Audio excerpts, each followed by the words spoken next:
Hotep, Great Saba Tehuti, Amun Hotep Ra.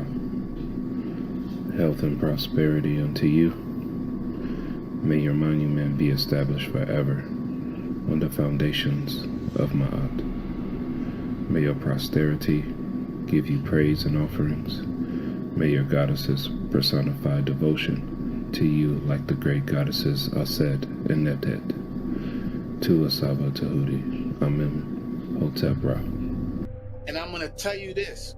Once I was able to imbue myself in this frequency, I didn't want anything else. Nothing else was satisfying to me. Nothing else was nourishing to me. Nothing is more nourishing to me, to my consciousness, than the truth. Once you are actually imbued with it, once you learn what the truth is, it's nothing more satisfying. So, Hotep Henu to you, Great Saba, for this NEPA class. Your discipline, your example, I've seen it demonstrated consistently week after week. Like he was on another platform, Tehuti, like I was telling you. He was on another platform. He was invited as a guest, and he was answering questions like he does now. It was like an interview. I don't even know what the name of the platform is, but I definitely encourage you to go watch it, because that was a NEFRA class as well. Whenever Saba is on any other platform, he definitely represents. But he was on this brother's platform, and he had one of his vipers, venomous vipers, with him, and he was teaching, answering a question, and the snake bit him on his hand, and he continued to teach. He didn't even stop teaching. He continued to teach. That's discipline. That is consistency. So it happened so quick, right? That I didn't even realize that he got bit. I didn't realize that it was anything wrong. I actually had to go back and rewatch it, because he continued to answer the question. His discipline was that of such. He continued to answer the question, right? So that's the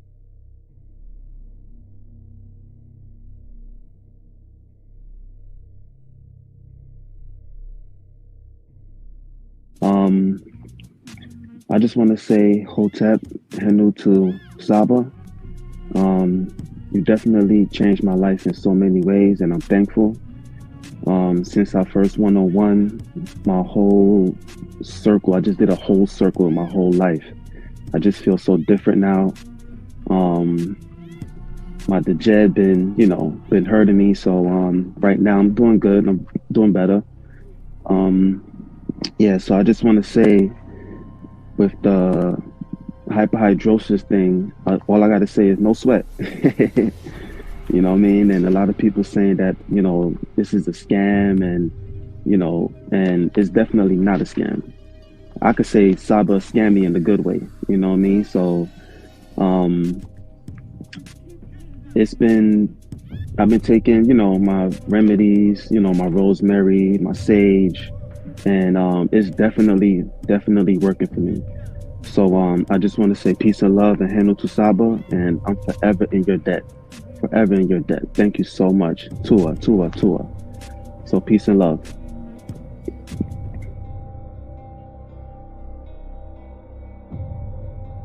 I have learned to understand how you teach. So you're a very directed person. So you put up how can I say, every time you speak, there's a sword and there's a shield, right? So there's something behind that, right? It's very directed. So you have very controlled thought process. So I see a lot of people fall into hell when they have conversations with you, because of your they don't see that you have a war pose like aha. So you have a sword and a shield, and you're going to block and you're going to stab them, because you already understand what is directed speech. So I've learned that from you. So the deepest parts of me that yearned for something I felt I was missing in my life has finally found what it was searching for. I now continue to find the answers to the deep, unanswered questions in my life because of my teacher, Tehuti. Who am I? What is my purpose on this earth? What happens after death? What is the truth, and how do I know this is the truth? Why have I been lied to so much in today's society? If I were to convey what Tehuti is giving me, it would take infinity to explain to you. Yet one word may encapsulate it all.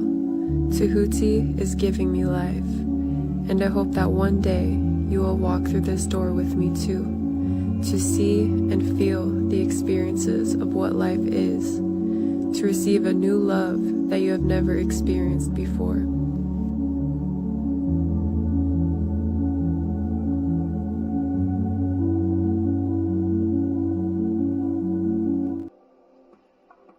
Yeah, we'll have to go through the details.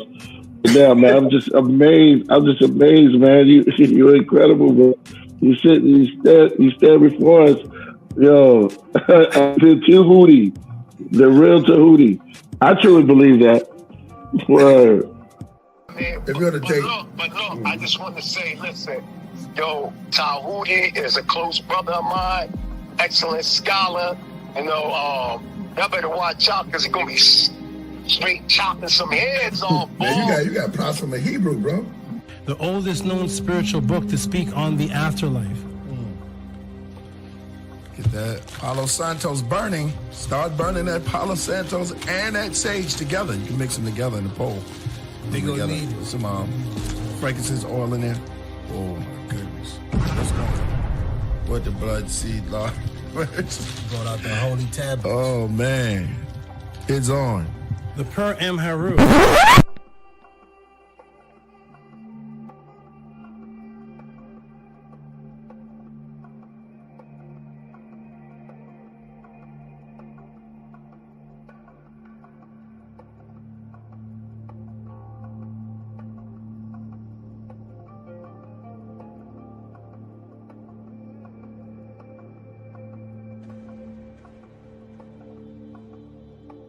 Coming to you live.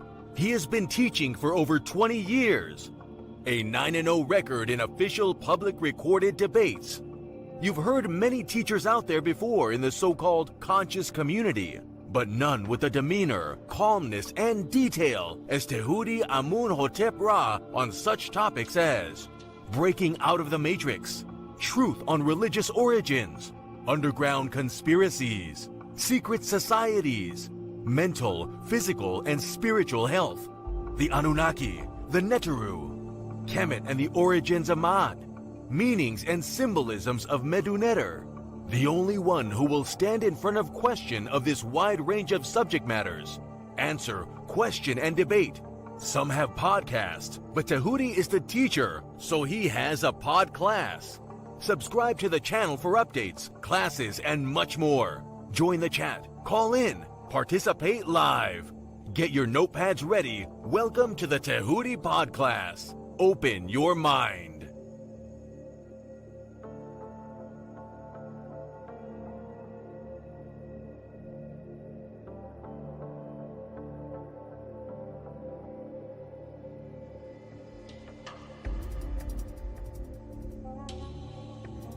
He has been teaching for over 20 years.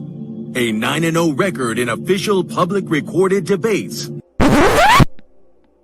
Correction.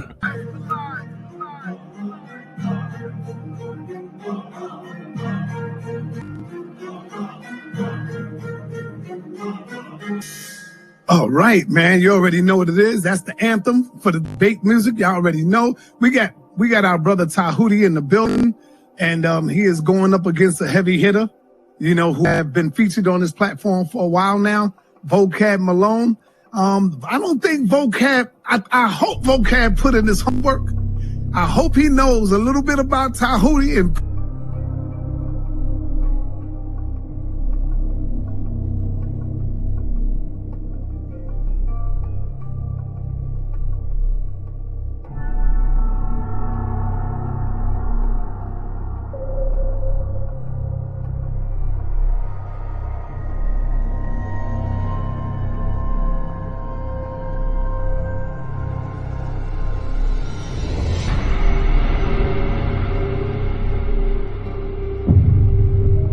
I appreciate everybody. Press 1 for Tehuti. Press 2 for JJ, y'all. Yes, I appreciate always being here. It's fun, it's educational. It's good to hear all these crazy views and just hear where people are coming from. Peace and love, everybody. Check me out every Friday, 7 p.m. Pacific on the Tehuti podcast on YouTube.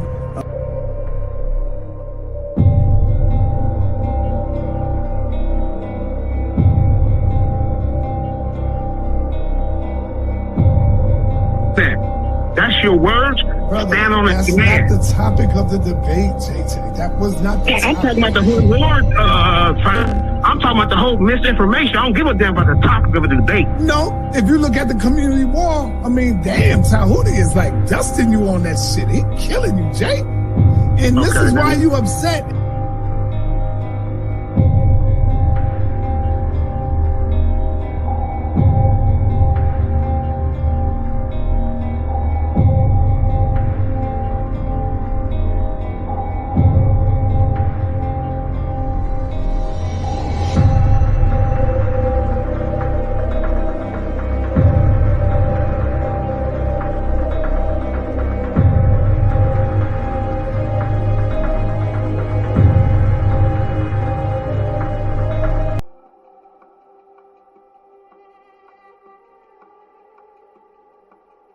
I'm gonna say what's up to JJ. Stepped on the screen for a moment. JJ, how you doing, good brother? You doing well? Hey, how you doing? Hotep, brother. This is JJ 7000 from the Mandinka Hage clan from Mali. You know what I'm saying? Tehuti, I did my roots. Yeah, I found out my people from Mali. Yeah, from the Mandinka tribe. Hey, check it out. Nice. Hey, there's a Hage clan. You know, I found out that they took my family from Mali to Charleston, South Carolina, and they was on the Hayes plantation. Yeah, I went deep, man. But I want to join the House of Atom, man. So I'm just here to learn. Peace. Let me ask you something. Where did you hear me make this claim? What event took place where you heard me making this claim? Have you ever seen me before on here? Yes, was it any kind of debate that happened where I was making the claim, or you just saw me on Senator TV? I think you was going at it with Jabari. Is that one? Yes. That's how you know. That's the reason why you know that I came in for my first interview and you immediately called it were the Natiru real, and then Jabari came in and it was the first and last and only debate on that topic in all of the Kemetic since Dr. Ben till now. That's never been debated. Me and Jabari. So thank you for hosting, making history. That was the very first debate ever took place on that topic, right here on Senator TV. Okay, well, in the intro of my pod class, I have sections of me and Jabari's debate, and you announcing me as the winner, and then you and Shaka Akmo saying that he wasn't prepared for me. Right. I caught him sleeping, and he wasn't prered. So therefore, we should have a rematch. Right. I've never heard you say that about Jabari before in any kind of debate. Well, you know, sometimes we got to be honest. That don't mean Jabari is not the champ. You know, you can lose one bout and still be the champ. You can. What sport is that? No. You can lose one and still be the champ. Like your record is now, like 75-1. Let me be very clear. I have never had an official date with anyone. Maybe I think so. So you do acknowledge. Me and Jabari did have a debate, and I won the first one. Yeah, I give you that because I already done came out and said you won that, so I can't go back on that now. I give it to you.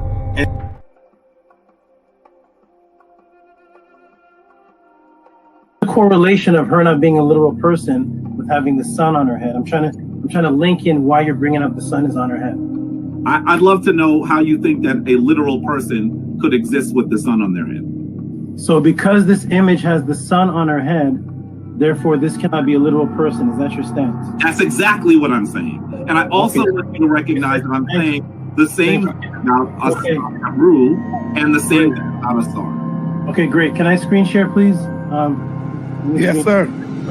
So it's the brother Jabari. Remove Jabari. Sorry. Okay. The brother Jabari stance is that because this image has a woman with her son on her head, her stance is that makes this woman not real. When I asked him if that was his stance, he said yes. I'm going to screen share, please.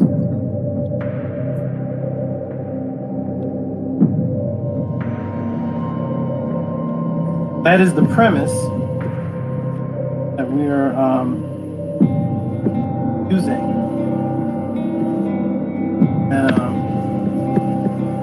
I want to know is was Anksenamun a real woman, Jabari? Yes or no? Anksenamun, was that a name?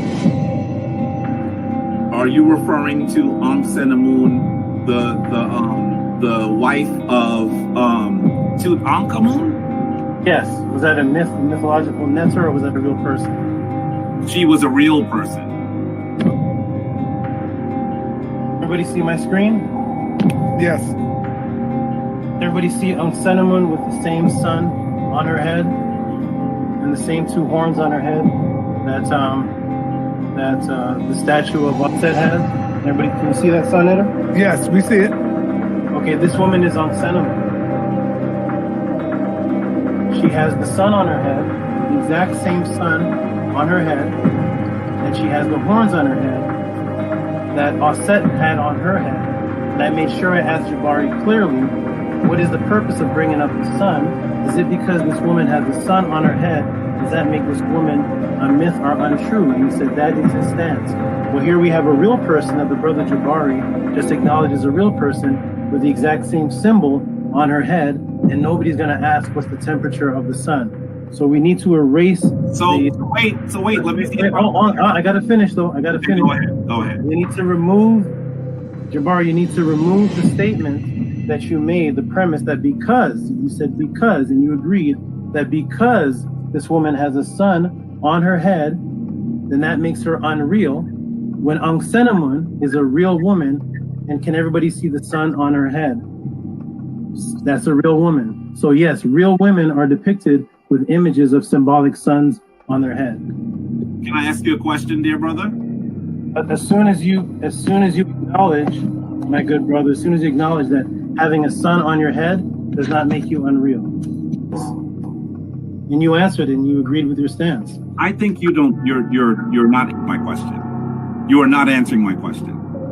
You are not, and I know you are. That's because you have a smirk on your face, because you know you're not answering the question. And this is a simple question. In fact, you asked me when we started to go back to the question. I don't know to watch the videotape of being beaten, but let me show you the videotape again.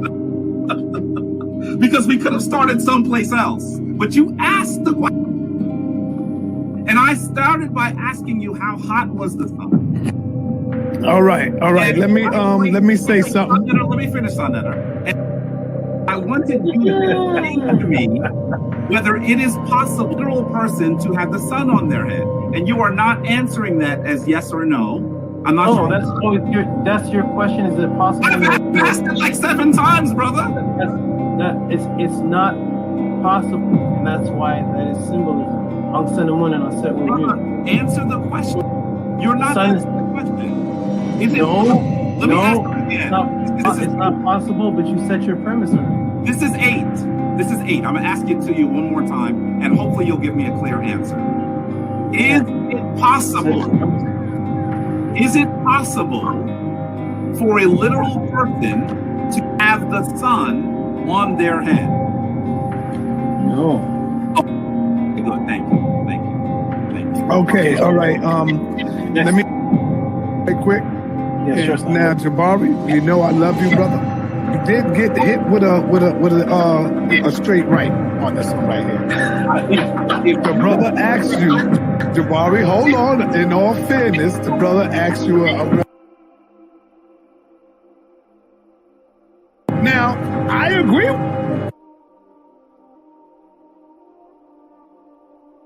But because of the answer to you when he asked you the question, you definitely said the woman have a sun on her head. She can't be real. Brother then showed you a sun on the head of another who you did say was real. That's all it is. Hey, Jabari, Floyd Mayweather, the best of them gets hit with a jab, brother. That don't mean nothing.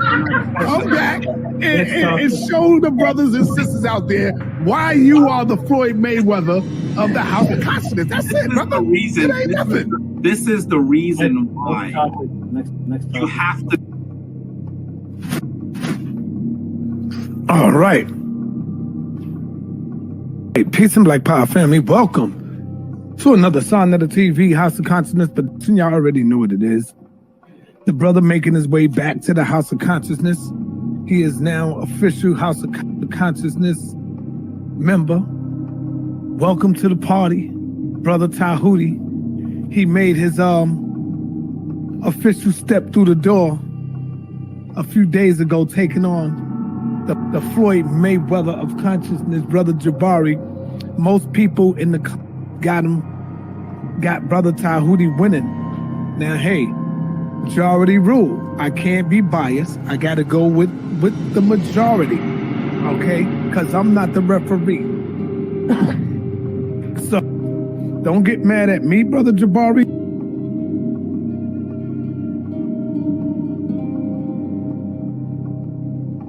Oh, man. Well, I just got to keep it real. I'm going to keep it real, man. I can't be biased when it comes to this. You know, I got to show love to everybody because I'm bringing on the people on the platform. I got to keep it real. Check, right or wrong. So as it stands now, I'll have to go ahead and give the win to brother Tehuti. Now, I know a lot of y'all might get mad, but I'm going with the majority rules. It's the people who is making the call. Don't get mad at me, Jabari. You know I love you. You know I love you, Dr. Anika. But I got the W to brother Tehuti. Now, you got the majority. And there's a lot of people that I read the comments. They say, yo, I love you, Jabari. You know I fuck with you, Jabari. But I got to give it to Tehuti. I'm reading these comments. I'm like, God damn. You know me, I'm going with my man Floyd Mayweather all the way. But I got to be fair, and I got to keep it a buck. So as it stands right now, brother Jabari has, hey, and you know the best lose sometime, man, you know? The best lose. Cigarette.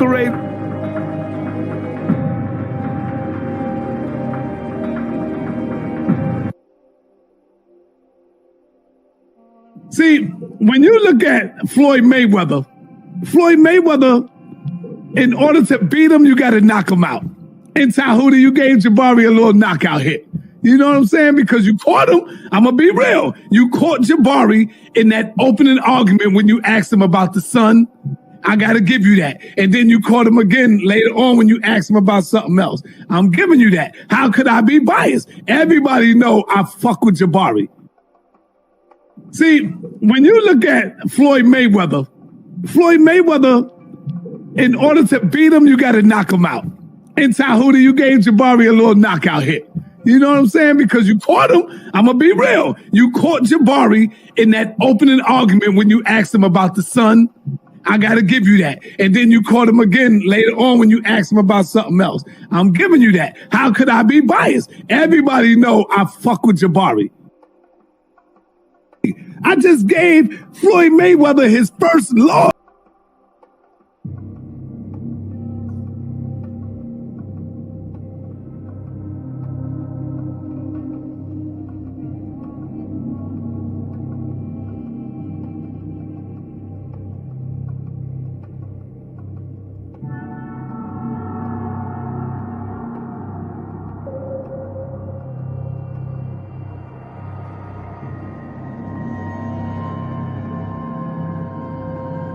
To be very clear, I have never had an official date with anyone.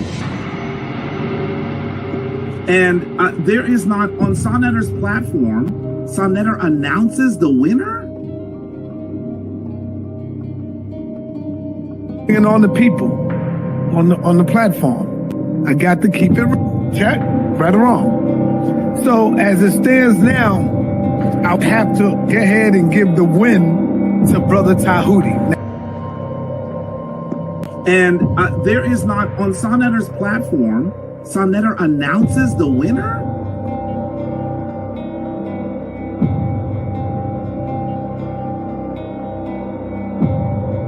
We got Zion the Lion, and of course, we got Tehuti making his debut, coming in the ring with brother Jabari. It wasn't, I'm not gonna say a TKO. I'll just say a little jabby jab. He won by a couple of jabs, you know, he took some jabs, you know. And now, well, we got the rematch coming with brother Tehuti and brother Jabari coming back this Wednesday, 9:30 p.m. And I know Jabari is not going to take him lightly on this one. I know everybody is looking at Zion, Tehuti. To be very clear, I have never had an official date with Tehuti. And there is not, on Sonetta's platform, Sonetta announces the winner?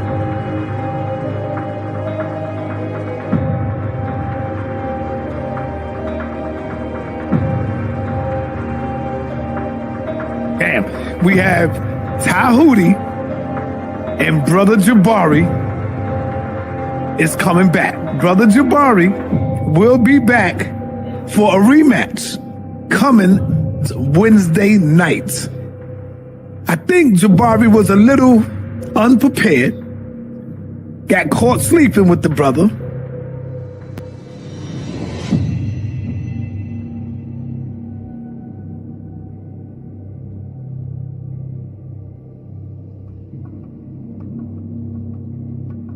Shout out to HOK. I definitely think it was an upset. I said Jabari did a good job. I just don't think that he won. I said brother Jabari did a good job, but I just simply don't think that he won.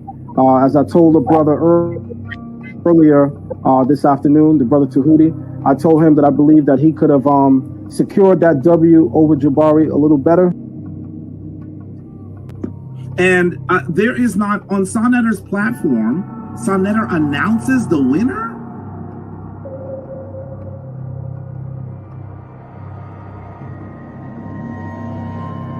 So, I just got to go with that. I just got to go with the win. We're going to be giving out some powerful trophies coming up soon. So now.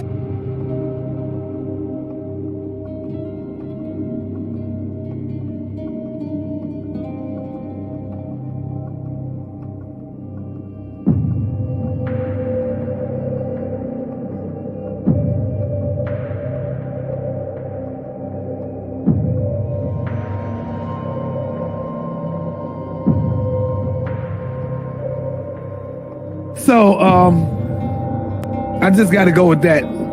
I just got to go with the win. We're going to be giving out some powerful trophies coming up soon. So now, Zion Lex is coming out. Tehuti is making his way. He's jumping out, going straight to the top right now. Brother Shaka gave me a call the other day. Yesterday, matter of fact, Sunday. Brother Shaka Upmost gave me a call on Sunday. And said straight up, Sonetta, yo, I think Jabari jumped out the window and he wasn't prepared for the brother's questions. Now, this is Shaka Upmost. And there is not, on Sonetta's platform, Sonetta announces the winner?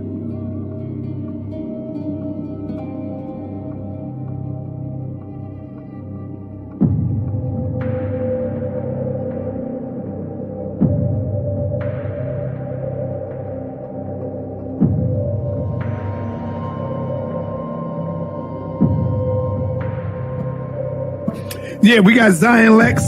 We got Zion Lex tonight going up against Tehuti. Could this be 2 for 2 for Tehuti? That remains to be seen.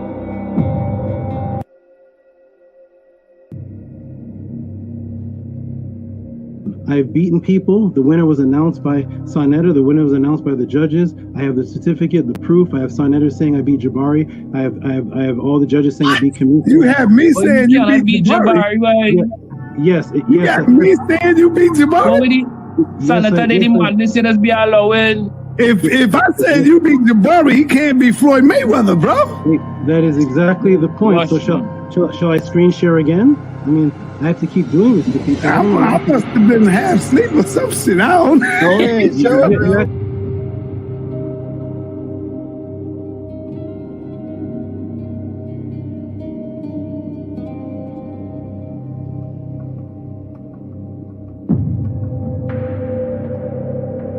If I said you beat Jabari, he can't be Floyd Mayweather, bro. That is exactly the point. So shall I screen share again? I mean, I have to keep doing this to people.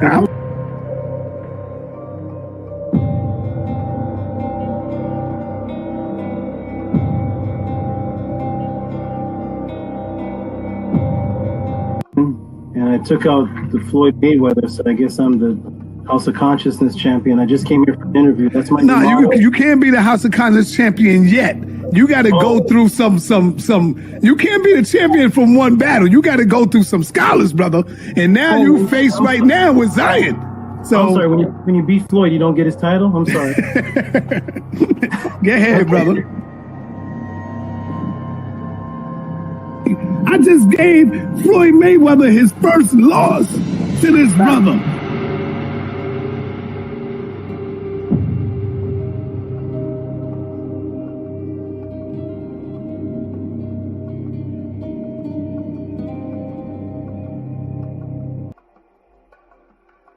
Here's the problem though with that debate. I cannot say Jabari won that debate because his wife was there helping him, Reggie was there helping him, Sai was blocking for him, even though Sai was a bit more objective. He was giving props to Tehuti when Tehuti was smashing. Although he did disappear. Can I ask you a question? Yep. Did Barack Obama meet Spider-Man? If he want to talk about Batman and Robin, brother, he can do that. It's his time to speak. Right. See? Even though Batman and Robin ain't got nothing to do with it, if he bring that up, then how many times Jabari brought up Spider-Man in a debate? He brought up Spider-Man. I discovered Tehuti on Sanetta TV. He was at the Jabari debate. He was a brutal one, very brutal. And I was one of the Jabari follower, and Tehuti won me over. I couldn't believe that somebody that I call a teacher, master teacher, was making stuff up. Tehuti Arakuti, I overheard you while I was in the background. You said that you were would you say your heart was broken when you saw your master teacher making things up? Was that Jabari? Yes, sir. Somebody's making something up. When you went in to see the debate, did you go in saying, "Oh, Jabari's gonna wipe this guy off the scene"? Did you know that you had faith in him? Like, hey, every Jabari debate on Sonetta, he blows everybody away. So here's just another one, right? Yeah, I mean, I saw all his debate. You know, they claim him as the Floyd Mayweather. That time, I mean, it was just unbelievable. I was like, they need to give you the title, and until today, I'm still waiting. They still don't give you no title. I mean, in the same time, I feel this title is too little for you. It really was not a match. In Mary segment, while I'm getting this ready for you, because I'm trying to fix something here. Were you once an Israelite? Is that why your name was Israel? Yes, that's correct. For many years. How long did you come out of it before you came across me? Just recently. It's not even been a month, sir, since I've had a full understanding thanks to you. So do I. Oh, so you coming out of the Israelite is a part of you attending the Oh wow. Were you in it over 5 years? Yes. A few decades since I was a young adult. Wow. Give her a round of applause, please, Annie. That's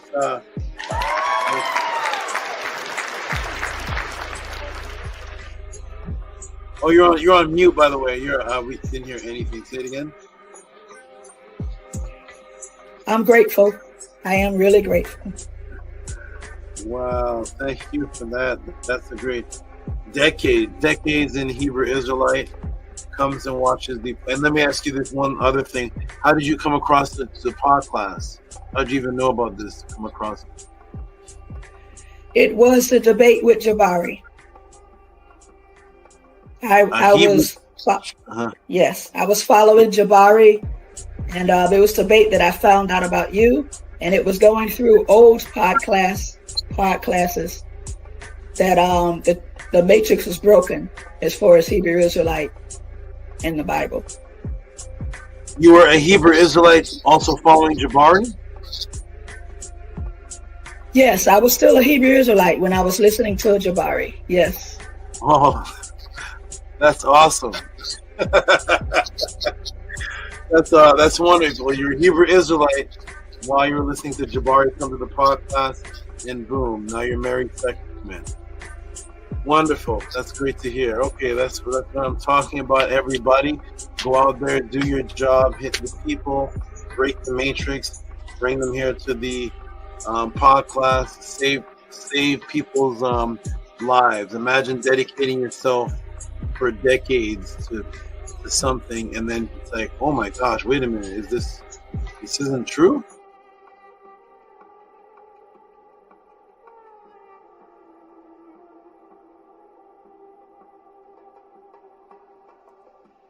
We were a great young group of brothers and sisters moving. You know what I mean? It just that things sort of went different, and we went to different black movements as we grew up. You understand what I'm saying? But right now I bear witness that Tehuti's been consistent with the truth this whole time. I can't lie about that. That's a fact.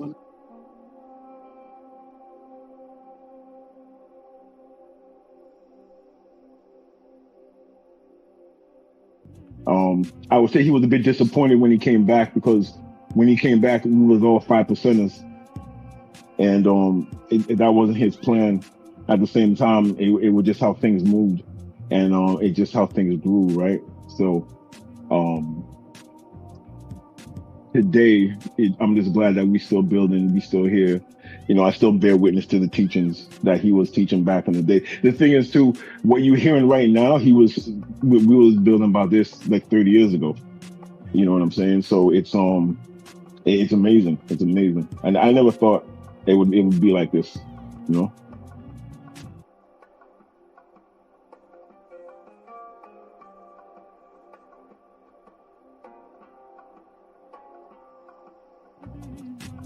Let me know if you're here, whether it's on here or whether it's in the message system. I'll be back, everybody.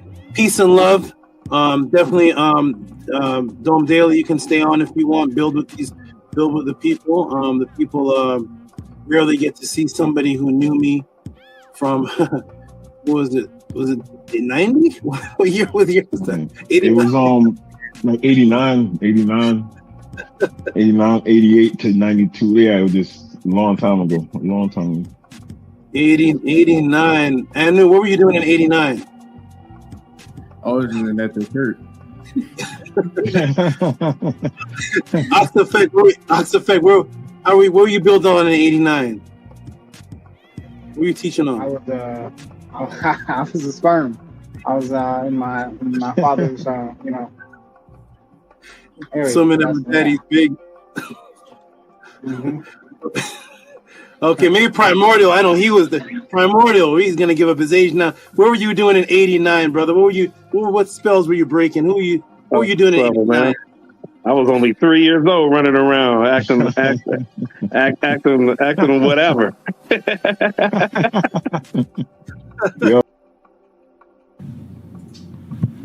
I was showing Hebrew, and then I got this one right here. Hang on a second. This one's also Hebrew, showing the firmament and Sheol. Okay, this depiction right here, this is an ancient Hebrew tablet that's in a museum. This is an ancient Hebrew papyrus that we can date, or what is this? There's a few you can choose from. We've got the one that we were looking at, the one that I'm asking about, is that picture, that Hebrew picture. This one's Hebrew, yeah. That was found. This picture was drawn by the ancient Hebrews. There's quite a few drawings. No, I'm not asking if there's quite a few. Maybe I'm not being. Can I be heard? Okay, the image that was on the screen The image that was on the screen, can we go back to the image? I don't know why I keep jumping. Because there's so many. 80, yeah, but can you stick to the one that you showed? That's why I like to do things step by step. I know everybody likes gish, gallop, and jump. Okay. I do things nice and slowly, and that's how you catch people. Nice and slow. Okay, catch me. The image that you're showing right there that's being called a Hebrew image, is this an ancient papyrus image in a museum, or that can be dated back to the ancient Hebrews? Just yes or no? We're not familiar with museums, so no. Can this be dated? This image that we're looking at here, this color image, this is an ancient. Why is it moving? Oh, okay. Everybody okay? It's the same one. No, okay, can we stick with the? It's all the same one. I know people like to jump. That's how you cause the chaos. You can forget the argument. This is why I win debates, because I stick with the one thing and I'm not moving. So the one image, I'm asking a straightforward question to everybody on the panel: is this an ancient Hebrew image that can be found dated to the ancient Hebrews? Just yes or no? This exact CGI rendering of it? No. Okay, on to the next person. Lord Jamar, is this your Hebrew image that you're presenting that can be traced back to the ancient Hebrews? Yes or no? That is an image that I understand to be an ancient, their depiction of their cosmology. Where can we find this ancient image? Is that an actual one from some? I don't know, man. See.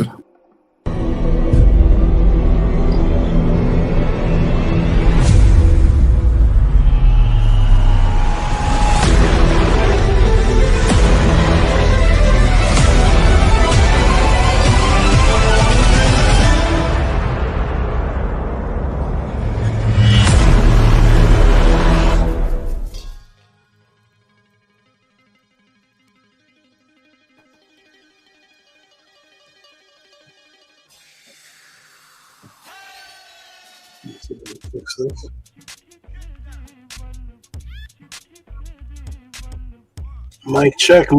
Press the 9 if you can hear me. Mic check. It's a little bit of a lag.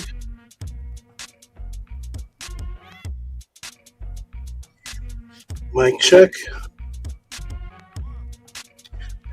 The comments pop up a little bit after you type them, so they never pop up in real time, but I will look at them shortly. Mic check, everyone. Let me see if this can. Like this.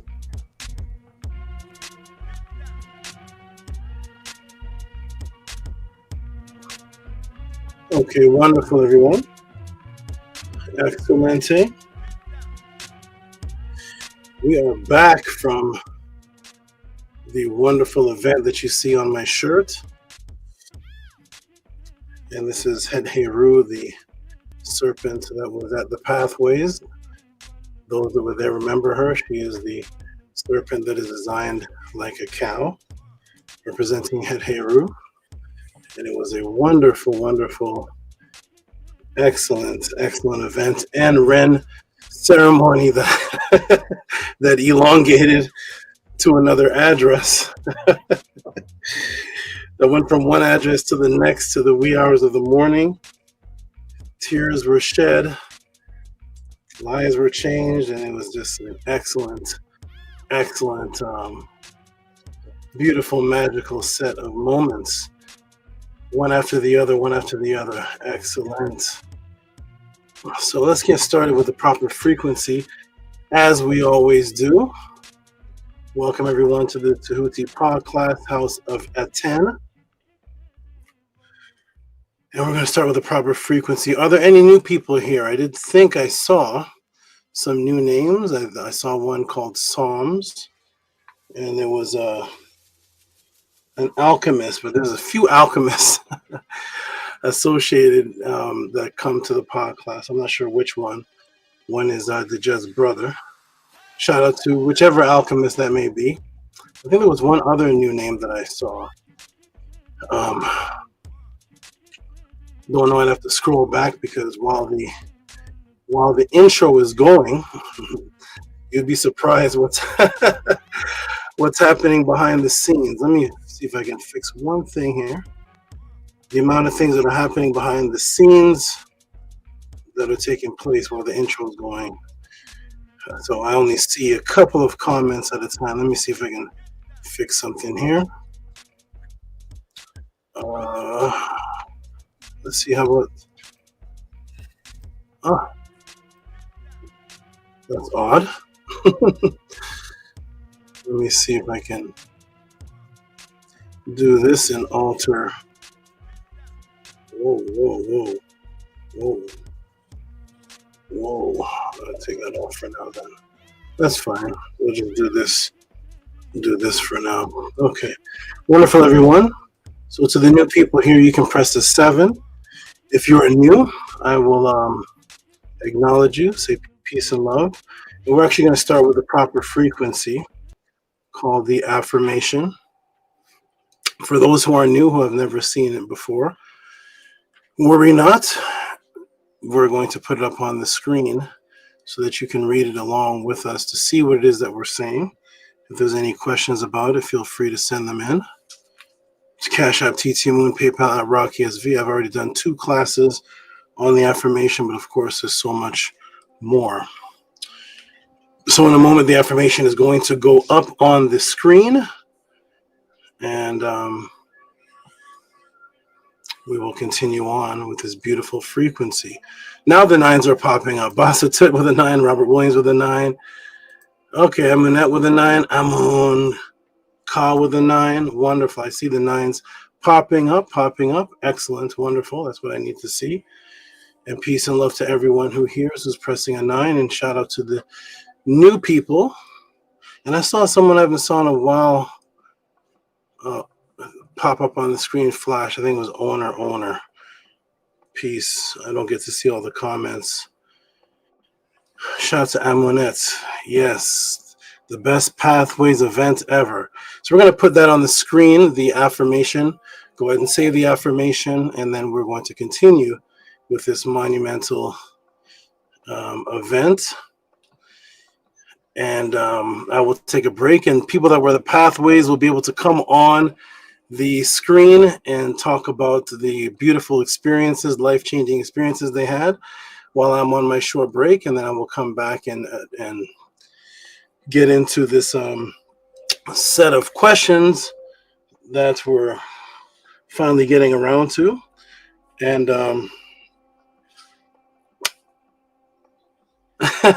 questions that were asked on something I've never seen before. We'll get to that also. You're the best and you deserve the best with the spider. Oh, that's Mary.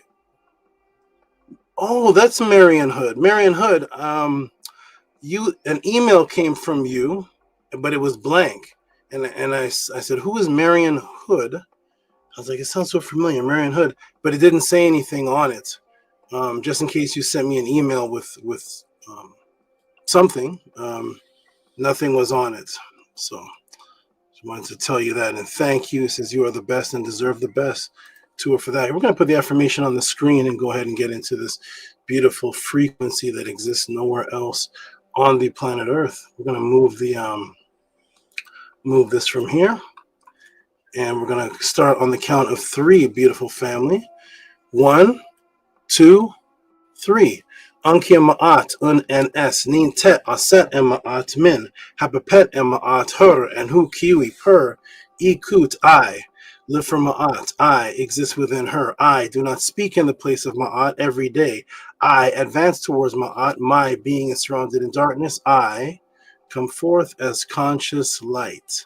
1, 2, 3, 4, 5, 6, 7. And there it is. Wonderful, everyone. Let us continue. We'll get some H2O in my system. So are there any new people watching or in attendance? New as in whether it's today's your first day here at the House of a 10, or maybe you've only been coming for 2 months. Still considered new. Is there anyone here new? You can press a 7. And I'll look out for that. I don't look at the chat that much while I'm on the screen, but I click on it every once in a while. Peace and love, everyone. Welcome to the Tehuti Pod class. We just experienced this excellent event, Pathways to the Awakenings, 10/19/2025, which was also a walk-in Ma'at audition with an award, with award given,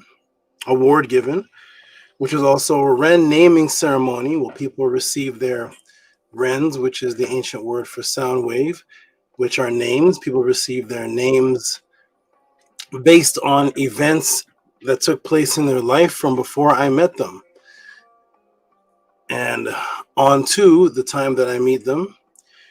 And it's a story of their life. And some of the people that received their names, their Rens, were surprised. They were saying, one brother, Fatu Kemba, he was like, how did you know all this? Where did you get this from? This is from years before I knew you. Where did you? And it's a beautiful, beautiful thing, great frequency. So welcome everyone to the House of Aten. I see there's no new people here. No problem. You will come in as you come in. There's a brother right there with his new name, Fatu Kemba. All right. Fatu Kemba. And that's just a part of his name. Excelente.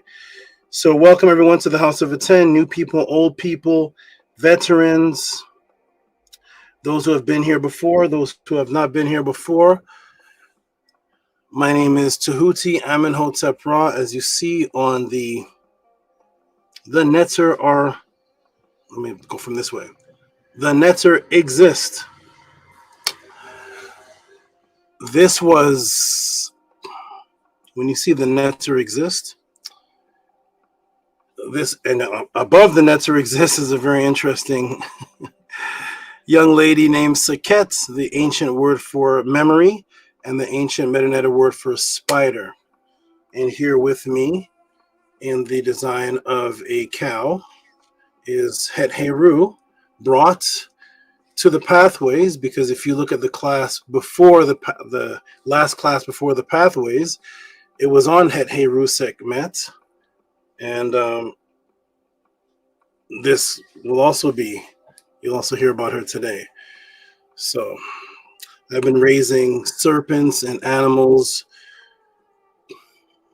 for longer than some people here have been alive, since I was a little child. So a lot of these animals that you see, they're raised from babies. I breed them from babies. I don't bring them to the pod class for sometimes years to come. I may breed something from a baby, and by the time you see it in the pod class, it's a sub-adult, and you're like, oh, Tehuti there's a new animal, but it's a family baby raised up. And then you finally get to see it, because I've been raising and breeding animals since I was about maybe 8 years old. This is years and years and decades and decades.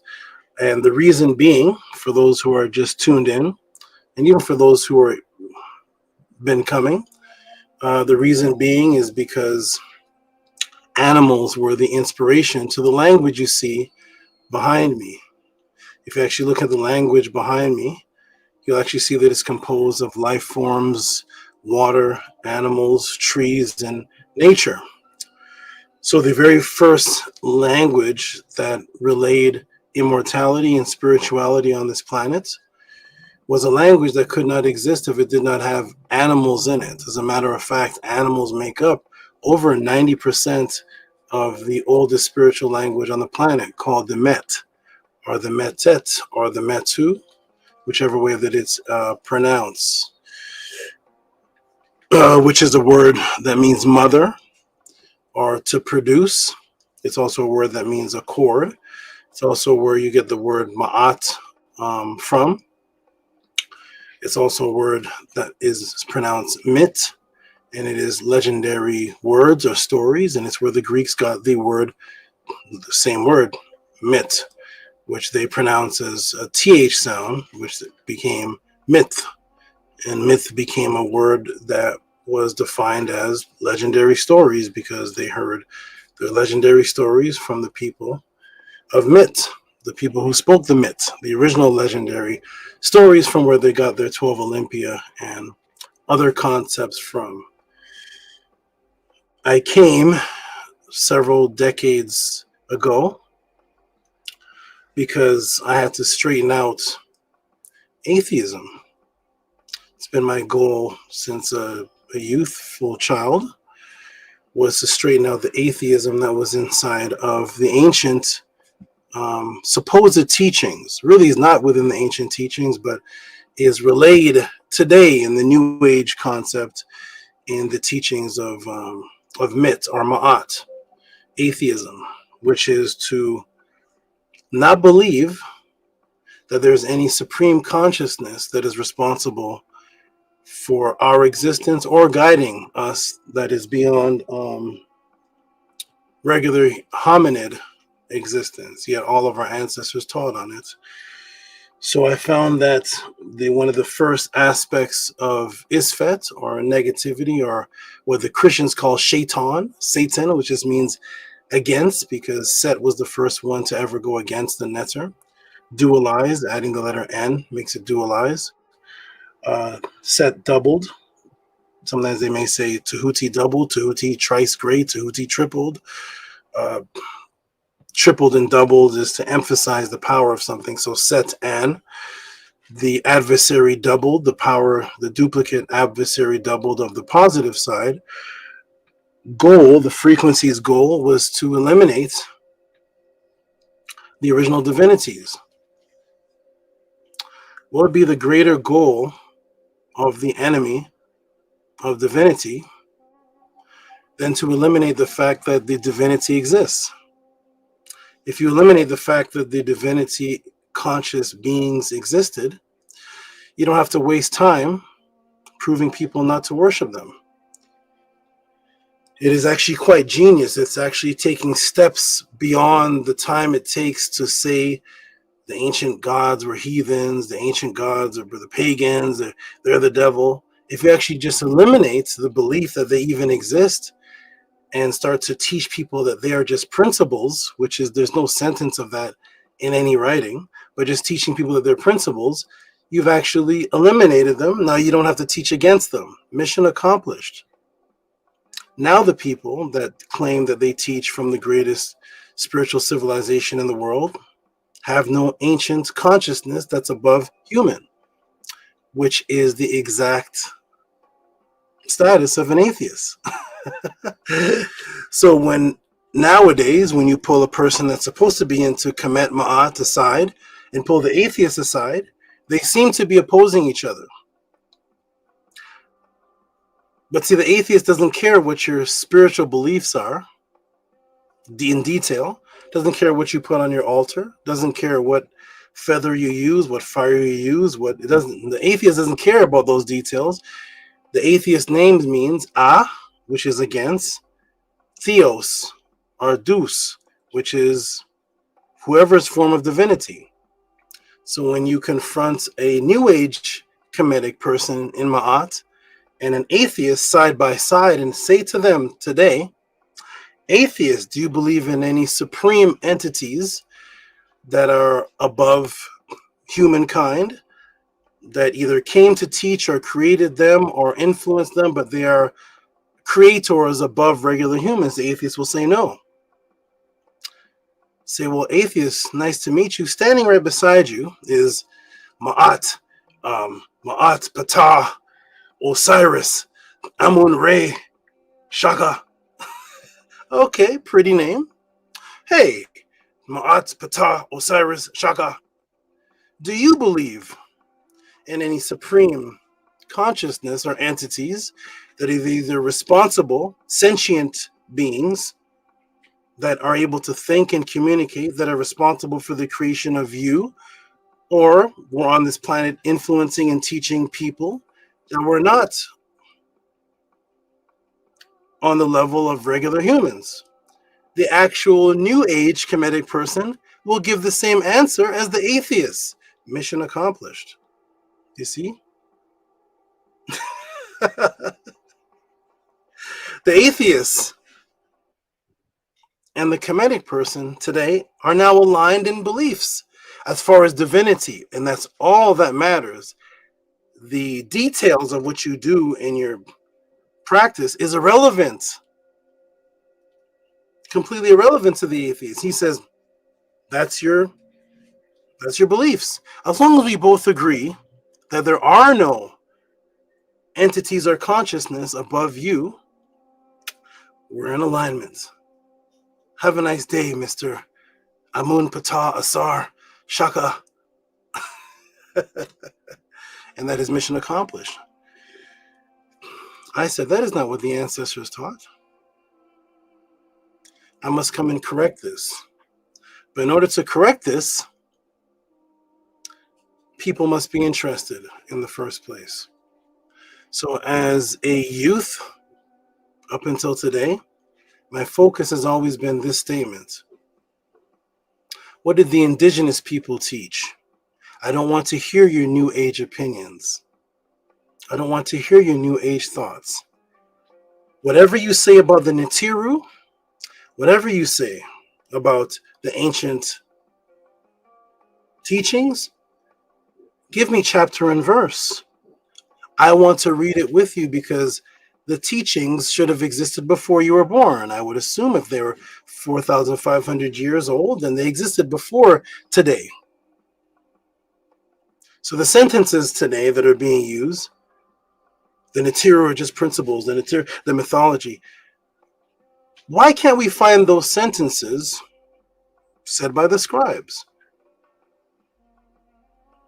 There's the word for principles. There is the word for, there's Nitiru. The words exist and can be translated.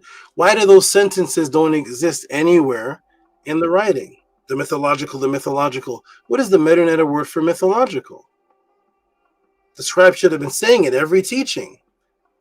Why are you saying that word and the scribes don't say that word? So I went on a mission.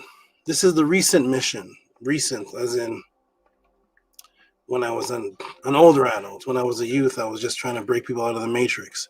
Using the term matrix way before the movie came out.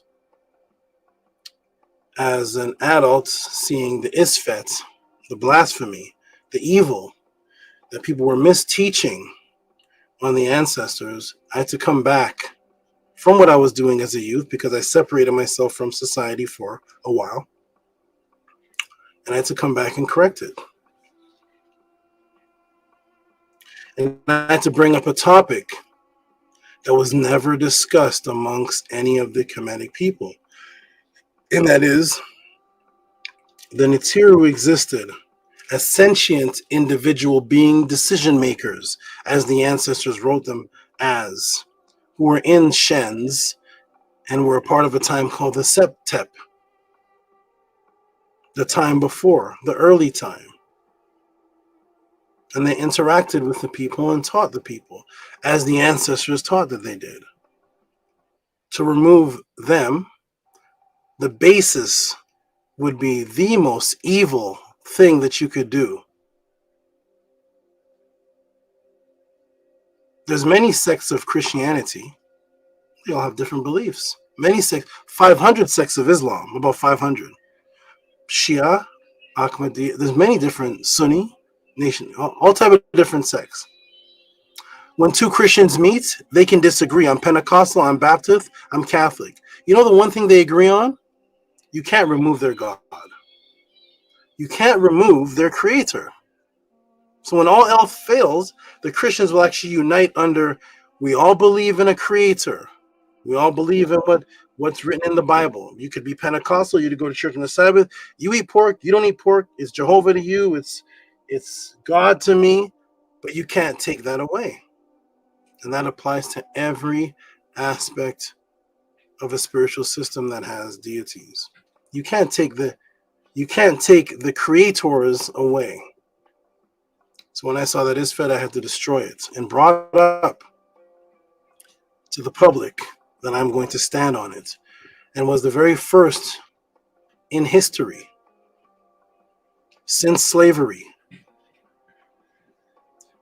to come and announce the Neter are real according to the writings of the ancients. Not just saying the Neter are real and coming up with my own pictures and coming up with some writings and writing them myself, according to the writings of the ancestors, of which I can read from the from what the ancestors say, and here's what they say. And ever since slavery, that's never been a statement. There's never been anything that was fought for. So let me change this. This will change people's lives. In the beginning, before we got to that point, or I got to that point, I had to snap people out of Christianity. So I became what's called a question answerer. I answered people's questions. Instead of just becoming a teacher, I said, what is it that you'd like to know about? And I would break into the schools, because I was expelled from every single school that I ever tried to attend, thrown out of the schools. So I would break back into the schools, and I would teach the children on recess and ask them, ask a question, see how I answer. What do you, tell me what you think of the answer. And they would ask questions about religion, about creation, about New World Order, different things, whatever it is that would come up. And I would answer their questions and break them out of what they were into. And this became something extremely important to me, because it doesn't matter what your belief system is.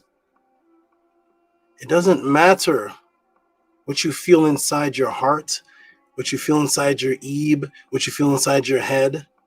That's personally for you, and you can have that. But I realize you can't build anything if you can't get fellow life forms out of the matrix. Then it's just you. If you look at the people around you and say, whoa, look what evil brought, look what the colonizers brought, look what the lies brought. Wow, this person's in Christianity. You're teaching against it. You're saying Christianity is fake, it's made up. Jesus taken from Horus, the Bible's contradictions, you're saying that. But you can't filter the information to others to cause a frequency shift in them. Then it's just you alone on the island. And you can't build anything because there's nobody with you to build it. So people would call me to convert people as a youth. They say, I called myself the Word at the time. I realized that word energy and sound frequency is what controls and can create things. So they used to call me the Word when I was a little boy, when I was a young man. They called me the Word. And they would call me and they'd say, come talk to this Christian, snap them out of it. And I would convert people left and right as a youth. 16 years old, convert another 16 years old, converting 40 years old, converting them left and right, getting them out of. I didn't know precisely what to convert them to, but I knew to get them out of the Bible and to have them reading any kind of old texts, any kind of anything prior to the Bible. And that was my mission at the time. And I would break into buildings, break into homes for sale, and run electricity cords into the homes and set up classes, hoping that the realtor doesn't find out and call the police on me. I'm doing this as a young man because I don't have any money. I don't have any schooling, no jobs, none of that. I have a couple dollars to go to the dollar store and buy an electrical cord and run it, plug it in somewhere and run it into a building and hope the realtor doesn't come and hand out flyers based on a house that I don't live in, and break in through the window and teach classes. And this was my mission since I was a youth. How do you change people? How do you get people out of the isfet? How do you get people out of the evil that you're saying exists? And like I told the members at the House of Aten in this Pathways, it's not the books with the writings of Ma'at. No. What do you mean, Tehuti? What do you mean? Name for me an organization or a person that converted from Christianity by walking down the street and going into Barnes and Nobles and saying, hey, this is the writings of Ankh Sheshonk, let me read it. Hey, that's Wallace Budge's Book of the Dead, let me read it. And converts out of Christianity. Please name the person. And please give me the proof. Where does that ever happen?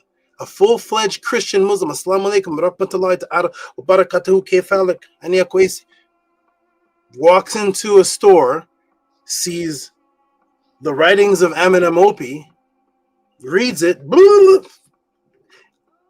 forget about Allah, forget about the Quran.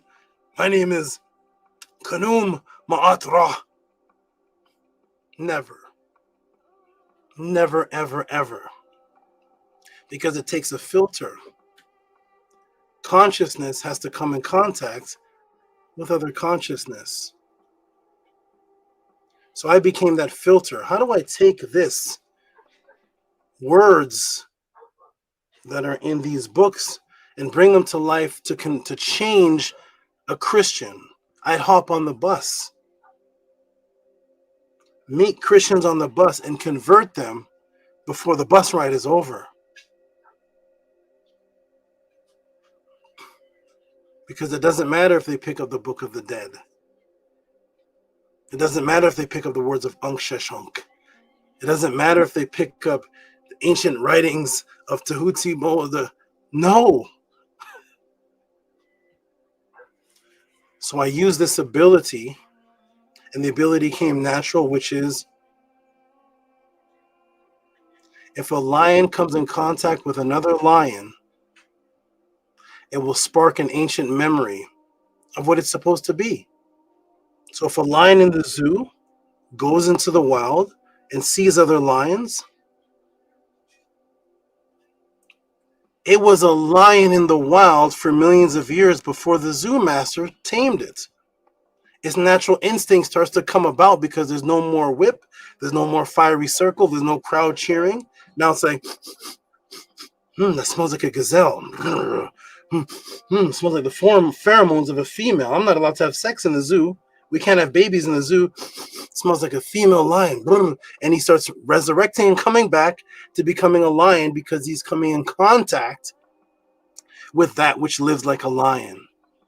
So I said to myself, what if I just imbued this truth inside of me and just lived it to the best of my ability and invest my money in particular rituals and practices, lock myself away from the world, build underground. I built underground basements. I used to be into real estate. I built underground basements locked away from the world, dark rooms that no one's allowed into, with set up for personal rituals under the surface of the earth, and stayed away from people and just imbued, and then came out. And people would see what I am and hear my words, and they would convert out of what they're in because they were into what I was teaching thousands of years prior to Christianity being invented. Because Christianity doesn't have any witnesses. Islam doesn't have any witnesses. And that's how Isfet works. There's no witnesses to the creation of it. The creation of it has to come from the person they're talking about, and there's no witnesses of a Jesus. The stories come afterwards. So I decided to do that. I developed the 2T pod class. It's a little different introduction today because I don't see any new people pressing a 7. So I developed the 2T pod class from years and years and years and years and years of answering people's questions. And I was on the Killer Priest show as the highest viewed being to ever go on the Killer Priest show as an unknown. I didn't go to the Killer Priest show as a known person. Rasul didn't know me. Killer Priest saw me on some debates. I wasn't a public figure. I wasn't a Billy Carson or somebody who's known. You'd say their name. Oh yeah, I wasn't that. I was a stranger, and for some reason, the views of me going on that channel are the highest views of any visitor in the history since Killer Priest started his show until now. If you take the views, and why would that be? I was teaching, but nobody came to Killer Priest to hear about Ma'at. There was nobody in Killer Priest saying, we're here to learn about Ma'at. No. Nobody was teaching on Killer Priest that Netzer were real, and there's nobody in the audience teaching that. There's nobody prior to me teaching that, but they felt the frequency, and now all of a sudden 45,000 views, 25,000 views, 36,000 views, 18,000, and when you add them up, there's almost 250 to 300,000 views of my visits on the Killer Priest show, teaching something that nobody claimed they were there to ask for. But when I brought the truth, they felt it and they asked. So I continued and I started the pod. Who's that? Hey, Lacey's out here. Nana? Okay, there's the House of a 10, then there's Tehuti's House of the Animals, and one of my monitors, which I have not shown the pod class, I just seen walking beside me, has gotten out of its tank and it just walks around. It's a monitor that's only second in venom to the Komodo dragon, so she's just walking around enjoying herself. It's a DARPA monitor. Nana? Yeah. Lacey's out. The DARPA's out. I don't know how. Lacey, she's out right here. Oh. So when I take my break, I'm going to have to get her. But she's out having fun, enjoying herself, walking around. She's by the by all your stuff over there, by your mother's altar. Oh. So I set up the Tehuti pod class and made sure the door's closed. That's all. We'll let her walk around. She's fine. Make sure the outside door is closed. Oh, okay. Yeah, so she doesn't run outside and get curious about cats. All right. So I set up the Tehuti pod class as an avenue for people to come and ask questions that they were either uncomfortable to ask anywhere else. And I set up the House of a 10 as a family unit, tribal unit, because I was asked in the past, will you ever set up a movement? And I said, I was a part of one. I set up, and I was a part of one before, but I don't particularly trust people to stay loyal to the mission, because people's brains go left and right and their frequency changes and they will switch and leave and abandon without any provocation, without any witness word, without anything.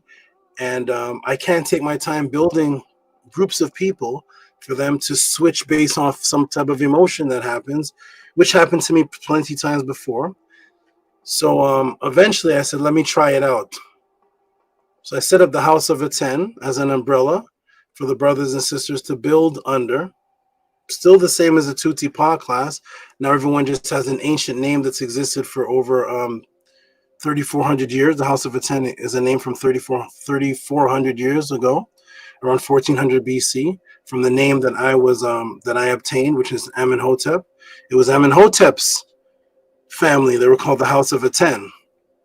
And I brought that back, and I let people resonate and feel family oriented, and had people under certain responsibilities and have gatherings, and people appear to love it because it's a family movement. And it's structured, because you cannot have Kemet without structure. You can't be a Kemetic teacher and not have a title. Who are you imitating? Who are you echoing in Kemet? That was anything that you're represent. Are you the treasurer? Are you the pharaoh? Are you the scribe? Are you the hekau? What are you? Because Kemet wasn't the name of a person. Kemet was a country. And the system of Ma'at had a structured ranking system that takes discipline and takes followers, guides, leaders, and accountability. So I set that up, called the House of a 10, to see for the very first time in history, can there be a movement under Kemetic teaching that, one, teaches the Natiru real, and two, have a structured system based on the ancients. And the House of a 10 is the very first on the planet of both of those things. So welcome everybody to the House of a 10. Welcome everybody to the Tehuti pod class.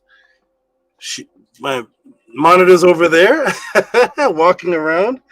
And I teach with the animals. So the type of questions that can be asked at the Tehuti pod class, as far as the uplifting of consciousness, are in actuality limitless. There's no limit to the type of questions that you can ask, and the type of questions that I've shown. Again, here's some of the questions for the new people that just typed in. Eczema, no known cause, no solution. Drug diagnosis, prescription, palindrome, PSYOP cycle.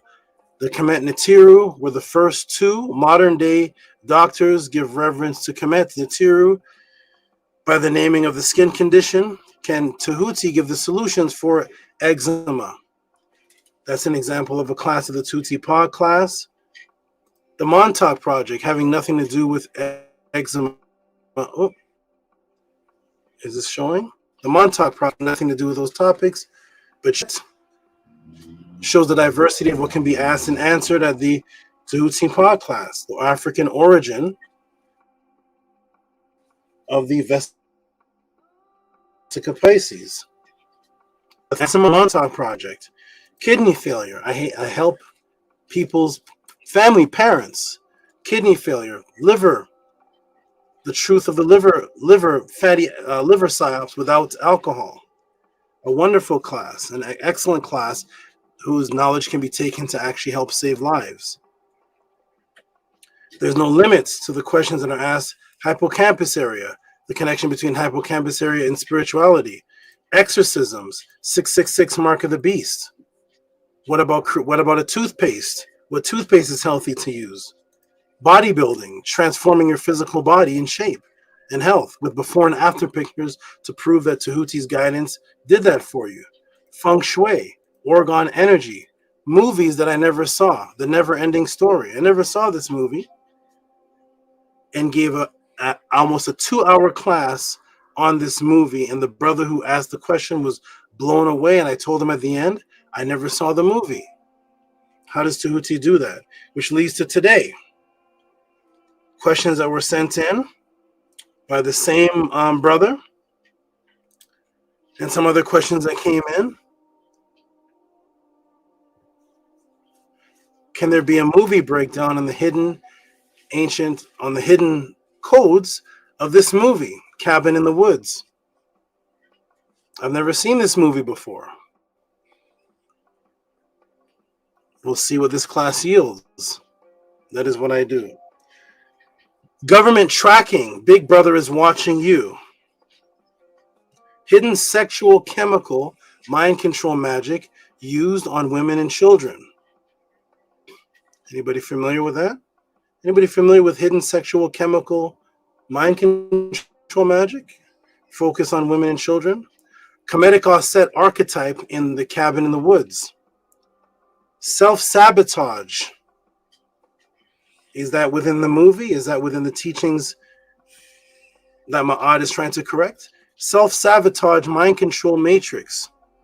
Does the matrix force you to do things? Or does it set up a self-sabotage where you end up choosing the wrong decision that leads you down a frequency path that you cannot explain and elaborate on, but yet you're acting it out? A form of hypnosis, a form of mind control, and that's why when you're in that frequency, you're unable to explain it with witnesses. Like someone who is hypnotized, who gets on the stage and starts barking like a dog. After they snap out of the hypnosis, they cannot explain a sequenced path that led to them barking like a dog. Last thing they remember, they got up on stage, the hypnotist said some words to them that had nothing to do with dogs. They looked at something, moved their head back and forth, and next thing you know, woof, woof, woof, woof, woof, woof, woof, woof. And when they snap out of it, or while they're semi in the middle of it, they can't elaborate with words. Why were you barking like a dog? Why not moving like a squid? What is it about a dog? They can't elaborate on it, so the mind goes into reverse reasoning and comes up with reasons to justify. Well, you see, I always liked dogs, and see, I was thinking about a dog when I got there. And then you start identifying with hypnosis. Then you become attached to it. But there's no witnesses to what you're talking about. Why? Because everybody at the hypnosis show didn't even know what the hypnotist said to you. Heard some magical words, something about move your eye to the left. Think about when you, next thing, whoop, whoop, whoop. That's how hypnosis works. And we'll be discussing, I'll be revealing that today in the pod class. So welcome everybody to the Tehuti pod class. I'm going to put the link in the room for the team to jump in. I'm going to step off for a minute. I'm going to grab this this monitor that is walking around and go and indulge with her for a moment to see what it is that she's walking around looking for. And then I'm going to come back. And when I come back, we're going to address this interesting set of questions and topics based on a movie that I hope it's a good movie. I don't know. We'll see the breakdown, and then maybe afterwards I'll go. When I retire, I'll watch these movies that you all send questions on. When I actually have time, I'll sit down and watch these movies. I don't have time to watch them right now.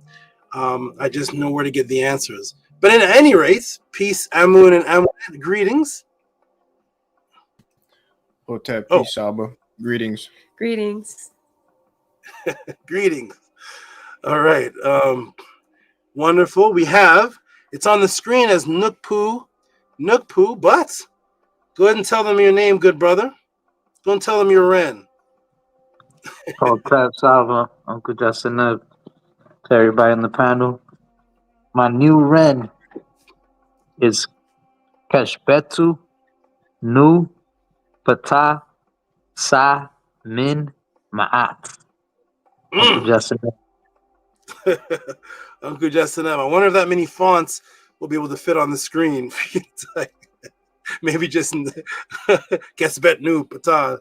But we'll see. Get as many as you can squeeze in. So this is one of the brothers that were at the that received his Ren at the Pathways of the Awakening, and Amun and Amunet were the couple that won the Walk of Ma'at in the Pathways of the Awakening. So it's a beautiful. Both of these the couple and Kesbetu have individual success experiences, and it was a beautiful thing. So peace and love to all of you. I'm glad all of you are safe and striving and strong. And peace to everyone in the chat. If there's any new people, you can press A7. Shout out and peace to everyone in the chat. We're going to get into some beautiful, beautiful concepts, topics, revelations. Video footage is going to be played a lot. Shout out to I thought this was the other Mariam. Well, this is Marior. Shout out to I recognize the picture though from a few weeks ago. Mario Reed. There it is. I think that's it. Mario Reed. Peace and blessings. Shout out to Mario Reed. Definitely sit back, relax, observe. Hold on. Thank you.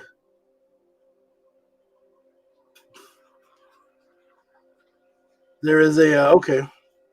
One of my monitors on the loose, walking around. It's a monitor. It's second in Venom to the Komodo dragon, but not as angry. Not angry at all.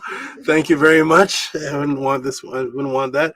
But I'm gonna go interact with her and get her resituated. So peace and love, everyone. Peace and love to Mario Reed. Peace and love to Marion Hood. And the new people that were in the room, I'd have to scroll all the way back up to see the messages that I missed, but I did see some new names that I glanced at. Peace and love, everybody. And I'm going to take a break. You all support the Tehuti Pod class. There's been a lot of people that have bailed out. Excuse me. A lot of people that have bailed out.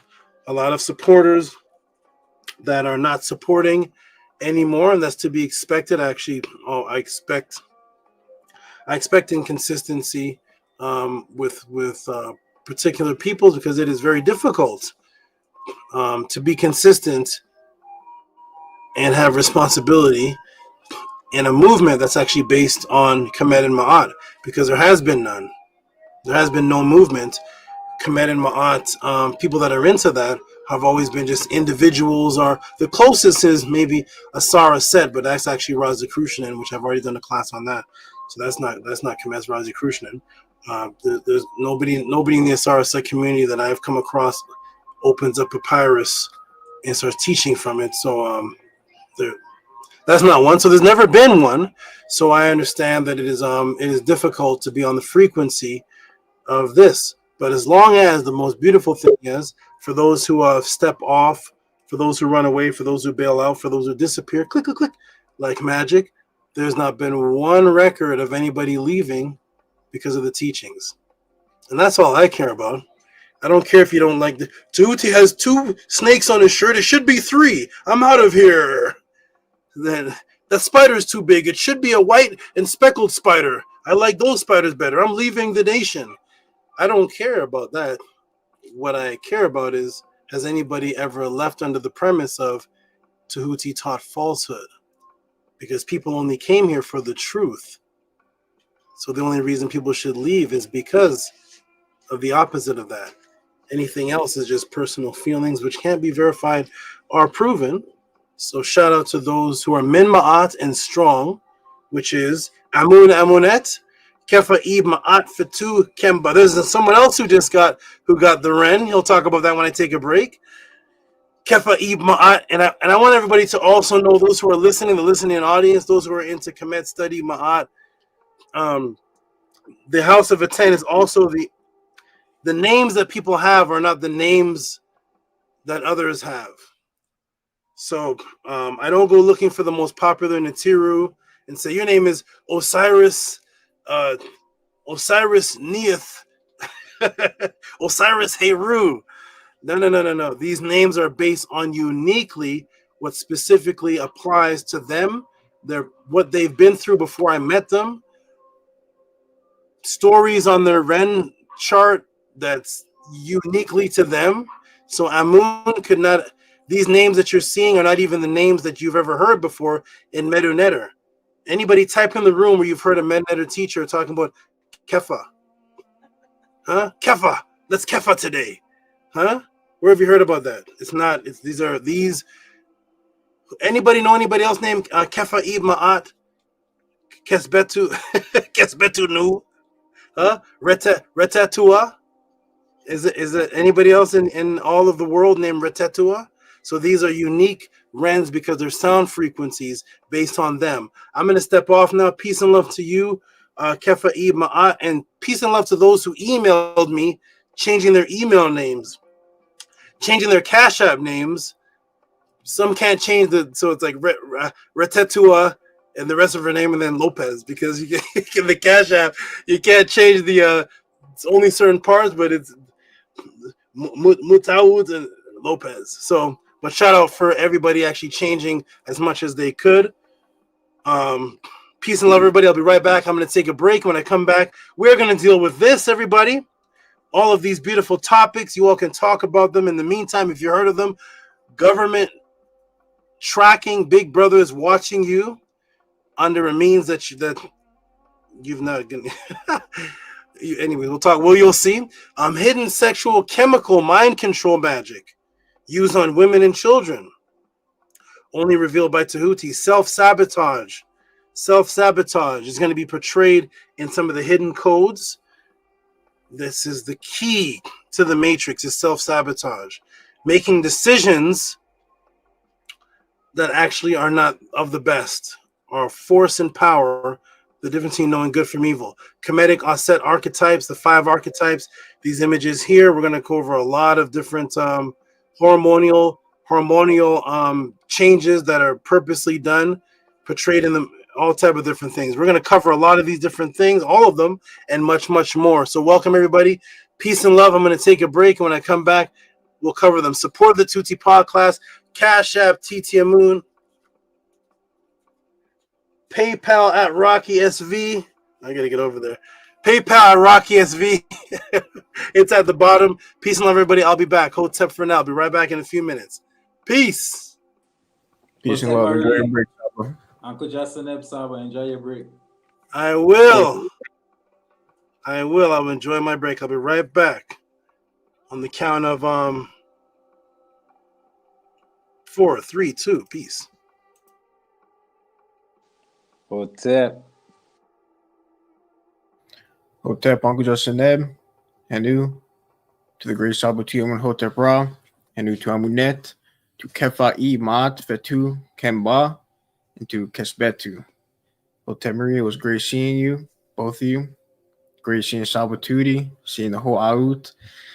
Pathways was absolutely beautiful, spectacular, wonderful. Everything about it was great.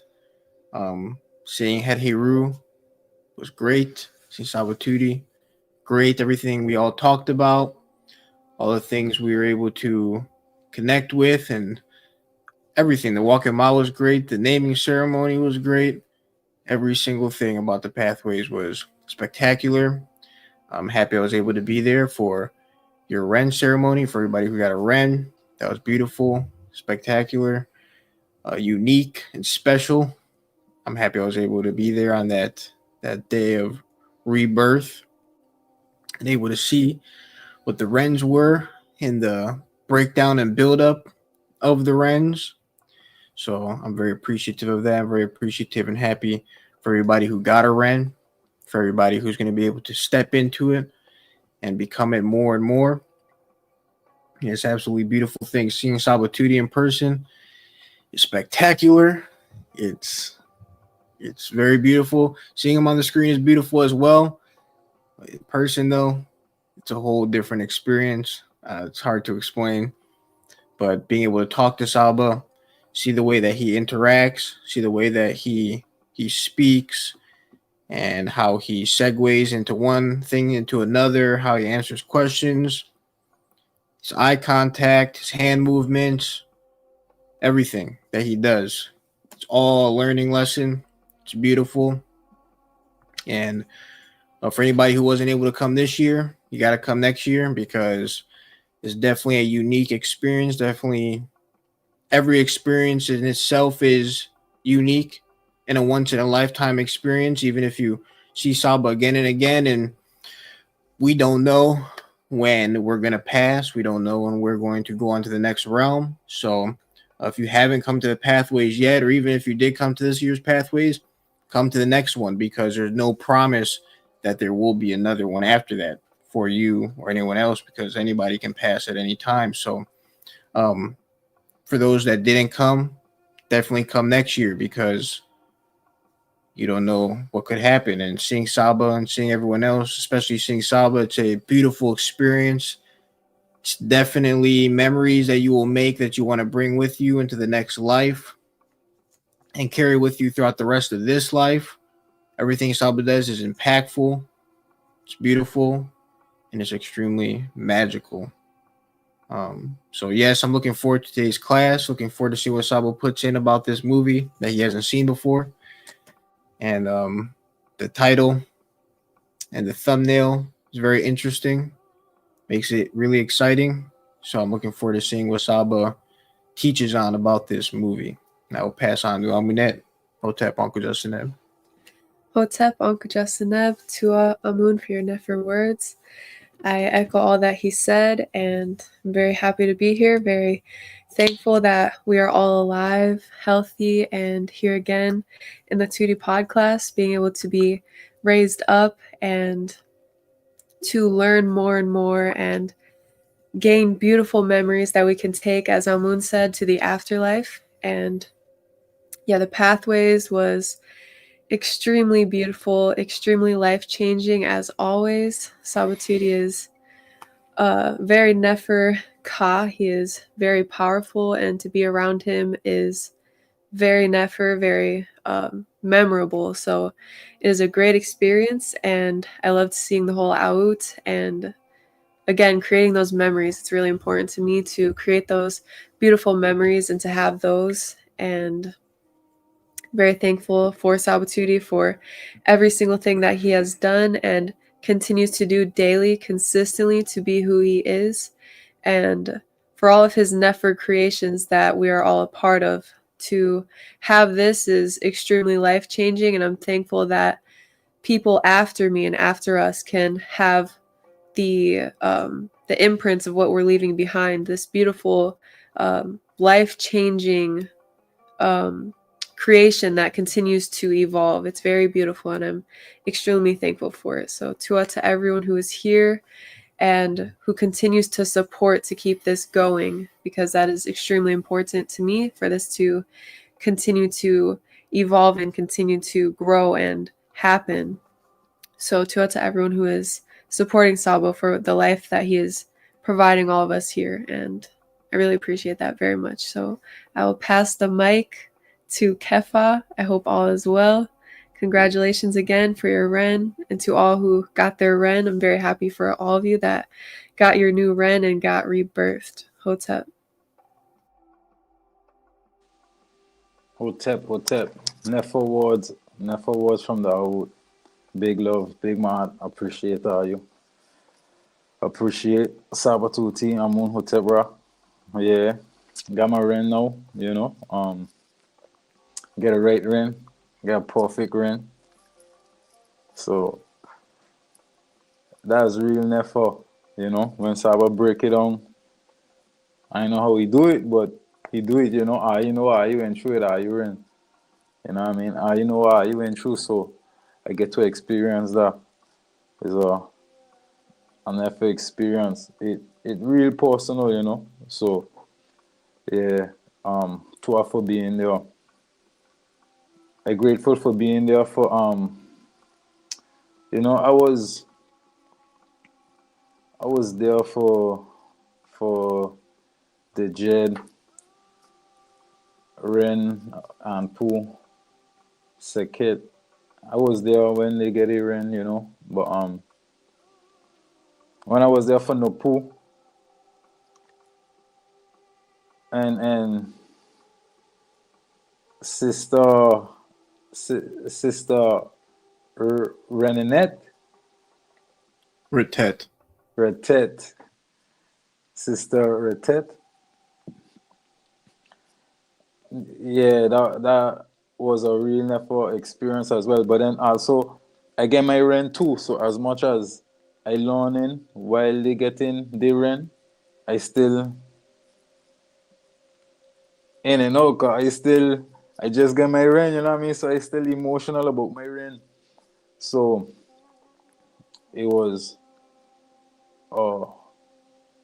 real never. That was like a sentimental pathways. That was like a wood pathways. It was a wood pathways. Yeah, it was never being there with the Aoud, you know, the Jed. Get to see the Jed again after so long. My brother from another. Go to see a Tef and Aoud. A whole asset. You know what I mean? Couldn't ask for no more. Yeah, but being there with a Tef and the whole Aoud on deck, that'll be boss, you know what I mean? I'm on it.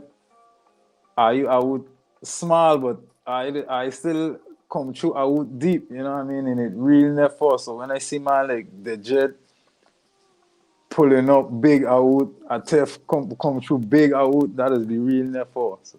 So I salute that as big man all day, every day, you know what I mean? Yeah, the performances was never. I got to big eye up on that, a big man for that, you know. Like Saba say, you pull up there like it was teaching, you know. Yeah. My nephew Netanyahu went up there and he went in deep, like connecting with me personal and his presentation. You know what I mean? I appreciate how Horace did and Sky perform. It was really never, man. Yeah, it was big man through the roof, you know. We get the Jed at TEF interview. I don't know if that was an in-house secret, but you know what I mean? We get it locked down one time in the place. But yeah, it's big man, big love, you know. Me and Nupu have the same, we got the same rent, you know what I mean? So untouchable my you know, we do it big acts swinging, constantly swinging, heads flying, you know, we do this already. But yeah, I want to see what this class going to be. I want to see how Saba going to break down this movie. I just watch it, so I have an idea what's going on. I could see why listening the question a crazy spiritual. I don't know if to call it spiritual, but horror movie. But it deep though, cause when you see all the spirits them locking and it's like CERN gone wrong type of vibe, you know what I mean? So be never to see Saba break it down and build us up in my heart, you know. So yeah, I'm grateful to be here for this another session. I don't know, it's big love, Uncle Justin Neb, Hotep Marie, Ma'at, Sekem. Salute the whole Aoud, big up everybody in the chat. I don't know, it's big love. Salute everybody who's supporting, all the big supporters. Yeah, Hotep Ma'at.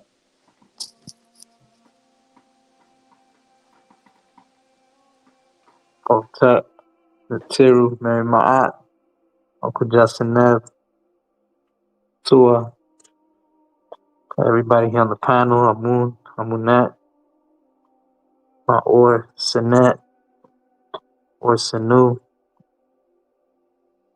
Kafa'ib, Ma'at, Tu, Kamba, Uncle Justin Nev, and Tua to Usaba.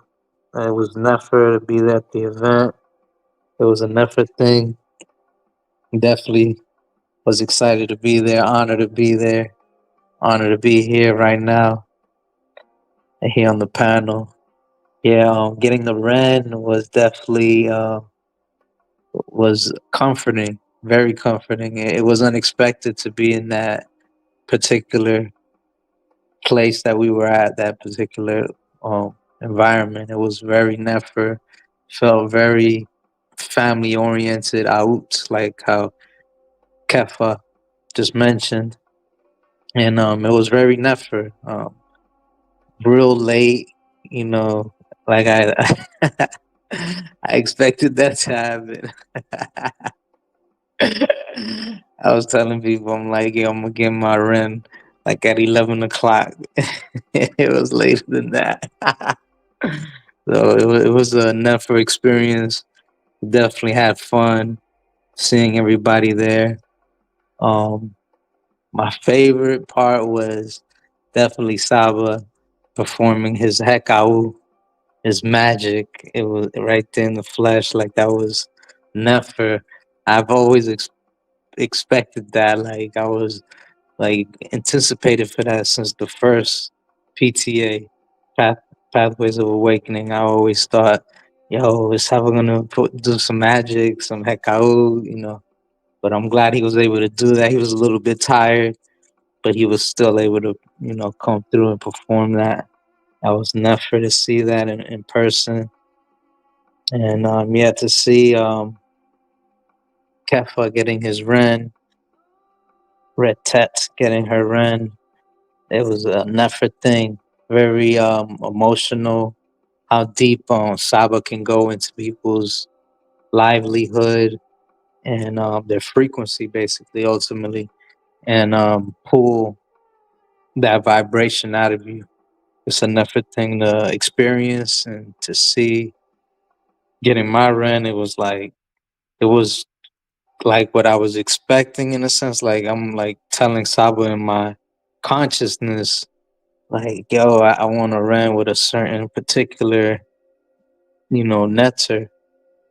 And it was able to come through, man. That's definitely heck out on my end to see it manifest, you know, and it was at the last minute too, because Saba didn't even bring that up. I was looking through my document that Saba had presented me, and I'm like, yo, where's this particular deity, this particular being, yo? Where's he at? Boom, found it, and Saba confirmed it for me. He's like, oh yeah, I forgot to mention that. So it was never to see that, experience that, and yeah, shout out to you, Amun and Amunet, for that presentation. It was very never, as well as with Harasted. That was a never with her daughter on Sky. Those were never presentations. I'm excited to do more presentations. I hope I inspired others to want to do presentations as well. You know, it doesn't matter what particular subject it is that you want to do, as long as you can relate it to my eye and just start with, you know, taking your first foot in, and then eventually the next foot will come in, and then you're just walking right through it, walking in my eye. So just take that first step and do what you got to do, man. But yeah, it was enough for experience to be there with the whole out. It was definitely never. I can't, I enjoyed every moment that I had there. Definitely being able to see Baby Aset. It was just like how I envisioned her in a Upesh that I had. So it was never to see that confirmed to come true as well. And to see her being happy and excited, it'll make you wonder sometimes, like, does she know what we're saying, what we're doing? Because she was real happy and excited, and when we would say certain words, she would react to that. So it was enough for thing. It was enough for experience. Definitely. Can't wait to see more people come through as well too. Those that weren't able to come this year, definitely try to make it through next year. Is gonna be it's in a definite Nefer environment. That temple, the whole setting was Nefer. So Tua to Saba for presenting me with this Nefer Ren. I still I felt like how Kefa was mentioning how you're listening, but yeah, you're still marinating what you have now, what what I'm saying, who you are now, and what you're bringing about, what you're presenting in a sense. So Tua, Uncle Jasanev, Makaru, Makaru, Makaru, very much.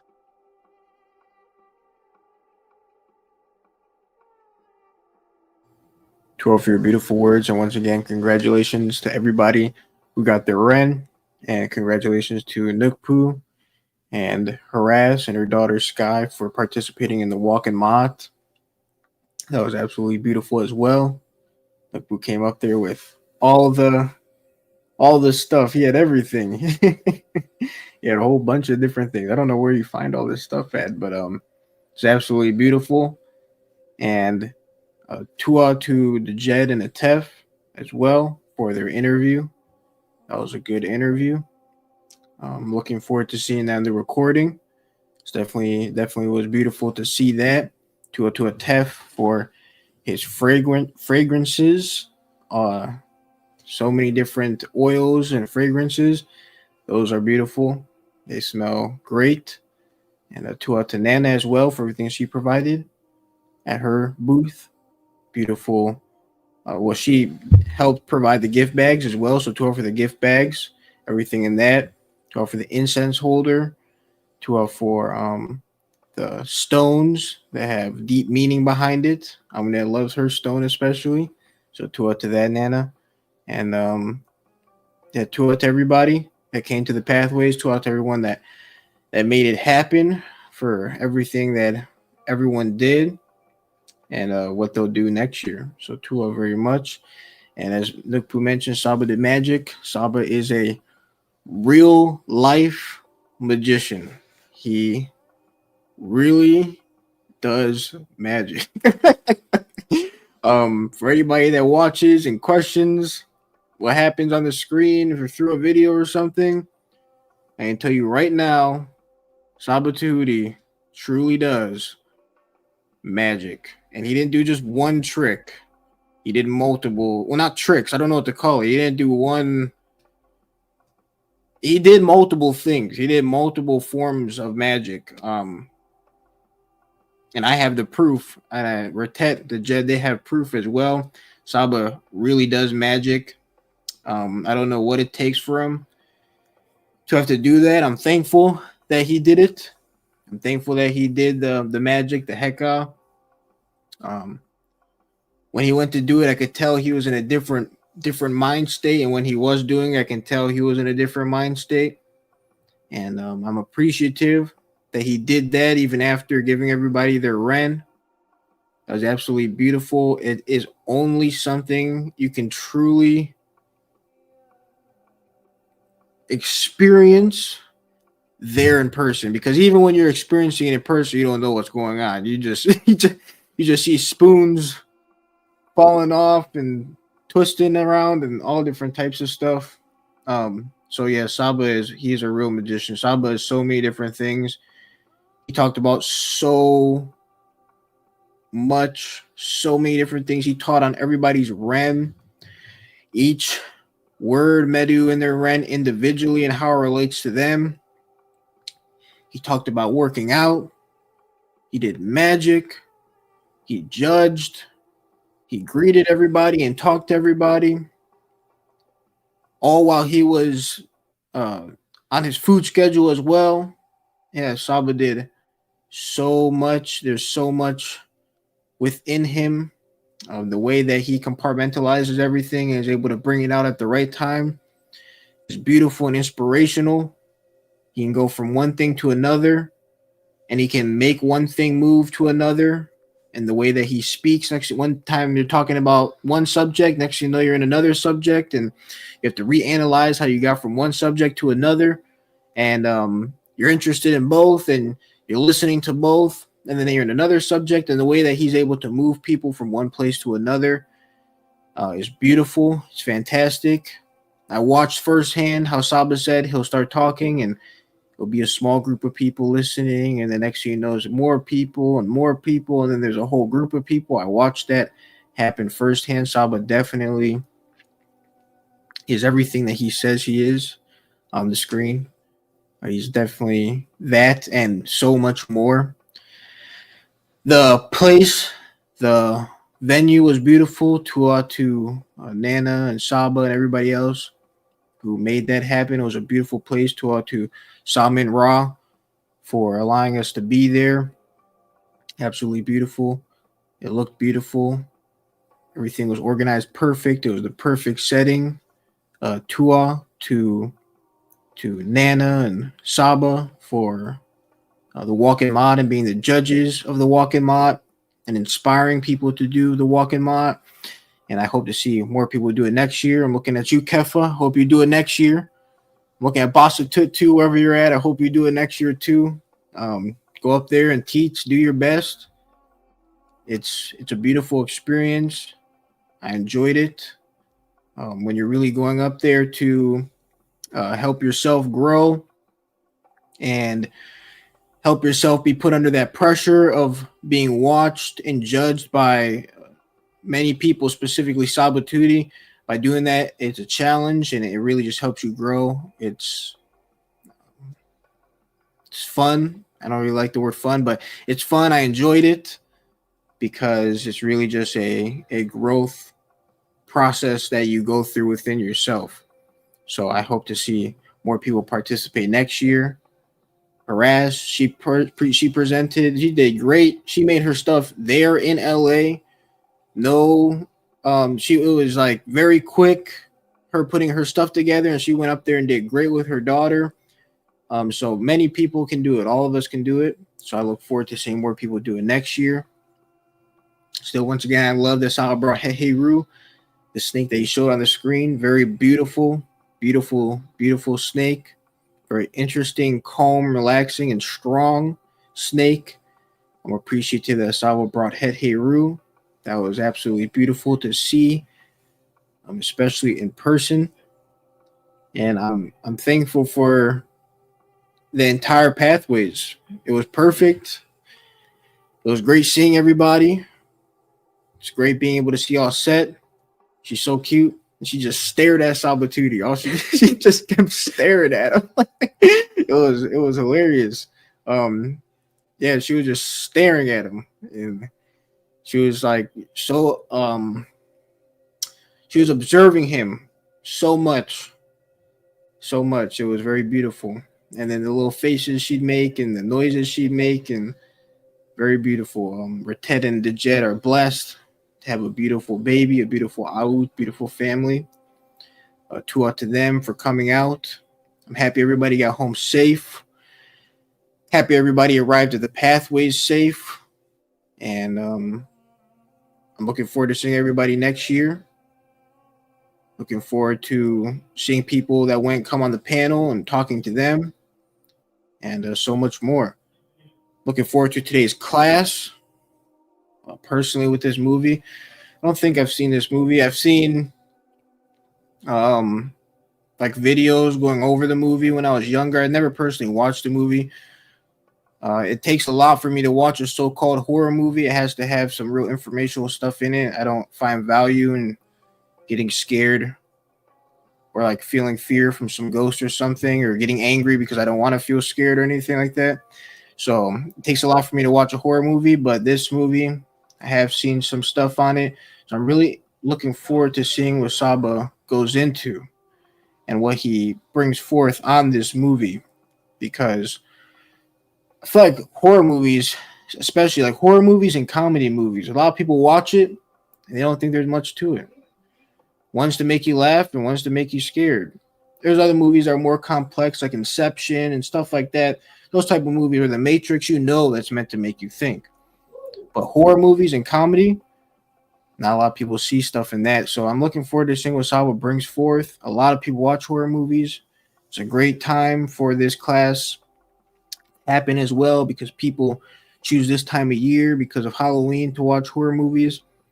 So I hope this class finds the right people and makes them think about what's in the things that they're watching and the depth and the information and knowledge that goes into movies like this. There's so many different horror movies. Cabin in the Woods, I mean, it was popular for a certain amount of time, but it didn't get super popular. But for there to be information and stuff inside that movie shows that these people put information and hidden knowledge in everything.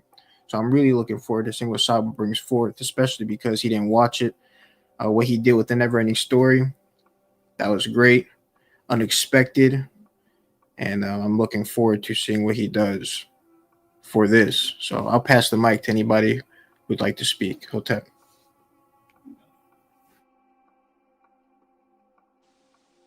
Hotep. For the, but I get treat real good for pathways, you know what I mean? Yeah, so tour to the whole out, tour Nana and TT and Moon, you know, I get treat special. I was welcome home. It was really enough for, you know. I appreciate the I don't know if you call it hospitality, but it wasn't no hospitality. It was just like good treatment, and I appreciate it a lot. I appreciate it a whole lot, you know. So tour, Saba Tehuti tour, to the whole Aoud tour, Nana, Aset Mer, Titi Moon. Yeah, tour so much appreciate you. I appreciate the whole Aoud too. Yeah, you know. Bassett contribute big time to my rent. So appreciate Bassett Maka Axe Effect a whole lot. Yeah, I even appreciate Saba performing the Hekau, like what he had say, you know. But ever since Saba come in my life, the Hekau went up, you know what I mean? So like, I know who Saba is long time, you know, but seeing that spoon spin was a crazy experience. You know what I mean? Don't get me wrong. The fire and the bending and the metal moving, all that was never, you know. But watching that spoon spin, that was crazy. Yeah, that was crazy. But yeah, Pathways was never my second one, the best one, but you know, it's my second one, you know. Yeah, we got Niteru, like, no, food on been there, done that, you know. This is my second one, but yeah, I had a blast kicking it with out. Yeah, two are for all the special treatment, two are for the whole big vibes, the whole merry vibration, you know. Yeah, I appreciate yeah, a lot to for putting it together. Tua Saba for my rent. Tua for giving me the rent I wanted. And Tua Nana Asetmer again. Tua Titi Amun again. Appreciate the special treatment. Yeah, but the whole out, you treat me special. Appreciate ourselves. Big Ma'at. Hotep Marie. Old Tap, Uncle Jaseneb, Nephew Medu, Uncle from both of Jaseneb. you. Tua. Yeah, it was a Nefer thing to get a rent, definitely. It was also a Nefer thing to be able to perform, to do a little bit of Tai Chi, Qigong practices with everyone. I wanted to know what was you guys' experience like, what you personally felt from that. Hotep Sab, welcome back. Welcome back, Sab. Wonderful. I just got back. Awesome, excellent, good to be back. And before I get into this answer, Nukpu asked what everybody's experience was seeing him do the Tai Chi. So go ahead and give a little quick summary of what your experience was, and then we'll get into this answer. But I do want to hear, because I missed that part, right, Nukpu? I did not arrive yet. Is that right? I missed the last one too. Yeah, that's right. Every time you do the chat, I'm not there on video. I'm like, what's that Nukpu's doing? Is he dancing? Oh, he's doing Tai Chi. Okay, I'll catch it. One of the pathways, I'll be there. Okay, so go ahead. Yeah, tell Nukpu what you thought of his Tai Chi, and then we're gonna get into it. And then actually, the person who asked the question is in the building. Big Vapes, you definitely need to jump on the screen. We're gonna get into this movie that you can come on the screen and coach me while I'm answering. Tell me little tidbits and stuff because I haven't seen the movie yet. But we'll talk about that later. But go ahead and tell them about the Tai Chi, what you thought about it, Amun Amunet, and then Kefa, and then we'll move on to the question. 12 for allowing us to answer, Saba. Tua Nukpu for doing the Tai Chi Qigong. I appreciated it. I felt relaxed and energized. And I appreciated the detail that went into it, like with the 3 fingers for the going down below your belly button for the Dantian and stuff like that. And just all the different things you did, the detail really showed that you learned it and you really practice it and do it. And I appreciate you adding in the Medunetter to it. So I felt very relaxed. Thanks. Yes, Tua, I felt very relaxed as well. And I also echo all that Amun said. And I love that we were able to participate in the way that we did. And I love the counting, all the medu, and the visualization. It was all very beautiful. So Tua. Yeah, I was locked in. I enjoy it too. You know what I mean? I even almost drift off a little bit. So it was real never. Yeah, and with the counting, and when I get my rent, my mind went back on that meditation, so it's real deep. So I looking forward to doing it again. So Tua.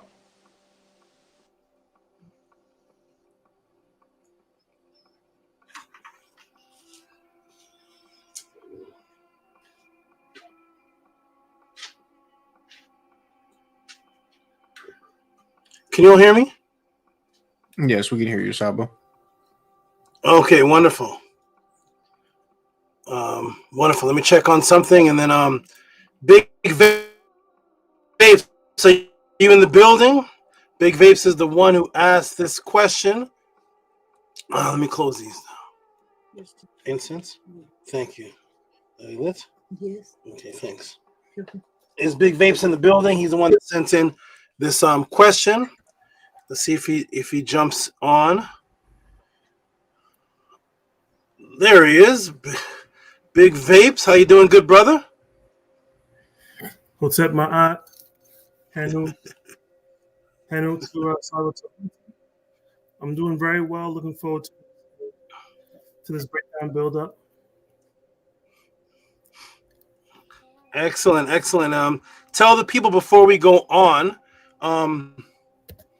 You were the one that's you sent in the other movie I haven't seen yet. What was that one called? Never Ending Story. I gotta watch that one day. And what made you send in, of all the thousands of Freddy Krueger? What are the name of these guys? What are they? Saw 3, the Carrie. Who are these killers, Nanny? I'm from the old school. All I know is Jason, Freddy Krueger, and the Blobber. What made you send in this one on Cabin? Oh, the other one. Oh, the one I was talking about. The trope of this. The other cabin was Cabin Fever. Oh, that's what. Okay, what made you send in this instead of Cabin Fever or any of the other ones? So, when I first saw this movie, before I saw the movie, it said horror comedy, and I'm like, that's kind of a weird kind of like a classification. So I was watching this movie. I was like, this movie is different. It's not a horror movie. It's not a comedy. So it gave me like Matrix, They Live vibes. So I was like, okay, I need to like send this to Saba Tehuti for him to break this down, just so I can see if there's parallels there and to see what else you can come up with. So what's up, Mont? Did you see? Hotep, thank you for the answer. And did you see the movie? The movie's from it was conceptualized in 2011. But did you see the movie while you've been in this podcast experience, or did you see it back when it came out?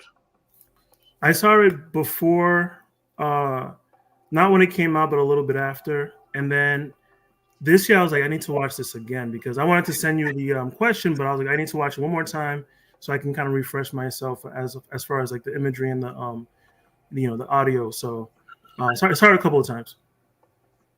Oh, good. Okay, good. Okay, wonderful. The brothers known as Big Vapes. The brothers known as Patah Damu. Is that right? Patah Damu. Patah Damu. Bull. Correct. Oh, you were also one of the ones. You and Basatut. You were one of the ones that was heavily affected by. I did a Patah Buddha class, right? Correct. Yep, I did it. And you were studying Buddhism at the time, or so studying Buddhism and different aspects of Buddhism. So I'm actually gonna probably in the future send you a Sutra Tantra ish question, but I'm kind of like gathering information. So that's coming soon. Okay, good. And also Basatut, I believe he was you can confirm this, Basatut. Were you also studying Buddhism and then saw that class and that hit you? If so, you'll be the third person that I converted or assisted moving from the Buddhism level to this. One of the other brothers was a brother named Patah. This was 2008. He looked like Patah. He was about 5'1". He looked just like Patah. He looked just like the statue Patah. Short. He used to come see me perform magic. He used to come with I forgot. It's a Buddhist book of sayings. I don't know what it was called, but it was a little book that had a ribbon on it and had all the ways of life of Buddha. And he would come question me on these ways of life, and within a matter of a couple of discussions, he got his Ren from being a straight Buddhist. I mean, he had all the Buddhas, everything Buddha for him. And a few months later, his name was Patah, which is interesting because that became yours too. And that both people. So that's interesting. I wanted to say that story. Shout out to you, Patah, if you're listening. This was in Toronto, Canada, in 2008, and his reciprocity to me was every night. Instead of giving me reciprocity, he'd take me to Japanese hibachi to eat. Everything about him was Asian. Like even food was Japanese. Everything, even the food. He didn't take me to the chicken shop. He took me to some. When we walked in the place, it looked like, I mean, they had on the full garb and everything. Shout out to you, Patah from Toronto, Canada. If you're listening, those were the days. He was one of the brothers that was there when I taught Samson. Shout out to you too, Samson, who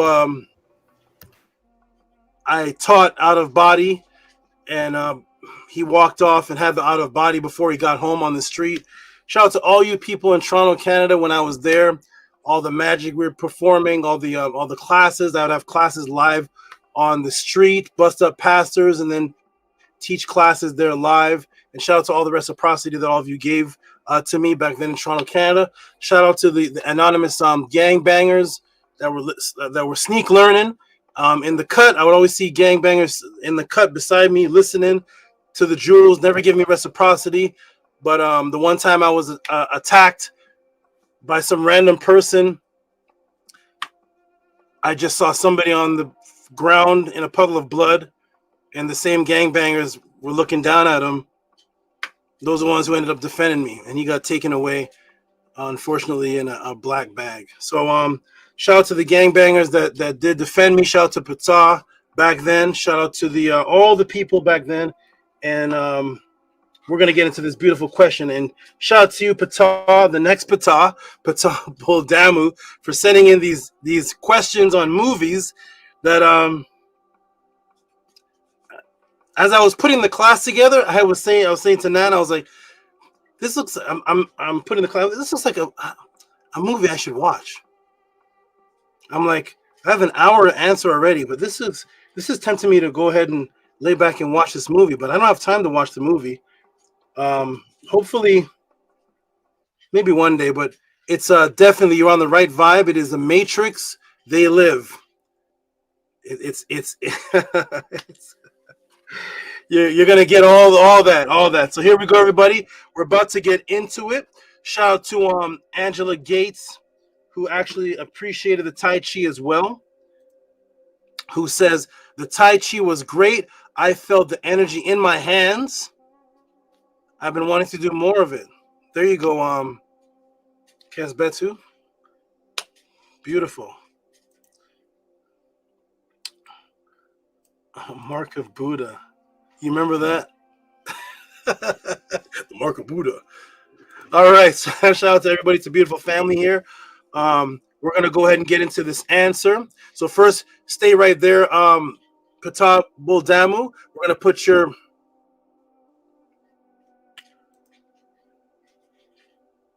Something else is trying to escape. We're going to put your question on the screen and give you some noise for the question. And then go ahead and answer this question. Get into this podcast Tehuti reveal of this. Hold on, everybody. One moment.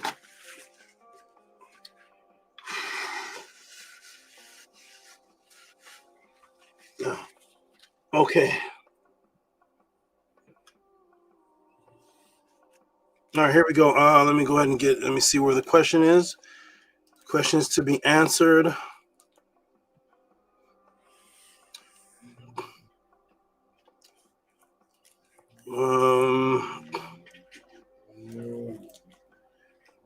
Okay, here it is. Okay, here we go. And then next we have I'm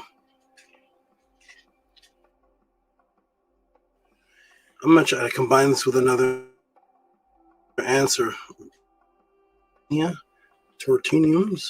But we're gonna get into that probably next week. But here we go. Our shout out to Pata Boldamu. Let's give him some big noise. And go ahead and read that first, Pata Bull. So $50 from Pata Boldamu for the Cabin in the Woods movie breakdown and build up. All right, thank you for the great support. You're going to get a great answer, I hope. I haven't seen the movie yet, so you judge at the end whether I even got the right movie. Actually, there's a little... Actually, the movie starts off tricking you that it's the wrong movie, but we're going to get into that. So I'll give Pata Boldamu some noise, please. Ooh.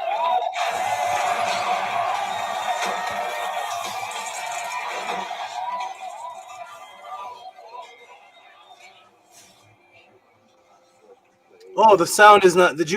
How did that sound to you all? Sounded low to me. Sounded good?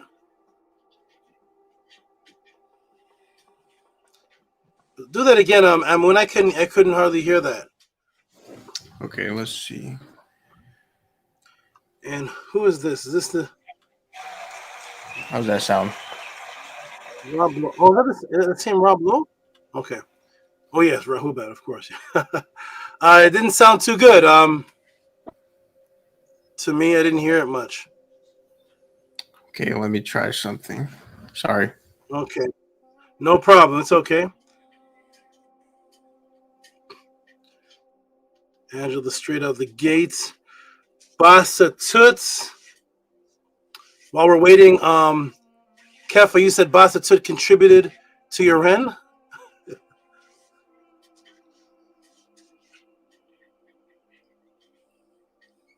Is that what you said? You're unmuted. Yes, Okay, yes, Saba. Basatut. Remember, I was on a journey. I was on an adventure, and then Basatut let me know like I got you, so I didn't have to like dip out early before the buses stop running and all of that, you know. So Basatut stayed back. Yeah, he stayed back so I could get my rent, and then he'd take me home, give me VIP treatment. So that was big. That was big, my art. Oh, I see. I understand that. That's right. That's right, because you'd have to be on the schedule of the public transport, the public transportation. It's okay. Good. Shout out to Boston for that. Yeah. And then you also said you and Kesbetu have the same Ren. Yeah, because Kesbetu have my art in he ren. Oh, yeah. Yes. Yeah. That's right. Yes. Okay. All right. Play that sound again, Amun. Thank you for your answer, Kefa Ib. And let's hear the sound one more time. Let's get to this pod class. Yes, sir.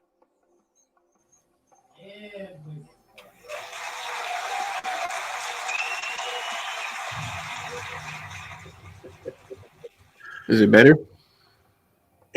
Play another noise other than the hand clap. It doesn't sound. And yes, the Hekau really works. It sounds like it's coming from a walkie-talkie. I might have to leave and then come back. Okay. Yeah, it sounds like it's coming. At any rate, shout out to Batal Boldama. We're gonna go ahead and get into this answer. We'll fix the sounds a little later. We definitely gave Batal Boldamu noise when the question was sent in. So shout out, and let's get to this answer, everybody. So everybody, get your pens, your pads out. Get your iPads, get your iPhones, get your eyeballs, get everything ready and prepared, because we are about to get into this right here on the screen, which is, boom, Cabin in the Woods movie, hidden, ancient, and current event messages decoded by Tehuti, government tracking Big Brother watching you, hidden sexual chemical mind control magic used on women and children, combat on set archetype in Cabin in the Woods, self-sabotage mind control matrix, only revealed by Tehuti. Let's get into it, everybody. We're about to get into this beautiful answer. And here's how it's supposed to sound. Here's how the clap is supposed to sound. This is from my side, but I only have a clap.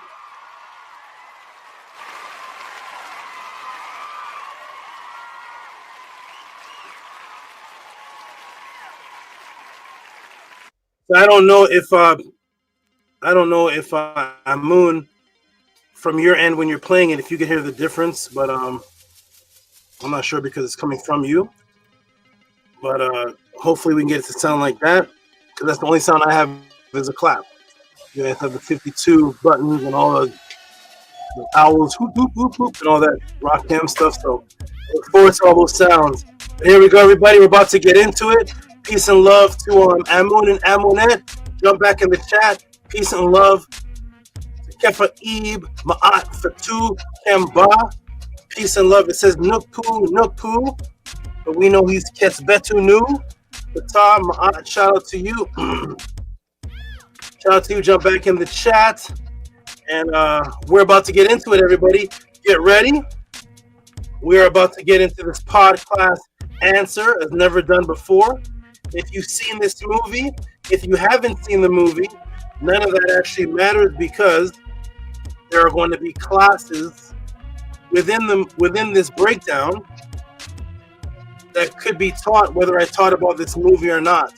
So that is the beautiful, unique thing about the Tehuti Pod class, is that you're going to get Medu Netter, Kemet, Magic classes within whatever you ask me. You could ask me about the Goodyear blimp. Somehow, some way, I'm going to have in there the man who founded the Goodyear blimp was a Freemason who put Sekhmet on his altar. We're going to find it, and you're going to get taught it, and then you're going to get taught all the jewels on Sekhmet by asking about a Goodyear blimp. And that's what happens here at the Tehuti Pod class. So get ready, everyone. We're about to get into this. It's about to be beautiful. Let me go ahead and put the proper background for the matrix breaking that we're about to get into. Press a 9 if you can hear me. In the comments, press a 9. We're about to get into it. Pathways to the Awakening was a beautiful event. It's going to happen next year and every year. This is year 35. Year 35 of the Awakening. Shout out to there's Soze Mania. And where's Maharu? Maybe I missed him in the chat. 432 Fetu Kemba. Big Vapes known as Pata Bull Damu. Angela Gates, straight out the gates. Robert Williams. Amunet Kat. S. Tut Tehuti. Tut Tehuti. No proof of the past jet. Here we go, everybody. Are you ready? Let me get the timer out. The Matrix is in the background.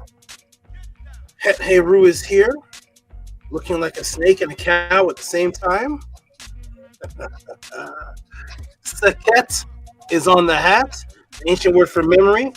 Let me go ahead and get this. I feel good. I feel good about this this question, and I hope everyone enjoys it. Timer's ready. Everybody ready? Now we jump from 25 to 37 people. People listen in the background, and now they're here. Ready, everybody? Are you ready? Het Heru? Are you ready? Here we go. Let me go ahead and put this on the screen properly. Adjust one notch. There are the adjustments. We're ready to go. Here's the moment you all been waiting for. And here we go. Ready, everybody? Let me go ahead and alter one more thing. Background music.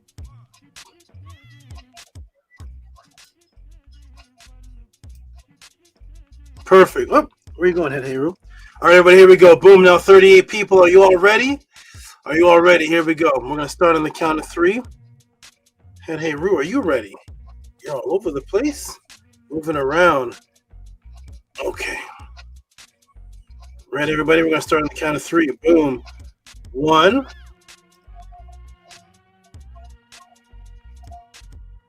Oh, can you all see the share? Make sure of that. Can you all see the screen share? It's going to go into an echo. I want to make sure everybody sees that. Gee, I don't see it for some strange reason. There it is. Do you all see that? I want to make sure everything's right. So by the time I start, there's no interruptions. You all see that? Press a 9. I just need to see one person press a 9. And we'll get going. One person press a 9, and we are ready. I see Hetep Het Heru. Kespetu. I knew you were going to type that. I was going to ask you to type it in. Kesbetu Nu Pata Sa Min Ma'at. Yes, sir. Angela straight out the gates with a 9. 432 with a 9. Kemba. Oh, for 2 Kemba with a 9. Yep. Ambassador, there we go. Everybody ready? Here we go. Boom. Let's get these off the screen.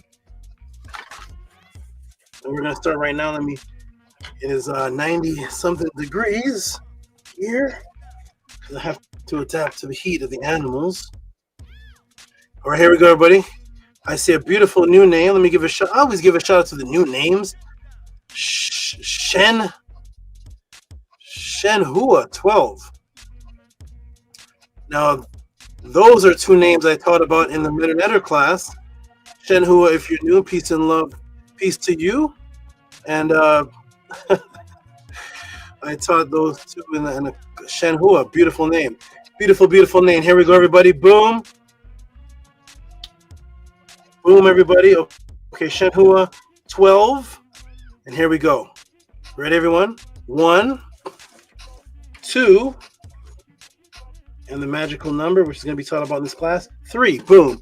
Welcome to the Tehuti Pod class, the question and answer class of the House of the 10. Due to the kidnapping of history and your spiritual identity stolen, millions of people have questions about who they are, where they came from, if immortality exists, what is the original language of religion and spirituality. Who are the Natiru? What about my physical health? What about my mental health? What about mental detoxification? Out-of-body experiences, are those ancient sources for that? Or are they New Age teachings? What about government psyops, telepathy, quantum entangled consciousness? Now, fortunately, now that you have left Christianity, Islam, Hebrew Israelitism, thinking that you've escaped the matrix, which you have, your next step is to go to the Common Conscious platform. Little did you know that you've stepped into another matrix, unfortunately, in the agenda of atheism, now hidden and disguised and has infiltrated in the form of the New Age consciousness, and atheists who've disguised themselves now as the new conscious teachers, atheists who've disguised themselves now as the new Kemetic teachers, atheists disguise themselves as the esoteric teachers, atheists disguise themselves as the metaphysical teachers, still all atheists in the agenda of the matrix to just focus on the knowledge, which is one step, but not the actual spiritual discipline of the ancients with indigenous references. They will not have classes on the actual teachings, disciplines of the ancient writings of the indigenous people themselves and their spiritual beliefs, but they just wear the ancient symbols for fashion and egotistical self-gratification, who do not live by any actual written culture. Thus, they can only teach from memes or do what's called counter-teaching. Counter-teaching is to just go against what someone else teaches. They only do debate, debunk, expose, or I challenge you videos. I challenge your belief system. I challenge your spirituality. Most of their videos are based on that, just challenging, while not standing on any themselves. So they challenge everybody's belief system, but they don't stand on any belief system or spirituality themselves. The subject matter stay on the beginner phase, which is limited to the Hebrews are wrong, the Bible is stolen, which are great subject matters to help one break out of the matrix. But after showing you where it's stolen from, none of them stand on the actual specific part it was stolen from and give the original teachings of that specific part and how to apply that part it was stolen from to their life. They do not stand on the original teachings that it was stolen from as their actual way of life. Their focus is just to show you this was stolen, and then they leave you right there. That is called breaking something or someone down, but not building them back up. If you show that something is stolen, then show how we should adhere to it in our original mind state prior to it being stolen. But that part takes discipline. Discipline, discipline, discipline. For the next topic of focus is usually the Egyptians are black, the Egyptians are black, the Egyptians are black, but I'm not going to follow any of their teachings. I just know the Egyptians are black. The Egyptians are black, Egyptians are black, but I won't follow their conscious discipline. I'm only proud of what they physically look like. As far as their actual teachings, forget about that part. That's too much discipline for me. Let's forget about that. I'm just proud they got dark skin and a wide nose, and we'll just leave it at that, and I'll go watch the Knicks game and eat Doritos. Or the next thing is, let me tell you what's wrong with another group. So most of their videos are about talking about other people. All their titles are argumentative. They all have negatives in them, such as the pyramids in America are older than the ones in Egypt. We are the Native Americans, but we're not Africans. Never just, what are the pyramids in America for, and how can they enhance your way of life? Or what are the disciplines, prescribed ways of the Native Americans? Don't talk about what you're not. Talk about what you are and try to hold a class on that. What can be lived by those teachings that can enhance us spiritually? They can only do what's called counter teaching, which is when your favorite popular teacher cannot do full videos on the actual culture that they claim or ancestors live by, that one should be disciplined in, like the ancients were, because he or she does not truly have confidence that any quote-unquote African or quote-unquote Ma'at, quote-unquote Kemet culture can actually stand on its own and hold the people's attention. They need contention or the shock value for views. They're concerned about views and views and views and who has more views and views. It's a popularity contest. No, we're not here for views. We're here for the quality people that are disciplined and loyal. They themselves are not disciplined or stand on anything, never giving you any indigenous culture that's actually written or any written spiritual discipline in its place.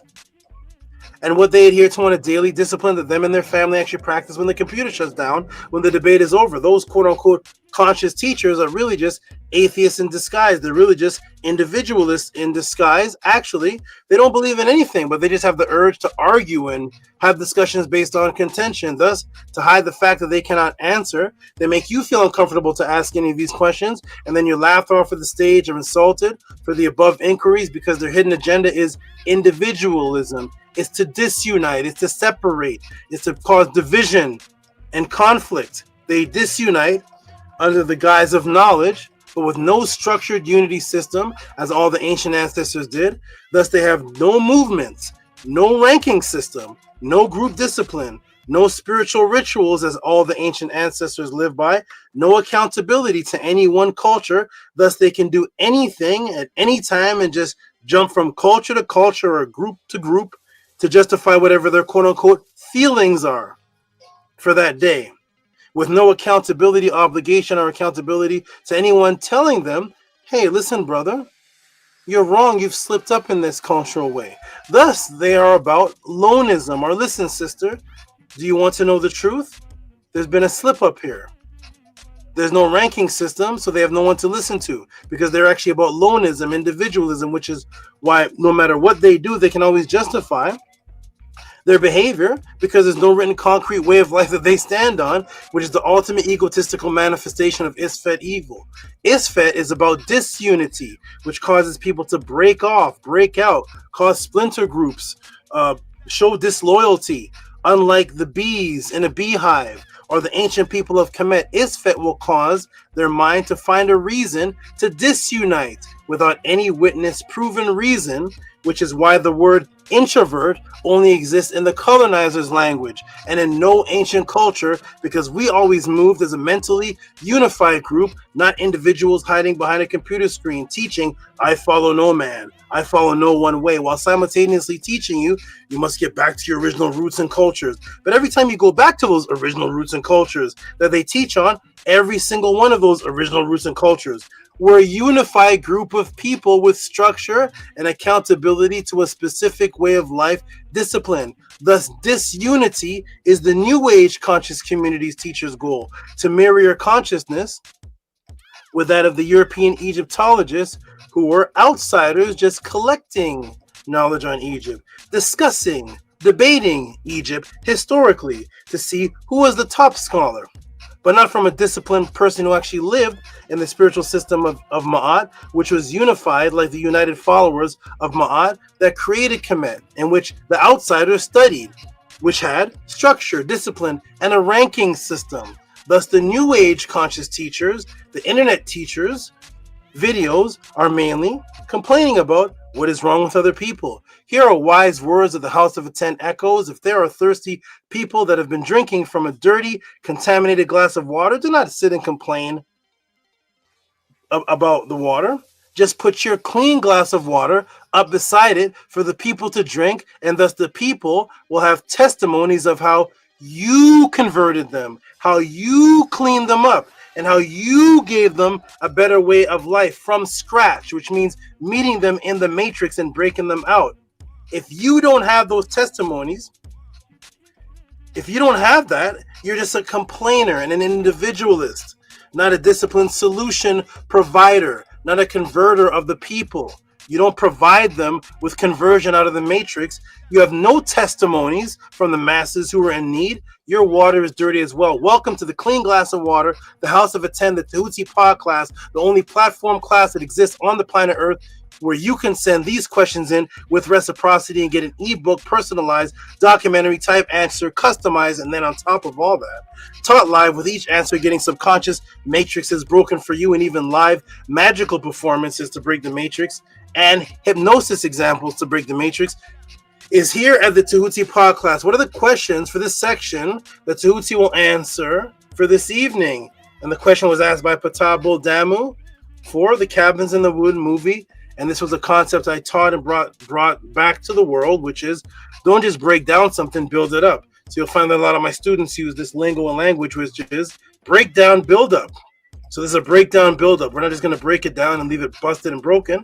We're going to build it back up. So what an interesting question and request sent in by one of the great consistent students who is known as Big Vapes or Patabo Damo. And this again shows the diversity that is only displayed on this planet Earth here at the Tehuti podcast. Where else can you go and ask questions about out-of-body experiences, the Matrix, government conspiracies, the Purim Haru, the coffin text, fatty liver disease, any solution to kidney failure, and its solutions, extraterrestrial involvement, life on Mars,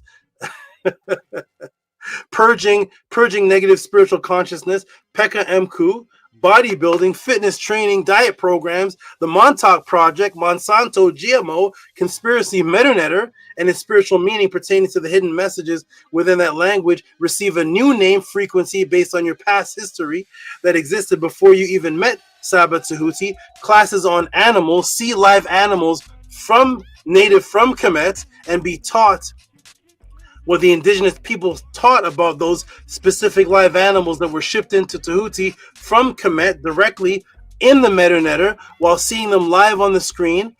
Also, how to contact your deceased family members. And on top of all that, ask about a movie that Tehuti has never seen before. And get the most thorough, ancient, symbolic, hidden meaning, message, breakdown of this movie ever done in history. Yes, Cabin in the Woods is happening here at the Tehuti podcast. Have you ever seen such a phenomenon like this in Earth's history? This phenomenon only takes place here at the Tehuti podcast, the House of a 10. Let us continue. Here we are. Ready? Boom. Let us begin. This movie is based around a group of college friends, which are Dana, Kurt, Jewel, Marty, and Holden. They head to this remote cabin for a weekend getaway. In the basement, these friends. Oh, one second. Let me get this on my eye. Oh, hold on a second. Ooh. So these friends, while they're in the basement, they come across things like conch shells. Oh man. They come across diaries, conch shells, pendants that they open, circular puzzles, all type of things in this basement. When behind them, as they're talking, a door from the floor automatically pops up, and they go to the basement. They unknowingly start choosing their own method of death by activating the so-called cursed objects, old diary that summons the dead family of murderers called the Buckners. And they keep summoning things, unknowingly doing it. One by one, the group is killed off according to what's called horror movie tropes. This is why Patabo Damu, when he heard about the movie, it said it's a horror movie and a comedy. It's actually a horror movie and imbued horror tropes. So they actually killed off one by one by stereotypical horror movie tropes and actual characters that are subliminal messages of other actual characters from horror movies that everybody knows. This movie is Cabin in the Woods, and here they are, right here. As you can see here, there is in different order though. There's 5 of them. So starting from the side of the woman in the green, that's Jules in the green, right there. There's Kurt hugging Jules. There's Dana, who is in the middle with the red hair. We're gonna find out why she has red hair. There's Holden, and then there's Marty, and there they are from the front and the back. If you look at the cabins in the woods right here, you're gonna see that there is a gentleman dressed as a businessman, dressed in his white shirt and his trousers, and other people that are there dressed like doctors, and they're looking into these cubes. They're looking into these cubes and screens. We're going to find out why in a short moment. But there they are, and this begins off the story of Cabin in the Woods. Okay, wonderful. Here we go. Everybody ready? Now let's expand this up. So what do you mean, Tehuti, by tropes? What are these tropes that they're killed off by? And why they're stereotypical and why they're familiar? So one of the things that makes this movie unique is that it immediately begins off letting you know that there are subliminal messages riddled throughout. Because unlike other horror movies, there is not one killer. So if you go to other horror movies, there's the man from Saw, Jason is one, Michael Myers is one, Freddy Krueger is one, Chucky's one. And this one, there's not one. That's one of the things that makes it unique. That is actually a trope. A trope, which is something that is influence, and it's a mockery message at the same time. So this takes us into another movie that they got that trope from, because there's another movie that doesn't just have one, and all the creatures are behind glass in what looks like a cube. And that was based on the number 13, which is called the 13th Ghost. So if you go back and see the 13th Ghost is one of the other movies where they go into this mansion type place and they unknowingly start unlocking these beings that are behind this glass, which look very similar to the cube glass in this movie. So that begins off the first trope, taking you back to another movie, 13 Ghosts, which is going to get back into the number 13 as you get into the rest of the movie. But there's not one killer, and then the other tropes are going to be the killers are going to start looking familiar. Shout out to the new people in the room. That's Shenhua and My Kids. That's a beautiful name. My 4 Kids. What do I like that? That's a nice name. Let me get some water on that. My 4 Kids. 557. Shout out to the new people in the room and the names. So here we go, everybody. Let's get back to it. Ready. Here we go. Hey, there's VRI, who's supposed to be a part of the collab. Shout out to you, VRI. Hopefully you'll make the next pathway. It says Tua Saba Tehuti Amenhotep Ra. Nini Uk to you. Let's get back into it, everybody. Ready? Here we go. Boom, boom, and boom. Only at the Tehuti Pod class. Here we are. Ready? Ready. Boom. So one of the things that make this movie unique is that it immediately begins off letting you know that there are subliminal messages riddled throughout, because unlike other horror movies, there's not one killer or enemy. In fact, the enemies in the movie are actually echoes of several other horror movies, which will allude to the ultimate hidden message at the end, and how this reflects society and the matrix that you actually live in, which of course we will get to during the Tehuti Overdrive section. Now, as far as the other characters, they are vague yet clear characters from other movies. So vague yet clear characters, meaning that you can tell that they're another character.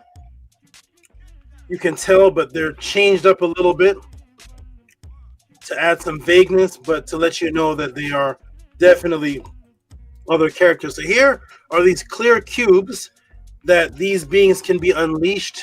These they call them the monsters, can be unleashed. And if you look at these clear cubes, you may see some familiar creatures from other horror movies. I'm just going to go over a couple of them just to let you know that this is a trope of other horror movies and video game horror movies. So we see from probably before anybody here was born or before their time, the movie called The Blob. Now we got 4 characters here from Left from Dead, the video game horror movie.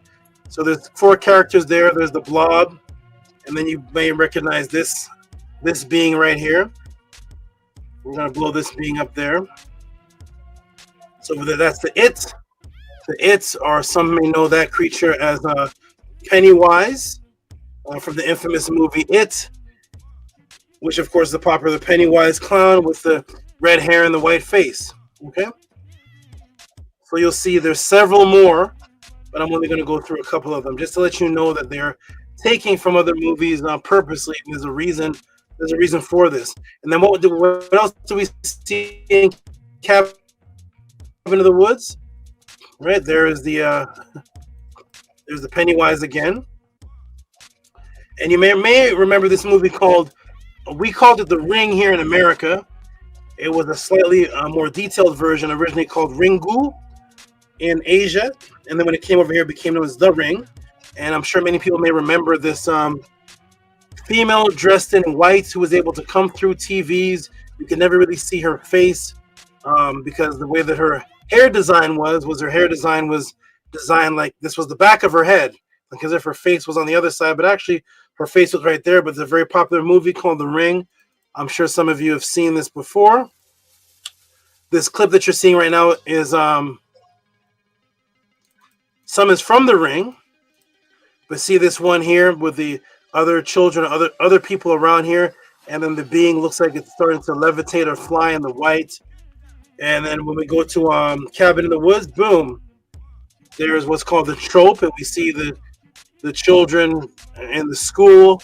With the pictures here, you see the pictures on the wall here. In The Ring here, you see the pictures on the wall. In Cabin in the Woods, the person's in white with the black hair coming down. It looks like the dress is like burnt and black. Here's the burnt and black. So we're seeing other characters from other movies inside of this one movie, and this is being done purposely for an ultimate message at the end, which is going to directly pertain to you all that I'm speaking about, and to all of us in this matrix that we're inside of right now. And the reason why you know all these characters, like I say in the beginning of most of the pod classes, and I'll say it again one more time on the screen. If you were to ask someone about Kemwasi, crickets. Who's Senahu? Who's Kemwasi? Crickets. But you're asking, is anybody who doesn't know what the movie The Ring, the girl? Anybody who doesn't know the first and last name of the killers? Michael, last name Myers. Jason, last name Voorhees. You know the first and last name of the killers. You know where they live. You know the scenario. You know the stories. You know it's not just Freddy, it's Freddy Krueger. And this is in our head more than the stories of the ancestors. In this movie is actually going to be based on that. Here we go, everybody. Boom, boom, boom, boom, boom. So everybody's familiar with Ringu. And Shanhua says, peace. Thanks. Okay. Here we go, everybody. Boom. Let's get back to it. Okay, it's locking up. There it is. Okay, boom. And here we go. And of course, everybody's familiar with this. Most people are familiar with this. Of course, one of the most popular classic horror movies in the world. Who is the killer with steel pins going through his head and a Pandora's box puzzle of death called the Hellraiser? Most people in here know this. Okay, so here it is. And then what do we see inside of course, with the deliberate play on words, this movie is called Hellraiser. Who do we have in the Cabins of the Wood with steel going through his head, holding a puzzle of death? Who do we have? Boom. The same looking character in the black, very pale skin, steel going through the head. This one is Hellraiser. This one is Hell Lord. But of course, this one is in the Cabin of the Woods. Okay. One moment, everybody. I'm gonna leave this screen on. Give me one moment. I'm gonna be right back. I'm gonna leave that screen on, and press on 9 if you can still hear me. My screen looks like it may have locked. My 4K pressed 9 earlier. I'm gonna put this screen back on, and I'll be right back in a moment. Hold on a second. Here we go. Boom. Get back to the screen.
Okay, we are right back, everybody. Let's go back into it. We got one of my favorite names, Amun Min Ra Sut Atum. Shout out to Amun Min Ra Sut Atum. He actually sent support for the Pathways event after the last pod class. I didn't get to announce because it was after the pod class. So shout out to Amun Min Ra Sut Atum, who sent some support after the last class. Let's get back into it, everybody. Are you ready? Here we go. Boom, boom, and boom. We're back. Woo! So we got Hellraiser, and of course there's Hell Lord. Hell Lord. Okay, so what is actually psychologically happening? So what is actually psychologically happening so far within your mind as you watch this movie? And this is where it gets extremely deep. What is happening is that you're watching something on screen that is neurologically connecting to memories that you and the viewers had in real life outside of this movie. This is just preparation for what is the actual nuanced, layered message within the movie. That is, what is being portrayed in the movie is reflecting actual reality. It has affected you in real life. So there's a difference between, again, let's focus on this and then we're going to get into it.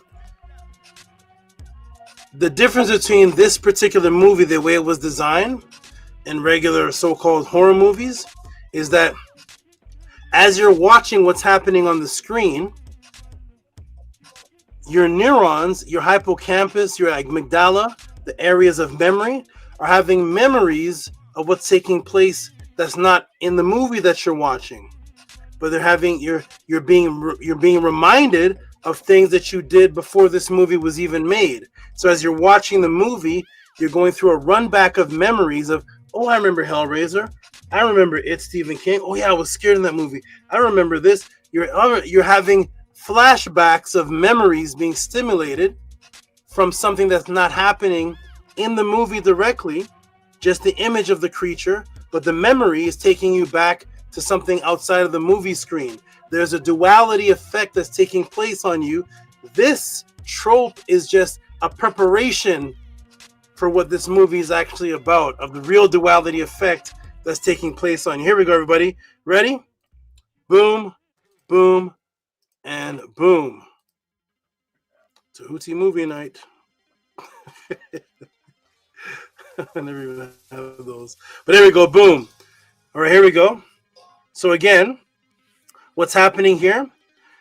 So you're watching something on screen that's neurologically connecting to memories that you and the viewers, which is you, and the other viewers had in real life outside of this movie. This is just preparation for what is the actual nuanced, layered message within this movie, that what is being portrayed in this movie is reflecting actual reality that has affected you in real life outside of the movie.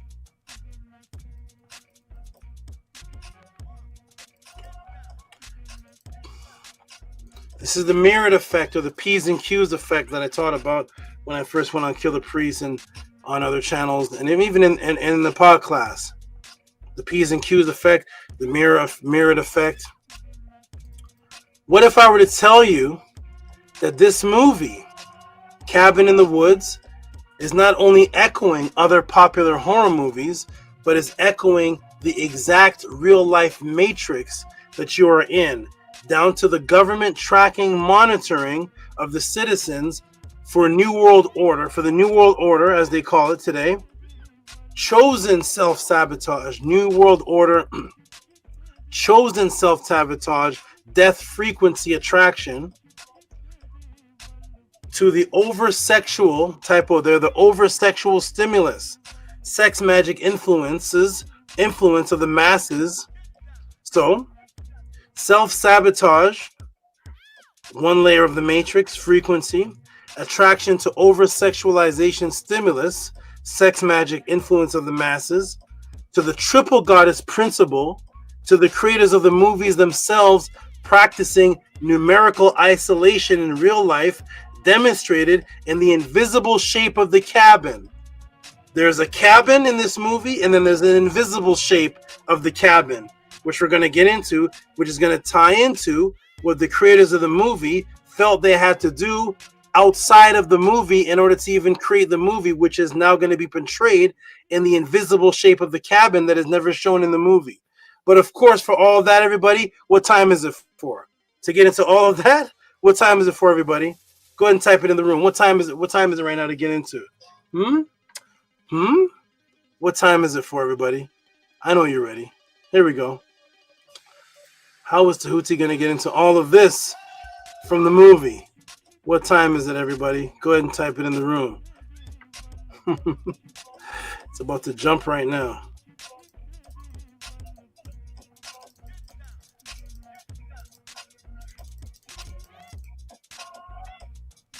Let me look in the chat because there is a little lag, but that's okay.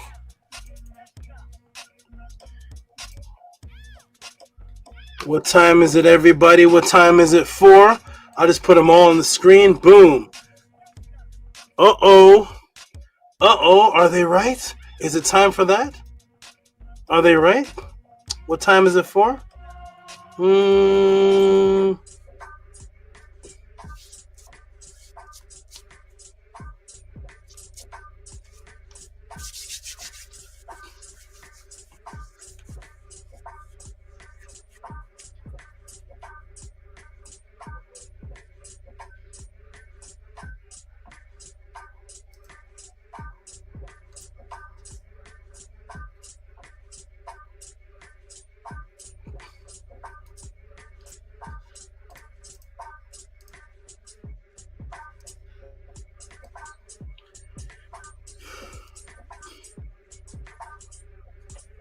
It is time for Tehuti Overdrive. Are you ready, everybody?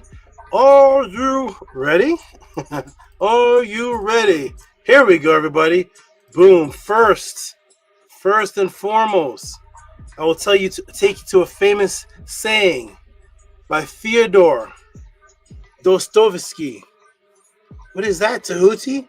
What does Fyodor Dostoevsky have to do with this? I'm going to take you to a famous saying by Fyodor Dostoevsky, which is the exact principle of how the Matrix works. What? Right, everybody? Here's the exact principle of how the Matrix works. Get ready. Uh-oh. Who's this? Here's how the Matrix works.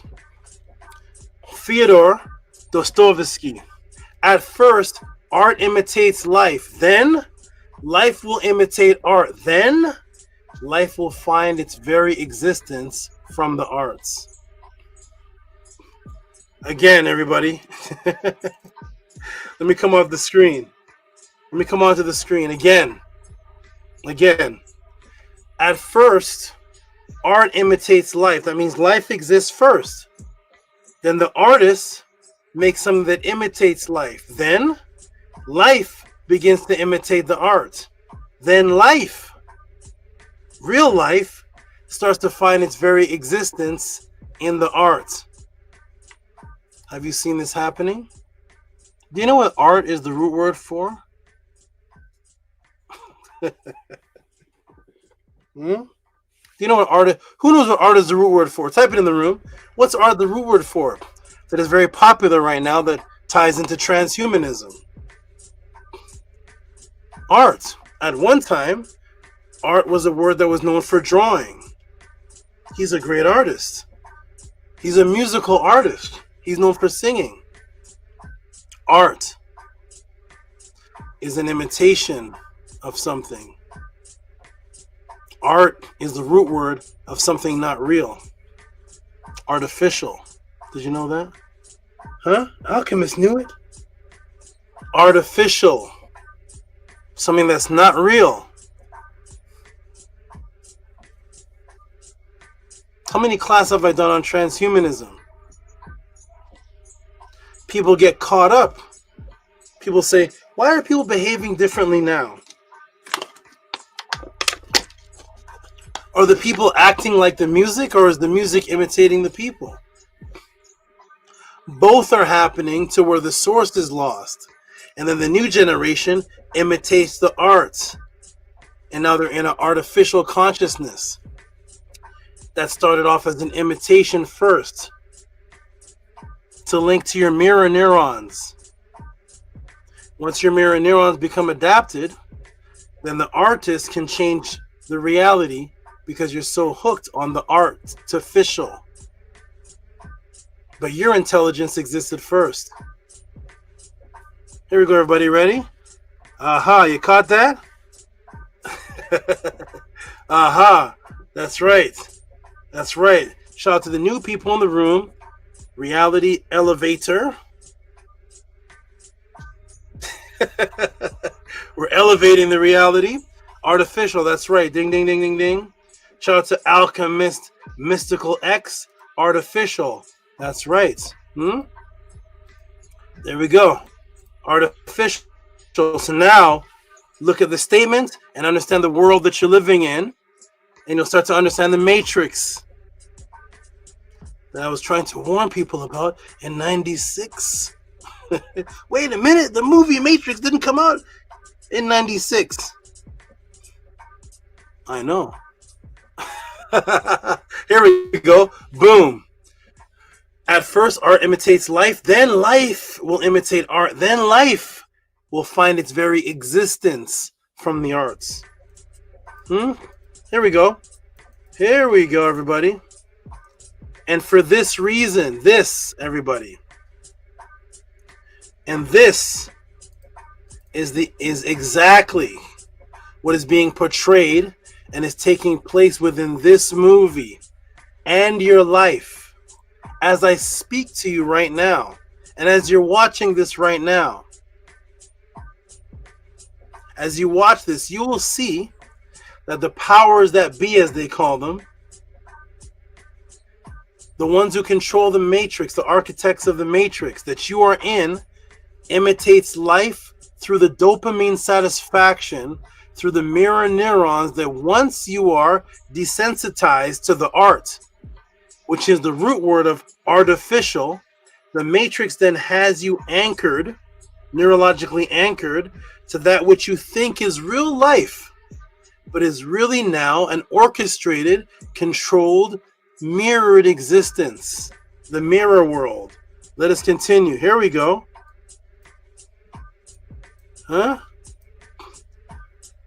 This class just took a rapid change. I thought we were just talking about horror movies. Here we go, everybody. You ready? Now we're in overdrive. New people, this is what happens when it goes into overdrive mode.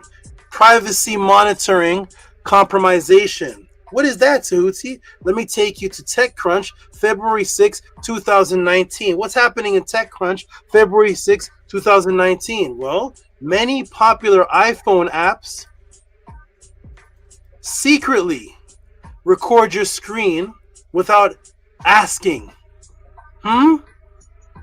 Why is that happening? How did we get to this? What happened to the horror movie? I'm getting scared now. This is the real horror movie. Ready, everybody? Here we go. Let's go to February 6, 2019. TechCrunch, everybody. Many major companies like Air Canada, Hollister, and Expedia are recording what? Every tap and swipe you make on their phone apps. In most cases, you won't even realize it. And they don't need to ask for permission. You can assume that most apps are collecting data on you. Some even monetize your data without your knowledge. But TechCrunch has found several popular iPhone apps from hoteliers, travel sites, airlines, cell phone carriers, banks, and financiers that don't ask or make it clear, if at all, that they know exactly how you're using their apps. Worse, even though these apps are meant to mask certain fields, you know, when you type in your passwords and it masks them, some inadvertently expose sensitive data. I'm going to come to the screen right now. Ever created a password? I'm sure you have. You create a password, right? And when you create a password, when you type in the letters that choose your password, make up your password, it shows little black dots over what you type. But have you ever noticed that for 1 second, it shows what you actually type, then it turns into a black dot? Anybody notice that? Has anybody noticed that? Or is Tehuti going crazy? When you create a password, create your password. It could be for a bank, it could be for an email, it could be for your credit card, it could be for whatever it is. It turns what you type into little black dots because supposedly they don't want anybody to see it. But for 1 second before it turns to the black dot, for 1 second, if you put B-A-K, it'll say B for a second, then black dot, A-K. But why does it show it for a second?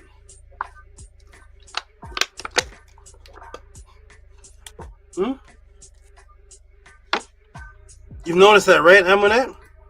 It shows it for a flash. If you actually don't look quick enough, if you type it and look away for a flash, it'll look like what you typed was protected with a black dot. Look at it, screen record it. It'll one quick step, and it'll show the letter, then it turns into a black dot. You notice that? Yep. Here we go, everybody. Boom. What's actually happening here? Here we go. Who are they showing it to? What is it for? Worse, even though these apps are meant to mask certain fields, some inadvertently expose the sensitive data. Apps like Abercrombie and Finch, Hotels.com, and Singapore Airlines also use Glassbox, a customer experience analytics firm, one of a handful of companies that allows developers to embed what's called session replay. Anybody know what that is? Technology into their apps. These session replays let app developers record the screen, and play them back to see how its users interacted with the app, to figure out if something didn't work or if there was any error. Every tap, button, push, and keyboard entry is recorded, screen recorded effectively, and screenshotted, and then casted out, sent back to app developers. This lets Air Canada employees and anyone else capable of accessing, whoever used the glass box, anyone else capable of accessing the screenshot database, see encrypted credit card and password information, he told TechCrunch. So here's what you see, here's what's supposed to be seen, and here's what they see. Not just the developers, just the Air Canada employees see this.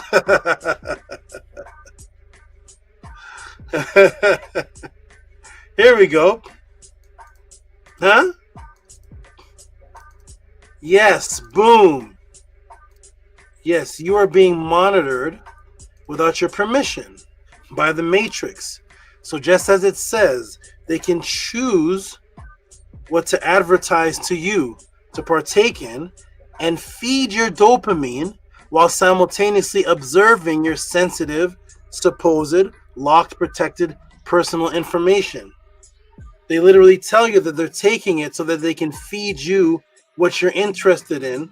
That started off as you're supposed intelligent, then it was an art, then it was artificial, then it's fed back to you in the way they want it, and then you start to want what they have to give. While they're screenshotting and recording and screencasting. Yes. Then they streamcast you from your video conversations and personal recordings out to be observed visually by the architects of the Matrix. Here's an example screen. They streamcast your different monitors, phones, and different things that their program is on in video, real life time, and then they send it out. And they watch all these different things that you're doing, including, most importantly, the videos you do of yourself. The videos you do of your house, the videos you do of your birthday, the videos that you do of whatever it may be. Right, reality elevator? Yes. If someone records your screen, they have your password. Because for that quick second, boop. And then on this one I showed, it wasn't even a boop. It showed the entire thing. And then they cast it out. Shout out to Danny Salinas. Peace to the gods. Lord Tehuti. Huh? Here we go. We're going. Why? What does that have to do with Cabins in the Wood movie? Tehuti? I don't know. I never saw the movie. I just know where to get the answer. Here we go. My teacher tells me to stay away from you, Tehuti. I know, of course he does. Yes, this is real life, New World Order, Big Brother, government control, observation. Now back to the movie, Cabin in the Woods. What is the message in this art that they're letting you know is imitating and warning you of? Here we are back to Cabins in the Woods. Am I still showing the screen? Yes, I am. Here we go. Here we are. We see a man looking at screens. They're cubes, but they're really screens. He's able to look into them. Okay. This set of screens is where the supposed monsters are. What's happening here in the movie? What message or warning are they giving you for the real life? Here it is. Do you see the man on the cover of the film movie? Looking into the squares, observing? His name is Citizen. His name is Citizen. Citizen. Well, guess what the students do not realize is going on in this cabin that they are in. So they're in this cabin. This cabin looks, it's wooden.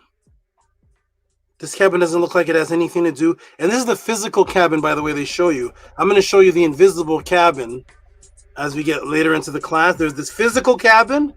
Then there's what this cabin actually looks like and represents in another world. But here, this is the physical cabin. Old wooden cabin. Looks like it has some termites. No kind of technology to this. So what happens, everybody? Here we go. Let's go back to October 25th. The students are in the cabin, and they don't know that something is happening. Here we go. I'm going to show you the footage of this. I've only seen the maximum of about 11 seconds of this movie at a time. There we go. Ready, everybody? Boom, boom, bada boom, bada bing. Is it on the screen? Good. I'm going to turn this down.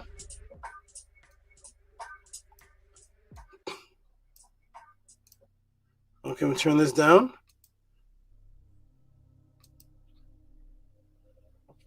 Ready, everybody? Here we go.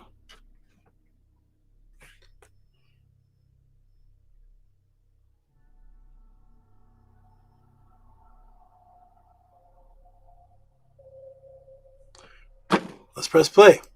What's happening?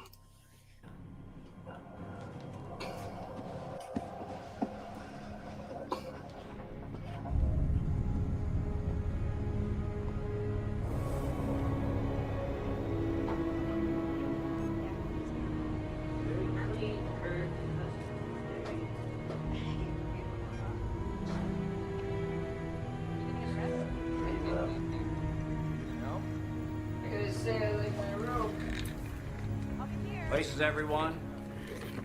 We are live. Engineering, we've got a room change. Hulk is now in 2, McRae is in 4. Operations, do you copy? We need a scenario adjustment. Have it back to you. Miss Lynn. We've got the blood work back on Loudon.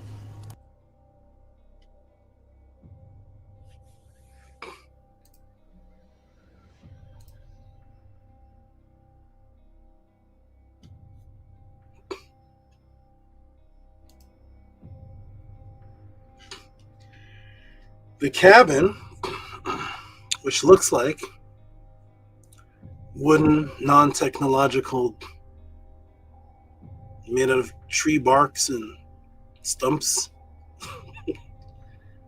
is actually a highly technological observation monitoring system where there is a group of technologists monitoring Loudon's blood work. Did you hear that part? The blood work is looking good. And we're going to get to the part of the blood work is looking good, but it's not the best. They have to do something to the blood of one of the people. But there's nobody in the cabin injecting anybody. There's nobody taking anybody's blood in the cabin. There's no doctors in the cabin. But yet they have the blood work and they're examining the blood work and the changes, watching a particular person, which is Jules, and monitoring her blood work for sexual purposes. How do they get her blood? So they're being observed by technology. Technicians are observing them, monitoring their blood, monitoring their emotions, monitoring the room, telling them that this person moved from room 1 to room 2. They're no longer in this room anymore. Not a sign in the cabin of any type of camera. But yeah, they're being monitored because they're not inside of a cabin. Right, everybody? Did you all see that? Here we go. Let's continue.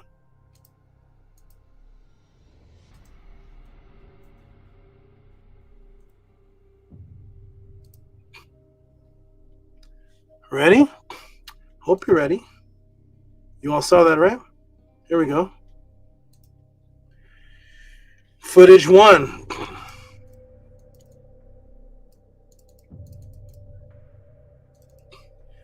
Yep. Boom.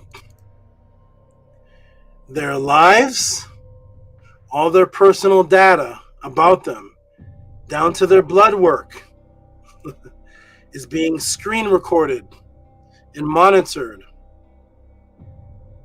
And that what they think is reality is actually being orchestrated. The Matrix, just as is happening in the world that you are living in right now, that you think is real and private. Here is all the data. Here's the high technology they're using to monitor and screen record them. And by certain means, unknowingly, they're able to get into their blood work. And here they are being monitored. Every aspect of their private life because they're not inside of a cabin. Wow, Tehuti. I do my best to stay away from many personal things on my cell phone. This matrix is deep. This is not a movie. This is an expose of what is actually happening even when you put your cell phones and monitors down. Bugs that are flying around you. What if I were to tell you not all of them were actually bugs? Oh, by the way, what is it they call your phone when it's tapped and being monitored, everybody? Let me come to the screen. For some interesting, weird reason, what is it called when your phone is being tapped? Type it in the room. Your phone is... Let me come to the room. Everybody still here? Let's take some water. Your phone is tapped, or your phone is, or the house is. What's that word they used? Why would they use that word? Why? What do you mean bugged? What's that? Why are they using that word? What does that word have to do with word recording? I thought a bug was an insect. Isn't that what a bug is? Like a ladybug. A potato bug. A cockroach. These are bugs. They're living insects. They exist in the real world. But now when you're being monitored, some type of artificial thing is created to imitate life. It's called something that's alive. It's imitating life, but now it has a new meaning, whereas everybody watching this podcast knows that the word bug is not necessarily just dealing with an insect, but for some strange reason, a ladybug, a potato bug, and a mosquito and a cockroach has to do with you being tracked and observed now. What's the connection between the two? Art imitates life. Life eventually imitates the art and then eventually finds its existence through the artificial. And they prep you with certain words for the real thing that is to come. You're like, man, the phone is bugged. What do you mean? Oh, look, I found there's a little microphone. There's a microphone in the phone. The phone's bugged. Well, when you're performing and you have the little microphone on your lapel, you don't say, yo, look at Michael Jackson, his shirt is bugged. It's the same little recording. But when it comes to you being observed and monitored, now it's called a bug. Every other time it's just called a microphone. Desensitizing and preparing you for what they didn't tell you was invented yet. Stay away from Tehuti. You better stay away from him. Preparation, mental preparation to get you ready for the real thing that they already had. Most of the things you see in technology, by the time they come out, they were there 50 years prior to. Or 35 years in Asia, or the government had them prior to. And now you're going to see what bugged is. Ready? Why is it called a bug?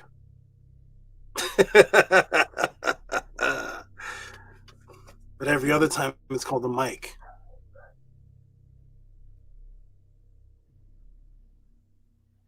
And when a person has the mics on and they're hiding it to observe you, usually to catch another so-called criminal, they say, man, he's wired.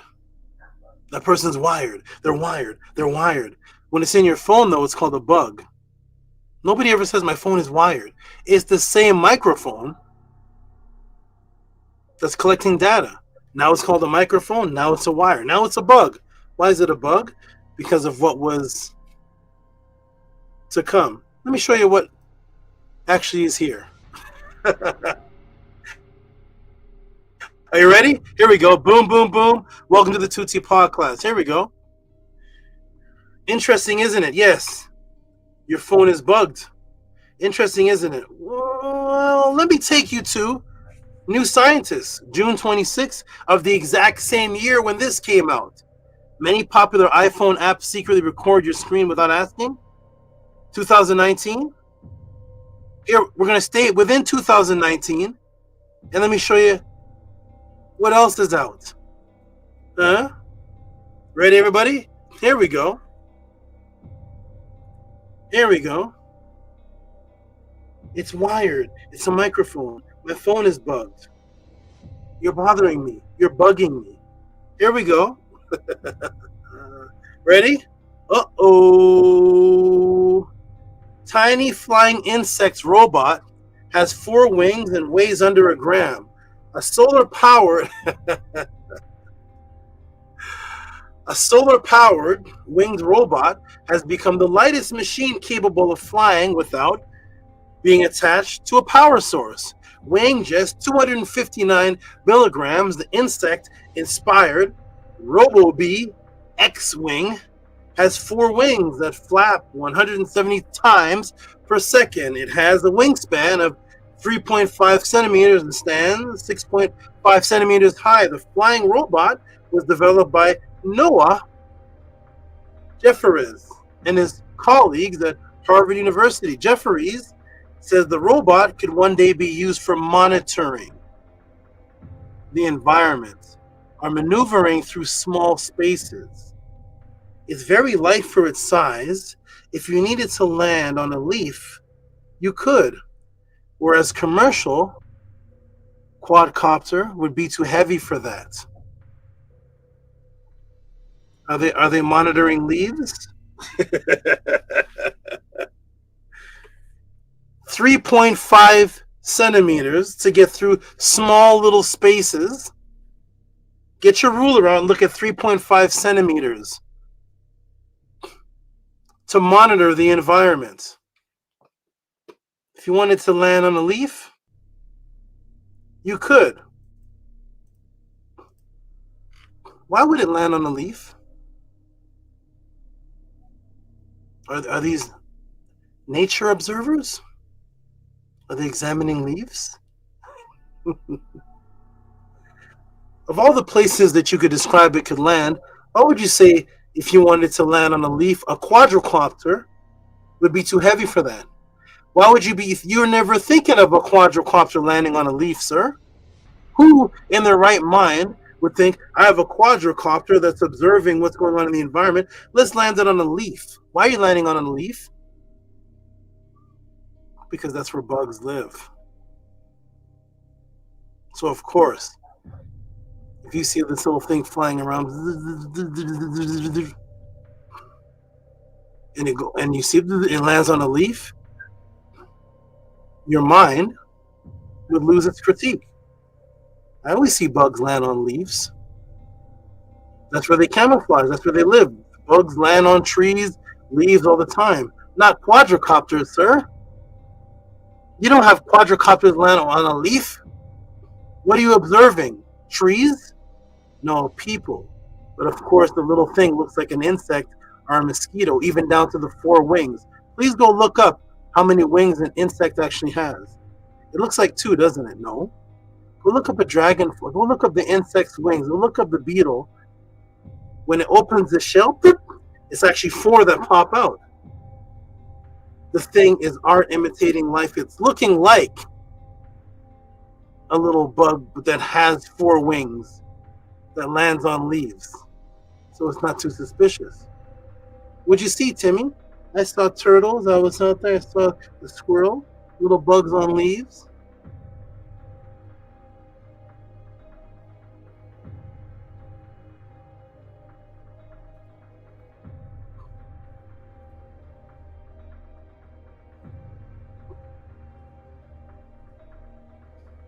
If you needed to land on a leaf, you could. Why do you want to land on a leaf? To make it look more like a bug to who? Boom, 3.5 centimeter mosquito looking insects maneuvering through small spaces, landing on leaves, of course, because that's where bugs, subconsciously we think of them landing on trees and leaves and stuff. Monitoring the environment, it gives a new definition to the real one of your privacy being bugs. Because here's the real one. They don't need to put anything in your phone anymore. They already have the technology where they're screen recording you and casting it out. They don't need to put little cameras in your house. They have little 3.5 centimeter things flying around looking like mosquitoes landing on leaves. This movie is the ultimate imbuement of art imitating life while giving you a warning through hidden yet open messages. Let me tell the class, one of the strongest aspects of mind control is to control your biological imperative, which is to input subliminal messages of sex through NLP and VLP, which is what?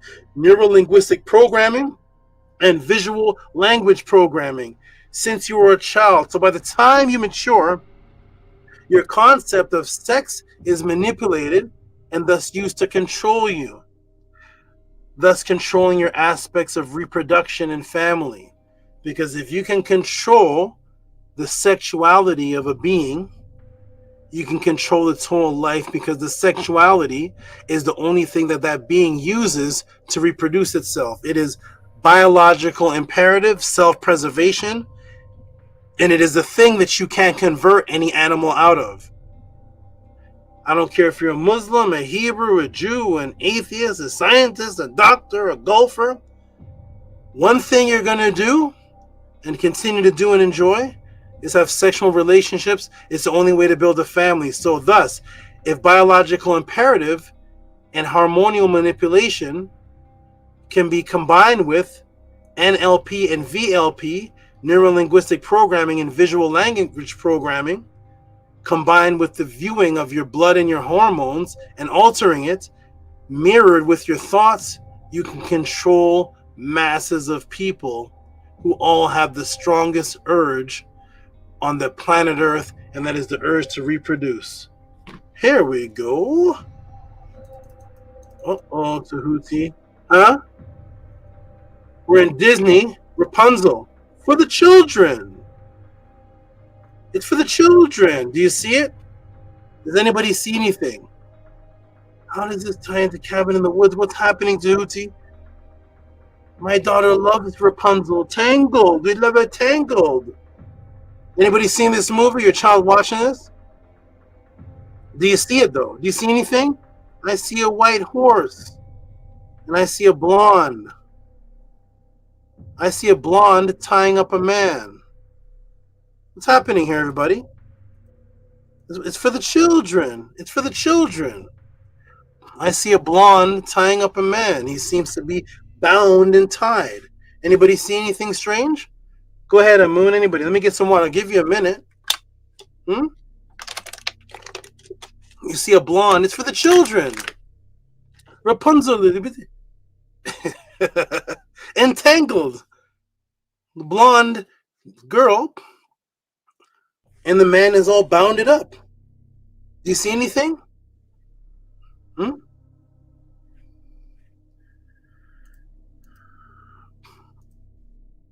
I do.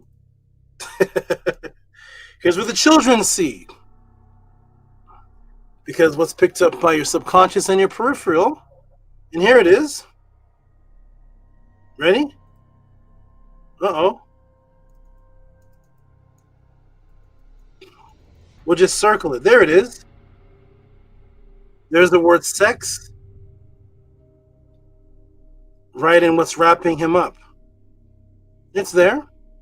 The beautiful thing about this, ladies and gentlemen, is that the people of Disney have been interviewed, and they say they're doing this. They say it. Some of them are LGBTQ 1418336LBGQ. Before there was an LGBT 519432185 alphabet soup in the alphabet. Before any of that existed, before that name was there, they were interviewed, and they say they put these in there. They know their children's movie, and they say that they did it. It's not something that they're saying, yes, we put these things in there. See if you can figure them out. Huh? Here we go. Why is that in there? And it always is going to deal with sexuality. Always. Here we go. I should have grabbed the interview. They said we put it in there. The Disney guys said it. Here we go. Boom. Huh? For the children. Now we're going to go to Lion King for the children. Do you see anything? Does anybody see anything? How's it looking? How's Lion King looking? Huh? Is there anybody in this room that doesn't have this name programmed in their mind? Is this a new term for them, the Lion King? It is programmed in all of your mind, since some of you were children, and for your children. They make sure of it. You don't know who Kagimni is, but you definitely know the Lion King. One moment, let me tell him. 24 minutes. Got it. Here we go. She will be there in 24 minutes. Boom. Lion King. Anybody see anything going on? Anything at all? Lion King. Anything at all, everybody? Anything? Oh, I got somebody. Huh? Hidden symbolism, a woman's behind. What do you mean? It's the Lion King. Why would there be a woman's behind in it? What are you talking about? Alchemist? No! Don't do that to the children. Well, it's not Alchemist's fault. It's there purposely. That's it. It's there. It's a clear woman with hair and a bikini with butt cheeks. Clearly, right there. And the Disney guys say they did it. They're not even... It's only sex images in these children's things. But we got sweets for the children. Huh? You know, in the Skittles and the Skittles, there's different letters on the Skittles, right? Huh? But in the Skittles package, there's only one letter out on the front in this one. Why is that? Huh? There's only one letter right there before the word. There it is. It's for the children. Huh? Sex right there. Why is this Skittle? What is S doing right here? Huh? I thought all the Skittles would be up here. Here's all the Skittles. There's none down here. The letter S is here. Right here in front of this. Sexplosion. For the children, for the kids. You've been good kids. There's a Skittles package with all the poison in it. Disney Mermaid for the children. We got it for the children. This is the one. The one who did this specifically said he did this one on purpose. I remember that interview years ago when I was teaching people that in the early '90s, or whenever the original image of this was coming out, for the children. Huh? There it is. It's a phallus. And the one that put this there is LGBT5171LBTGQ. There's the phallus right there, perfectly. For the children. Huh? Right there. It's for the children. All these are subconscious in the children's mind. Mickey and Minnie Mouse, what's wrong with them? Can somebody please tell me what Minnie Mouse is wearing? I don't quite get it. What is she wearing here? Can somebody break this down to me? What's she wearing? Does she have body parts? What is this? It's for the children. Here's what she's wearing. That's what she's wearing. This is her outfit right here. It's for the children. Over and over and over again. Now here's a scene from the popular film. Remember The Rescuers, everybody? We saw this for the children. You know, we got Bernard. Remember Bernard and Bianca? Miss Bianca, zoom in. And they're in a tin can. This is a naked woman right here. What is this woman doing here on this? You see this right here? I can't blow it up anymore. This is a nude woman with her breasts out in the middle of a scene of them traveling fast in a tin can. She's looking at the woman. What is he looking at? Whatever this thing is. This long thing looks like a tin can, right? And there's a naked woman there. Why is this naked woman in the Disney movie? The naked woman, ladies and gentlemen, is not even a cartoon. Do you see it? This is a cartoon, and here, as they drive by, this is a real woman. Do you see that? It's for the children. Here we go. Boom. How does this tie into Cabin in the Woods? Watch close. Oh my goodness. There we go.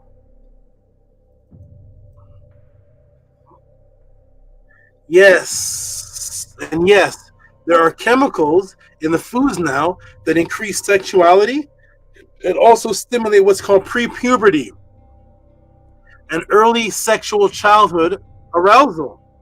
Let me take you to the National Library of Medicine, September 17, 2021, to the endocrine disruption.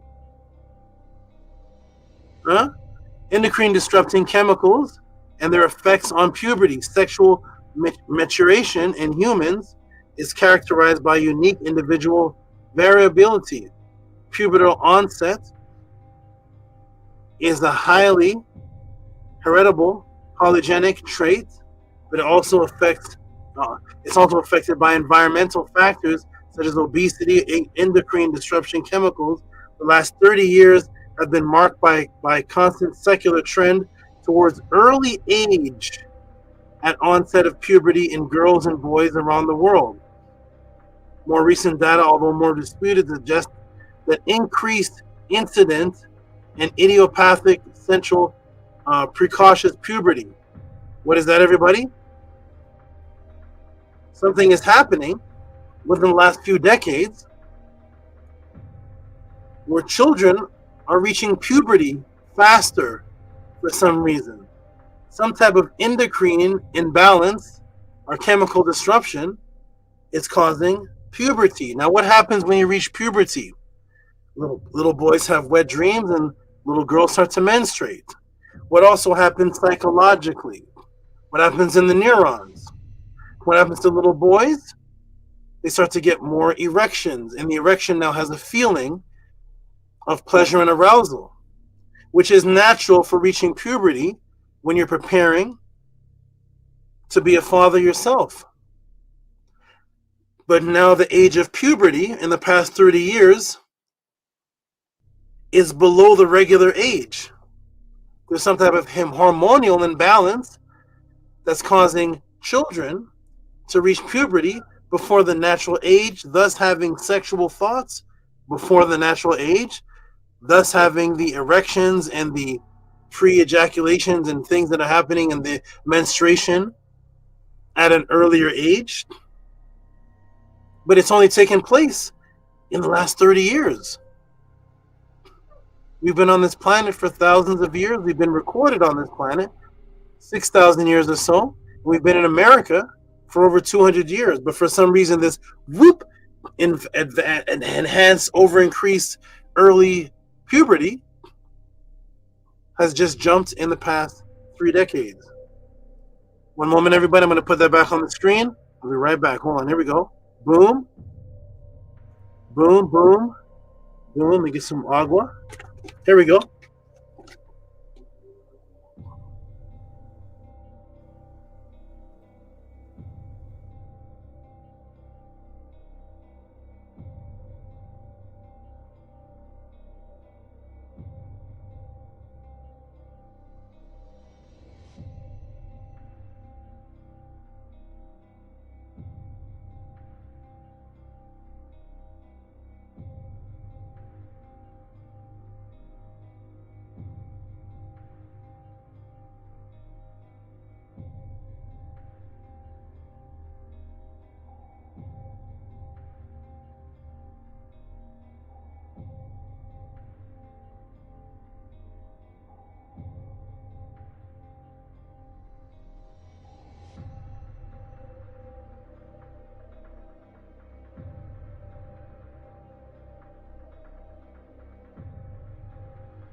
Okay, we are back. I am back.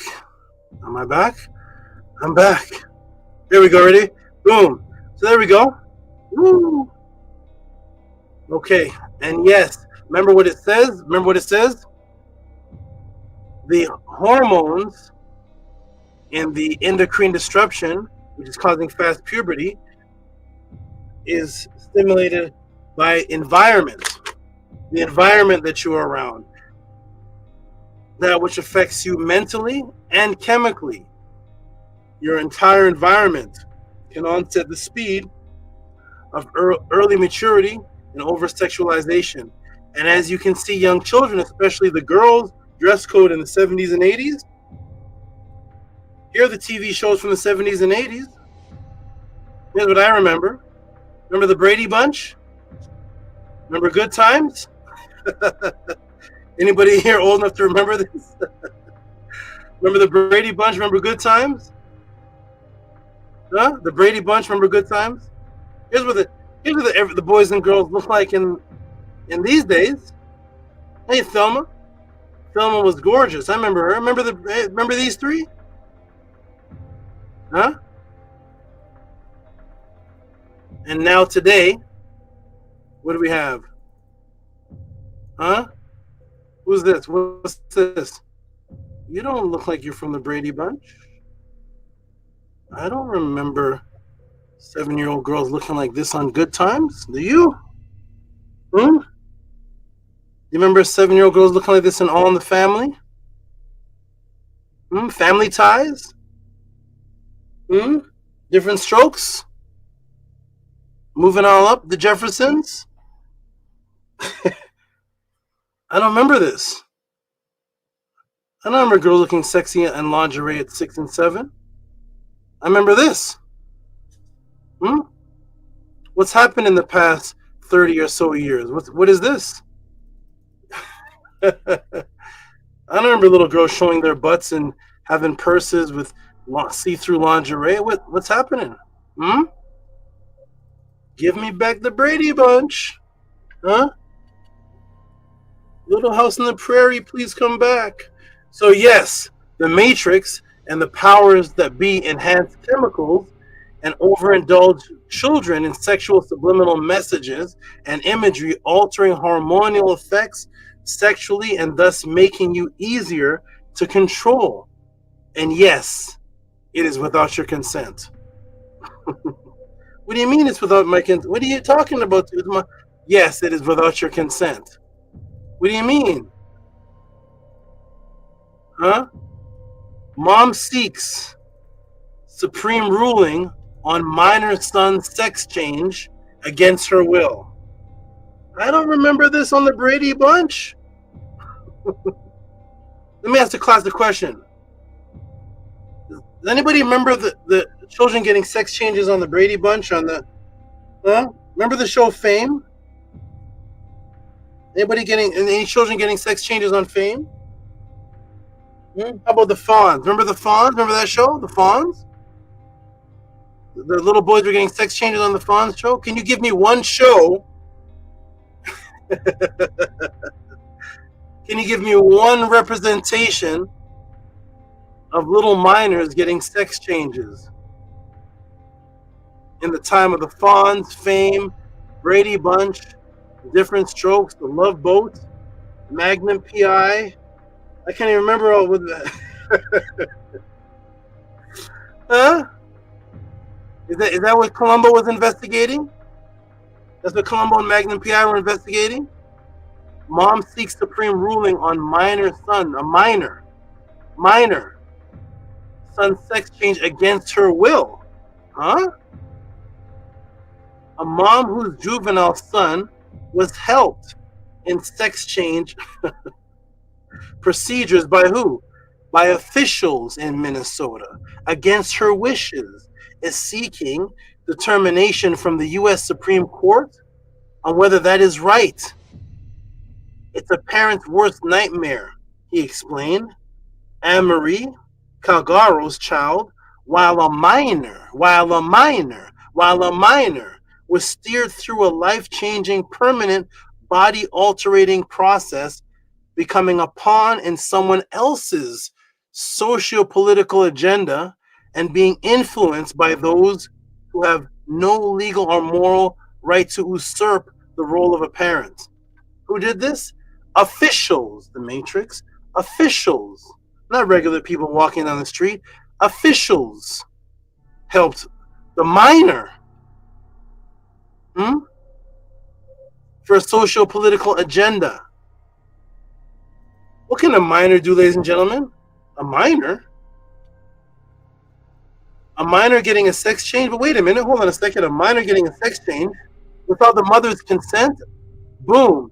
And this is the matrix that you are in, where they tell you that a minor, he's not old enough to drink alcohol. A minor, he's not old enough to have sex. If you get caught with a minor, you're in jail. He's not even old enough to actually watch Cabin in the Woods. A minor is not old enough to go see the movie Cabin in the Woods himself or herself without the mother. But this minor is old enough to be funded by the state to have a sex change. They can't even go see a horror movie. They can't drink. They can't drive. They can't go to the bar. You can't have sex with them. You'll go to jail.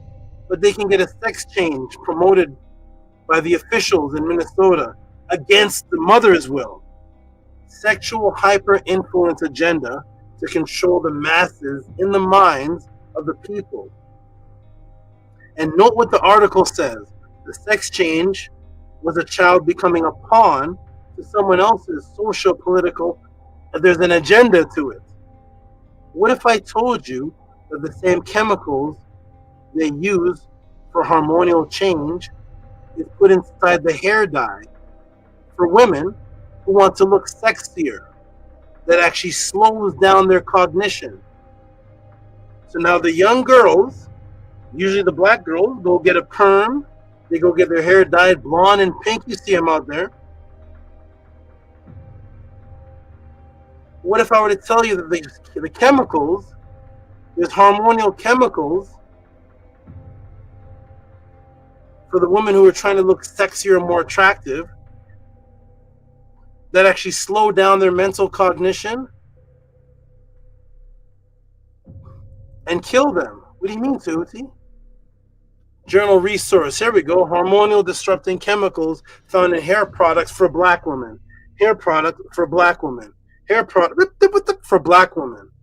Huh? What do you mean for black women? The Chinese don't use hair products? Becky Sue don't use hair products? Huh? Carrie Ann from the Brady Bunch don't use hair products? For black women. For black women. For black hormone disrupting chemicals found in hair products for black women. Many hair products used by black women and children. By black women and children. Where's the men at?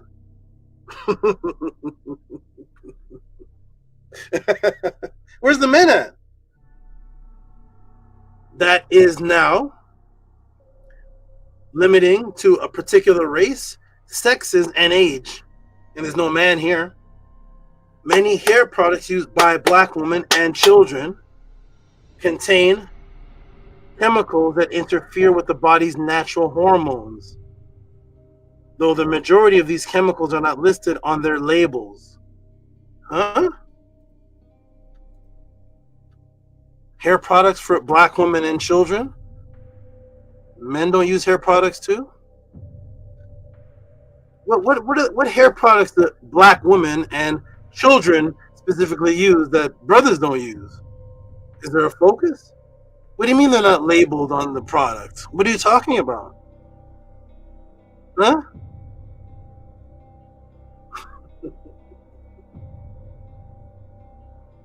Huh?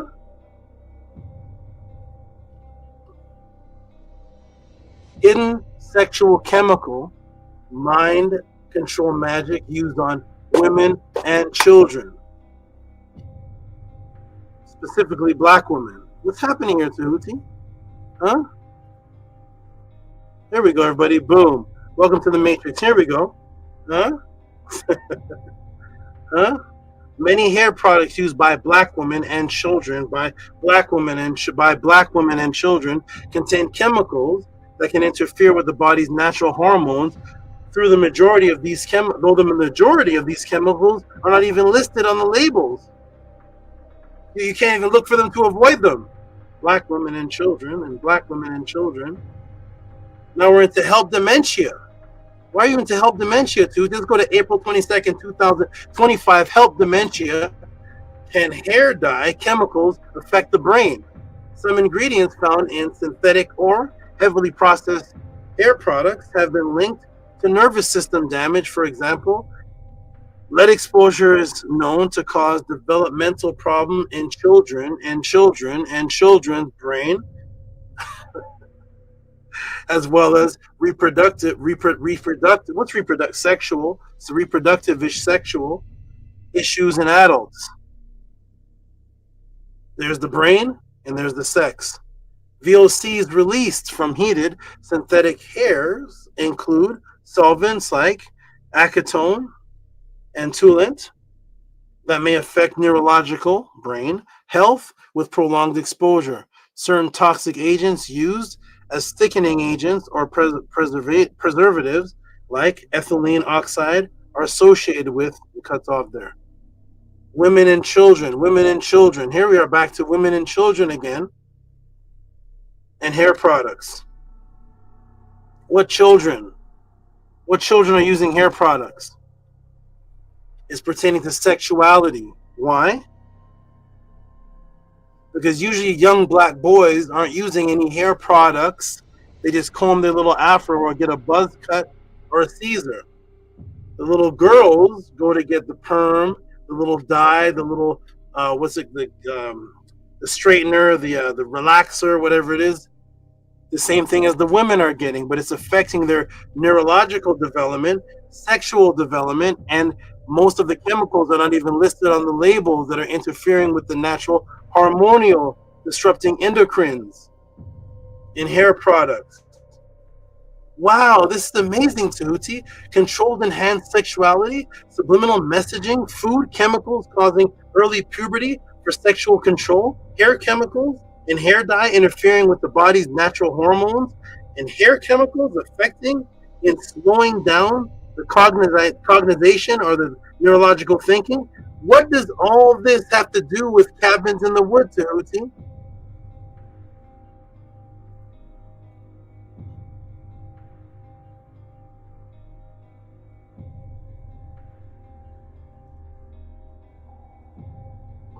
This cabin in the woods is telling you what's happening, the art imitating the life that's actually happening to you. Here we go, everybody. Ready? You ready? Remember all that you just heard? Let me do this. Ready? Here we go. Boom.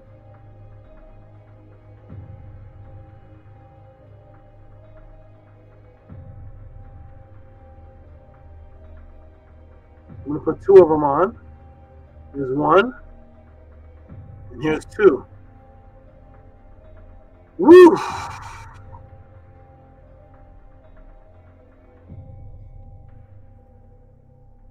So here's one. Boom.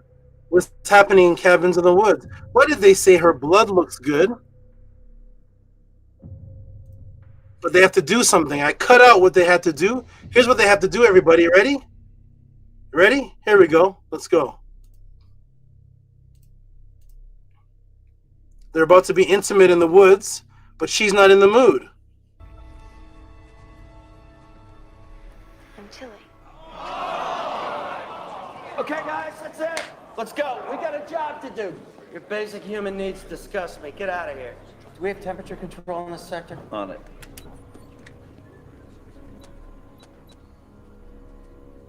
Engaging pheromone mists.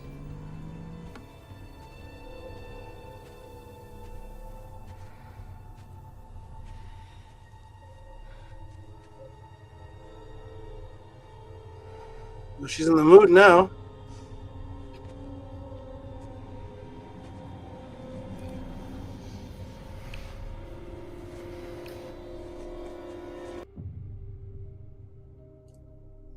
Engaging pheromone mists. We're not done. Remember, So that's engaging pheromone mist to control the sexuality. What about controlling the sexuality and slowing down brain cognition? Ready, everybody? Here we go. Boom, boom. Here we are. Ready? Go. Need a scenario adjustment? Miss Lynn. We've got the blood work back on Loudon. Her levels are good, but we're recommending a 50 milligram bump of rohiptase to increase libido. So, Do we pipe it in, or do you want to do it orally? ask me that again, only slower. You're a pig. Guess how we're slowing down cognition. I don't know. The hair dye. Dumb blonde, very artistic. Works its way into the blood through the scalp. Very gradual. Kim department keeps their end up. Oh, shit.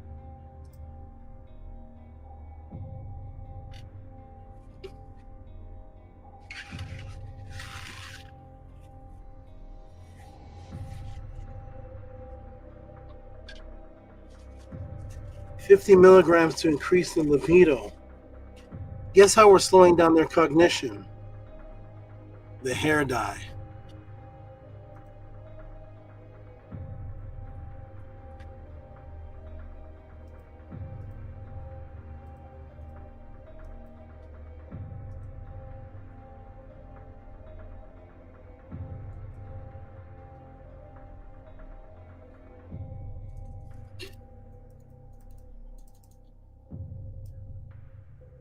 Boom. A 50 milligram bump to increase libido. That's sex drive. They can matrix controlling the sex drive unwillingly because none of them know this is happening. Sexual hormonal control increase. She says, guess how we're slowing down their cognition? That's the ability to think. For easier mind control, the hair dye. Boom. Is that not just everything I just taught you in the matrix that is happening in the real world that you are living in is being stated clear to you within this movie, revealed to you today in the class for the first time in history by your Saba. They are not hiding their agenda from you. You just needed a revealer. Welcome to the Tehuti Pod class. How are we going to slow down their cognition? The hair dye. What's happening in real life? Libido without them knowing about it. And that's what's happening in real life. Huh? Let's go. Ready? Here we go. Puberty, libido increase. Here we go. Boom. The college students, eventually what happens? They learn that these sacrifices, so each time a being dies, it's a sacrifice to what's called the ancient gods.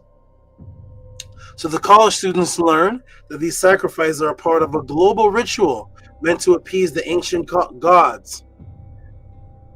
Typo here. Well, this was what was not taught in the movie was that the ritual actually began with the amount of students that were chosen by the facility because of a sacred number. And the two women, which represent the virgin and the anti-virgin, which represents two polar opposites, and thus that is the reason why one had to die first and the other was to be the last. If you notice, there was a certain amount of students that were chosen. How many students were chosen, everybody? And did you know that each one of them was an archetype, and there was two women, one represented the virgin, and one was the anti-virgin, called the whore. The one that represented the virgin was actually not even a virgin at all. She was just called the virgin and represented the virgin throughout the movie. That was this one here called Dana. Dana. And this is Jewels, the one that was affected by the libido increase, whose blood was tested for hormonal sexual increase, and whose brain was slowed down by hair dye. And she became what's called the whore archetype. One moment. How many students are there, everybody? Type it in the room. How many students are there?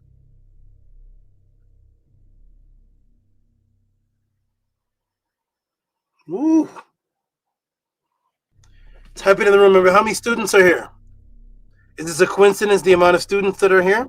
Remember, in the supposed movie, the sacrifice to the ancient gods is a ritual that's taking place. But the ritual actually begins by the Matrix, the observers, choosing a particular amount of people and a particular amount of sexes. There had to be 2 women for the ritual, the virgin and the anti-virgin.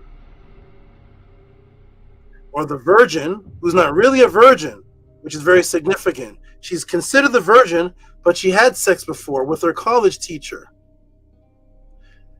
Then there's the whore, 2 women, 5 people. Why that number? Why that choice? Why does sexuality have to do with the sacrifice? What does sex have to do with anything of this? Why does one have to be considered a virgin and one considered a whore? And there's 5 of them for this ritual. Let's find out, everybody. Welcome to the podcast. I'm going to go a few more minutes and take a break. But here we go, everybody. Let's break this matrix. Here we go. Huh? Tehuti, who showed you all this? You did. Here we go. Boom. So the virgin, the whore, has the yellow hair. The virgin has the blonde hair. But she's not really a virgin because she had sex with a college professor. How many people are here? The ancient sacred number of 5. That's the sacred number that identified with what's called the ancient gods. Let's see what's going on here. Perfect. Ooh, that's a lot. Great job. Be safe. Boom. So there's a specific number that's chosen for an archetype. That's the number 5, and there must be 2 women here. The number represented the light of what's called the sacred mother, Aset Mary, in ancient times. The light of the sacred number, which is associated with the number 5 in Kemet, who was the female that was able to have her son Heru without having sex. This got misconstrued as the Virgin, which eventually became the Virgin Mother Mary, from Aset's name, who was Mary. But Mary wasn't really a virgin because she was the maid of Asar. She just had not had a child. But that got translated into a virgin, the Virgin Mother Mary. So the real story was a woman who was associated with being called a virgin, but she wasn't. That was Aset. And it was the light goddess of the number of the sacred number 5. Here we go, everybody. What do you mean, the sacred number 5? What does that have to do with the virgin and the anti-virgin? Here we go. Ready, everyone? You better stay away from Tehuti. This was because the star that represented her, it was drawn in ancient times with 5 points. This was the ancient word tua, which meant mourning. It also meant to give and to give thanks. To give represented the rebirth as the morning star.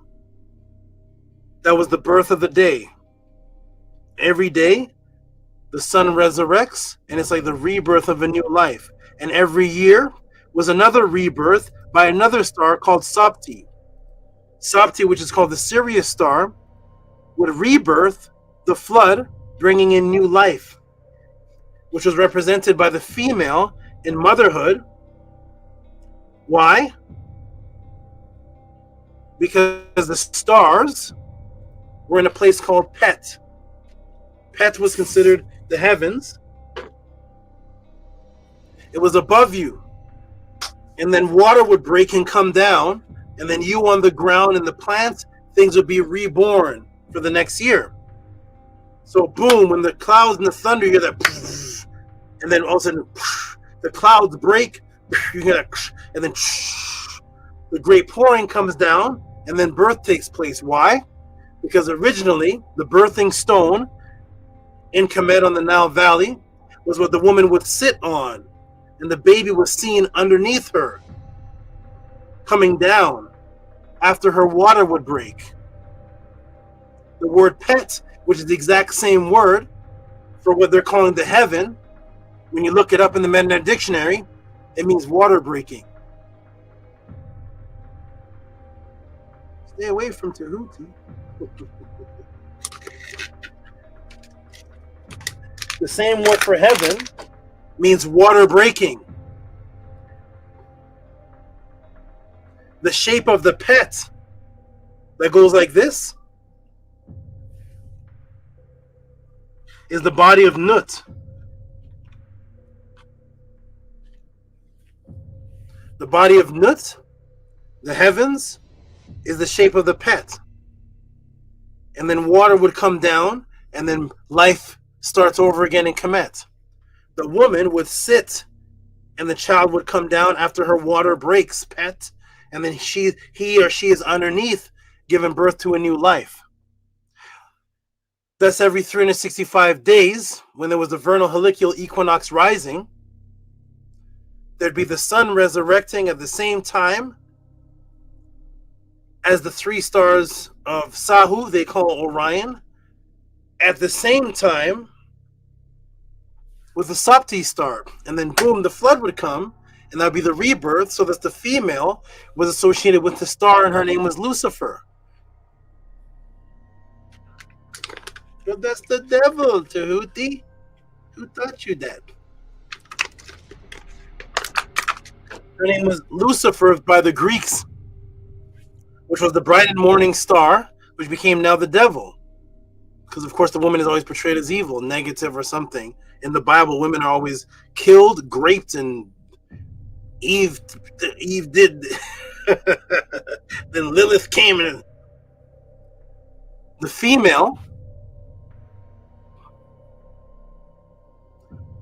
was the life bringer whose water broke.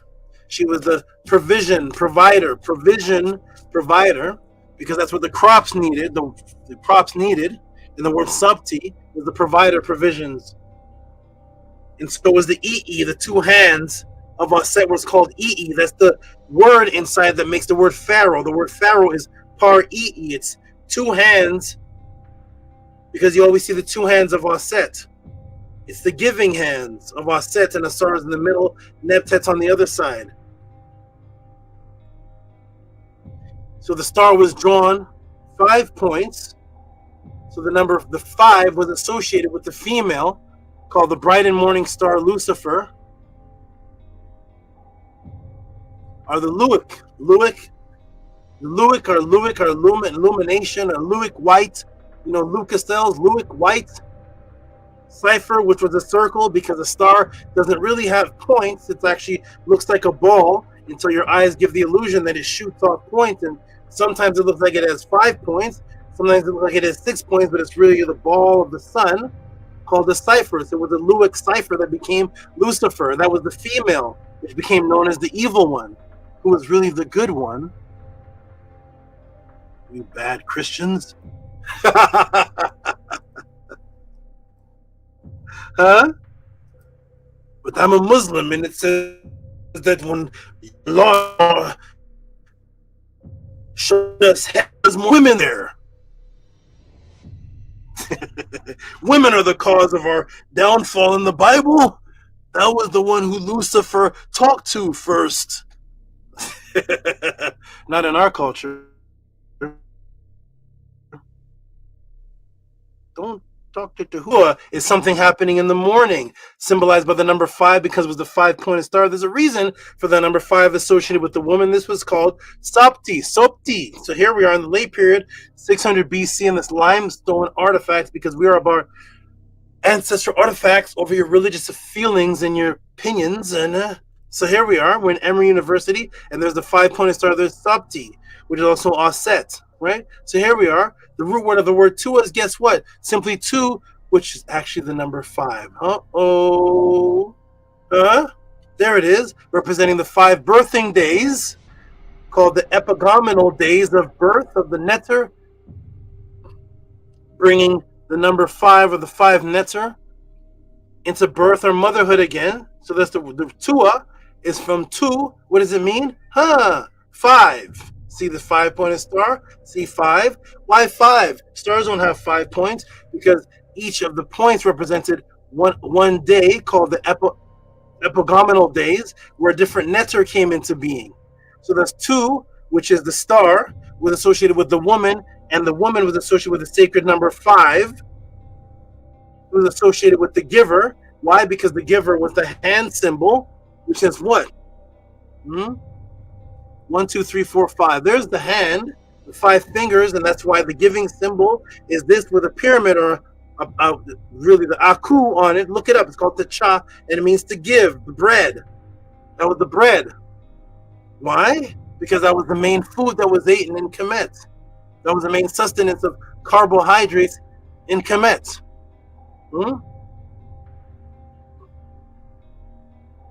But I believe in Mary, said, who was born in Bethlehem. What does Bethlehem mean? The house of bread? So, see, that's why you can convert people? My teacher can't.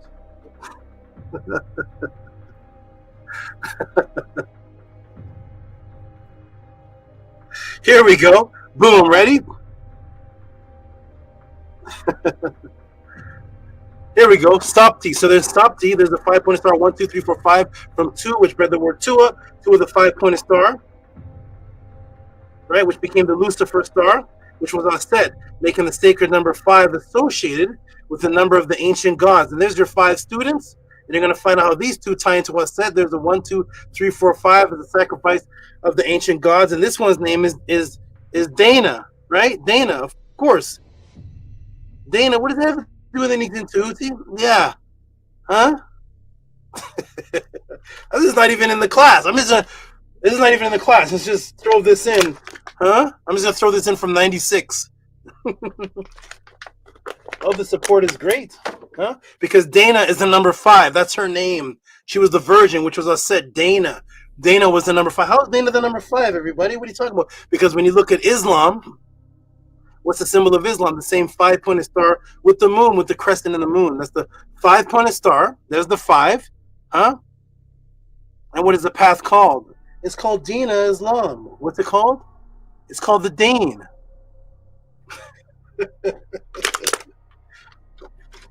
Stop talking to Tehuti. It's called Deen. 5. What do you mean the 5? Yeah, the Deen al-Islam. Deen al-Islam and the 5-pointed star, because in order to say Ashhadu wa la ilaha illallah rahmatullahi ta'ala barakatuhu, what's that? That's the Shahada. What's the Shahada? Oh, it's the 5 pillars.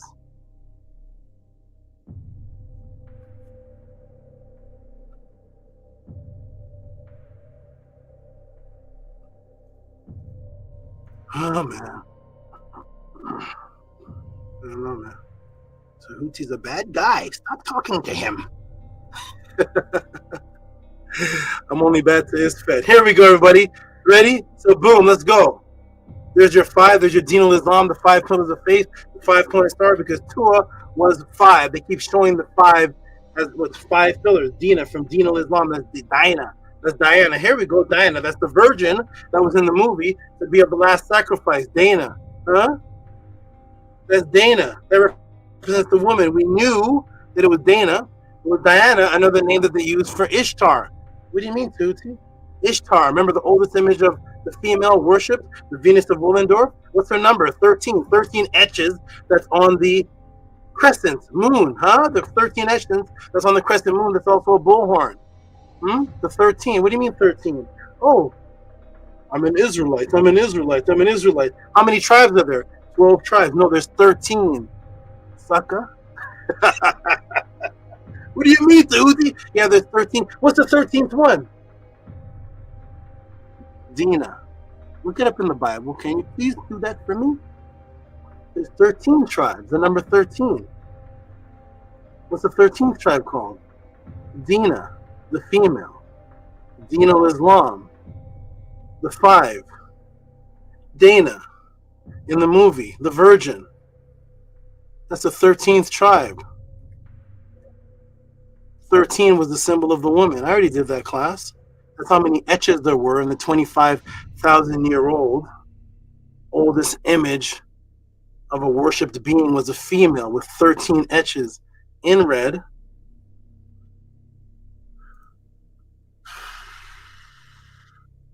Finish the sentence for me. There's a lot of princesses in the world. A lot of princesses. But when you think of princess, what's the name that comes after that? Princess. Here we go. Leave Tehuti alone. He's bad. He's a bad man.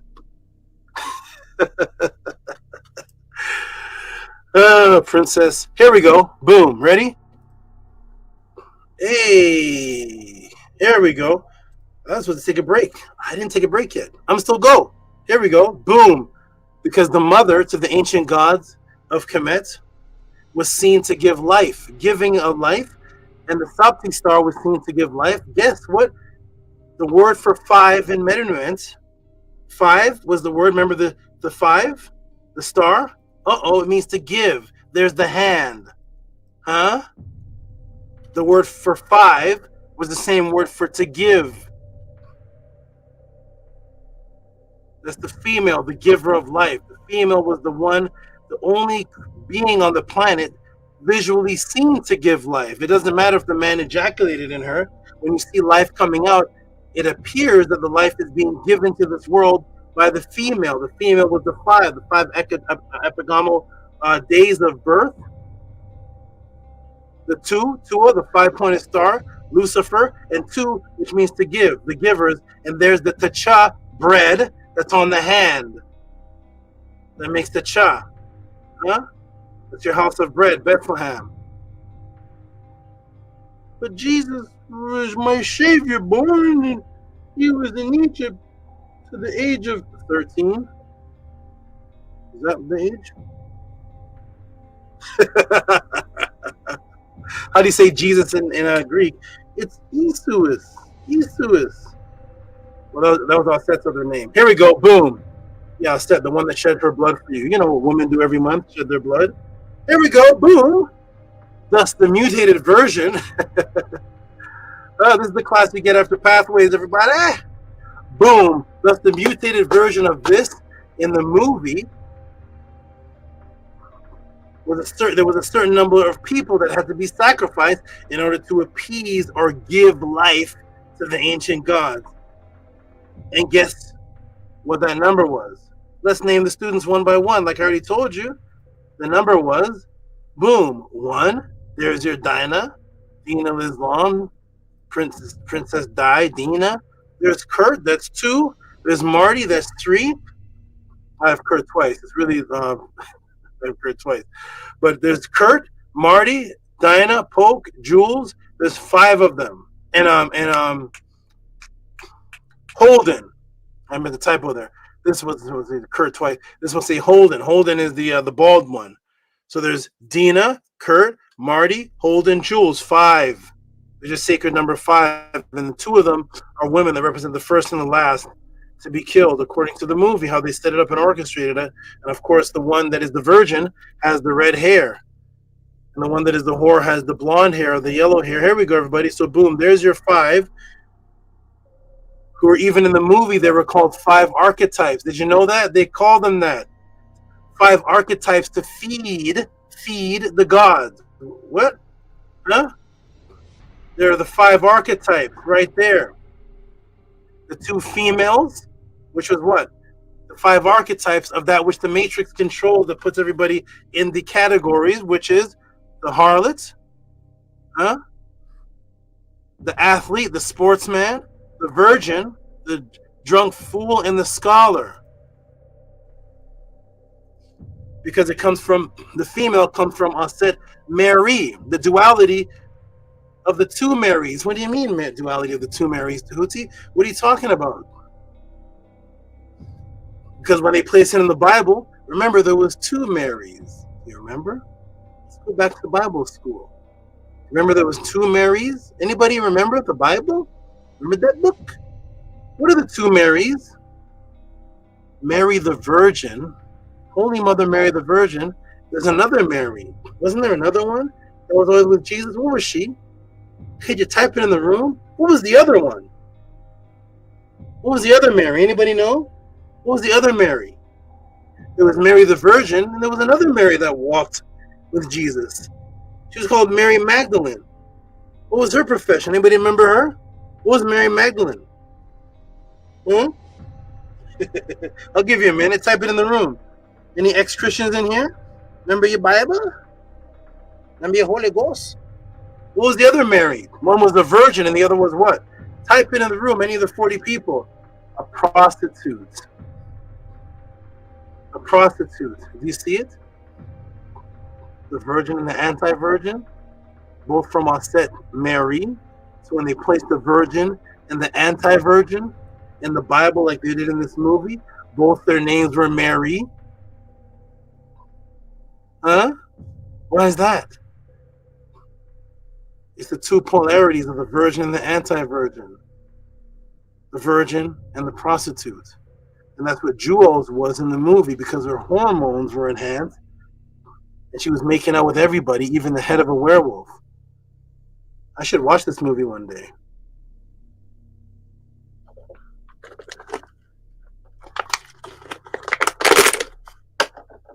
The Virgin and the anti-Virgin. Two Marys. That's what it is. So we have the two women, the two Marys, the Virgin and the anti-Virgin. And one is Dana from Dina. What's Dina, Tehuti?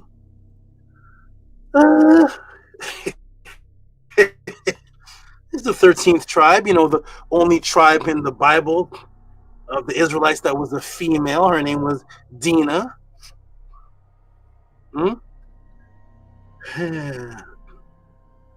Dina Islam. It's a female. I walk the Deen. That was a female. Let me stop. Let me go.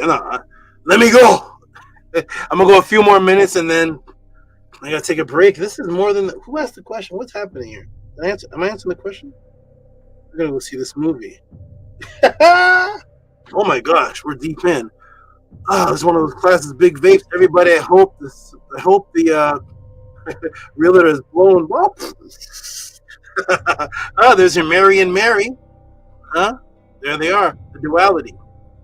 Now this one here called Dina Islam, you know, the Deen, the path, you know, the female, you know, the Virgin, you know, Princess. I mean, England's been along for hundreds of years, right?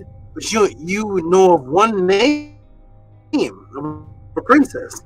Princess, not the Merkel one. Here we go, boom. Ready? So they were known to be food for the gods. The five were food. Remember, Aset was Sapti, the five-pointed star? What's the other word for Sapti in the Metanetter 4,000 years ago? Food. Tehuti, you made it up. Don't talk to Tehuti. Sapti is the word for food. That's the five-pointed star. Do you see it with the egg, the birth? There's Sapti. That's Aset. Mary is the word for food. That's what the movie was about. The five that were the food for the ancient gods. There's the five, and there was Mary, the five-pointed star, the two, the Tua, and the Sapti, which was the five-pointed star, was the word that meant food.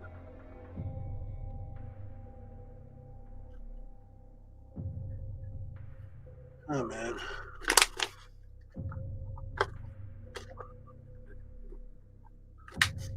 Tehuti, who's your teacher? The one on my hat. Here we go. Boom, boom, and boom. Many dark rooms. Here we go. Boom. There it is. Boom. 2, 5.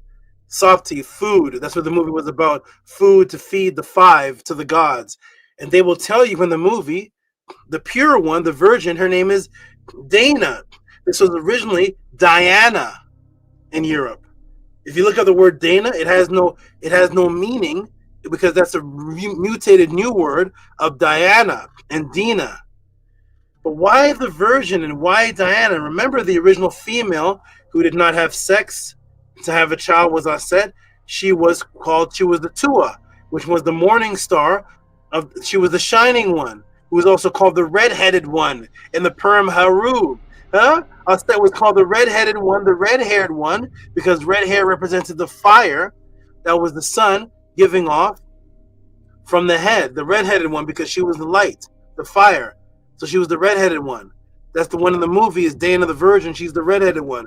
Well, here is the virgin Dana in the movie. Here's Dana in the movie. It was originally pronounced in Britain, in Europe, as Diana. Here's Dana.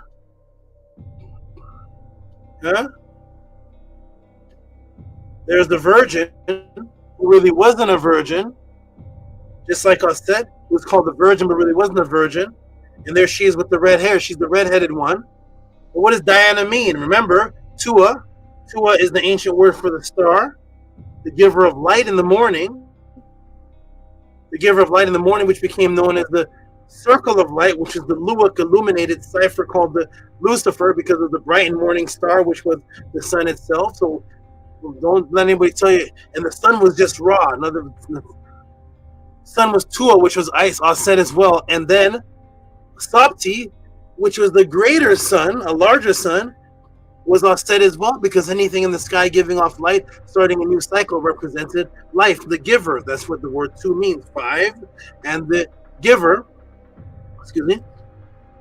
but she's called Dana, which was really Diana. Guess what Diana means, everybody? Remember Princess Diana? What does Diana mean? Ready, everybody? Let me show you what the Freemasons do. Let me show you what's going on in the Matrix. Here we go.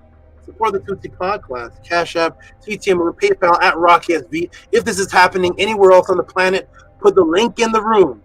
If you can ask anybody, break down Cabin in the Woods. If you're getting this anywhere else on this particular, maybe on Mars, but on this particular planet Earth, please put that book or link in the room. If not, support what you've never seen before in your life if you bought a bag of Doritos. Here we go.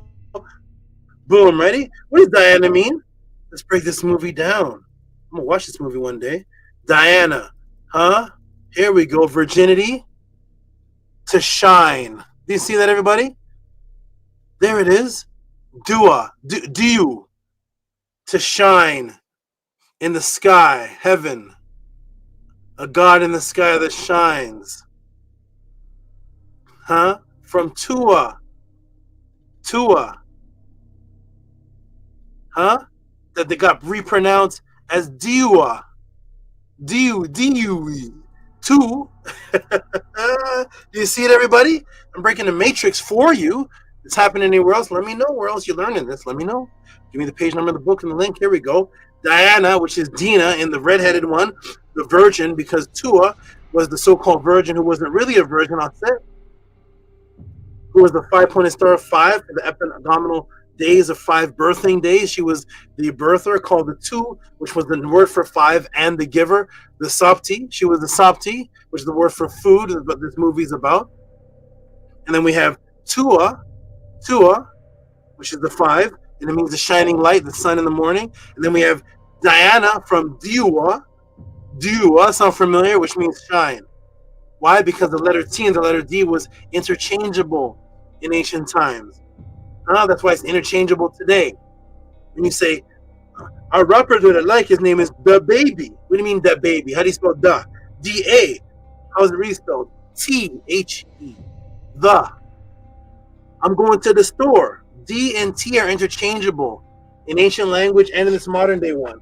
I'm going to the store. I'm going to the store. The same thing. D and T were interchangeable. And that's why you may run into somebody who says they study the Metanet or studies Kemet, and instead of saying Tua, they'll say Dua. Have you heard that before? Run into anybody who's into Kemet, some people say Tua, some people say Dua. Because T and D were interchangeable. One was a hard Ta, one was a soft Da. So Dua becomes Diu, and I bred the word Diana or Dina, the 5-pointed star in Islam, the 5 pillars of faith.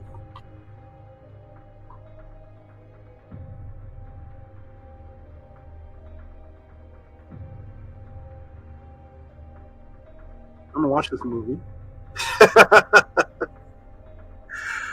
Oh man, stay away from Tehuti, man. He's a bad guy.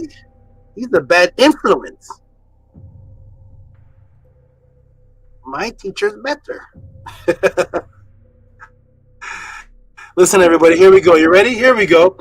Stay right here. House of a 10, Tehuti Pawn class, the only place on the planet. This is happening. Here's your Tua. Here's your Dua. There's your 2 for what? Something that happens in the morning, the morning star. Festival of the 5 days. 2, Dua, the 5-pointed star. And there's your 5-pointed star right out of Kemet. There it is right there. Tua. Or some say Dua. Huh? And how did they depict the Virgin in the movie? Right there. There's a version of the movie drawn in stone, and blood comes through here. So every time someone is killed, blood comes through here. You see that? Blood comes through. Because there's a version of the movie, and there's the Virgin staring at the Virgin. There's the red hair. That's the version of the Virgin staring at the Virgin. Remember, 2 was 5, right? How do they depict it with 5? Did you see it? Do you see it? You don't see it, do you? Did you see it? Huh? Do you see it? No, you don't see it. Do you see it? I don't know if you see it. Let me come to the room. Do you see it? Do you see it? I'll give a couple seconds. Did anybody see what I just saw? It's the Virgin, red hair, looking at the Virgin, one engraved in stone, one real looking at herself that represents herself. Did you see anything interesting though? I'll give a couple moments. I'm gonna come off the screen for 9 to 12 seconds. Tell me if you saw anything. I'll be right back. Come off the screen for just a second, couple seconds. Here we go.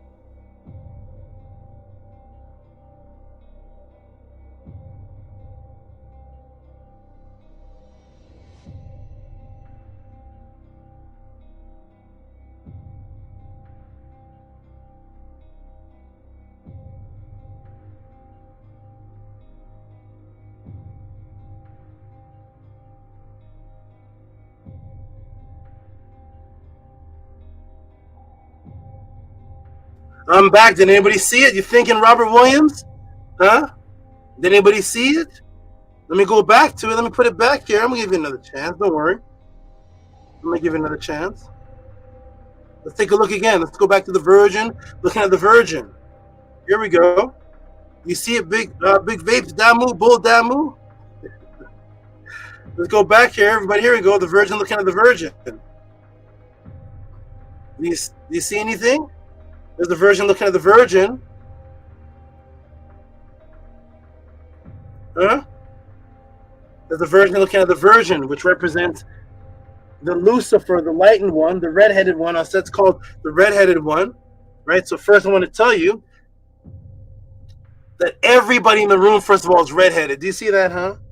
They're the only 3 red-headed people in the entire movie. There's all type of people in this There's all type of people in this movie. The only 3 staring at the Virgin are the 3 with the red hair. Do you see them? Marty with the red hair. Do you know who this woman is right here? This is a Virgin right here. Here's Dina staring at Diana. Here's this woman right here. Do you know who she is? Huh? That's Sigourney Weaver from the Alien movie. But what else is happening? Remember, Tua is the 5-pointed star, right? The 5-pointed star, the 5 epigomenal days of birthing, which represents the female, which is why Tua is the star, and the word two means 5. Ready, everybody? To break the matrix?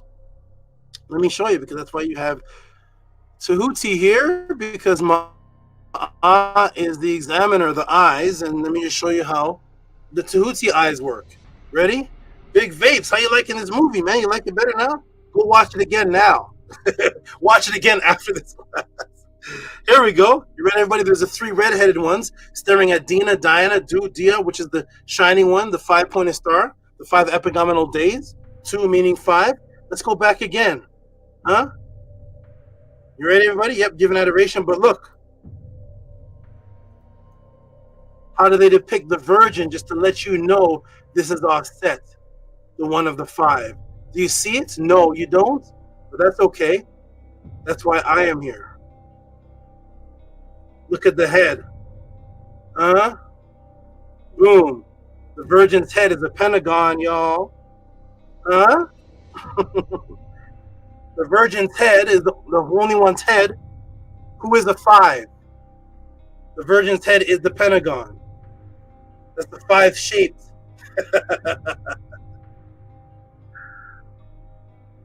There's your 5 and the 2, Mary. That's the pentagon. Pentagon, I'm showing that for shape. Penta is 5.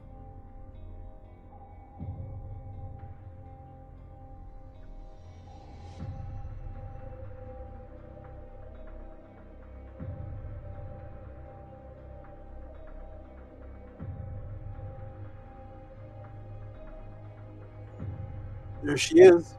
And there's the 5. Just to show you what's happening. Her head is the pentagon. Oh, Rob Williams, you wait. Huh? Right, Alchemist, the pentagon.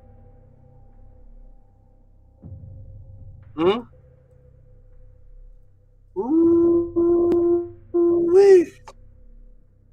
That's the pentagon, the 5. The 5-pointed star, the light.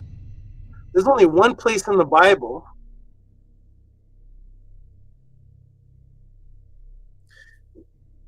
where they're all in a room with lights coming from their head.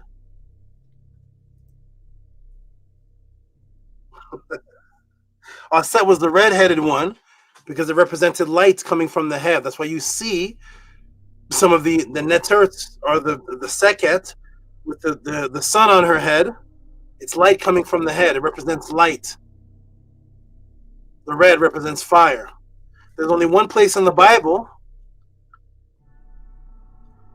where everybody's in the room and it says light is on their head, fire is on their head. You know that what's called? The day of Pentecost.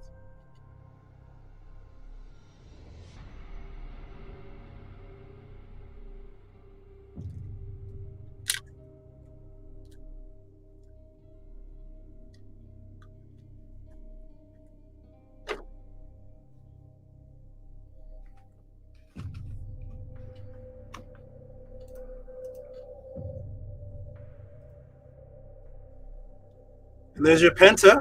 There's your 5. There's the light on the head. The head is actually the 5. Only place in the Bible where there's light on the people's heads. It's called the day of Pentecost. There's your pentagon right there in the head of the woman.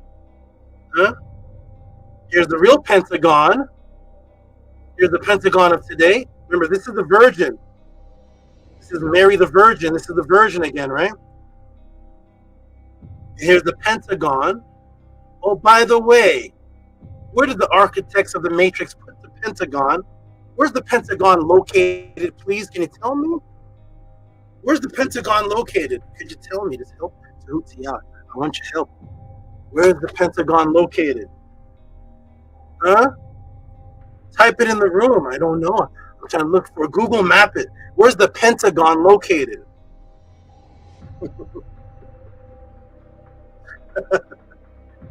Where? Where is it located? Somebody give me. Is it in a state? Where's the Pentagon? Anybody know where the Pentagon is located? I'm just curious. I don't know. I want to see where's the Pentagon located. Anybody know? Washington, D.C.? Could be. The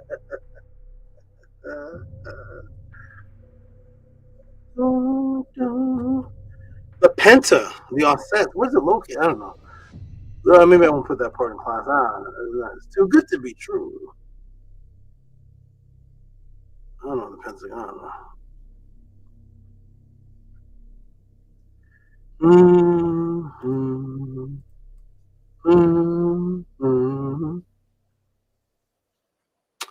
Where's the Pentagon located? I don't know. Let me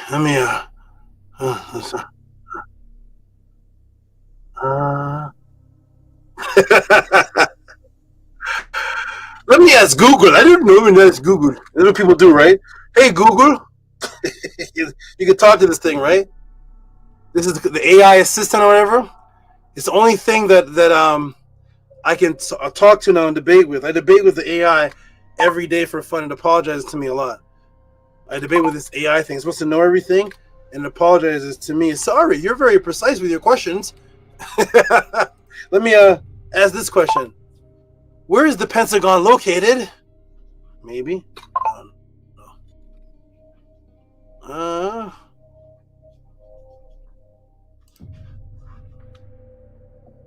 What does the woman represent again? The Dana? Osset? Mary? What is she again?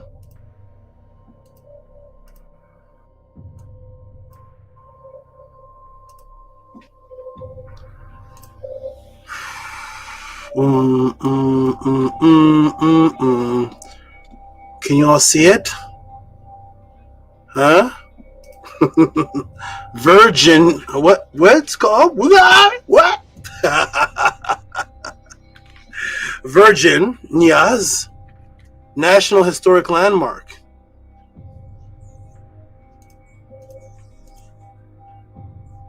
The Pentagon is in the Virgin State, where the Pilgrims first came and then branched off, where the other states and places were born from. Where the 5 is, the Pentagon, in the Virgin State.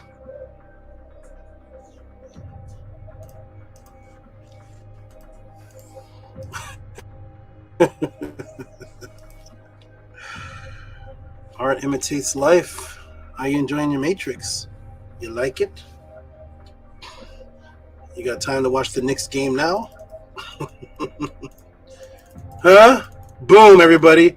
Boom, yes. The Penta is in Virginia. The Virgin. The Matrix and this movie know exactly what is going on in the real world. That's where the Penta is. That's where the 5 is, Osset, the Virgin. The other states are born from. In the Virgin State, Virginia. That's where the Penta is. What is Citterson, the overseer? He kisses something. He kisses something for the prayer sacrifice to bring him power. He's kissing something here, everybody. What's he kissing? I gotta take a break after this. What's he kissing? He's kissing something. What's he kissing there? This is in the movies. Kissing something. What's this? You like that big vapes? Virginia.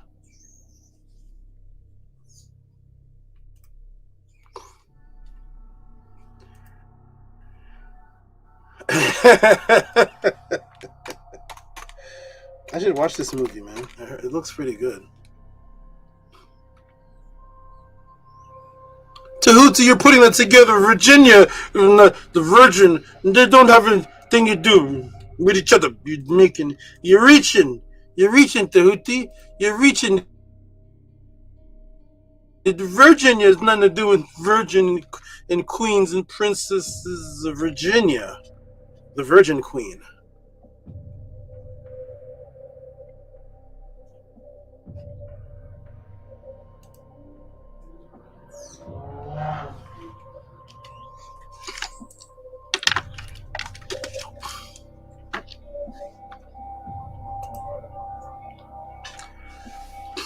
Do you see why I don't debate anymore? Here we go. Boom, boom, boom. Tehuti, you need to debate such and such about debating. Here we go. Boom, what's he kissing? Huh? Yeah. Somebody got it right. What's that? There it is, everybody. He's kissing the Pentagon for the ritual of the sacrifice, the giving of the food. He's kissing the Pentagon, which is then reshaped into a swastika. And I took that part out of the class. I took the reason why there's a swastika. I took it out of the class. Maybe that's for part 2. He's kissing the Penta for the sacrifice. Boom. The Penta gone. That's what he's kissing. Hey, on the Virgin floor where it shows where they're all, remember they're all standing there looking at the Virgin? What does the floor look like? It has the 5 archetypes, each one with blood coming down. That's 5, and they're staring at the Virgin, but they're standing on the floor. What does the floor look like? Let's look at the floor. Red arrow at the floor. There's the floor. Pentagon. That's the floor that the Virgin and the 5 archetypes are on, that they're standing on. That's what they're standing on. The Penta. Am I still here? The 2, the 5. That's what they're giving food to. 2, 5, give. There's the food, the bread. There's the Penta. There's the Penta in the head with the Virgin, Mary. Mary's on set. That's what Citizen's kissing. He's kissing the same thing of the ground that they're on, which is the Penta. That's where the power is. Welcome to the Tehuti Pod class. Your matrix breaker. If you're getting this anywhere else, put the link in the room. I know this intimidates those who are egotistical. My teacher teaches this too. All teachers they're all the same. Everybody's teaching this in my class. Show me. Put the link in the room. There's your Penta. That's where they're kissing. The same thing that the ground is on, that the woman's shape is in the head. The Pentagon. The Virgin.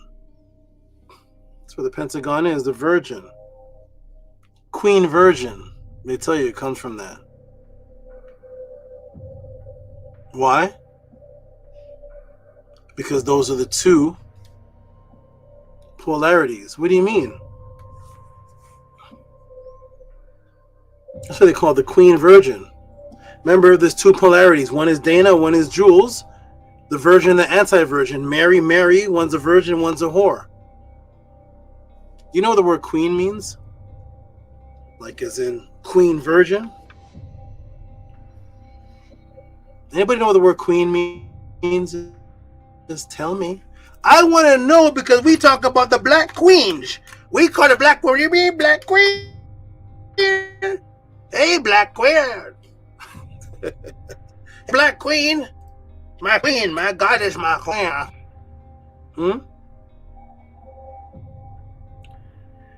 Ooh-wee.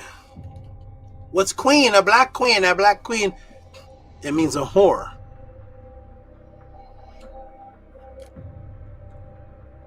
Queen Virgin. The whore and the virgin. The Virgin, the anti-Virgin. Mary the Virgin. Mary Magdalene. Jules, Dana. Queen Virgin. I will save that for part 2. No more of that. No more of that. Let's go, everybody. 5 more minutes, and I gotta take a break. I don't know. I'm getting hyped like this class is being taught to me. I'm in the audience with you all. This is being taught to me. To a netter.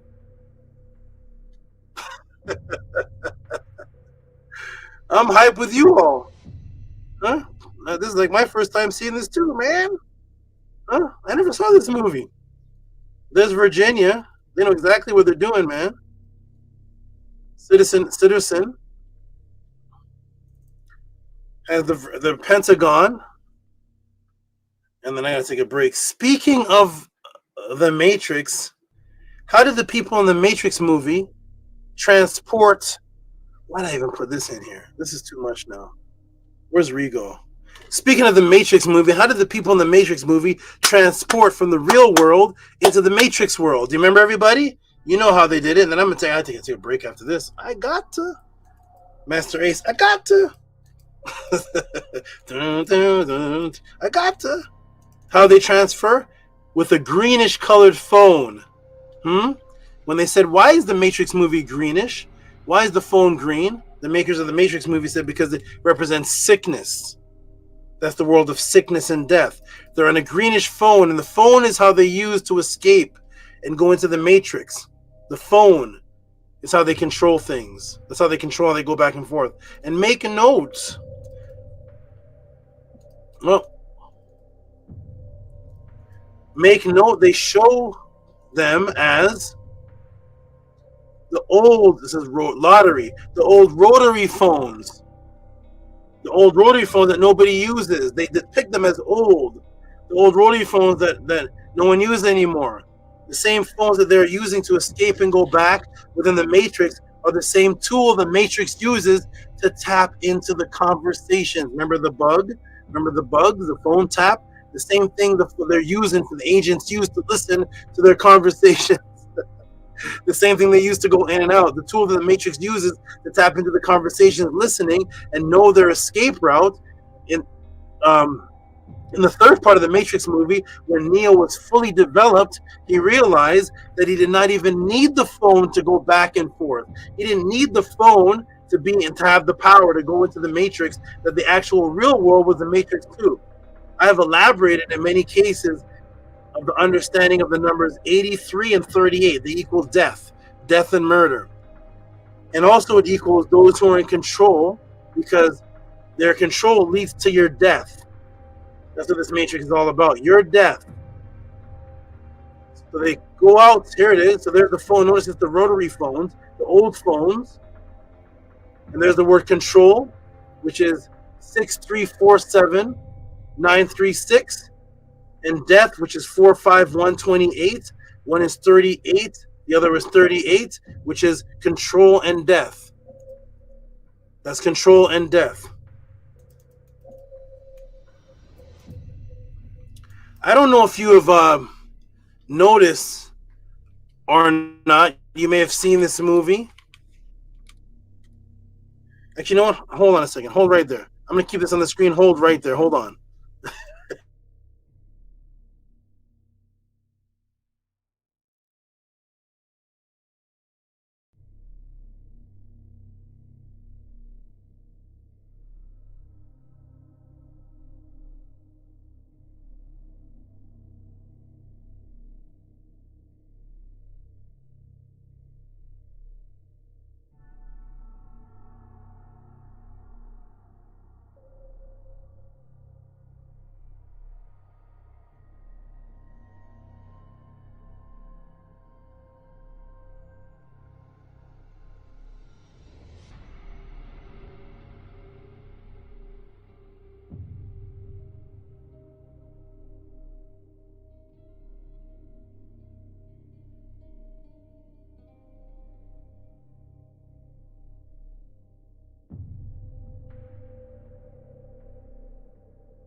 Ooh, I'm back. Here we go, everybody. I'm back.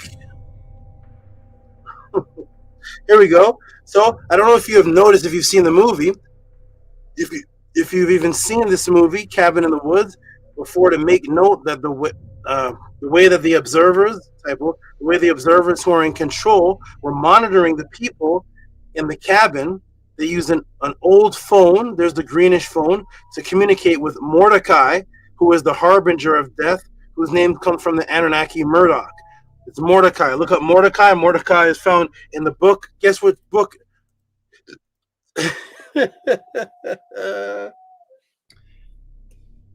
Guess what book Mordecai is found in the Bible?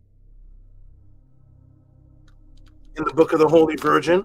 The original one, Ishtar, which was the Kiangi Sumerian version. The Holy Virgin. Also I'm going to say it for part 2. The Holy Virgin, Ishtar. Guess what book Mordecai is found in? And only in the book of Esther, which is Ishtar. Go to your Bible, to the book of Esther, which doesn't mention God once. No God, no God, no God.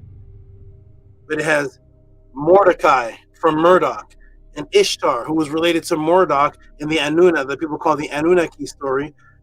And there is Murdoch, who is the one that they communicate with on the other side.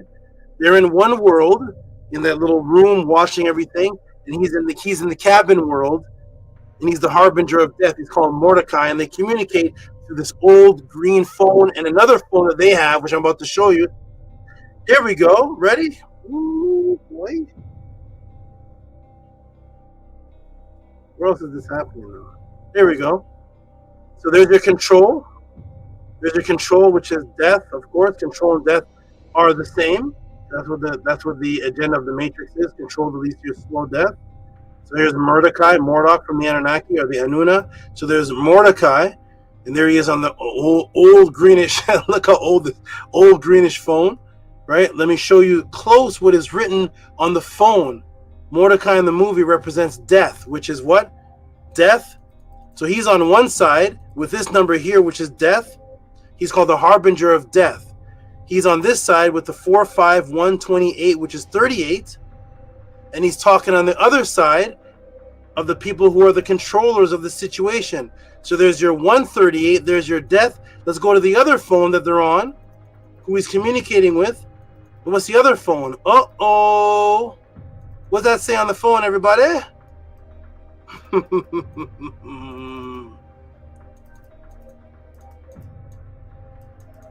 That's the other 38 for death. Welcome to the Matrix. Control. 634793638. Talking to the harbinger of death, Mordecai, death, 45128, 38 and 38, both equaling death and murder. I'm going to take a break.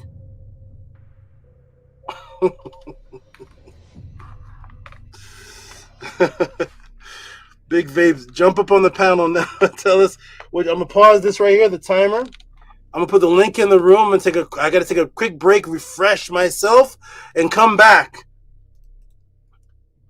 What do y'all think of the answer right now? I'm not even done yet, but I'm just gonna take a break. Jump on the panel, Big Vapes, Amun, Amunet, all those who are the great supporters. Jump on the panel while I take this break. Woo! And then I'm going to do what I have to do for a couple minutes and come back and finish it. Mordecai, Mordok. And ask Amun, what is Murdoch known for the Anunnaki? What is Murdoch? What does he do? Here we go. Boom. Hey there. Hey, great Shaba. For this beautiful class. Something else that I had realized was there's another famous show with the redhead named Dana who had a baby without having sex, and it's the X-Files. She's in the movie too. She's in Cabin in the Woods. It's the X-Files section. There's a section. I gotta watch this movie one day. Maybe I'll find the rest of these jewels. But there's a section in the movie where it shows the redhead and the wolf in the middle, and it's from an X-Files. There's an X-Files episode called Ice, and Ice is Dana, and what's his name? Morbury. What's his name? Mulder looking at each other with the wolf in the middle. It's called Ice, and it's the redhead, and that's her name, Dana. And that same scene is Marty and Dana looking at each other with the wolf in the middle. It's from Ice from X-Files. How you doing?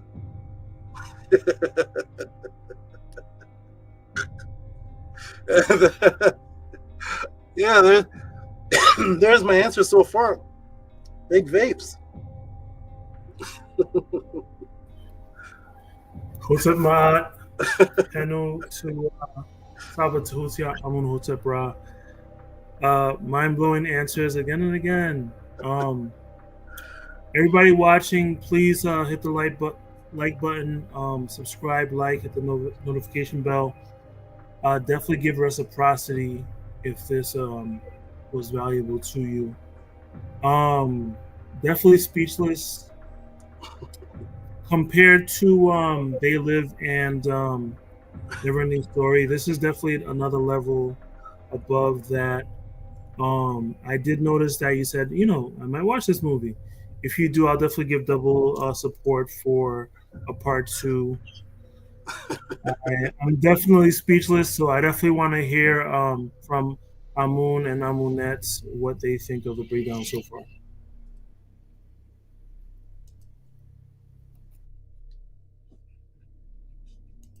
We heard from. Wait. Let me get this up. So support everybody. Cash App, TT Moon, PayPal at Rocky SV. This is not even the ending yet. I'm going to take a break, and when I come back, when I say Hotep, I'm done. Then you all definitely give your support and reciprocity for your appreciation of this this. You're getting Kemetic classes. You're getting a Kemetic class that none of your teachers are teaching. This didn't have to be about the movie. You're getting a class on the Sopti to give the 2, the 5, why it's a 5-pointed star. Now you know for the first time in your life why it's a 5-pointed star. For all of your time that everybody has been saying the 5-pointed star, stars are 5 points, stars are 5 points. When I'm good and I'm a child, I get a 5-pointed star. It means that I'm good. 5-pointed star, 5-pointed star. The sheriffs for 5-pointed stars. You could never tell anybody why is it a 5-pointed star. Now you know why it's 5. The literal word for star, one of the attributes of Aset, is the number 5 because the 5 birthing days of the Neter. It's actually a number. That's why the word two is actually the number 5. That's where they get it from. If you walk up to a Christian or a Muslim or any other religion, walk up to a Moor, walk up to any of them and say, why do you use the 5? Why do stars have 5 points? Because they don't. Star is a ball of light. They have no idea. We learned it today. If you were just into Kemet, didn't care nothing about the cabin of the woods, you got a Kemet Nile Valley Magnetic class, the Pentagon and all. So there you go. But I'm gonna step off. I'm gonna let you all build. Not Nookpoo. Kesbetu. Jump on the panel. Everyone jump on the panel. That's right, Angela. You see it? Children of the Corn, Mordecai. Go look up Mordecai in the book of Esther, and then go look up Murdoch, and tell me what Murdoch, how Murdoch's attitude is, what Murdoch is in the Anunnaki story. Tell me what Murdoch. Give me a quick brief? What you know about Murdoch? I think you did a class on Murdoch, didn't you? Was that you? Did you do a class on Murdoch, right? Yes, I did. What's some quick attributes of him that stands out the most? He's very strong, very prideful. He's a warrior and a defender of the Anuna. He's a defender. That's where they get Mars from. So he's the warrior. He's the defender of the Anuna to the death. And the Murdoch is a secret defender of the 5. Watch that movie closely. Mordecai, he's sent there to warn them, and they don't listen. The Mordecai guy that's supposedly working, he's not happy with those people. He's like a rebel. He's not happy with them. He's always mad at them, and he warns the people, but he seems very, very angry. And they say he's put there basically with a sign. I'm going to play the video afterwards, saying, "This is death. This is death." And it's them that don't listen. He's actually a warner of the people. Anyways, but that's Murdoch. Murdoch is in there, so he's the one. He's angry at them, and he's not on their side. He's working for them, and he speaks in biblical code. Mary had a little lamb, and that's how he talks. The sacrifice have arrived. The lambs have arrived. he's talking about the sacrificial lambs, and he's not on their side, and they actually mock him. They utilize him, but they mock him and they laugh at him, and they lie to him. They have no disrespect. He's actually on the side of the people, but maybe that'll be for part 2.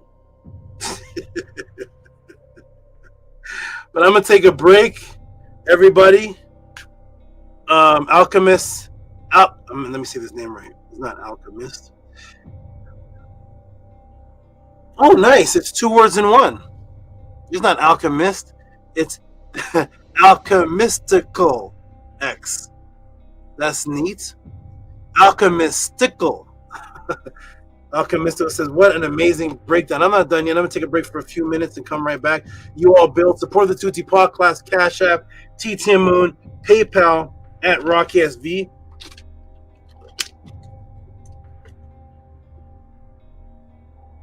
$900. I have to do a count, but I think I'm at 984 questions answered from Killer Priest till now. 984 questions answered. I don't know why anybody want to leave this. Where do you go?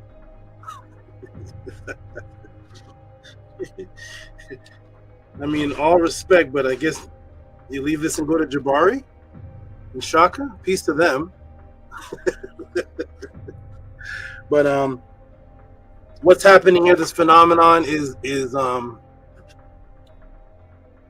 just appreciate this, because it didn't happen before this, and it may not happen after this. This is a particular thing that's happening in a bubble of time, and it's being recorded for history until this time is up. And then when this time is up, which is just my time for what I'm doing, then the House of Aten continues on with the teachings that were given. I'm creating a Google for YouTube on the internet where you should be able to type in a question and put Tehuti, and the answer will be on one of the classes. And then the House of Aten, some 50 years from now, will continue as the greatest representations of the Netter, and then I will just be I will be a statue. So I will be something that, remember Tehuti from this, remember this podcast? That's not happening now, but we're moving as a movement. So please appreciate this while it's happening to you live. Don't let what happened to the other people happen to me, where the person has to pass first, and all of a sudden Biggie's the best, Tupac's the best, and they weren't when they were alive. Nobody was such and such the best, such and such the best. No. While they're here, participate. Find out what you can do. Find out how you can get closer. Find out what can happen to get you more imbued in this, because after this, it will just be writings and videos. There won't be a live interaction of me anymore. Before I pass, I'm not doing this till I die. So when I get to like 60, I'm not teaching anymore. Whatever, if you all take care of me, if I end up under a bridge homeless, whatever it is, when I get to 60, I'm not doing this anymore. So there's not going to be a live interaction like this. So appreciate this while it's here. Hotep to everybody that supports. Shout out to everybody that sticks around, stays around for this great phenomenon. Shout out to everybody that runs away, all the cowards that leave, because you all definitely help my workouts. All of your names are on my workout board when I'm getting extra reps, but I give you new Rens, though. It's not the Ren I gave you. There is another name. I'll be back, everybody. Hotep, support. Peace. Enjoy your break, Saba. I will. Tua Saba for this great breakdown and build up. Tua, thank you to you, Big Vapes, for asking this question. They contributed and helped create this build up. And thank you for watching it, to be able to even send it in and having questions about it. This is very deep. This is a great class. And the way that Sabatudi puts it together is fantastic and phenomenal. When he went into the part about changing the sexuality of kids and putting things in their food, and then when he went over the hair dye part, he went over that part. I was really invested in it. I knew the class was still about the movie, but I had that in the back of my mind. I wasn't really thinking about the movie so much. I was really focusing on what he was showing, and then he kind of segues out of that and goes back into the movie, and then learning the prior knowledge that he taught us about the hair, and then about um the disruptors inside the food, and then going to the clip of the movie where he shows the lady in the woods and then the pheromones get released, and then especially the part with the dyeing of the hair. That was mind blowing. The way he put that together was fantastic. That was absolutely mind blowing. And I'm definitely gonna have to watch the movie, and it's gonna make the movie more serious. Sometimes I'll see something and it'll seem deep. Like if I had saw that prior to the class, I would have thought to myself, okay, that's possible, but I don't have any proof of that being real. I don't know if they're really putting stuff in that dye to mess with people's heads and stuff like that. So I'd be like, okay, that's possible. But now that Saba's shown it all in detail and he really went into it, now it's like when I watch the movie, it's gonna be like, oh wow, okay, that's real right there. This movie is really deep. Saba's going over so many different things, and like how you said, there's so much he didn't even put in the class. And they're going over Offset and the 5-pointed star and the Tua, and then explaining to us about Diana, and that connecting to Offset, and then her being the red-headed one for fire, and then they have red hair. Man, that is absolutely mind blowing, and I would have zero idea if it wasn't for the podcast. I have no idea if it wasn't for the podcast. And for Saba to go over all that, and then he mentioned how like the only princess people know is Princess Diana, and then this movie is about sacrificing them, and how Saba said I don't know which order it is. I haven't seen the movie, but the two females, one of them's first, and then another one's last. It makes me wonder about here in this Matrix, like outside of the movie, people talk about Princess Diana and people say that her death wasn't an accident and stuff like that. And now I'm questioning that too, wondering if she was some sort of sacrifice as well. But there's a lot of controversy around that, conspiracy around that. And this class really just opened up my mind on a whole bunch of stuff. And it really shows that, like, yeah, they advertise it as a horror trope with different like knockoffs of different monsters and stuff like that, but it really seems like a subliminal movie that gives like praise and embodies other deep shows and movies more so than horror itself, because it's going over so much and it's entangling so many different things. Like Saba just showed how it ties into the Matrix. He just talked about a part where it tied into the X-Files, and it's really giving praise and putting subliminals in there and tying in from other movies filled with magic and symbolism in it. So that's absolutely mind-blowing. How Saba went over the Pentagon. I was positive the Pentagon was in Washington, D.C. I visited it. I visited it when I was younger. And then when he said Virginia, I was like, oh, okay, that makes sense. They're right next to each other. They're so close. But then he had said it was in Virginia and the Virgin.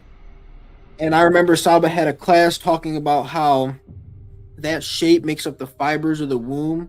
It's what protects the baby. And I was thinking about how that's the command and control center for the United States military that protects the United States. They make it the same thing that protects the baby inside the womb. And then they have it inside of the Virgin, which is supposed to be Offset, who gives birth to Heru, who's the child that avenges his father, the great warrior. And then how he said the part about how that's where the pilgrims first went. They went there first, and they expanded out. And that's what happens when someone gives birth to a baby. The baby comes out of the mother, they expand out, they create their own life, they create their own experiences, and that's what the pilgrims did inside the United States. Wow, I'm curious if other countries use this extent of magic. That's what I'm curious about. I'm wondering, like, does China do this? Does Russia do this? Because the United States, it just seems so compact here. It seems so compact. They have like the 13 colonies and just so many different things. It seems like they really, really, really went full scale with all the symbolism inside of this country. And for it all to be in this movie and so much more is absolutely mind-blowing. It's very interesting. It's very mind-blowing. And then how Saba showed them talking on the phone, and then you go to the other phone, they're talking on the phone, they're talking about death and stuff like that, and the sacrifices, and then you go to the other phone, it says control right there. That's mind-blowing. I don't know how Saba comes across this stuff and finds this stuff. Once again, sometimes I watch stuff and see like a little word somewhere, and I'm gonna be like, pause it. I'll pause it and I'll look. Yeah, usually I have no idea why it's there or what it means.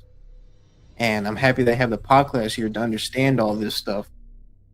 I mean, I can be happy because I am here at the podcast listening.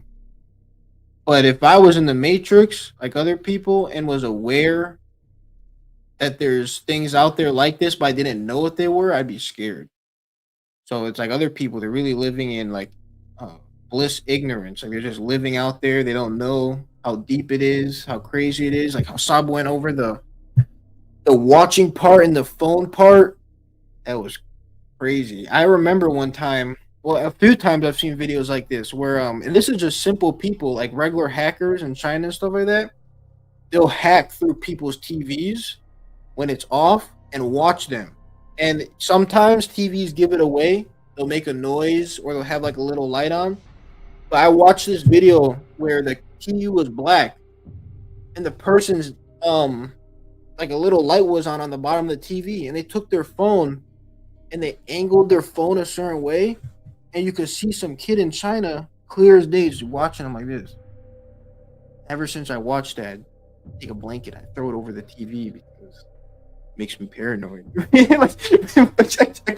But there's so much that Saba showed, and there's so much that these people do, and for a lot of it, from what Saba showed to be put into this movie, I don't even know how long this movie is. Probably like an hour and 45 minutes, maybe 2 hours or something like that. There's so much to be put into it. That's mind blowing. I was thinking about how fast some of these scenes must go past for them to put so much into this movie. So I'm really thankful Saba's showing all this. He's giving all this information out. When he had said the part about the hair dye and stuff like that, I mean, growing up, females that had their hair dyed, especially the crazy colors and stuff like that, I have noticed that they are not as intelligent. They're not as smart. They don't think as straight as other people, as someone who would have natural hair and not put all that stuff in it. And I never understood why. I don't know. I just chalked it up maybe to it being specifically that person and how they were raised or something. But then when Saba brought up the dye, I was like, boom, that makes sense. That makes a lot of sense now. And just all of it.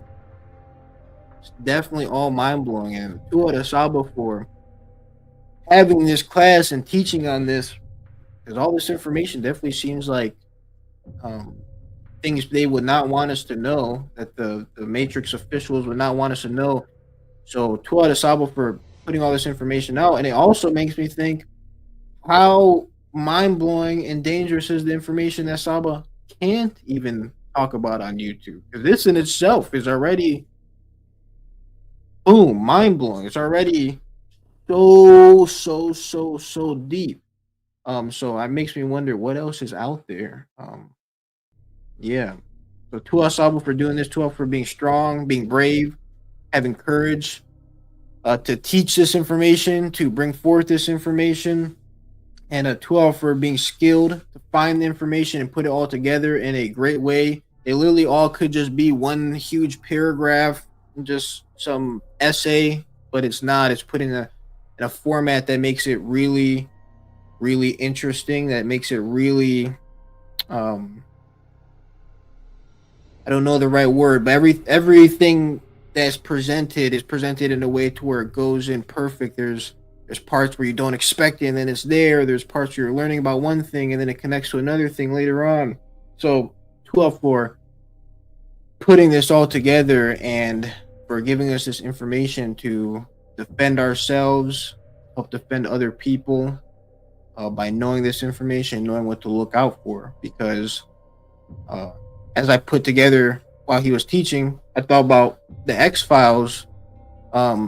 Just based on what he was teaching here, he didn't mention the X-Files at all. And I put that together. So now that I'm able to have this information from classes like this, I'm able to look at my surroundings and exercise this information on things that I see, so that way I don't get caught up in certain matrices and traps. So Tua very much, Gray Saba. And once again, Tua to you, Big Vapes, for asking this question.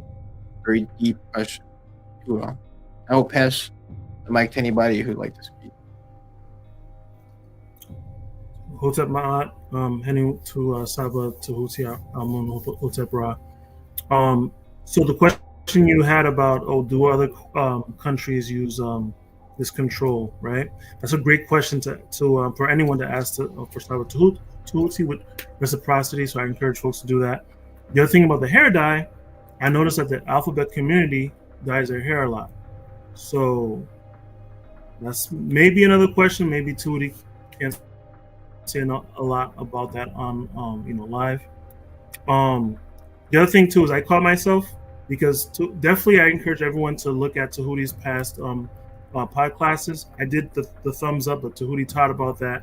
So basically, up is down and down is up. So thumbs down is really thumbs up.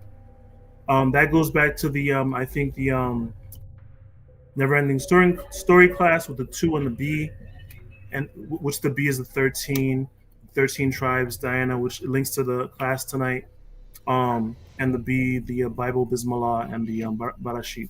So I encourage everyone to go back to Tehuti's past classes and kind of like look at that.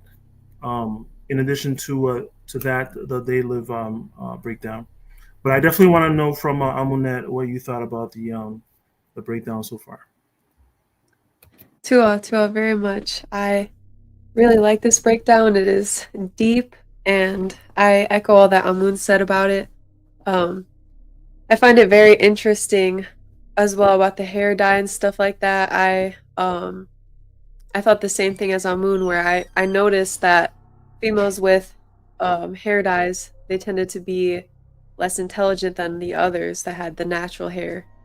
And I also find it very interesting that Saba has not watched this movie, and he's done this before where he hasn't watched the movie, but the breakdown is so intense, it's so deep and filled with so much information. I find that to be very magical, and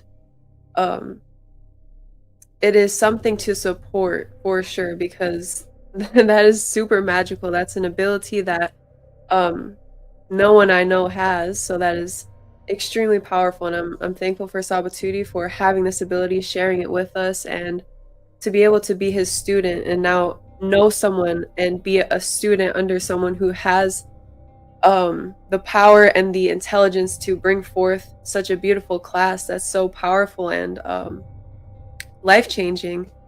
These type of classes really impact me in a certain way, because when he was bringing up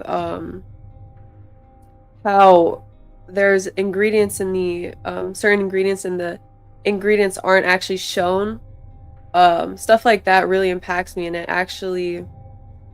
motivates me, because I understand that there are things that are being put in food and certain things like that that are extremely not good, not healthy, and that destroy people today, like as he said, the sexuality, things like that. And that is it impacts me in a certain way. I don't know a word for it, but that is extremely important to know that these things are actually happening. Things are being put in the food. There's a lot of destruction. There that you need to know about to be able to protect yourself and your family.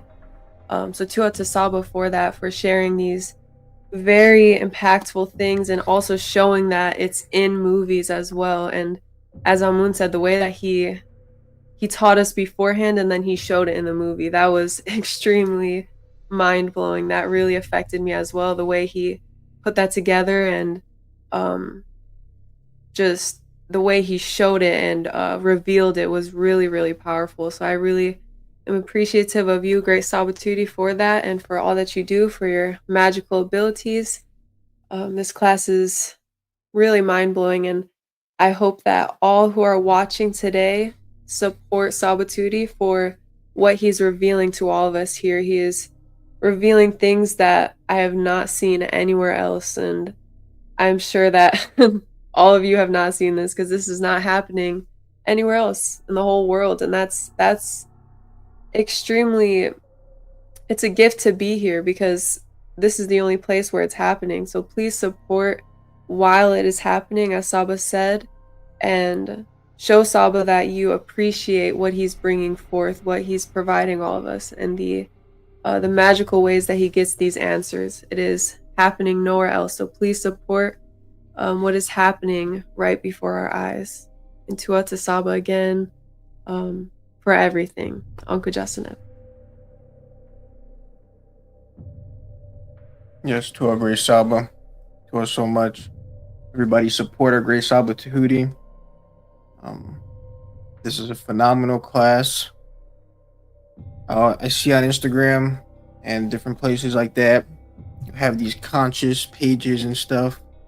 They'll post little clips on breakdowns of movies like They Live or sometimes The Matrix, but never like this. Sabatuti, the way that he breaks down things is way deeper. And then he's going into movies beyond the common movies people will talk about. He did The Never-Ending Story.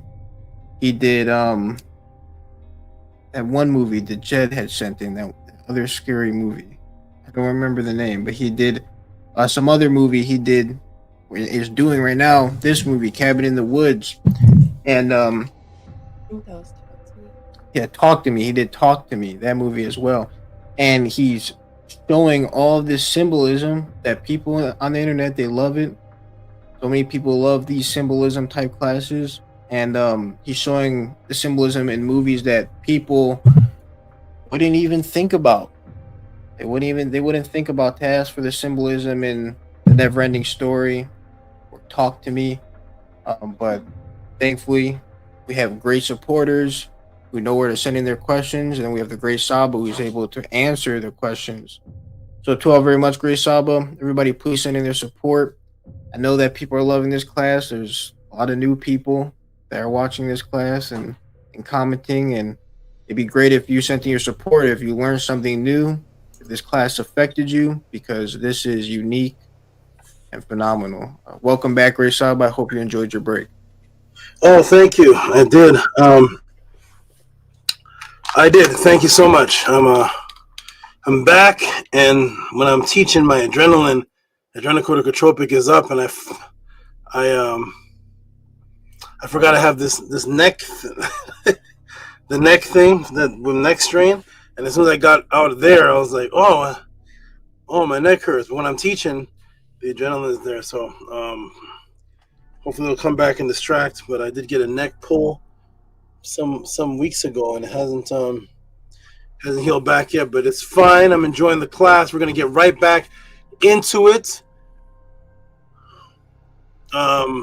This is I am enjoying this class with everybody. So as I'm teaching the class, I'm feeling what you all feel, like, oh, this is whoa, wow, this is, it almost seems like it's impossible. Like, how does everything match so great? The harbinger of death is 38. He's on the phone. Why does the phone say control on it? Anybody else have a phone that says control? Why did your phone have a name on it? It says control. So beautiful thing. We're gonna get right back into it. So everybody, get your pens, your pads out. We're gonna go ahead and continue this class. Shout out to Big Vase for asking this question that led to leading to this long answer. This is longer than the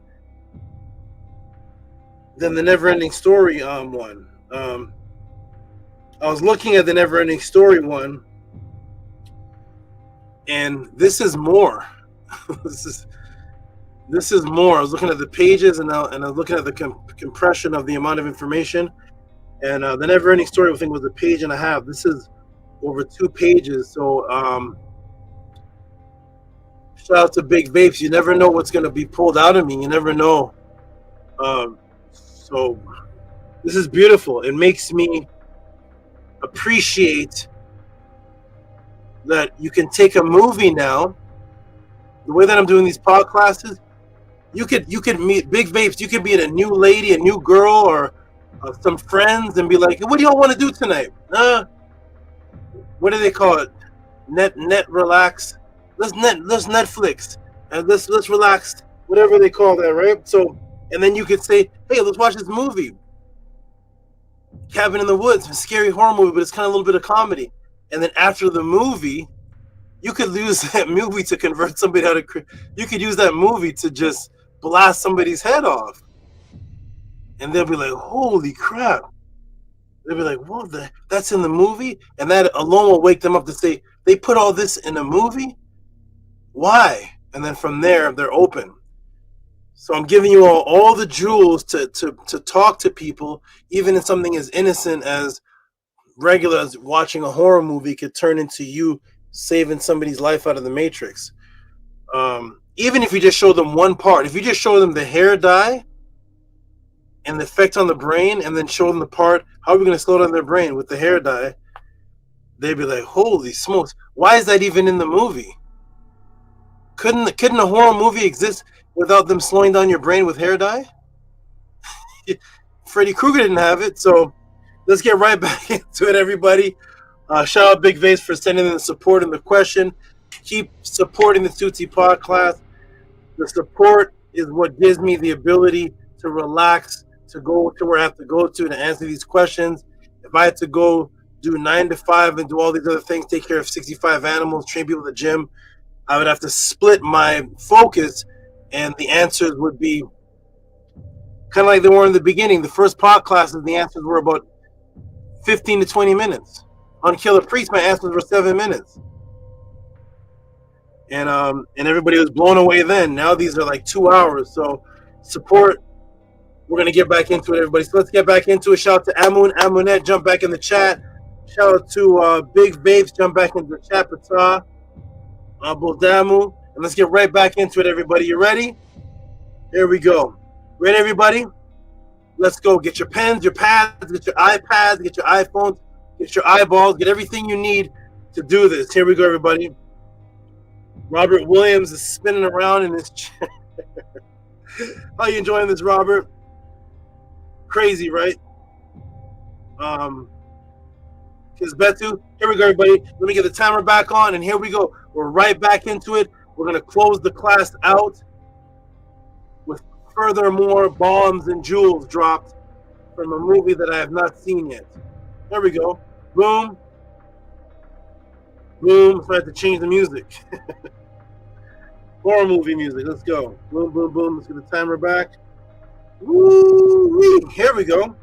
So here's where we left off. We see that the Harbinger of Death, who's really a defender of the people, just like Murdoch was. His name is Murdoch or Mordecai, found in the book of Esther, a book named after the Anuna. And here he is. So here we have the death, which is what the Harbinger represented. In the movie, it's called the Harbinger of Death, Mordecai. And they communicate over this phone. That's how they communicate from one side to the other. And so his name is Death, which is 38, which we went over. He's the Harbinger of Death. He warns the people of death. They don't listen, though. Just like the people that smoke cigarettes, the certain generals on the back, nobody cares. So he's Death, which is 45128. That's 38. Then we have Control, which is 6347936. That's 38. So here he is on one side, talking to the to those that are orchestrating everything, and he's the harbinger of death. And then on this side, on that phone, is the green phone, and on this side again is the old phone right here. Control, which is also death. And they always portray these old phones that nobody's using. Nobody has these. They have the technology to do all this spying. This type of phone and these type of buttons, these are from like 98. This isn't from 2012 or 2000. This is from 98, 89. Phones don't look like this. These are old phones, but they're portraying them just like the movie, The Matrix, the old style phone, the rotary phone that nobody uses.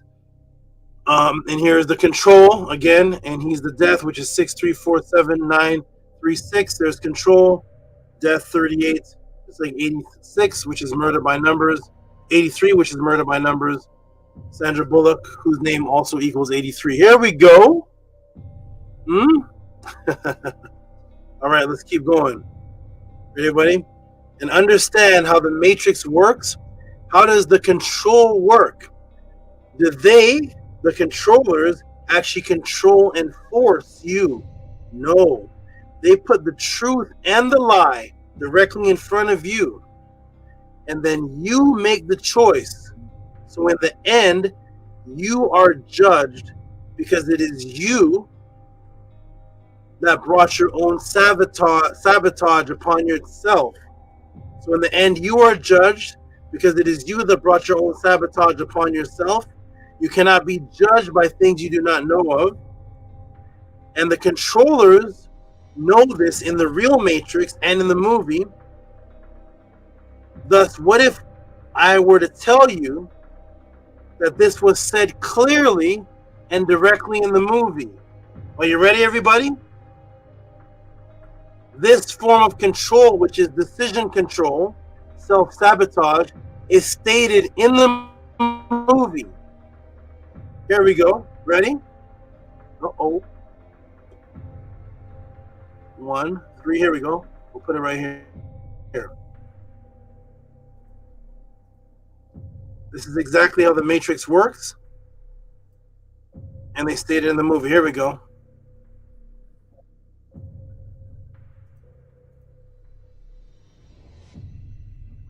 That is so deep, right, Eminent?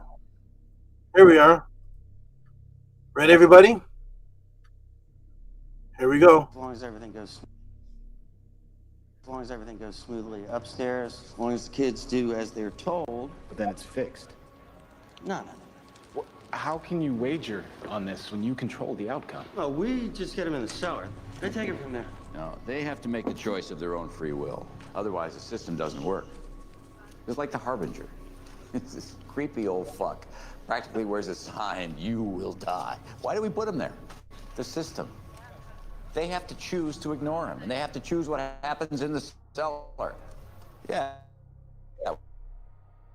We rig the game as much as we need to, but in the end, they don't transgress. They can't be punished. As long as everything goes smoothly upstairs, as long as the kids do as they're told. But then it's fixed. No. How can you wager on this when you control the outcome? Well, we just get them in the cellar.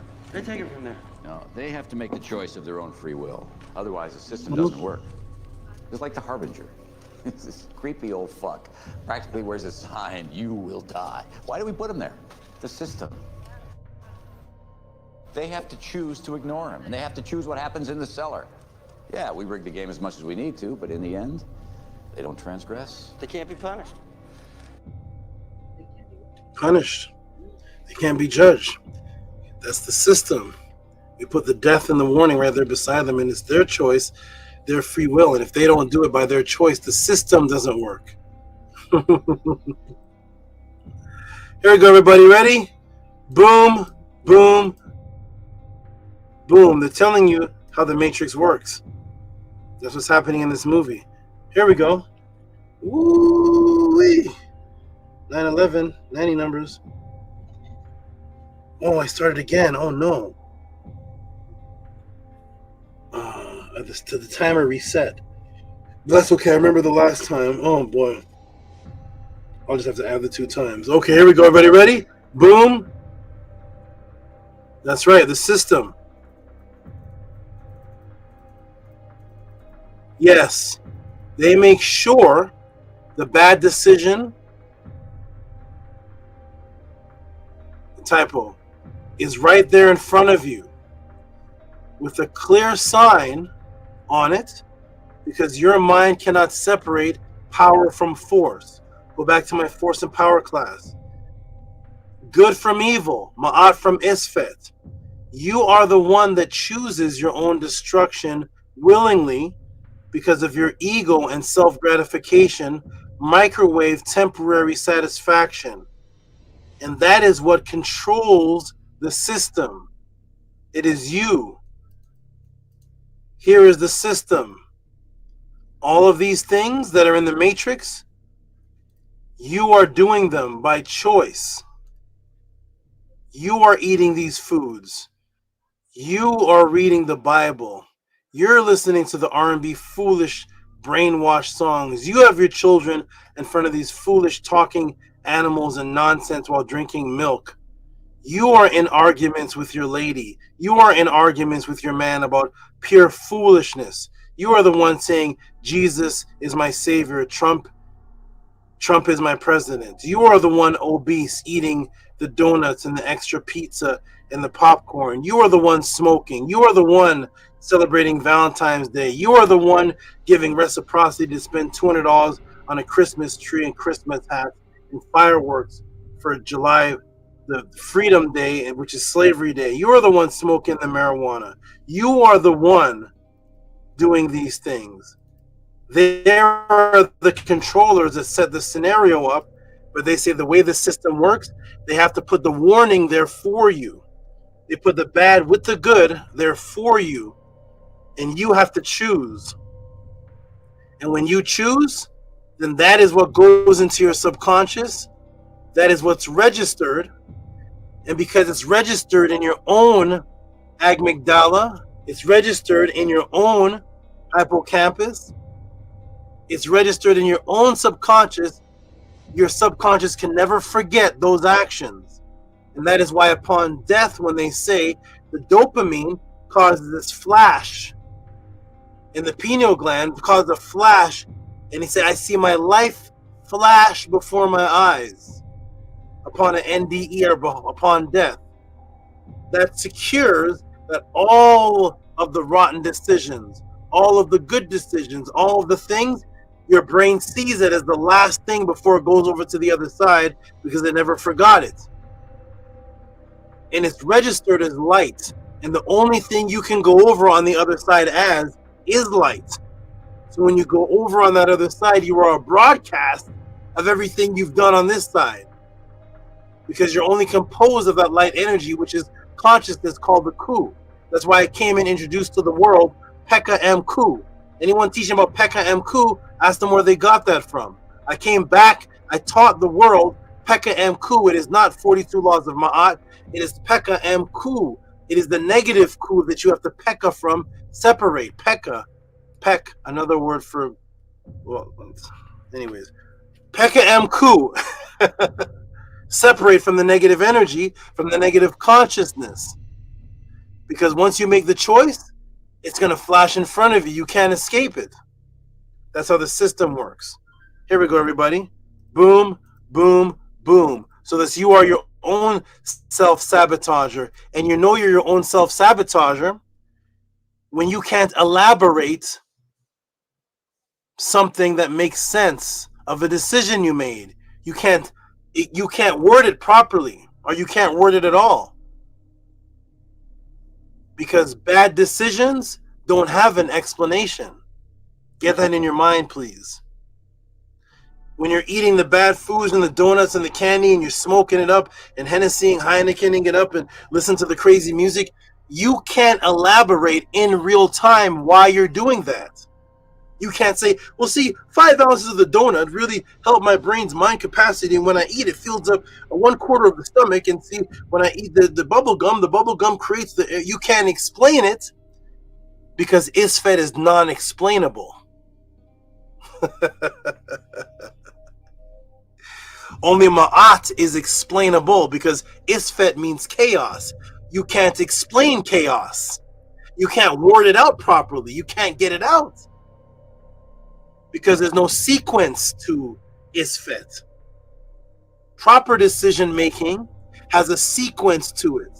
I did this because of that, and this because of that. Isfet is just Isfet is just craziness. It's a spin in personality. It's a spin in mentality. It's just there's no rhythm to it. When you see somebody catch the Holy Ghost in church, there is no explanation of it in sequential fashion. That's why somebody can catch the Holy Ghost and the person beside them doesn't.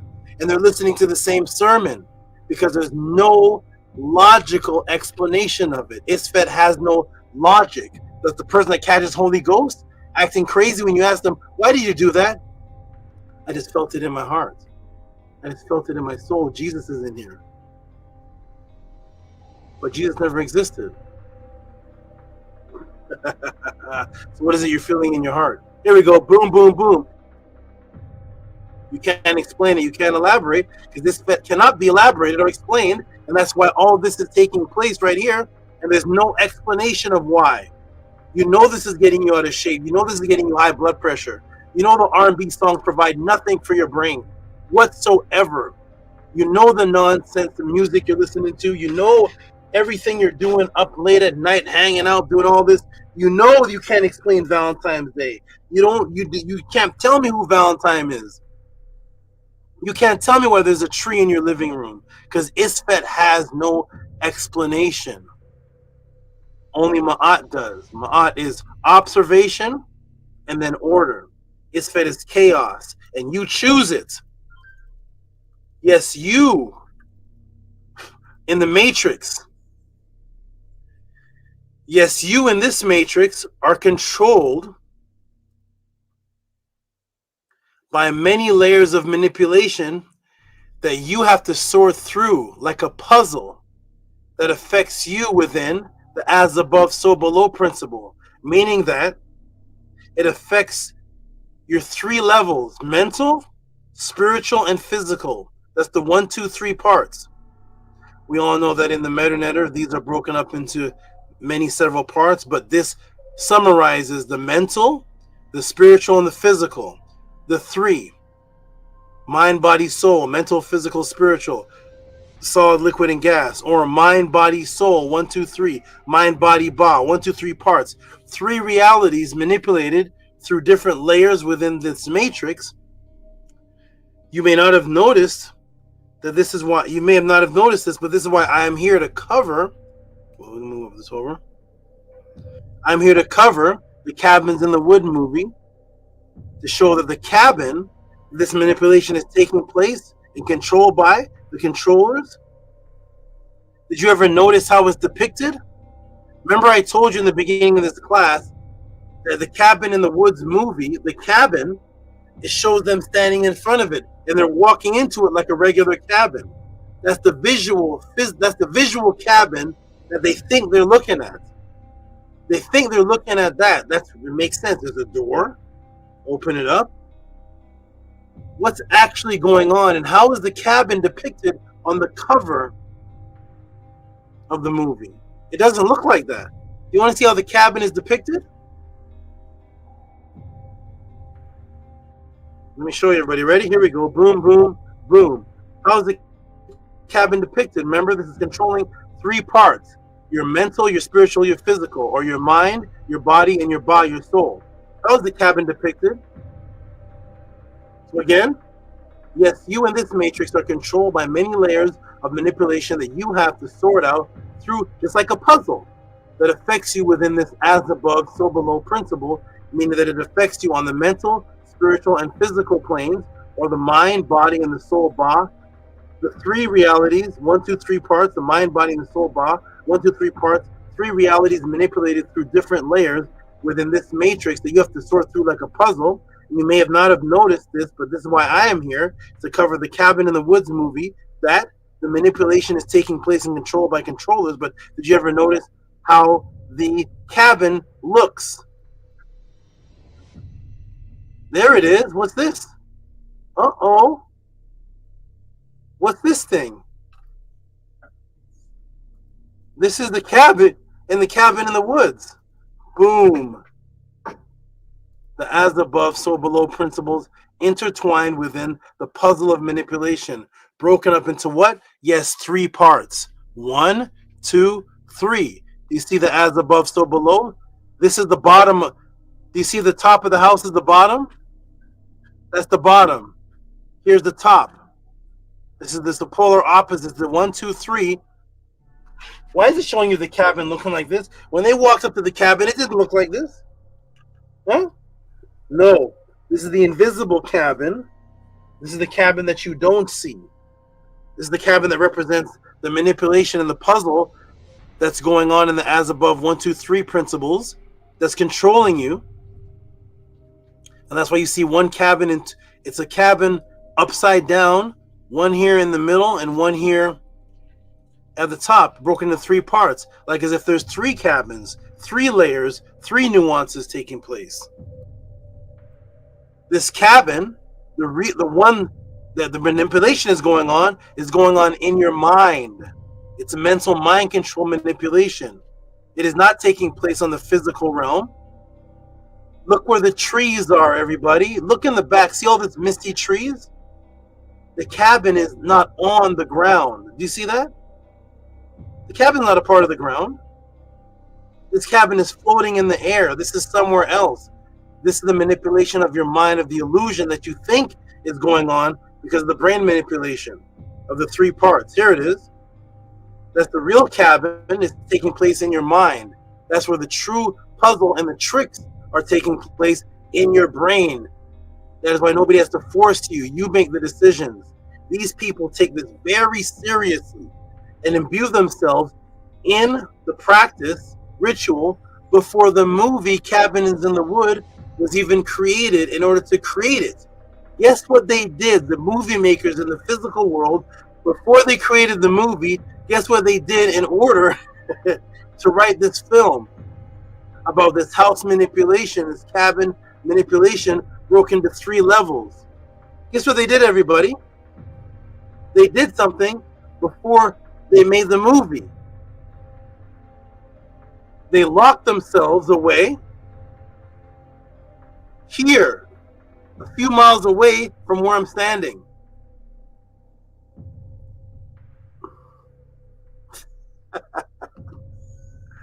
Huh? In a particular place. Are they from this place?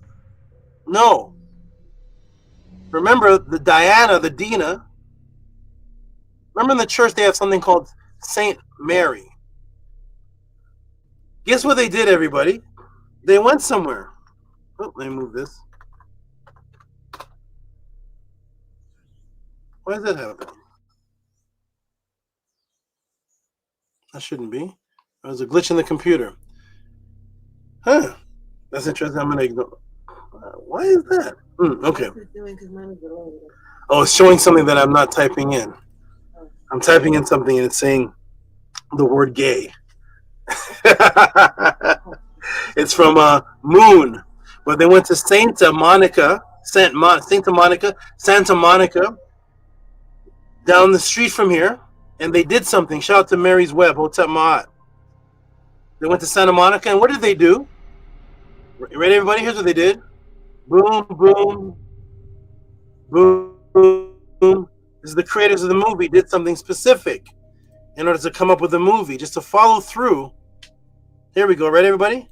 Here we go. So again, these people take this very seriously and imbue themselves in the practice ritual before the movie Cabins in the Woods was created. In order to create it, guess what they did in order to write this film about this house manipulation broke, this cabin manipulation broke into 3 levels. Let me take you to Flexus, February 20th, 2020, to the process in the creation of this movie. What was the process? And what does it show on the cover of Flexus? The house into 1, 2, 3 parts. But that's not the house that they showed in the movie. This is the invisible one. That's a symbolic cabin. So what did they do, everybody? Let's look what they did. Ready? Here we go. You actually checked yourselves into a hotel together to write this? Goddard, yes. It's in Santa Monica somewhere. It's in Santa Monica somewhere. And it was great. we had a bungalow with an upstairs and downstairs. So I would just sit upstairs and Joss would write downstairs. Let's see what they did, everybody. What time did they spend? Remember, what did it say? Remember, we would get up at 7 a.m. and have breakfast and figure out the stories we wanted to deal with that day. And then he would write downstairs and I would write upstairs. Out no less than 15 pages every day for 3 days. Every day for 3 days. They sat in different layers of the hotel, one upstairs, one downstairs. And they did this for 3 days in a row. And that can't be done if you have anything else to do. So when we got to the little bungalow and he took the upstairs and I took the downstairs, we basically would talk in the morning about the acts, break it, divide it, and then go down in a writer's room. There are hours of gossip and chatting and personal stories, and there was none of that. For 3 days, we never talked about anything except the stories. Then we'd eat. 3 days. There's your 3 levels. As above, so below. And how did they write it? One was upstairs, one was downstairs. Why go through that process for 3 days in Santa Monica? You don't even... There's the isolation for 3 days. There's the cabin broken up into 3 layers. There it is right there. The movie. Woo! The movie that you think is just a movie, a horror movie, is based on the reality that you live in, that you are being controlled by. The overseers that manipulate your thoughts so that you choose destruction for all 3 aspects, mind, body, and soul. The concept is that these overseers must feed the ancient bloodthirsty gods. Here is the footage of that.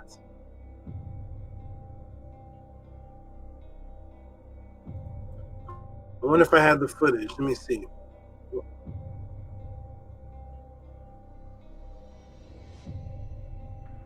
Let me see something.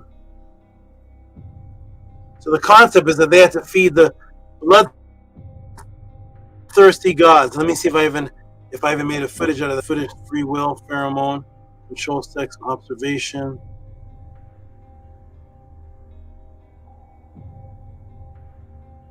Oh no, I didn't make footage of that. I didn't take the footage of that, but they said they had to feed the gods. That's what the whole movie's about. If you go see the movie, that's what they're feeding. They call them ancient. We have to feed the ancient gods. Here we go, everybody. So boom.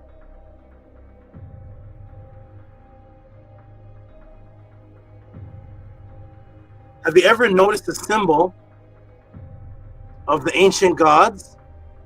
That typo, that need blood, is the raised hand. The mundane may look at this and think that this is a zombie hand coming out of Earth. So here's the symbol of the ancient gods right there.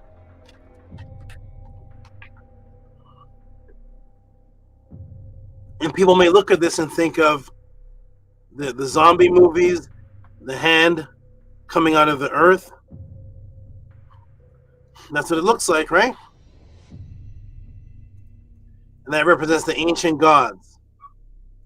But no, remember everybody, remember in the movie,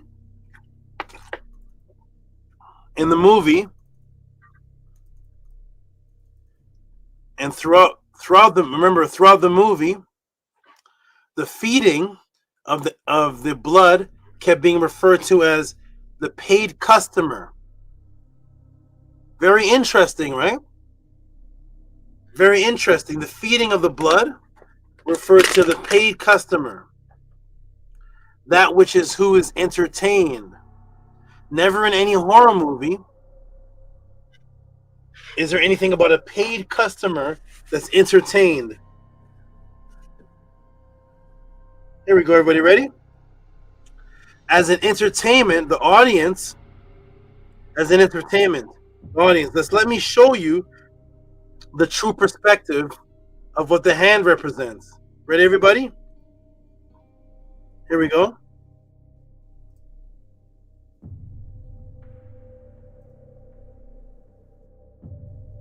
The entertain, the paid customer. There's the audience, an audience in a crowd.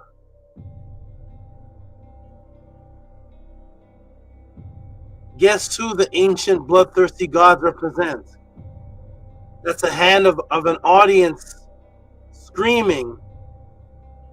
These are the ones thirsting for the blood.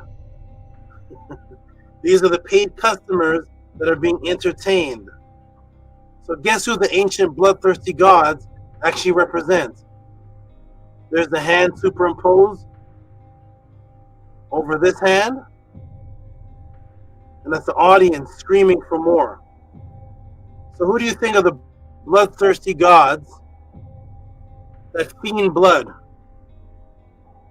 that fiend death? Who are these ancient gods that fiend death? Ready? Here we go. Boom, boom.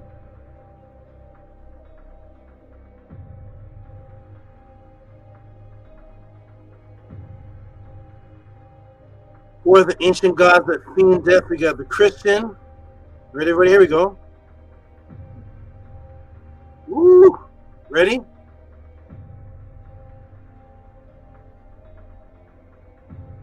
You. You, the audience, who have been manipulated to choose self-sabotage and suicide over proper mental, physical, and spiritual health decision-making. And now you seek death and destruction to feed your satisfaction and add on to your adrenocorticotropic and dopamine. You, it is you who are the ancient gods. Now you are a paid consumer, controlled and manipulated to want death. It is you that want to see the people die. You are the paid consumer. That's why the movie began off with showing all the serial killers from all the other movies, and you knew them all. Why do you know them? Why do you know every killer in a movie? Name for me 5 scribes in Kemet. Name 5 righteous women along the Nile Valley. Quote 5 paragraphs from the 5 lines from the Purim Haru. You are the bloodthirsty fiends. That's why horror movies exist. Huh?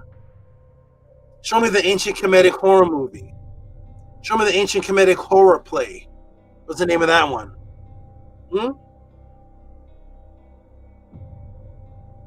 What's the ancient Nile Valley? There's over 500,000 papyruses. Could you please bring one up about a killer, serial killer, who goes around killing people, and he's the star? No. But you know Pinhead from Hellraiser. You know Freddy Krueger. You know The Ring. You know Pennywise. You know the Saw 1, 2, and 3. You know Poltergeist. You know Ghostbusters. You know the Alien. You know the Predator. You know Michael Myers. You know Carrie. You know the Gremlins. You don't know 5 sentences from the Purim Haru. You know all the killers. That's why in the movie, all the killers were identifiable with something you watched outside of the movie. Because you keep Jason alive. You keep Freddy Krueger paid. Their reciprocity comes from you. You know every killer movie. You know every violent movie. You were the ancient gods who once sought life, the Tua, the life. You were all about life and immortal life. Now you seek death, and that's why you know the name of more Hollywood movie serial killers and real life serial killers than you do about M&M heads. You know the real ones too. You know Ted Bundy.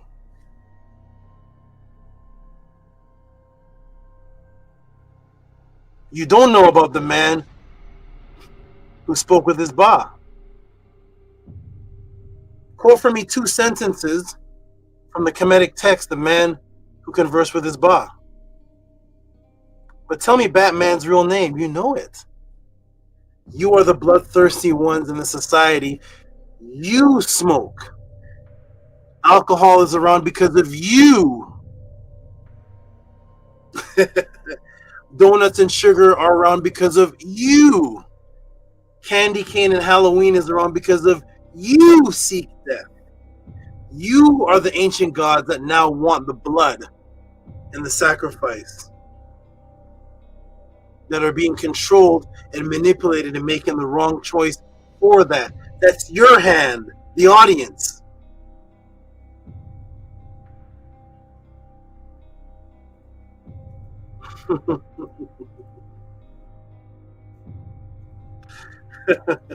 Who once only knew stories of life.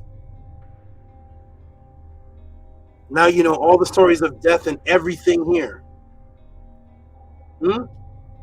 23,000 drops of blood, I think it was. 230,000 or 23,000 drops of blood in the Passion of the Christ. You want that. Boom, yes, you, the audience, the ones who seek entertainment, who rave and the chaos, to seek eating food that kills, to watch shows about chaos and listen to brainless music and get into relationships simply to break up out of them. You're not loyal to any movement. You're shifting from this group, moving to here. You're with this person, break up, argue, this person, argument, fighting. You are the bloodthirsty, the death seekers, who were once the ancient gods who used to represent immortal life. This is you now. This was you back then. These people never heard of a horror movie. They never looked at a horror movie as a star.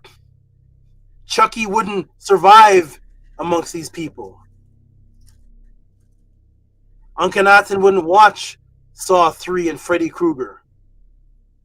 Unc Sen Patton wouldn't know who Jason was. He wouldn't watch the violent shows that you're watching today. You seek that. None of these people smoked anything. Not a thing. Show me a Kemetic person smoking anything. Anything. Show me one glyph. Nothing. See what? So guess what? Guess what the number 1 leading cause of death in America is? And the 3rd leading cause of death in America is? Let me take you to the medical news in brief, volume 330, number 7, July 26, 2020. What's the leading cause of death number 3? Here we go. I got the red bloody arrow. Here we go. Misdiagnosis might harm up to 800,000 U.S. patients annually. What's misdiagnosis? About 795,000 people die or are permanently disabled each year due to diagnostic error and related harms across clinical settings, according to the estimates based on nationally representative disease incidence data for 2012 to 2014. Conservative methods suggest that the number may be lower, about 549,000, over 500,000 people harmed according to the analysis. Moreover, 15 diseases were responsible for more than half of the cases, including 5 diseases: stroke, sepsis, pneumonia, venous thromboembolism, and lung cancer, that accounted for about 40% of diagnostic error-related harms. Prompt diagnostic of these conditions could therefore have an outside impact on reducing the number of people injured by diagnostic error. The researchers noted in BJM, quality and safety, diagnostic error killing almost 1 million people a year. Boom, almost 1 million to over 500,000 people killed, killed due to so-called misdiagnosis from drugs given to you by doctors, typo here. And now we're about to get into the side effects. The next and the third leading cause of death. Let me take you to Practical Neurology, March 26, 2020. Here we are in Practical Neurology, March 26, 2025. Excuse me. According to an analysis conducted by the American Society Pharmacovigilance, ASP, adverse drug effects. You know what adverse drug effects are? Adverse drug effects is a fancy way of saying side effects. The prescription drugs that you're giving that have an adverse effect on you is simply the side effects of the drug. So the adverse drug events are now the third leading cause of death in the United States. Yes, adverse side effects have killed more people than any Jason movie. Let me come to the screen.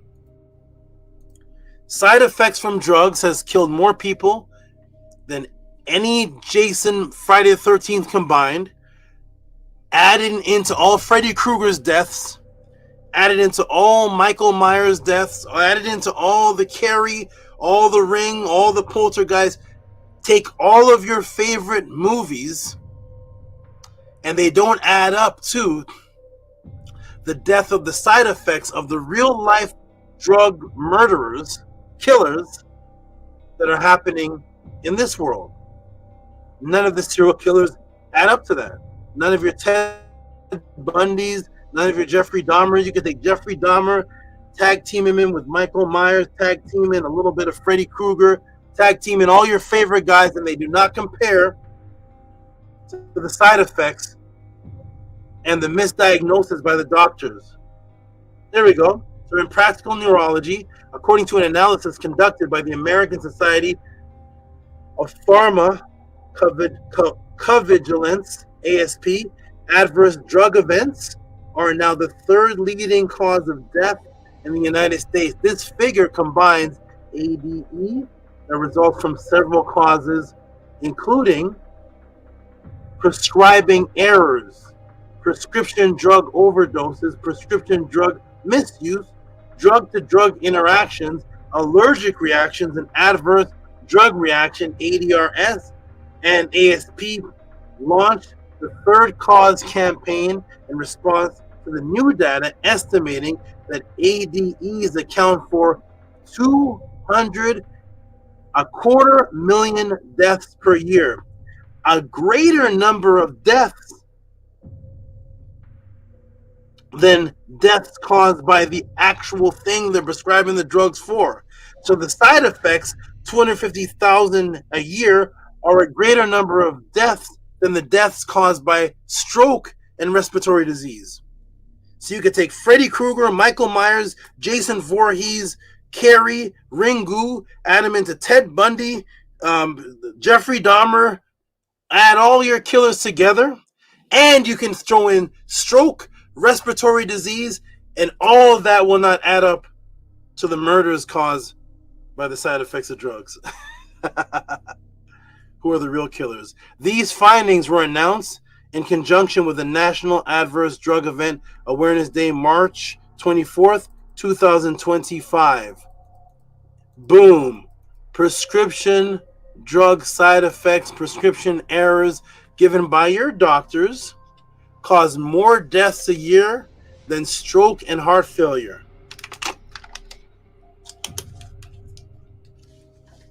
Huh? But Ted Bundy's a serial killer. OJ killed. Here we go. Boom, boom, boom. Let's close it up now. Ready to close it up? Here we go. What does this have to do with cabin in the woods? Are you ready, everybody? Here we go. Watch what happens now. Uh-oh. The National Library of Medicine, PubMed. Our prescription drugs kill us. Our prescription drugs kill us in large numbers, huh? Blah, what? Scooby-Doo? Blah, what? Our prescription drugs kill us in large numbers. 2014. Here we go. Our prescription drugs are the third leading cause of death after heart disease and cancer in the United States and Europe. Around half of those who die have taken their drugs correctly. Uh-oh. The other half die because of errors, such as too high a dose or use of a drug despite contradictions. Our drug agencies are not particularly helpful, as they rely on fake fixes, which are a long list of warnings, precautions, and contradictions for each drug, although they know that no doctor can possibly master all of these. Major reasons for the many drug deaths are impotent drug regulations, widespread crime that includes corruption of scientific evidence about drugs, and bribery of doctors. Boom. But how does this tie into the message of art imitating life in the movie Cabins in the Woods? In the movie, there is a chart of horror film creatures that are controlled by the system, and the overseers who create the fictional world that the people they are observing live in this cabin and are experimented on for pleasure. Here's a list. These are a list of the creatures: werewolf, alien beast, mutant, wrath, zombies, reptilian, repticilius, clowns, witches, sexy witches, demons, hell lord, angry molesting tree, giant snake, deadites, Kevin, mummy, the bride. All these are creatures, right? None of these things exist in the living world.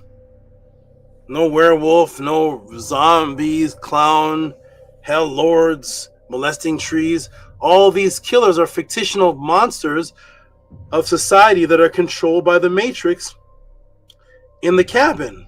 There are sets of monsters. These aren't things that exist in the real world, right? Hell Lord, the Blob, Left 4 Dead. Huh? These are all monsters and creatures. Ringu, Pennywise. These are all movie characters, right? These are the killers. They're all fictional movie characters. Okay? Here we go. Everything makes sense. You can't meet Ringu in real life. You can't meet this girl. You can't meet Hell Lord and the Blob and Left 4 Dead in your living room. You can't go set up a date with Pennywise. These are all fictional characters. These are the killers. These are the murderers. But now they show a screen of another set of killers.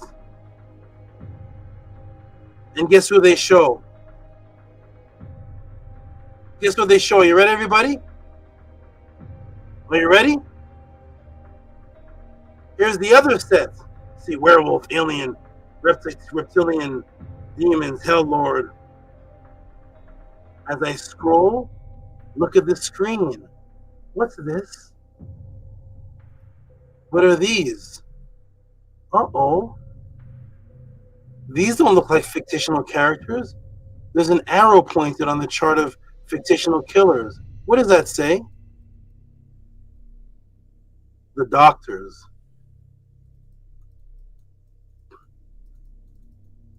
Boom. Doctors. The pharmaceutical industry. Hotep, I am done. I should watch this movie one day. Hotep, I'm done, everybody. There's the class. Boom. Here it is. Whoa. Matrix broken. For those of you who appreciated this more than the waiter that you have tipped or the past reciprocity that you have spent over the years on either July 4th, donuts, whatever it may be, if you have learned from this or if this has had any type of impact and has advanced your recently current understanding of this specific subject matter, please send your tip of reciprocity. You can call it Cabin Controllers, Art Echoes the Matrix, Archetypes of Osset, or simply Matrix Broken, or any creative title that you can come up with to Cash App, TT Moon, PayPal, at Rocky SV, Hotep. I am done. There's your answer, Big Vapes.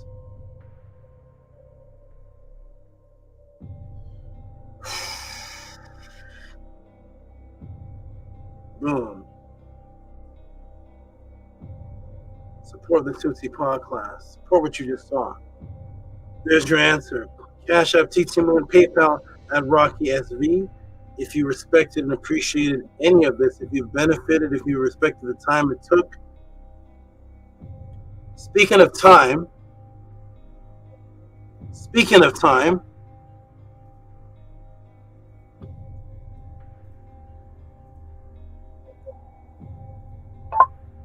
what is 2 hours and 38 minutes plus 42 minutes equal?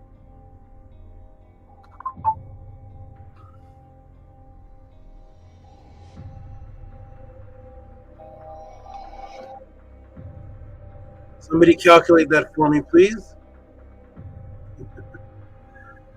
At any rate, this class is about 3 hours and 20 minutes. What's up? I'm done. I'm going to put the link in the room. Those who are watching this class, support. This is what keeps this quality and these answers continuing. Do not watch the class and just run away. Cash App, TT Moon, PayPal, at Rocky SV. In a few moments, we're going to go to the Gmail. If you all appreciate 3 hours and 20 minutes on a question asked. Tehuti, can you give a breakdown on Cabin in the Woods? I haven't seen the movie yet. Maybe I'll watch it one day. That's my breakdown without watching the movie. Support everybody. I'm going to check the PayPals, the Cash App, and we're going to start announcing them and seeing who really appreciated this, who truly appreciate this more than the football game, Netflix, donuts, going to the club, marijuana, whatever it is. Cash App, TT Moon, PayPal, Rocky SV, if you truly appreciate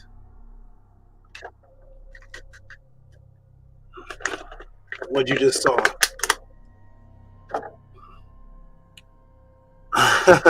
Wow. Peace, Amun. Didn't think it was going to end like that, huh? All the creatures' names, and out of nowhere, clear English, not even a monster, doctors. Why is that on the monsters list of serial killers? Because they kill more people than the movie killers and the serial killers.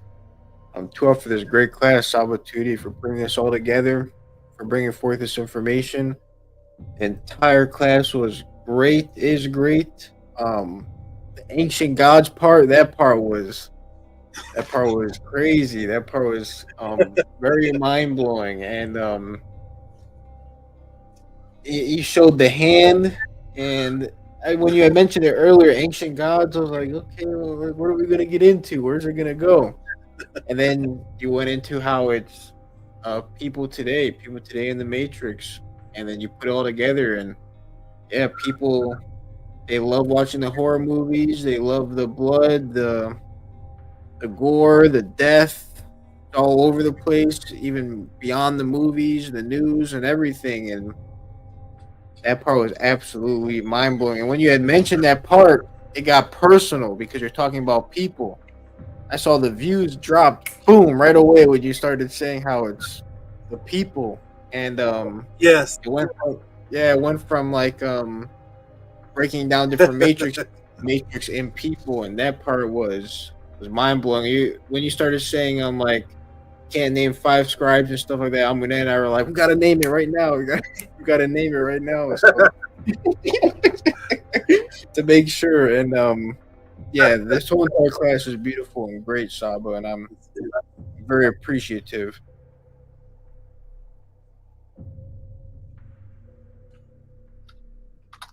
I'm glad you appreciate it. Yes, the numbers dropped when I said the people, because once again, in this real life, all the people that left the House of a 10, everyone likes my breakdowns until I'm breaking them down. Then all of a sudden Tehuti doesn't know what he's talking about. I could break down your favorite movie, out-of-body experiences, chemicals, life on Mars, the Nibiru, the Anunnaki, false flags, government psyops, succubuses, how to talk to your deceased parents, how to contact the other side, protection rituals, 65 metanator classes. But people think I can't break them down. I'm beyond. Not me. He can't break me down. What? He can break all that down. When it comes to me, see? That's exactly what Monsanto would say if he was here. I could break down Bill Gates, Monsanto, everybody. But if I'm breaking you down, then you run away. And that's why the numbers drop. Wait, the fiends, it's me? No. Yes, it's you. None of the horror characters would exist without you. Go watch the views on the pod class and go watch the views on the street fight. You're one of the views. When you scroll, when you go down your Facebook timeline, and you're like, look at all this craziness. Oh my God, look at it. You're one of the views. A part of you likes it. You're like, look at this craziness, but how did you see it? You press play because a part of us likes that, right? So we like fighting. That's why football, sports, is about fighting, and they're the highest paid. It's this team fights that team. We love UFC. We love battle rap. We love competition, sports. It's all people fighting. We love the Maury show, the fights. And that will always get higher views than the pod class. Because we are the bloodthirsty fiends, but we have to Pekka M crew to get out of that. If you watch the movie, the person you watching it, they're showing the movie like as if they're talking to you, the audience. You're watching it with them on the screen. Because there is no Pennywise. There is no Pinhead. There is no zombies of the dead. There is no four killers. There is no Carrie. There is no Saw 3. There's only you.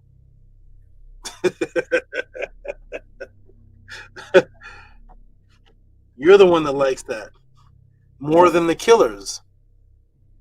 The killers in those movies don't watch killing. Do you notice that? They don't watch it. They do it and then they move on. Jason kills and he's gone.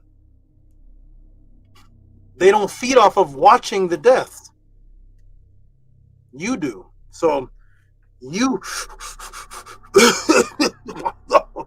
you like to cough. I'm drinking till I throw up. You like that.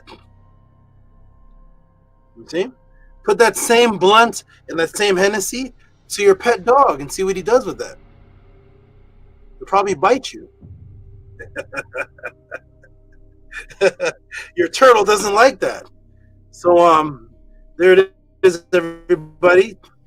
What do you think so far, Big Vase? And we're going to go into this. Actually, let me show us support to show the new people the support that's given, and then we're going to go into what Big Vape's thought, and then we're going to go into more support. So everybody who watched the Tehuti podcast, when you watch and you appreciate it, you send support for the answer to the question and the time. It's not even the answer to the question. It's a long string of your experience with watching what I've done from Killer Priest. That's when your life with me began. Not 98. We'd have computers then. Not 92 when I was doing it. There was no computers then. Your life started with this experience with watching me on Killer Priest. I was doing many versions of this in 89 in high school. So the work started back then. So if you appreciate the work that it takes to do this and the answer that you're getting, support. So there's Angela Gates. Go ahead and read that Amunet for me, please. $40 from Angela Gates for Dr. Killers with a feather and 2 eeps. Give her some big, big noise. Those who are watching, see how the numbers drop from 40 to 25? Because we are the thieves. We enjoy that. There's videos, there's social media videos that are out where people pretend to be blind and they drop their wallets. And there's $500. Will you pick it up and give it to the man? Or because he's blind, will you pocket it? 90% of the people pocket it. 40 people watch and disappear after they and now they're gone with no reciprocity. You are the killers. You like that.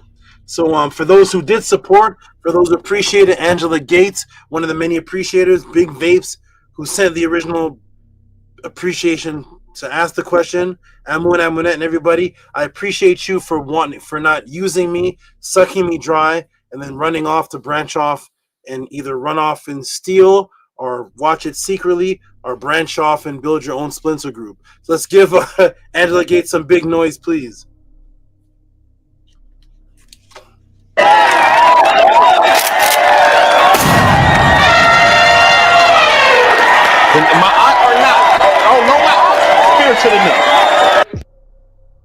Your sound is great. It's wonderful.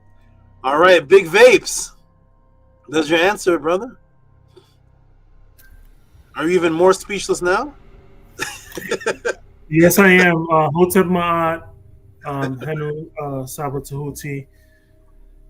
Mind-blowing answers again and again. Yeah, this is as far as the questions I've submitted, this is the best I've response so far. Definitely going to encourage me to submit more questions. Maybe a part 2 to this. Definitely if you do decide to watch the movie, and then other questions. So definitely I think 2 for this response. Nini Uk, I'm glad you appreciate it, and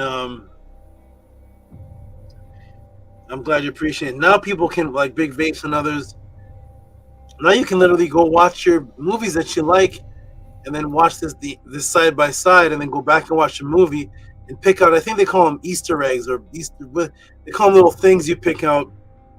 I've seen some of the videos and I'm like, oh, that's what they're calling Easter eggs? Watch this. Watch this. That's what they're calling Easter eggs? Oh, please. But it's fun actually go through some of these movies and find little things, and now your eyes will be open more. After watching this, your eyes will be like, oh, I see that. When I see, for everything that I show, there's 5 other clips I didn't show because the class would have been 5 hours. So there's a whole bunch of other stuff. But the main thing is that now you people know that are watching that they put the time into this. Do you put the same time into your agenda of the truth. They put their time into this. Imagine you going to another state, renting it has to be 2 stories, 15 pages a day. You waking up at 7 in the morning. Well, some precise numbers, huh? Some people can't even make it to the pod class. I mean, like you say, Saba, the Matrix never sleeps. It never sleeps. Okay, wonderful. We're going to go on to the next support. Who else supported the Tehuti pod class? Amun and Amunet. 2 are for your support. I see it. I'm about to read it. And here we go, everybody. This is how we keep this functioning. And I will tell you, where's received. Here we go. Thank you.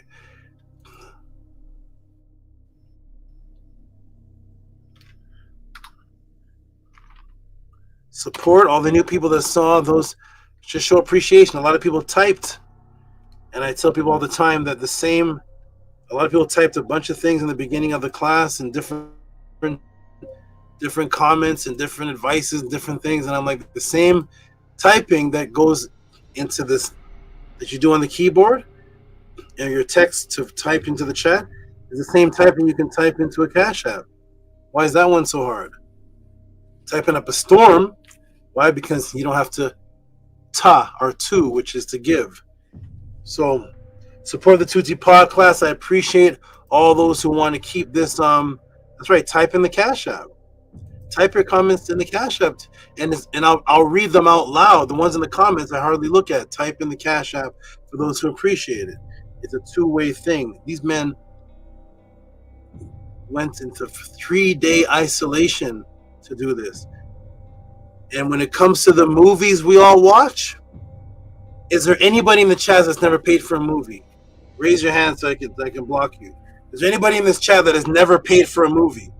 You've never been a part of, whether it's renting from Blockbuster or going to the movies, or you have Netflix, so it's a whole year thing. You just pick the movie. Is there anybody in this watching this who has never paid to watch something, whether it's a movie, whatever it may be? The fact of the matter is that the Matrix is so confident, they make you pay for it first. If you go into the movie theater and say, you know what, after I watch this 2 hours of work Will Smith did in this horror movie, I'm going to decide if I'm going to give reciprocity afterwards. No. Come into this movie theater without paying, and you're going to see red sirens behind you, sir. Try coming in.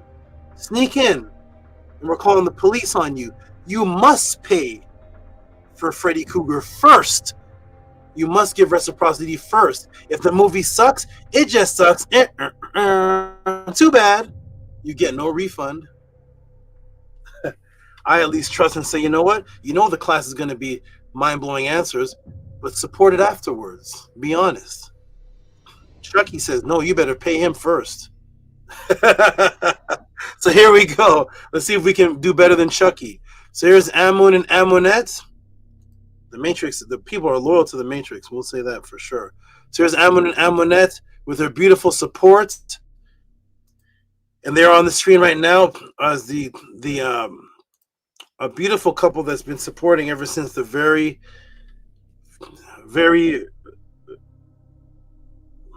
well, not from the very beginnings, but ever since they supported as a couple, there's been nonstop. So what they do is they support, and it's both their names on it. First, it may have been Amun, but after we had a nice talk or whatnot, now it's Amun and Amunet. So the reciprocity is given. It's an energy that we are one. It's not we are one. You can give individually too, but for them, it's very important to them because of what certain things we've been through. But so Amun and Amunet, go ahead and read that for us, please. $45 for Cabin in the Woods, Matrix Broken, Tua, Saba, Hotep, Mary. Okay, and the Jed, thank you, Big Vapes. I want to say something about Big Vapes too. I like converting people that are into past spirituality more than atheists. Because a true Christian, a true Buddhist, a true Muslim, you're supposed to take what you were, which is your dedication to your spirituality and purification, and just transfer it to the more ancient knowledge, but you still have that appreciation, that spirituality. You're still calm. You're still... So every time Big Vapes is about to say something or do something, he does this or this every single time. It's his own ritual. He chose why to do that, but the fact is he's consistent with that. It's a part of his personal spirituality. So I want to say to Big Vapes that I noticed that, and that's a part of why I like converting past spiritual people, because I can break down Buddhism, destroy Buddha. There's no fat man named Buddha. There's no... Give me the Buddha that looks like Wesley Snipes. None of that. None of that green jade fat belly. But the principles that are in whatever you're reading in Buddhism, I never actually come and take them away. So you still keep the same things because it's still ancient knowledge that fed you, that kept you pure. Now you read the laws of Ma'at and put them side by side with the Buddhists, and that's what I respect. If a Christian can take his same loyalty and spirituality of Christianity, transfer it to the Nibiru, and still a great person inside, that's what I would rather than the cussing comedic person. Mother effers, you don't understand that Heru was goddamn stolen from, and you sound like you sound like one of the serial killers. So you sound worse than Chucky speaks calmer. So give yourself some big noise. Shout out to Big Vapes, and big noise to Amun and Amunite. Give yourself some noise again if you did already.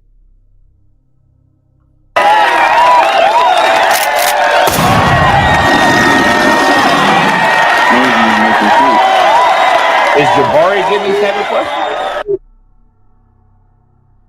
Who was that? That was the Jed. Oh, and I wanted to say that the Jed contacted me before the class even started and let me know that him and Retetua were going to be out of town, and so that's why the Jed is not here. That's the accountability I want in the House of Aten and that I asked for. So Tua for that. Basatut said this class was amazing. It dived into multiple different psyopses. Henu Saba Tehuti. Tua to you, Basatut. And just like Retetua, known as Gabriella, said before, I never give you a class of just the psyops and leave you sad. Somewhere in the class is going to be beautiful Ma'at teachings that you can apply to a practice, ritual, or just your mind. Even if it looks like the question has nothing to do with Ma'at, we still had Aset all through it. We still have the Sapti, we still have the rebirth, the jewels of the pet and the breaking of water, and all of that in it. I make sure that I always give Ma'at and give what the Nibiru put, even though the message of this movie is really about the death and everything. But if you choose life, then you're going to go for what it is that we're teaching over here, because that's the option you should choose. I want everybody to choose the life option. It's better for you. There's no purpose of living if 90% of the things you do for yourself are killing you. What's the person, I'll look at the guy and say, jumping off the bridge? Have a nice one. You got about a couple seconds to get to the bottom, and then you're done. The other guy is like living his life for 60 years, killing himself. Oh, now he's 62. I'm like, the bridge is over there, man. Choose life, or what are you doing this for 67 years? Choose life. The bridge is nice too. Let's get one thing over with, because this prolonging of destruction of life is truly laughable to the Matrix. They're truly laughing. So let's choose life and make a disciplined life of true life, as opposed to the guy that eats at KFC and smokes all day. He's disciplined too, because every day he smokes weed. Every day he goes to the pizza shop. Every day he's doing something to kill himself. That's pretty disciplined too. It's just discipline for his fat. Let's choose life. So shout out to all the life choosers. Shout out to all the supporters. We have Robert Williams, of course, with his Robert Williams is absolutely excellent. He's supporting. He's doing everything that he can do within his abilities, and that is participation in the chat from the very beginning of class, support, purchasing of House of a 10 products, everything possible that he can do. So I give a lot of respect to the good brother Robert E. Williams, and he gives support for other people on different occasions. Shout out to that great brother right there. Oh, the computer's doing this crazy thing again. Uh-oh. Hold on, why is it doing that? Let me try this again. It's doing the thing where I have to do it manually. Let me cut out this Robert E. Williams.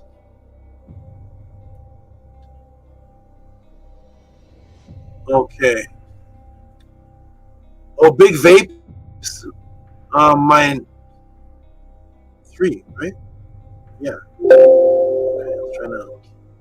One of them in the church asked, what state are you in?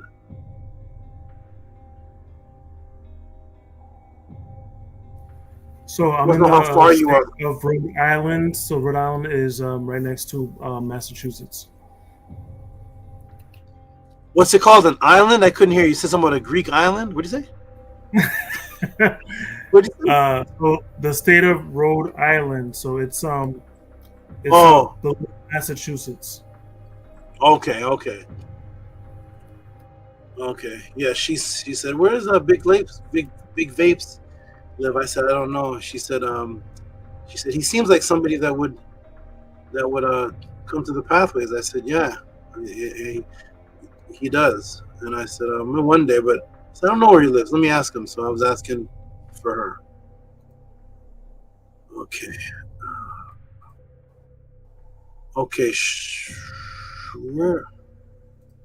Where is it? Is it on the screen? No. That's strange. Okay, I'm going to have to do this manually, everybody. So here we go. Shout out to Robert E. Williams. Great supporter of the Tehuti pod class. He is Ben Ma'at consistent.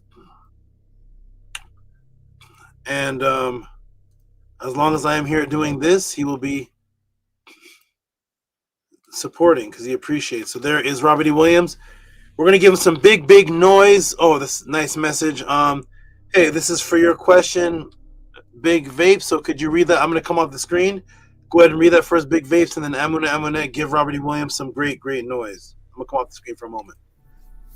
So this is from Robert E. Williams Jr. for the DU, the Cabin in the Woods Bugged. Here to fire $55.55. Shout out to Robert E. Williams Jr.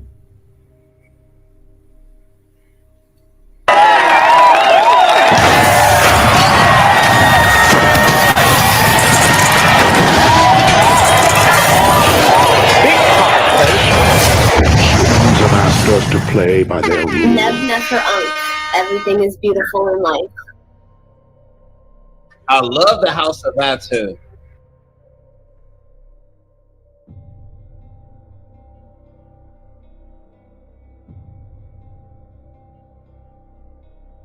All right, excellent. Shout out to Robert E. Williams and to the great sound selectors, Amunet, for playing all the wonderful noises and the sound bites. Wonderful. All right. Yes. Okay. Supporters, where are you? Where are the...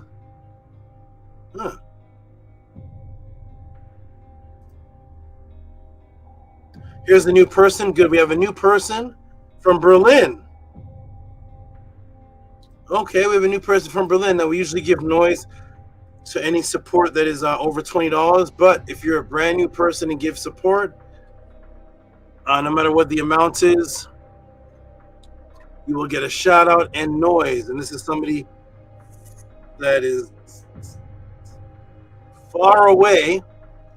And we're going to get Amunet to read what they put.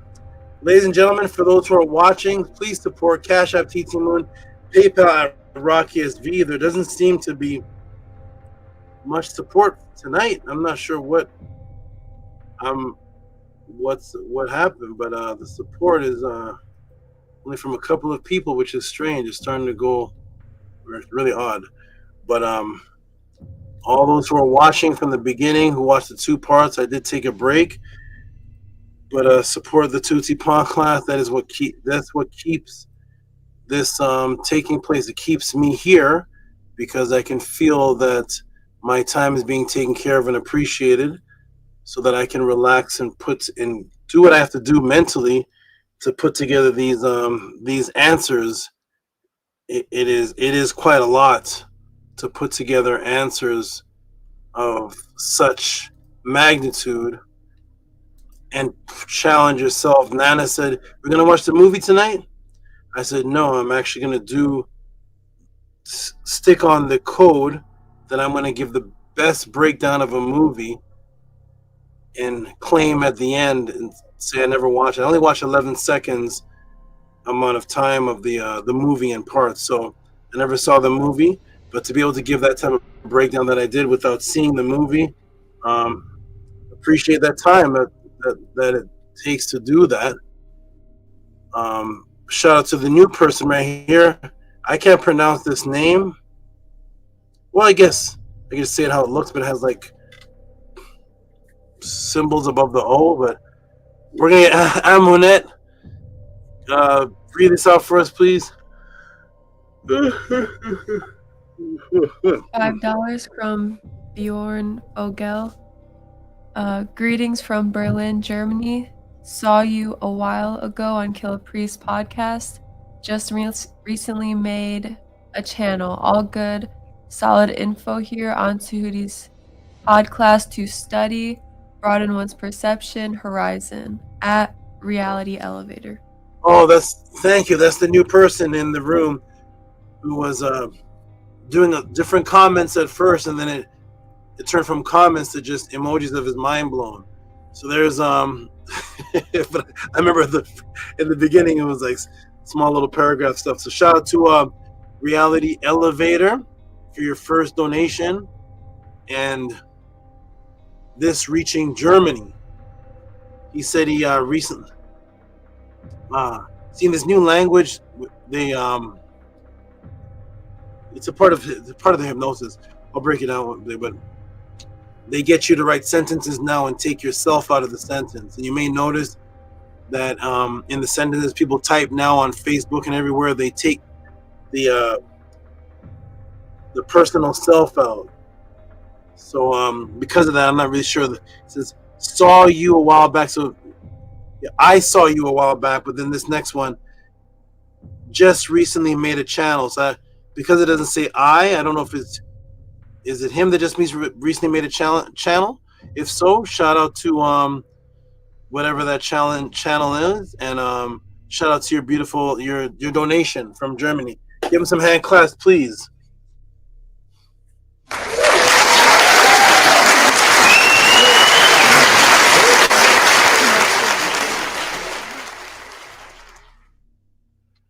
Nupu says, Hotep, I was not able to put money in my other account, but I got Chu with a square Hanu. Thank you, Tua. All right. Okay. And thank you, B. You know some German, Amunet? No. Amun pronounced it, so he helped me. Okay. What do you say, Bjorn? Yes. It's like a Germanic name. Okay, the J's Bjorn. Okay. All right. Shout out to your German help. I would have said Bjorn. Bjorn. Okay, like some type of spice. Bjorno or something. All right. Shout out to the Germans. All right. Next supporter up on here. Where's the support family? This is sent. That's not support. That's sent. Westside Bible Study. Yes, I am subscribed to Westside Bible Study. Let me get that off here. I gotta save the Christians. All right, everybody. Next support is coming from who's this? Oh, this is Fatu. Coming from Fatu Kemba. That's the last part of his name. I see that's what he wrote on the his name on the streaming yard. A shout out to Fatu Kemba. Let me see if this will show, please. It does the easy way. Let's see. Shout out to all the supporters, everybody who saw the show. Everybody saw the class. He's not showing up. Okay. Who's this? I'll do it manually. But all the people that used to support, the people that Owen Hythes and all them, good people. I'm not sure what happened to you, but I'm not sure what happened to people. But this will be here for as long as it will be here. Here we go. Shout out to Fatu Kemba. And I'll read this one. It's $9 for mind-blowing class to Asaba. Shout out to you Fatu Kemba. Appreciate you. And also, is Maharu around? Because Maharu actually has a rent ceremony coming up that I'm going to organize with him. That I'm going to do on a special day, and it's going to be done. It's going to be done at the end of a pod class. But I didn't see him today. Shout out to Maharu if you're around. All right. Johan Billadoo.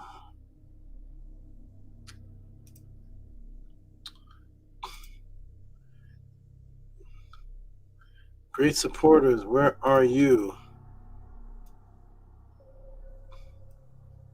Where are you? Here we go. All right, this is Johan Billadoo.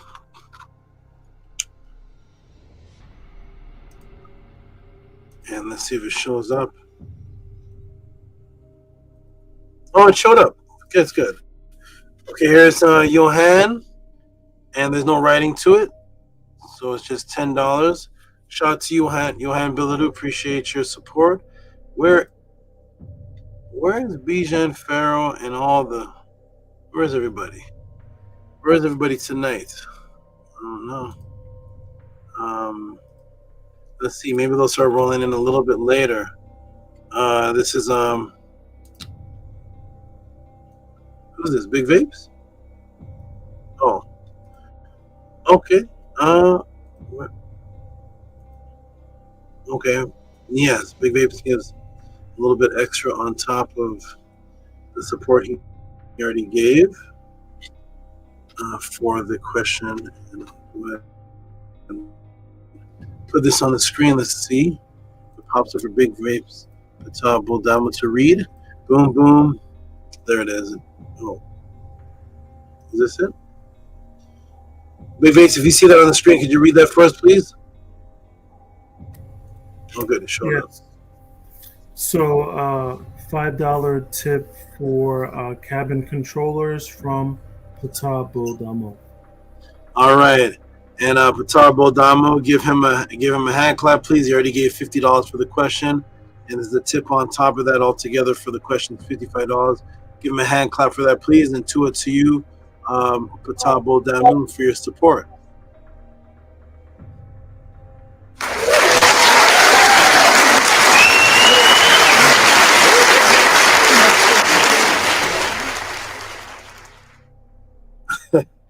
Thank you.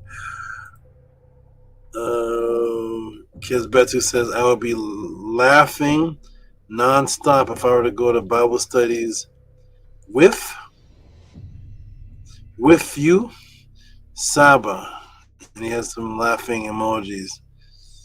Oh, I miss those days. I miss those days. I wish I could. I'm gonna start doing things like that again. I go to Bible studies and I come out with people. It's a beautiful thing. I go to Bible studies and come out with someone or people, and they turn into my students. So it's a beautiful experience. Okay, next supporter showing up is who is this?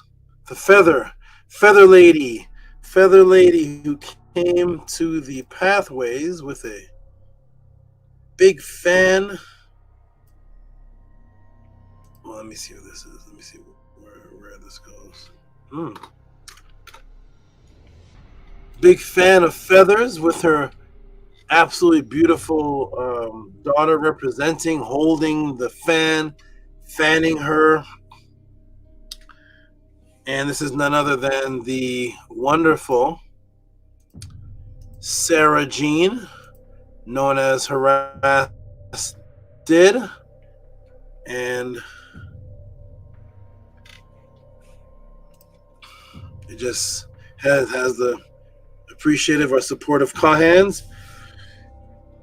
$35.55. Go ahead and give her some big noise, please.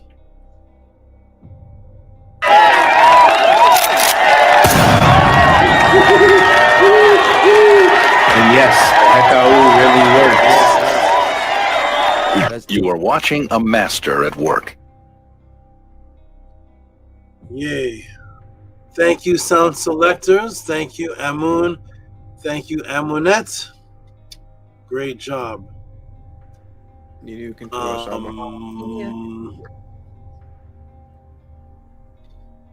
right. Okay, and next up, beautiful supporters, where are you? Your group is waiting for you. The Christians are waiting for me. Westside Bible Study. Let me delete this. Westside Bible Study loves me. Hold on. Hi, do you want to come join us in Christ? I don't know if you all seen these. They only have 21-year-old girls. Hi, do you want to join us in Christ? They're like, no, old people go to this church. So I don't know if you all get that, those things. They come to my thing all the time. Hi, do you want to make friends with Jesus? Yeah, I'll convert you in 5 minutes. Okay, here we go. We got here's the Jed. Oh, this is from the Pathways. So shout out to those who supported at the Pathways. And I was going to. It was a rush, a little bit of rush. We were over the time, and I didn't do it, but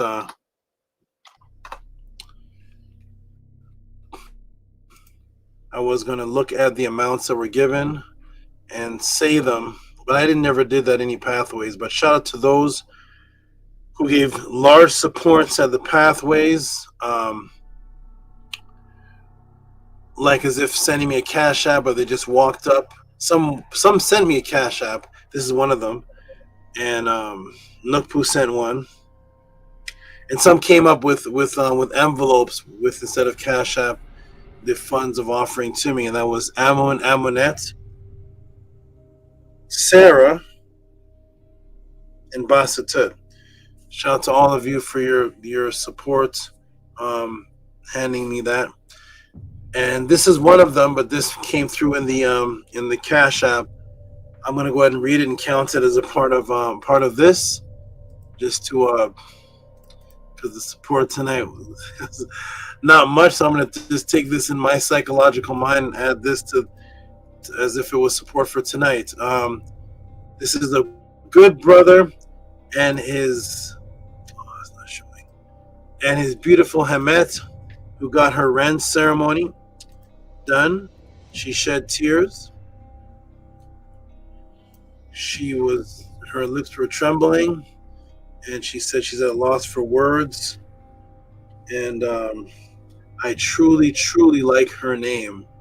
Ratetua is a gorgeous, beautiful name. I wish they were here for this class, but they did tell me they couldn't come because they're leaving the city for something. But it would have been beautiful if they came and definitely said their experience. Well, they'll say it next week. So this is from them, and this is what they gave for a donation of the pathways, which I'm going to count as tonight just to keep my spirits up, keep my my appreciation feeling up. They sent this, so this is from. I don't think the Jed knows what his mate's name is. He keeps saying he texts me this too, and it's not. So the Jed, if you're listening, I have this on a text from him, and I have this now in a Cash App. So I don't think the Jed knows what his mate's name is yet. The Jed, flip the paper around that I get. Look at the name. Did I misspell it on the thing? I hope not. It's Retet Tua, not Rentet. So Retet Tua is the name. So shout out to the Jed. You're gonna get it right after tonight when you hear this. Retet Tua. So go ahead and read that first, Amunet, please.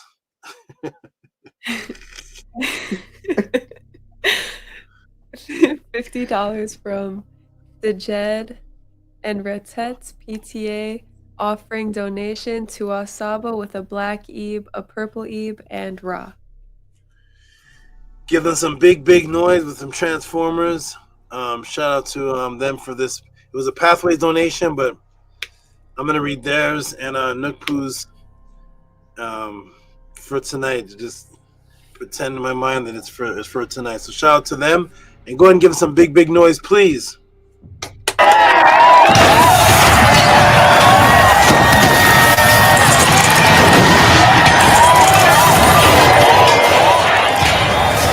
Humans have asked us to play by their rules. Never everything is beautiful in life.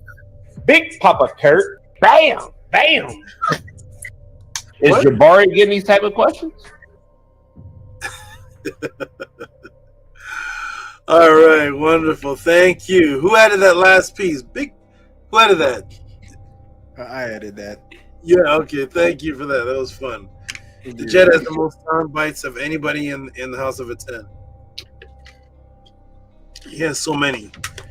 Shout out to Maharu. Maharu, I don't know if you're listening, but I have a message for you. And that is contact me tomorrow.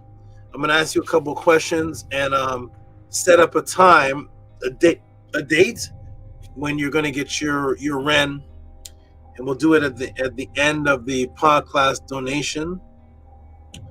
And I want to do it on a certain special day that pertains to you. So send me a message. I appreciate you coming by the class tonight and saying that you're going to catch the rerun. Go ahead and send your regular support like you always do so I can read it off. It'll be good for my mind tonight because I have not seen much support coming in. But go ahead and send your support so I can read it off tonight. And contact me tomorrow. We'll get your Ren date situated on a special day that means something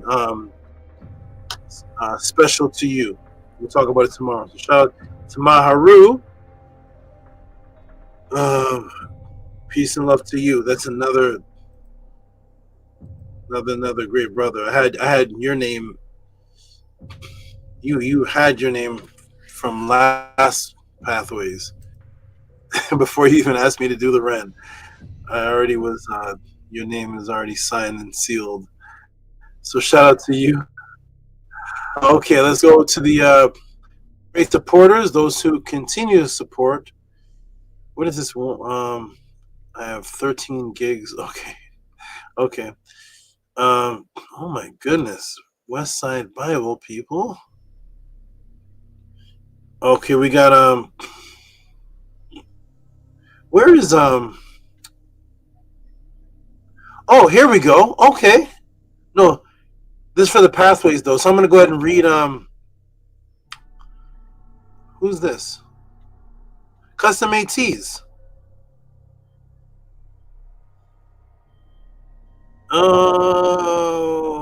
Oh, this is the day before the Pathways.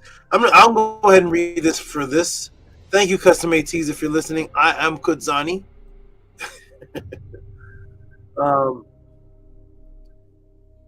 Some of these were sent in. I see what's happening because I didn't do a pod class last week, so some were just sent in around on that day, anyways. So shout out to those who still sent, and I didn't do a pod class. And who's this? Where is this? Where is he? Where is he? It's not showing. I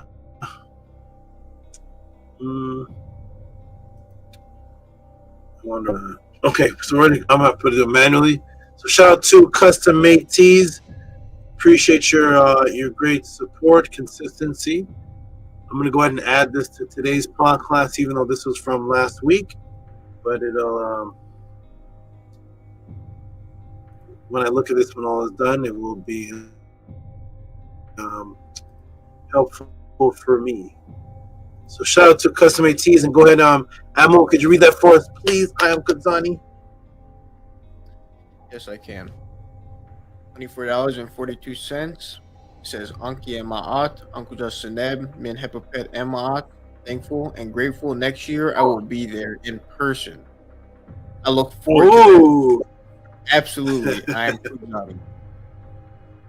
Okay, give him some big noise for that. This man just made a declaration that he will be at the Pathways next year. We all look forward to meeting this, seeing this good brother and him sharing his beautiful energy. And he's gonna love it. Give him some big noise, please, Amun, and thank you for reading that for us, Amun. You knew. All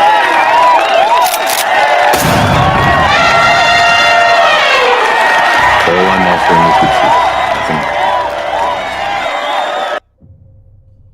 Beautiful, beautiful, beautiful. Okay, hold on one moment, Nana. Thank you, I'm Kazani, if you're listening. One moment.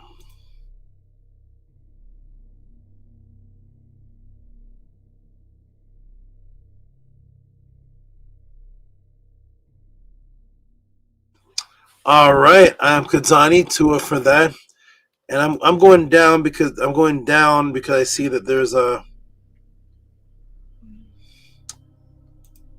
a couple from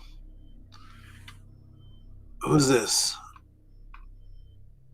Oh, Tefrem Kim Ma'at, and who's this? That's from last week. Johan Biladu again. Oh, this is from Johan Biladu from last week when there wasn't a class. Shout out to you, Johan Biladu. Appreciate that. We're gonna go ahead and give you some noise because I'm reading two off that together are over $28. So shout out to Johan Biladu. Let's see if it shows up on the screen.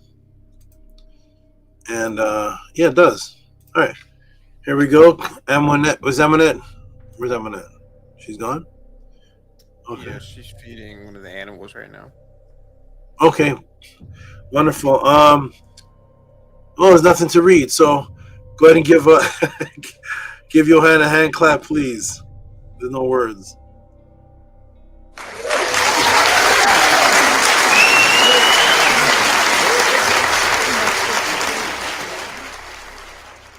$15 from Johan Biladu from last week, and then $10 for today.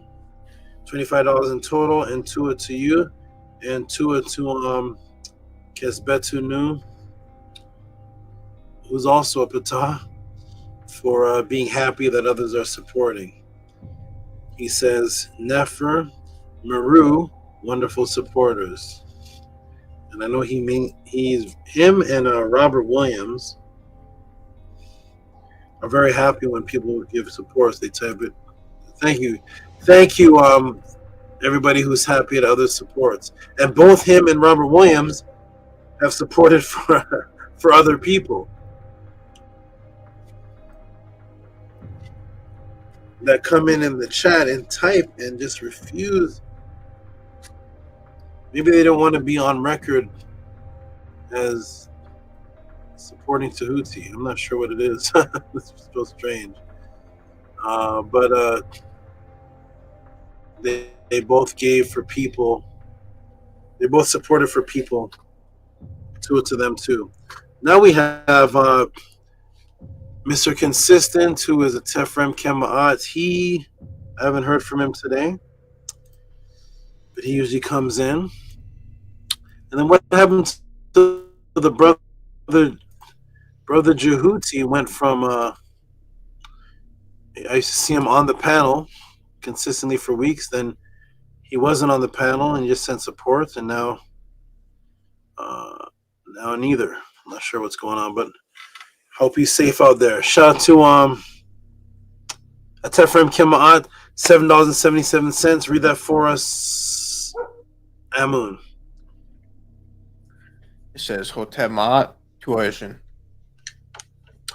Wonderful, wonderful, wonderful. I'm going to put his next one on, then we'll give a clap for both because he gives two at a time. So here's his next one, back to back with that one.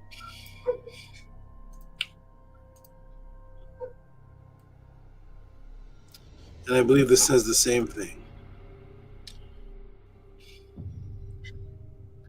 Oof, okay, nice. Here we go. All right, and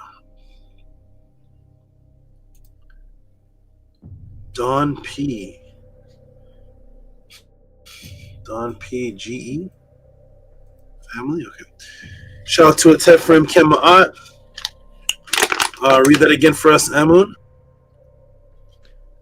$22.72. Hotep Ma'at tuition. All right, give him some noise.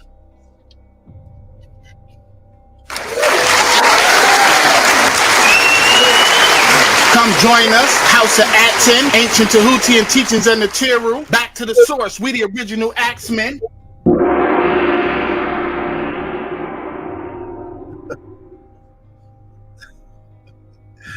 That's the big Asian, the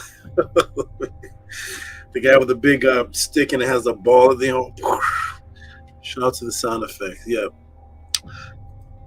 Peace to the good brother Don P.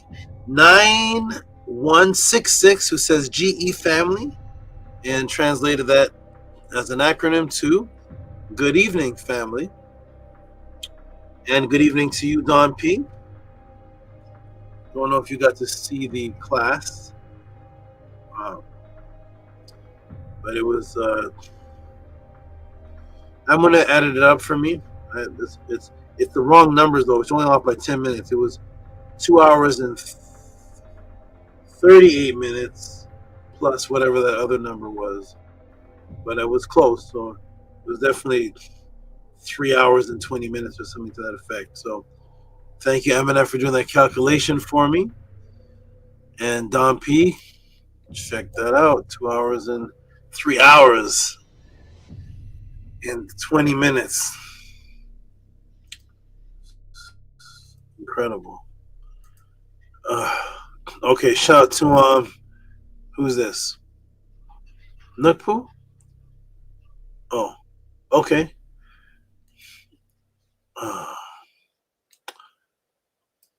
Shout out to Nukpu.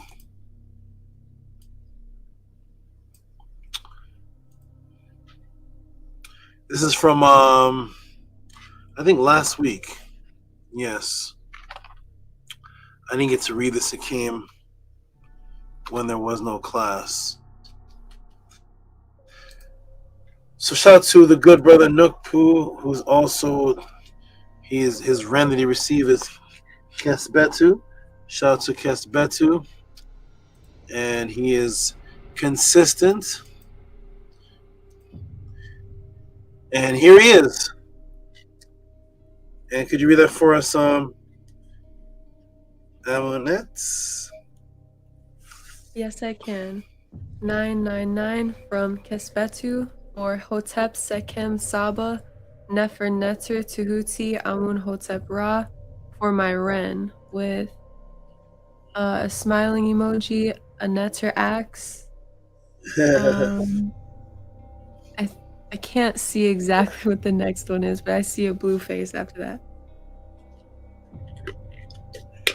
All right, give him some noise, please.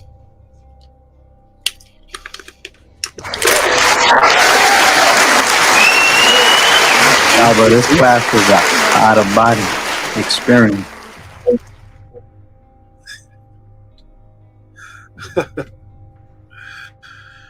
You all have the greatest soundbite choices, and I love how you all put the person who supported voice over their own supports. So that's it almost sounds like they're on the screen thanking me live. Appreciate that. That's excellent. Thank you. That was never done before. Oh, what'd you say? Nini Saba. Yes, great. Okay,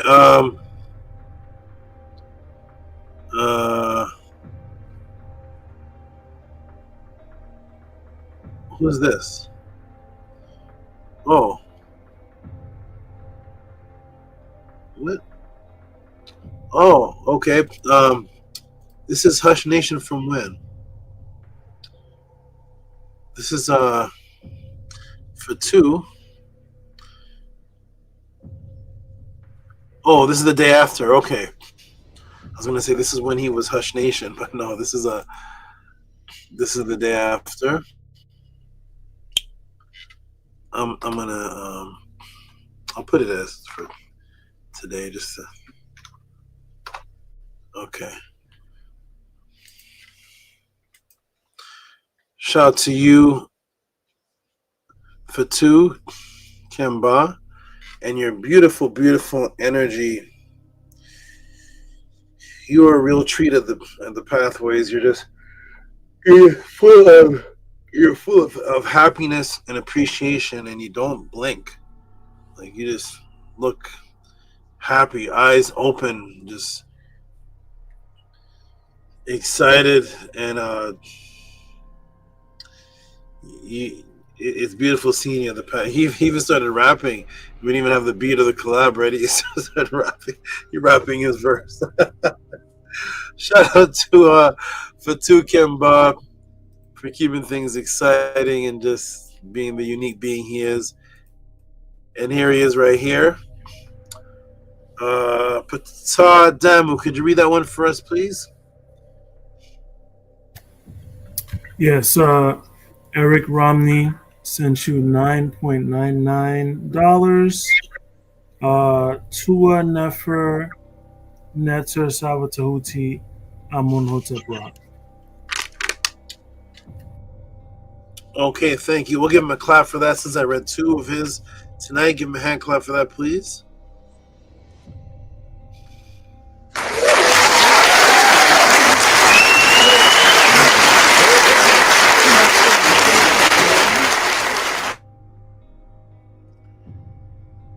Okay, everybody, beautiful supporters. Where are you? There's Basta Tut. I'm going to get up to him.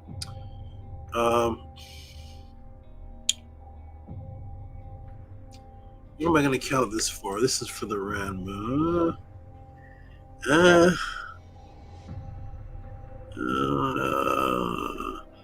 Rotetua. Oh, this is for the random. Okay. Okay, that's not for today. That's for the random. Okay, shout out to a Tefrem Kim Ma'ab because the last one we read was for the last week. And this one is for this week.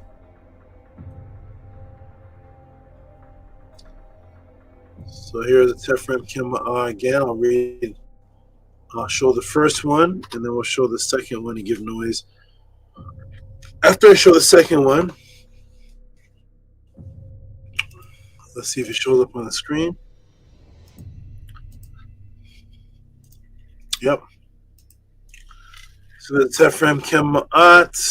Go ahead and read that first time on that, please. $7.77 from a Tefrem Kema'at for Hotep Ma'at Tua Ishin. All right. Wonderful. Tua for reading that. I'm on it. Niniak. All right. And now for the next one that we're going to give him noise for, because he always gives 2 separate ones.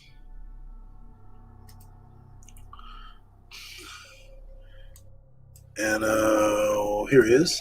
Boom.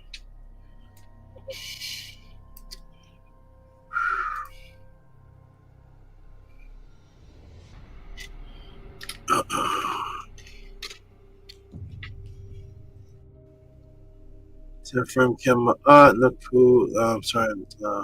Kisbetu Nupata says, Hotep, I'ma send more from my Iran as soon as I can. Dua. Nini, up to you. Wonderful. Okay, here is Tefrem Kema'at. Read that first again, Amunet. 2272 from a Tefrem Kema'at for Hotep Ma'at Tua Ishin. Okay, thank you, Tua, for reading it. Niniak. All right, and give a Tefrem Kema'at some great noise, please.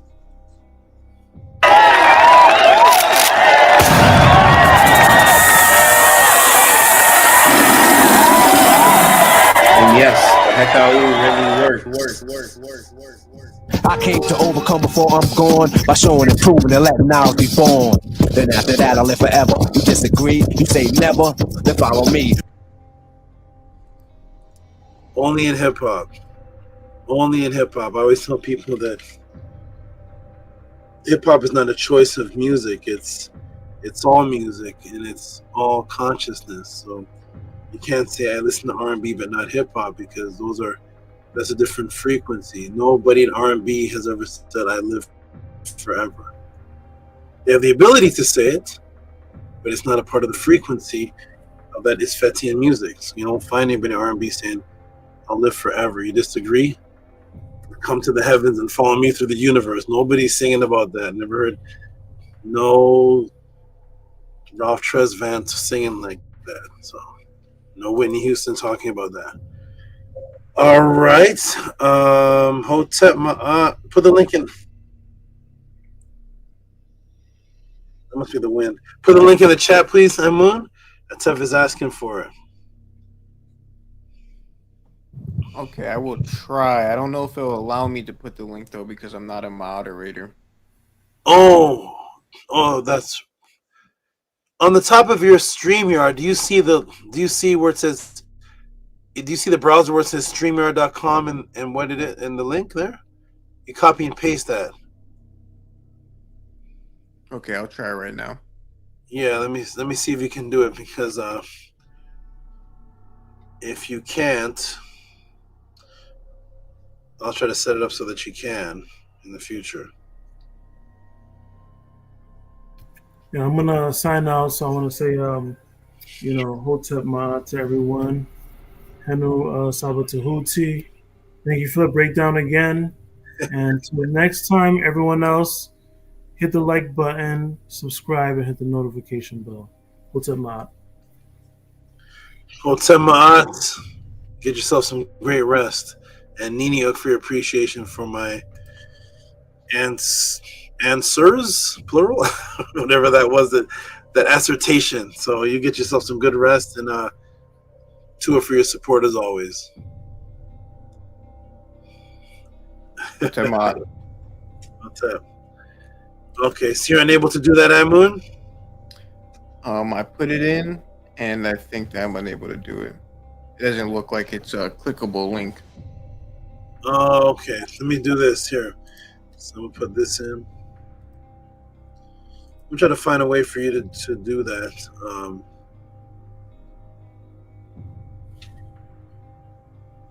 If I'm away or something. Okay. Tua. So there's the link. Nupu, there's the link in. I'm sorry. Tef, there's the link in Kesbetu. There's the link. Thank you so much. I'm going to read one more, then I'm going to step off, and hopefully when I come back, family, there is more support given. And the support is, well, from the regular people, all praise due to them. They're the little inner circle, not the actual all regulars, but the inner circle regular, Emunets, Basatuts, and Kisbetus, and but 44 people were watching, and they just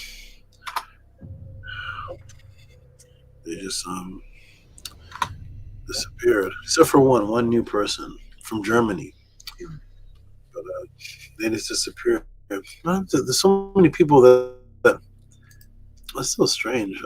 What's her brother's name? Nicholas Nowadik. There's so many.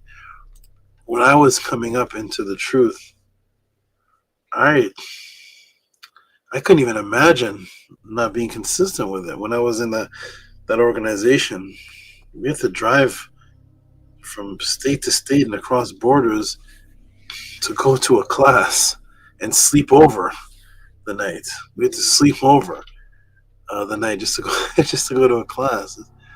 This is a different world here. But shout out to the close knit family that continues to support.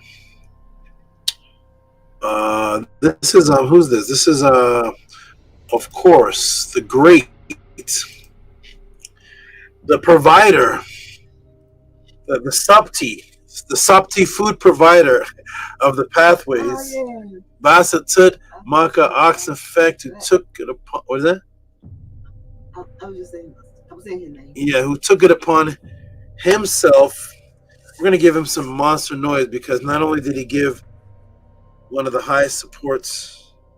Is this the highest support of the night? Could be. I have to check. Not only they are one of the highest supports of the night, but also for the pathways that you all see on my shirt. The reason why there was food at the pathways, actually warmed, cooked food that served many meals, served us all the way up until 1 a.m. at the next location, and is because of this great brother here, who not only gave a large support donation to me at the pathways, but also provided the food. The food was not divided up as usual. I heard it was $1,500 for the first pathways of food. I'm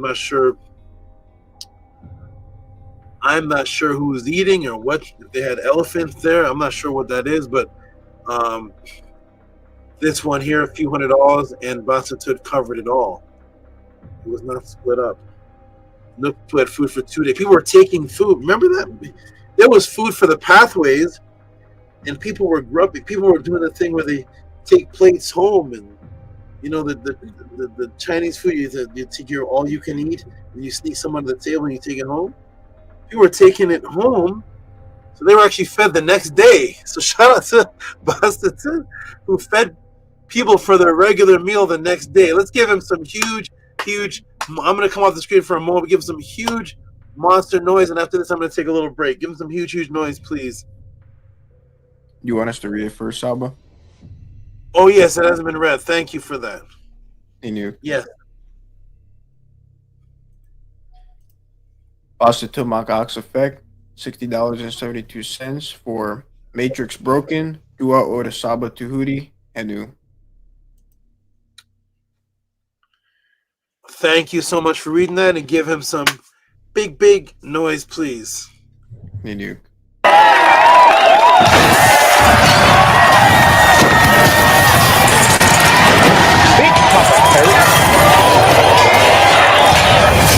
Humans have asked us to play by their rules. Nev for everything is beautiful in life. I love the House of Atu. Is Jabari getting these type of questions? Am I out or not? Yo, don't know my aunt? Spirit to the next. Hotel.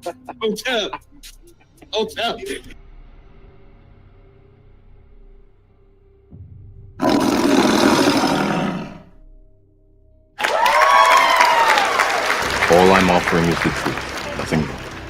There is no spoon.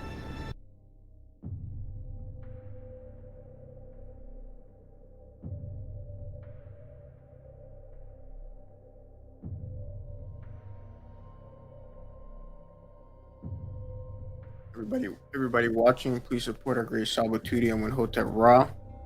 The information that he provides is life-saving, and it's worth so much. So, to our great Saba. Nini Uk, thank you for that, and thank you for the great sound bites. And the jet sounded like he was like had no air. It was like, oh tab. Yeah, I know. That day was that day. The jet was whoa. He was hype. Matrix broken Dua or Tehuti. Thank you. Thank you for reading it. Thank you for the great noise, support, and thank you, Basta Tut, for sending that. Oh, he's there. Basta Tut is here. He says it's my honor and pleasure to feed the great out of the Per M Aten. Basta Tut was definitely the stop tea provider. Food. That was excellent.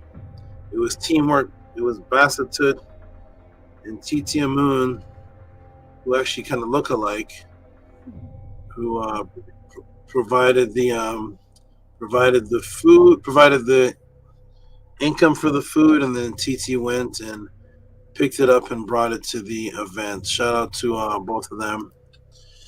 Basta Tut, you did great. And shout out to you, Basta Tut, for I found out how you helped Hush Nation with his Ren. He Hush Nation would have to have left. Basta Tut provided the transportation so that Hush Nation didn't have to rush out and catch the bus service. Or else he wouldn't have caught the Ren. Because he would have to caught the bus to get wherever to get to on time. And he said Basta Tut drove him and treated him VIP service. So shout out to you, Basta Tut. Excellent. Okay, I'm going to take a little break. I see Nookpoo. And that's it. I see Nookpoo for the Pathways. Eric G for the Pathways. Ratetua for the Pathways. Angela Gates for the Pathways. But as far as today's class, I just see Nookpoo. All right, I'm going to take a break here, but I'm going to step off for a moment. Support the Tutti Pod class. Support this. Let this move up forward so this can continue. If you truly appreciate what this is, I've been doing this for you for years. The amount of effort it takes just to type into Cash App and press send, compared to the teaching for 2 hours and 20 minutes and putting it together. Just be appreciative. If you see this and you realize how this works, be appreciative. A lot of people ran away from the House of Aten recently, and not only did they run away, but were evil enough to actually instruct others not to support Tehuti anymore. So yeah. And I was told by the person. I told she gave given an ultimatum: don't support Tehuti. That's why you don't see her support no more.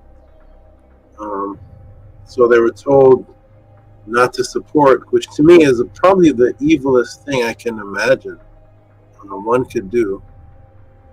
You must truly hate somebody to actually instruct someone else to not support what it is that I have done and doing and continue to do.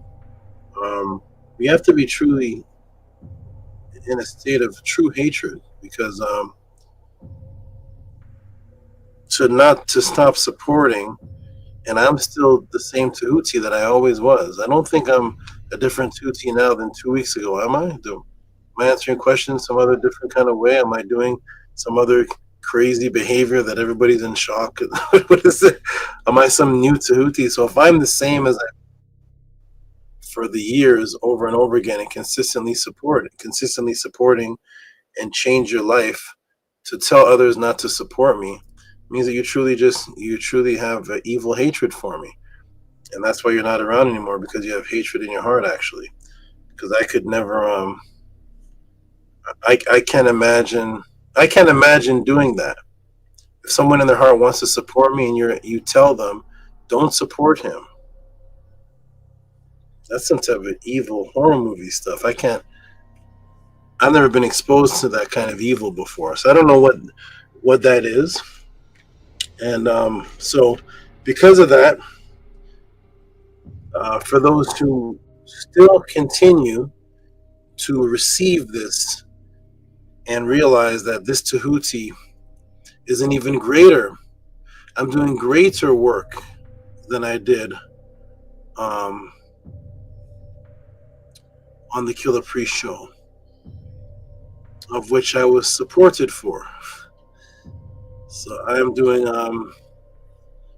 yes, it is selfishness trying to steal the light. It's absolutely.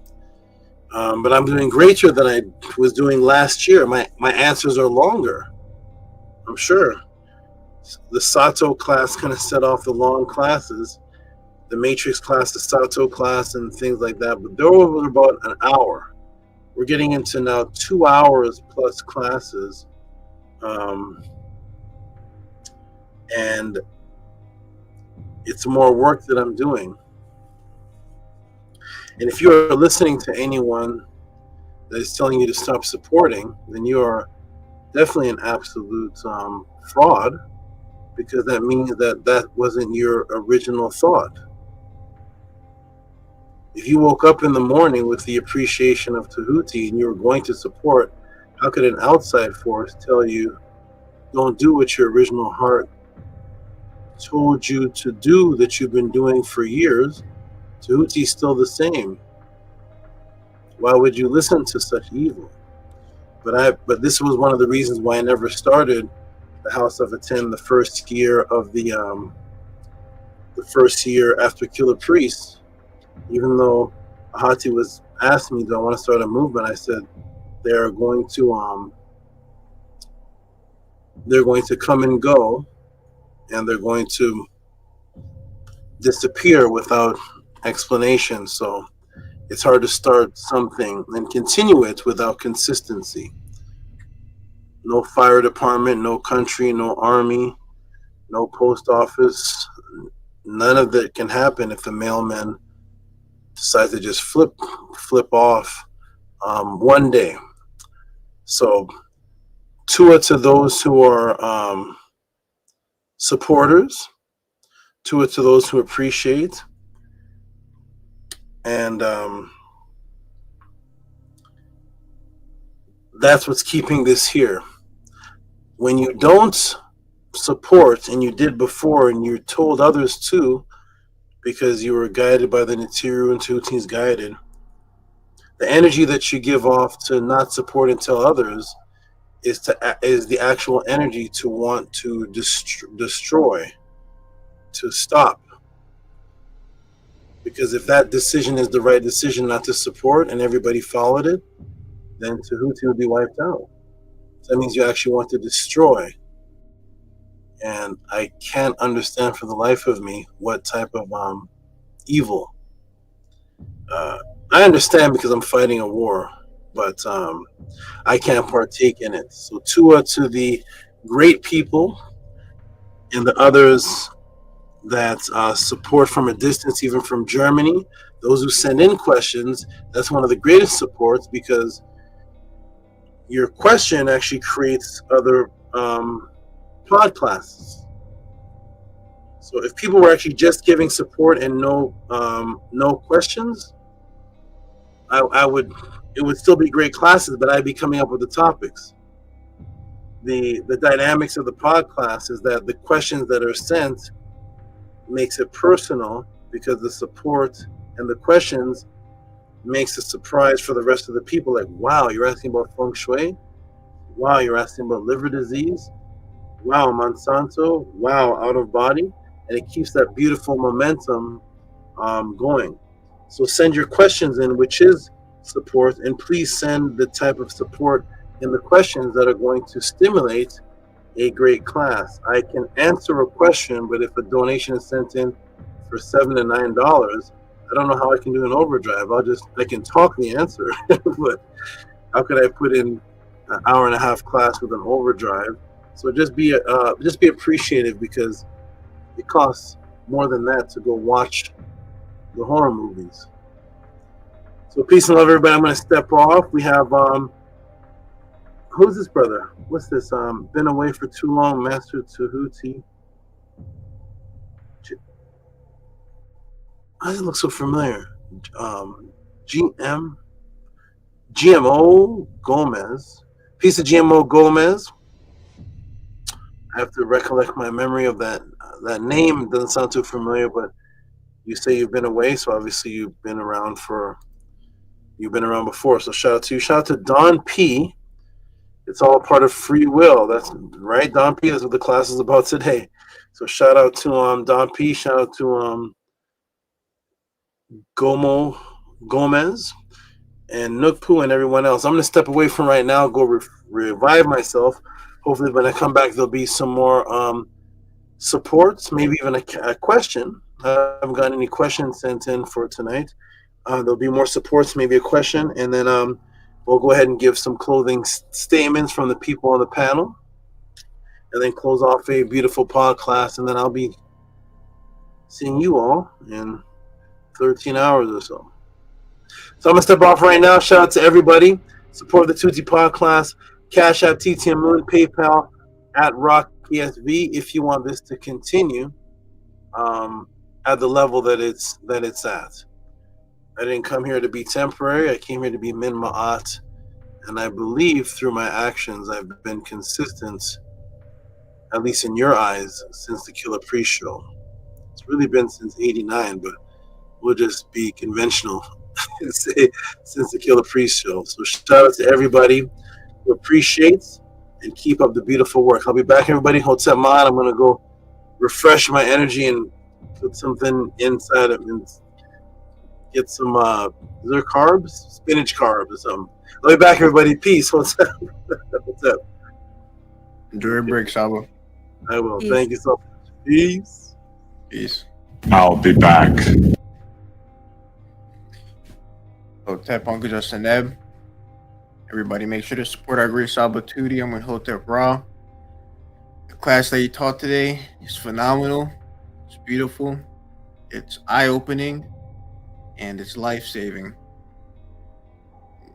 He turned, he showed the depth that the Matrix goes into this movie, this so-called horror movie. And he brought out so much from this movie, showed so many different psyops, so many different matrices that are within this movie. Is absolutely fantastic that Saab was able to bring this out, show it all to us, bring it forth to us, so that we're able to see with the Ma'ah, with the eye of Ma'ah, the observation, the truth of what is really happening in the things that we're watching and the things around us. The entire class was fantastic and phenomenal. Thank you to Big Vapes for asking the question on the movie, for sending it in, for knowing to send it in to Sabo Tehuti. And I hope that when you watch it again, and I know when you watch it again, it'll definitely be different. And I'm thankful that Sabo was able to have the ability that he has to get to the answers and to put together the answers in a way that everybody can retain and learn and improve within their life and help improve others' lives as well. I enjoyed the entire class. A lot of mind-blowing stuff. A lot of mind-blowing things in there that nobody else would think of, like the ancient gods part with the hand, and the ancient gods being the people watching, braving the destruction, the death, and blood, and how in the movie they refer to the ancient gods and they refer to them as the consumers, being the people who are watching. So, 12 very much Sabatini for bringing that out. 12 for all the things that you thought about that weren't even on the screen. So many different things. To go back in my notes to look at it all. Yes, Tua so much for that. That's also very much appreciated. I write it all down. I make sure that I get it down in the notebook. It's not on the screen, so I know that it must be very important for you to add on the things that you're talking about. So Tua very much for doing that. And I like how the class progressed. Started off just kind of explaining the movie a little bit, getting into it a little bit, explaining the characters a little bit. Then it slowly starts to progress more and more. You had that quote. I love that quote in the beginning. That was a great quote about the art and about how eventually the art creates the people. I see that all the time. I thought about that. How I look out and people change when the trends change. And all they really have to do now is change the art, the trends, and they change the people. And it's so interesting how somebody like there's so many people who grew up in an era where they knew like all they knew growing up was like KRS-One, Poor Righteous Teachers, and all the real hip hop, the real music. There's so many people that grew up in that era, but you can look at them now. For some reason, they listen to the new music. It's like how did they go from such great music, such impactful music to now this music or whatever they listen to nowadays? How did someone go from being in a conscious group or society, how they go from being into that to now just betting on basketball games and stuff like that? And it's because they slowly changed the art, changed what was being viewed by the people, and the people went with it. I guess they weren't really loyal to the concept of uplifting your consciousness and more loyal to whatever society was putting out and that the masses were listening to. So they just moved with that. And I look at it and it's like when I grew up, I mean, I'm very young. So when I grew up, I mean, there was no AI. But you look now, people my age, all it is they care about is AI. They make AI videos and things like that. And to see how the trends were different when I was younger, now the trends are different now, but people still manage to be changed by those trends and by that art. It's very, very interesting. It makes me think, where will we be 30 years, 20 years, 10 years, 5 years from now? How much will have changed? And the people, they don't even see it change because they're looking up to a illusion and they don't have the critical thinking to think outside of that illusion. That quote was very good. It's a great quote. And that's also a synchronicity for me. I just saw a quote by that man. I can't pronounce his name. Desfonsky or something like that. I don't know. But I had saw a quote from him not too long ago in a book that he wrote. So 2 off Sabatuti for this entire class. 2 off for all the jewels we dropped on our set. Never knew about her being associated with the red hair. I had no idea about that. So 2 off very much for that. And I also, I mean, I never knew a lot of things that I heard in this class. But 2 off for the Diana part. That was mind-blowing. And 2 off for also showing the connection with that to the 5-pointed star, and then even showing the Arabic part. 2 off for that. The entire class, beautiful, mind-blowing. I like how you showed the end, where it showed all the monsters, and then on there it showed the doctor. Part of me was, a little bit of me was expecting it to be on there, but you never know with the snake style, so I was just patient. But I had saw originally and it said the monsters, and then the dude's hand was covering something. I was like, what's under, what are those other things under there? And then you show the doctors, and boom, just put it all together. And I hope a lot of people see this class. Hope a lot of people stick around for this class. And personally, I mean, I love all the teaching Saba has, especially ones that have to do with myself and my own growth. I know that when he got to the part where it became about the people who are watching the horror movie, a lot of people left. So personally, that is the best part for me. Anybody who has left the HOA, anybody who can't take criticism or take correction or discipline, people like that, they truly don't understand what happens when you die. Because personally, I've had an experience where my life has flashed before my eyes, where I have judged myself, and at first it was scary, but as the experience went on, I became accepting and loving of my experiences and my memories. And for people that don't truly understand that when you pass, your life flashes before your eyes, those are the people that will make the ignorant decisions. Those are the people that will make the stupid decisions. Those are the people that will get criticized and run away. I don't understand.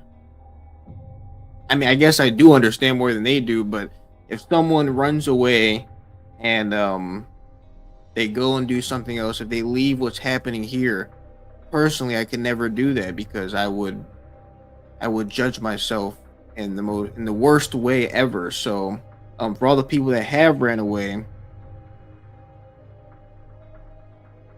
can't even say good luck, because I don't really wish good luck, but you're gonna see what happens when you pass and how you judge yourself, because all the things that are being taught here is to improve yourself, and especially the immortality teachings of the ancestors, what Saba Tuti here is bringing forth. For someone to leave this is them leaving the ancestors, it's them leaving the teachings, it's them leaving the Netter Tehuti here. And when those people pass and go to the place that our ancestors imbue, our ancestors are imbuing the next realm, the next life. They're imbuing eternal life. So for any of the people that have left, or any of the people that come across this information and leave, whether they're coming on the panel or not, I mean, when you're in that moment and your life's flashing before your eyes, and you get to that part where you understand you're going to that place you were learning about, that's gonna suck for all the people that left. It's gonna suck. There must be a lot of guilt that people would feel. Must feel really guilty, because it all could be different if different choices were made. So everybody who's here, stay consistent, stay disciplined, stay strong, be willing to accept criticism, and be honest with yourself. I guarantee you nobody in this chat is like Saba Tuti. Many people, you can be prideful in who you are. You can be happy with happy like that you are who you are. You like the things that you like, but be honest when it comes to things that you know are wrong, or that someone higher than you, like Saba Tuti, sees is wrong, and fix that within yourself. You can love yourself. Nobody's saying you don't have to love yourself, but lower your ego in the sense that you can make room for corrections and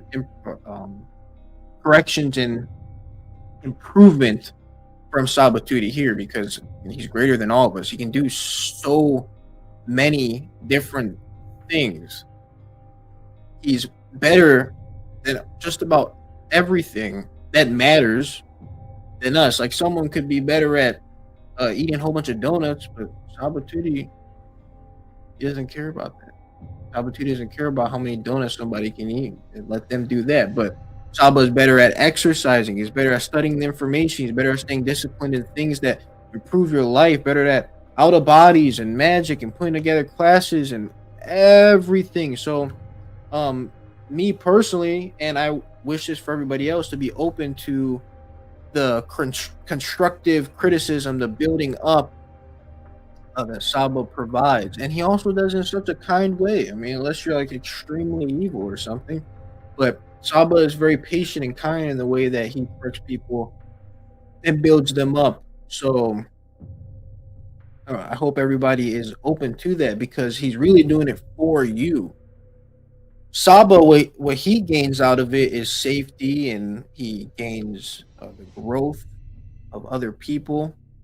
He does it out of love. I mean, he needs good people around him. He needs pure people around him. So by him correcting people, it helps him be safe because that way it allows him to trust the person more because they're able to be more consistent because they're more pure. But at the end of the day, he's really doing it for you because at the end of the day, we're all going to pass.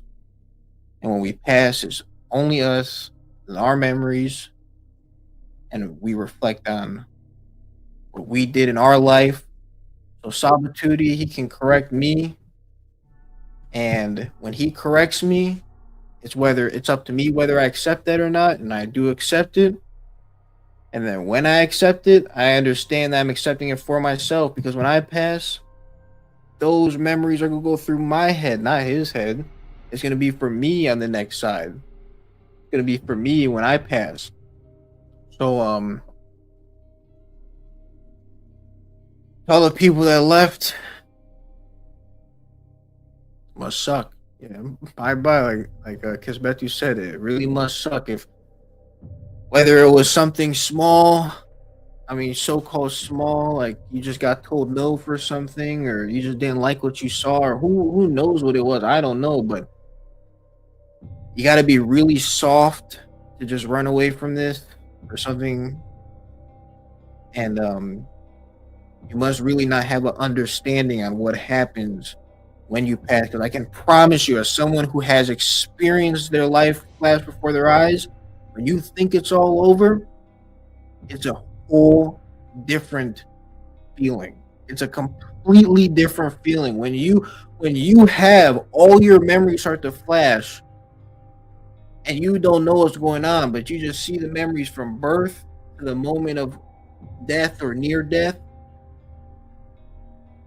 and you have that thought like it's over, my life is over, I can't do anything, I can't change anything. It can either be like the biggest heart drop, scared feeling ever, or the biggest, oh wow, I understand and I accept and I love what I was able to do.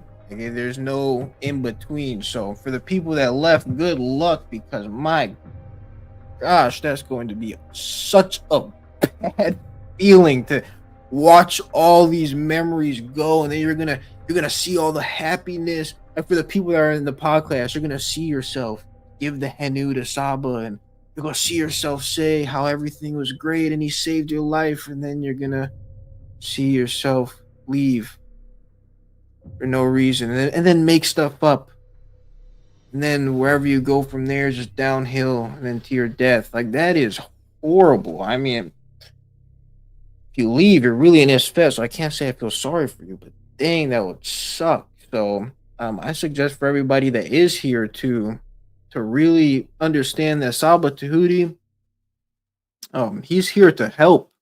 He's here to build you up. And if for some reason something happens within you and you feel something wrong, that's not because of him, that's because of you. That's how you feel within yourself.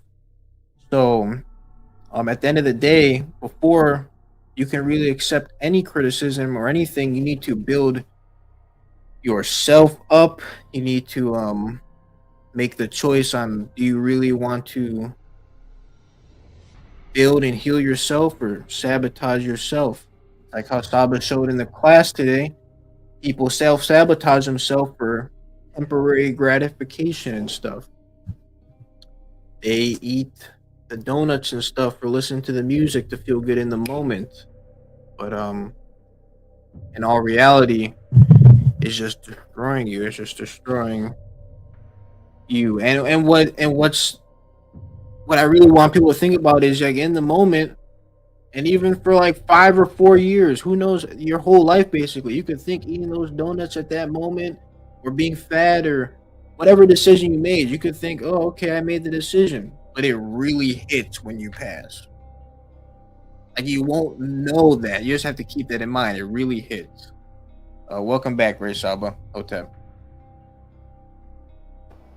Hotep, wonderful. Is did the Tef come on?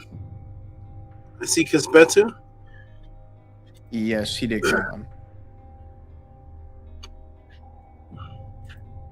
Oh, he has that. He has the thing. Okay, he's having some issues.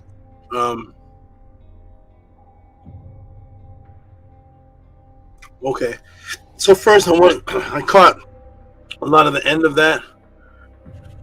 Tua Amun for your love, dedication, and seriousness, and great appreciation for what it is that I do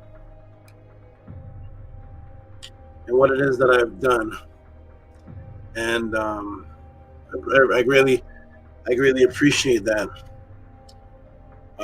So if you've received years and years and years of development and you've become a new being and you have testimonies and you receive all of these things, yes, for someone to leave, you'd have to say, what was equivalent to that? The reason that you leave would have to be equivalent to the accumulation of years of developing you and your loved ones, years of blood, sweat, and tears. What's the one thing that happened? What is this? What is this thing that happened that equals 4 years of development? Like this is but it is just a possession. That's all that it is. There's no logical explanation to these situations, because if you're in a relationship with Amunet and you've built something up with her, it would take a lot of her to do something for you to step away, because you've built up years. So things would be discussed first. That'd be the first step. When Isfet takes you over, there's no discussion first. There's no logical discussion. Isfet makes you give up the greater thing that you've achieved for the lesser. And that's why people get fatter faster than they get in shape. It only takes about 2 weeks or so to get back to lose what you've worked for 5 months or 4 months. That's how Isfet works. So it is amazing when witnessing. It's amazing. But this is a part of my cycle that I've seen since '92 or so. But it's a little bit stronger now because there's an organized family that I've built. I took time into building Nupu. Nupu said he's appreciative of the patience I've had. And yes, there's patience because I've already seen certain things, and I have to sit through it like as if it's brand new and patiently hear out that I've seen it before. I've already seen these things before. But I took time to build Amun, time to build Amunet. I'm not a teacher up here like just breaking things down. I build families. There are families that exist that I take time and effort in one-on-ones and classes and all type of things to actually build up a person into a whole new person. So what could actually be done that is the reverse of all of that? Nothing. There'd have to be some extremity, like some crazy even if there was a disagreement or something. People have disagreements all the time, but it's hard to disagree with Tehuti because I'm not in your personal space to agree or disagree with you. I'm the advisor. people come to me for advice. They don't come to me. I don't sit there and just give opinions on your life. You need to be wearing some purple lipstick. Like I don't care. You wear whatever you want. But if you do a one-on-one with me, asking me about lipstick, I'm gonna do a whole class with you about lipstick because you asked for it. So I don't have any personal relationships that there's personal disagreements. I've never had a disagreement with anyone in the House of a 10 yet. So it's definitely Isfet possession, and that's why there's no one has explained to me yet what happened, what I've done, what's the event, that's the date. So but when it comes to the testimony, there's long explanations.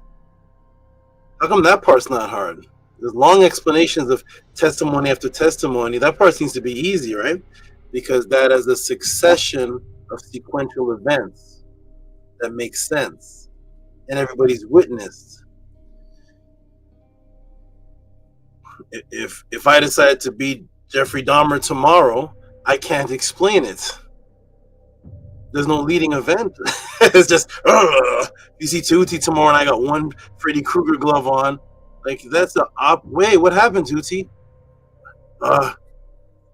There's no explanation of it. So, Mednetter classes, there's a large percentage chance that that's coming back. So shout out to all those. Shout out to the brother, this brother Gomez, who says, seems like everybody in my hood don't care about anything anymore. No direction. It's not natural. You're exactly right, Gomez.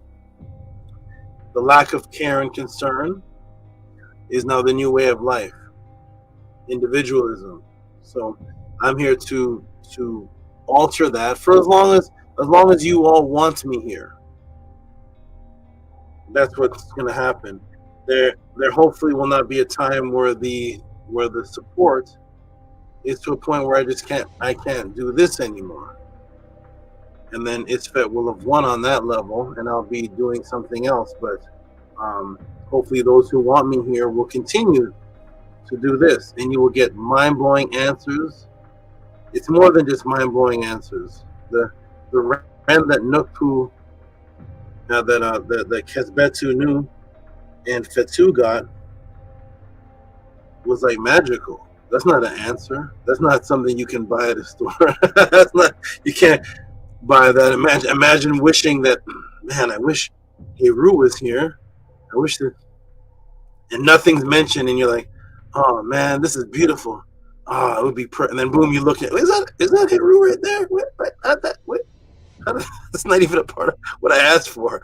And then you're like, this is magical stuff happening here at the House of a 10. It's not some regular. This is the Natiru that everybody vowed and made testimony and said, this is the Natiru.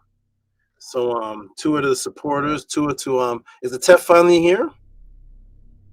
He keeps going in and out. He may be having some issues.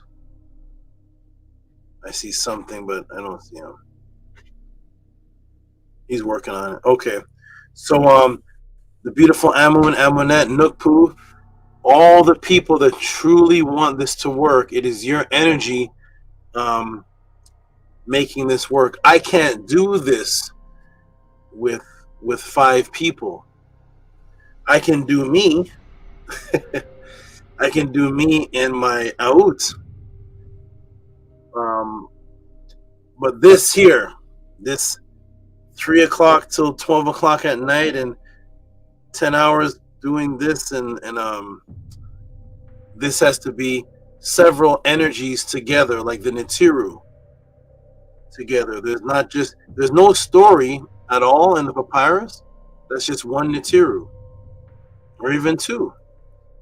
It's always a conglomeration, and that's what makes the stories work.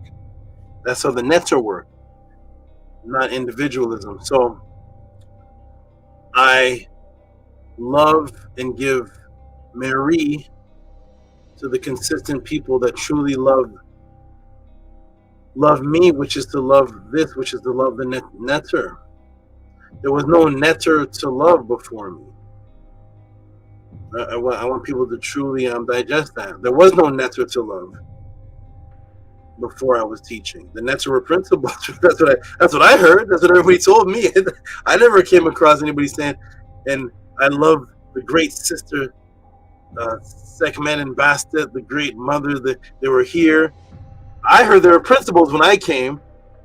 I don't know if anybody has record of them on video teaching about the Netzer being any individual consciousness, but to my knowledge, there was no Netzer to love before Tehuti came. Malachi tried and made some fake pictures, and I don't know what the heck. He came up with some pictures that I was like, I love the intention, but that picture is that brother over there. I knew the people that were there. I was like, Head Heru? That's sister such and such from the office. That's not Head Heru. I mean, she could be a Head Heru, but let's what's going on here? Okay. And I still stayed, and I understand the intention, but I can't tell people this is actually Head Heru. So he tried, but he had no papyrus to back it up. So I came to bring the Netzer to life, back to this consciousness. And there's no record of anybody on video that I know of teaching anything about Pekka Mku or the Netzer or any of these things prior to.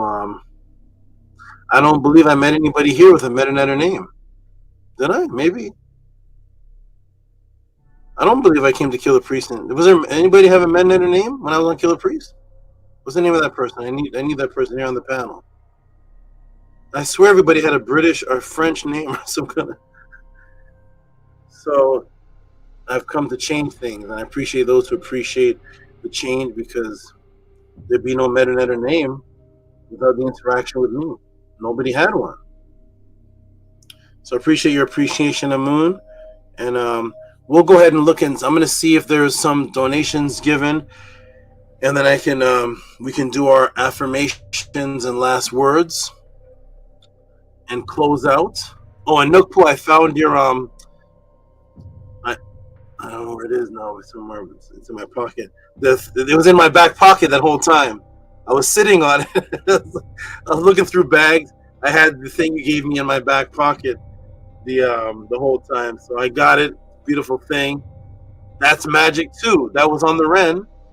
I didn't know you were going to give me that, and you didn't know that was going to be on your Ren. So how did that happen? How did that happen? See, you can't purchase that. You can't add acting. So let's go to the supports given, and we got the good brother. There's Ampu. Okay, I see two more. There was Nukpu prior to me coming off, and then I see Anpu and a Tef with a new one. So we're gonna go ahead and read these, and then give some beautiful closing words. Hopefully by then, Tef will have his mic working. We'll hear some beautiful words from him, and then close it out. So we're gonna go with Nukpu. I'm actually glad that oh no, it's not that. It's this. I'm glad that I waited for this one because so Nukpu could read it. So here we go. Is this Nukpu? Or is this Kesbetsu? Kesbetsu Nu. Hey, is it there? There you go. Go ahead, Kesbetsu Nu. Tua Saba, this is from myself, Kesbetu Nu Pata Sa Min Ma'at. I sent in Hotep Saba for showing we need to Pekka Mku Ma'at 999. And this is pertaining to what you broke down into this Nefer class about how we're actually the monsters that we're watching on these horror screens and horror movies. So, to us up. Nini Uk. Wonderful, wonderful observation. And we're going to give you some hand claps for that. Let's give them some hand claps, Amun and Amunette.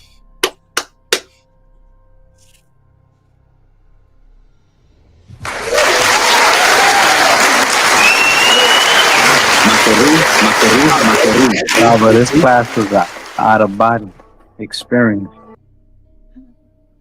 Was that actually Kespetu saying that, or was that soundbite? I can't tell. Soundbites. That soundbite. Okay, wonderful. And what class was that? Thank you, Amuna, for the great sound effects. Appreciation. Ninu. Yeah. What class was that, Kespetu, where you said this class of out-of-body experience? Do you remember that class? Hotep, I think it was the last class or the class prior to that one. Okay, wonderful. Okay, we're going on to a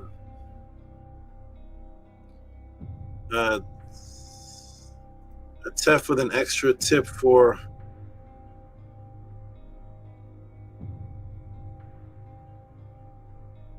I'll let Tef read this one. It looks like a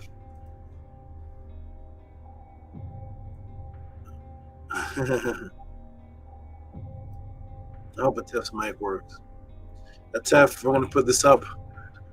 Oh, give me. Okay. And you read this for us if you're there. Let's try this. Read and elaborate what this means here. If you're there, Tef.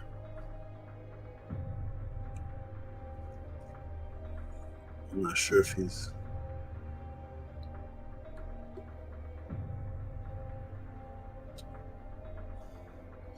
I don't even see him. I see his head. I saw it.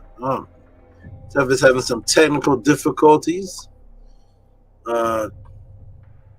Okay. I'll get Nukpu. Could you read that first, please? Tua. Mic check. This is from. Hotep, can you hear me, Saba? Yeah, we can hear you. Mic check. Hotep. There he is. Yay. Can you hear me? Yes, great. I don't know which mic it is. Yes. Okay. Hotep, mic check, great Saba. Hotep, everybody. It says tip for 555 from a Tefram Kima'at. Tip for RX. In quotes, it says, do no harm. Henu Tehuti. That is a tip for today's class. I love how you went into the prescription meds and how they kill so many people. So that was Nefer, great Saba. So yeah, Tua for that. Nini Ook. And the do no harm, is that a sarcasm? Is that Yes, because that's like the medical, that's like the medical oath that they take. They call it the Hippocratic oath, something like that. So it's a joke, and I'm glad that you broke that matrix for everybody. Excellent. So for those who don't know, for those who are listening, I did a class. I don't know if it was the last class or the class before. Maybe it was the class on Sekhmet in the last class. Sekhmet over the priest healers. And so in that class, I was reading, I believe it was Hippocrates or Isocarius, one of those Greeks, and they clearly stated that the medicine in Kemet differs from the ones we as in the Greeks have, because their medicine does no harm. And also the in the Ebers Papyrus, the Rek, which were the Rek and the Hikau, which were the doctors, made an original oath that what they prescribe can only do good. And actually, if there's anything that does bad, there's a great punishment to follow. And then the Greeks took that and they made the Hippocratic oath, vowing to Asclephius, which is Imhotep, and several other Neters that were hidden under Greek names. And their vow was that they can do this service for people, but it can do no harm. And then in today's day and time, some doctors still do the Hippocratic oath, which says do no harm, but yet kills more than heart failure, respiratory sickness, and does more harm than any killer. The ADEs, are the adverse effects, do more harm than the actual original wars that Europeans used to be in. More people die in the side effects than actual war. So there wasn't 795,000 people a year in the Europeans' army in the 1700s to even die or be destroyed to even equal that. So it's killed more than actual wars. So shout out to you, Atef. Thank you for that. I wanted to give that little background on this to you, and let's give him some. Did we give him some noise already? No, not yet. Okay, let's give him some noise. There we go.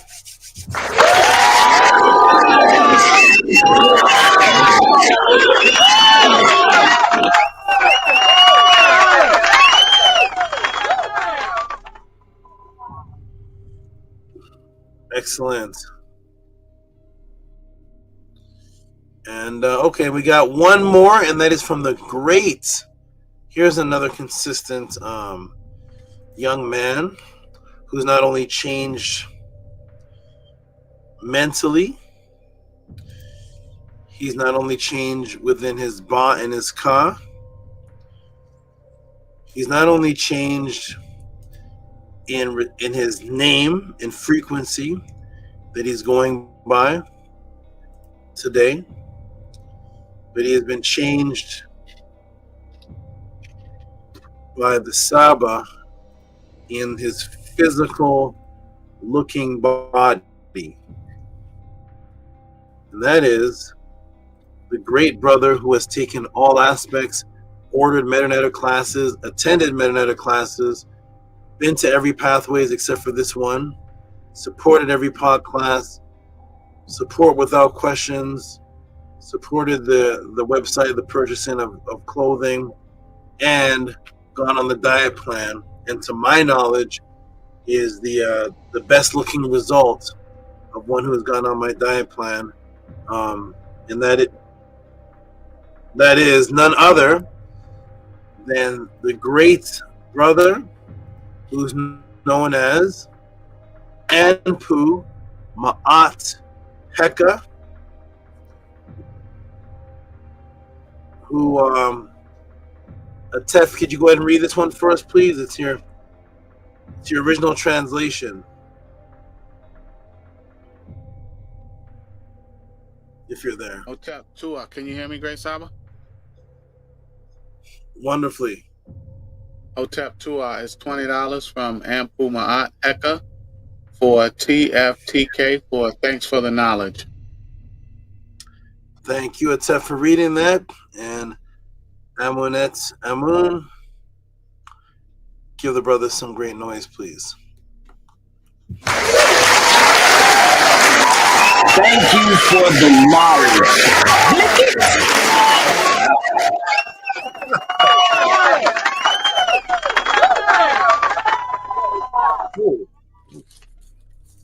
Thank you for the knowledge. Okay, let me put this away.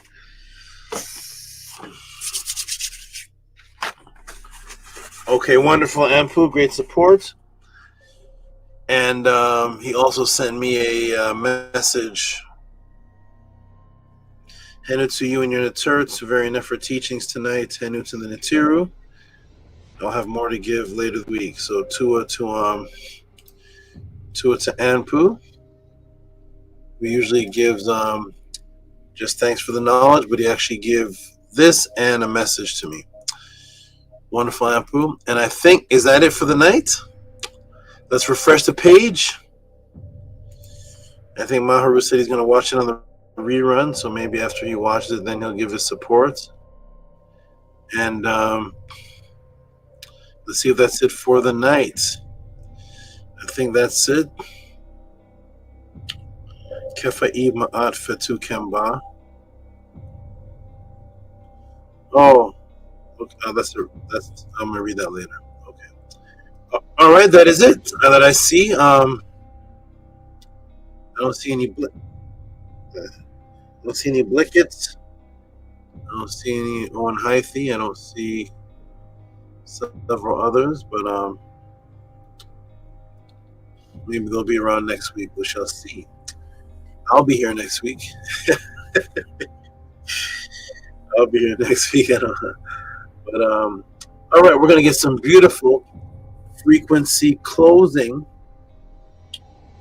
appreciation remarks and statements, starting with the young man, Amun, and then on to the young lady, Amunet, and on to the young man, Techetu, and on to the young man,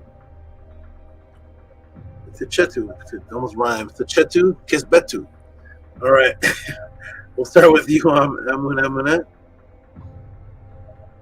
Hotep, Uncle Justineb, Mary, to you, Great Sabatuti, Amun Hotep Ra, to your netters for holding up your Djed and sustaining you with their Ka, their EE hands, to all of your animals, all of them, to all for this beautiful, fantastic class, for putting together this information all in one place, for finding the answers to this. I have no idea how you find the answers.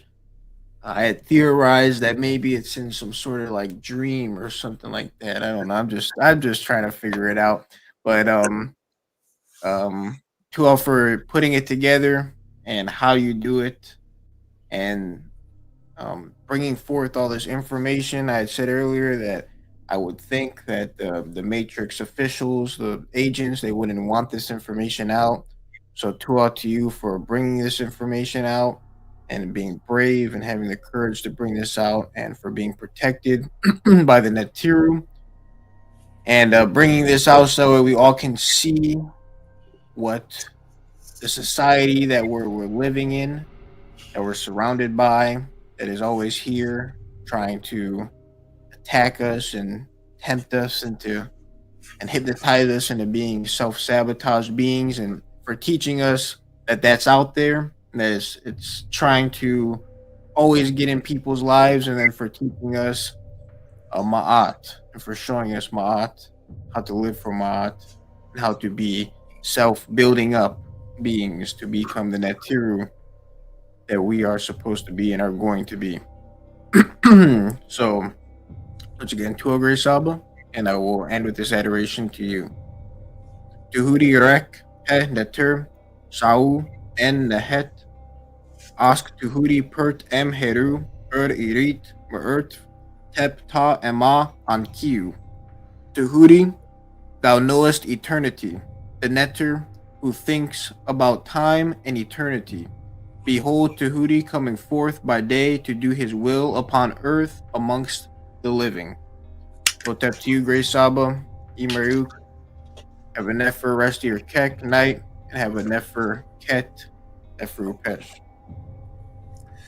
Beautiful, beautiful, Nefer, wonderful. I'm going to take the words you said tonight and combine them with what you said earlier, which was an even longer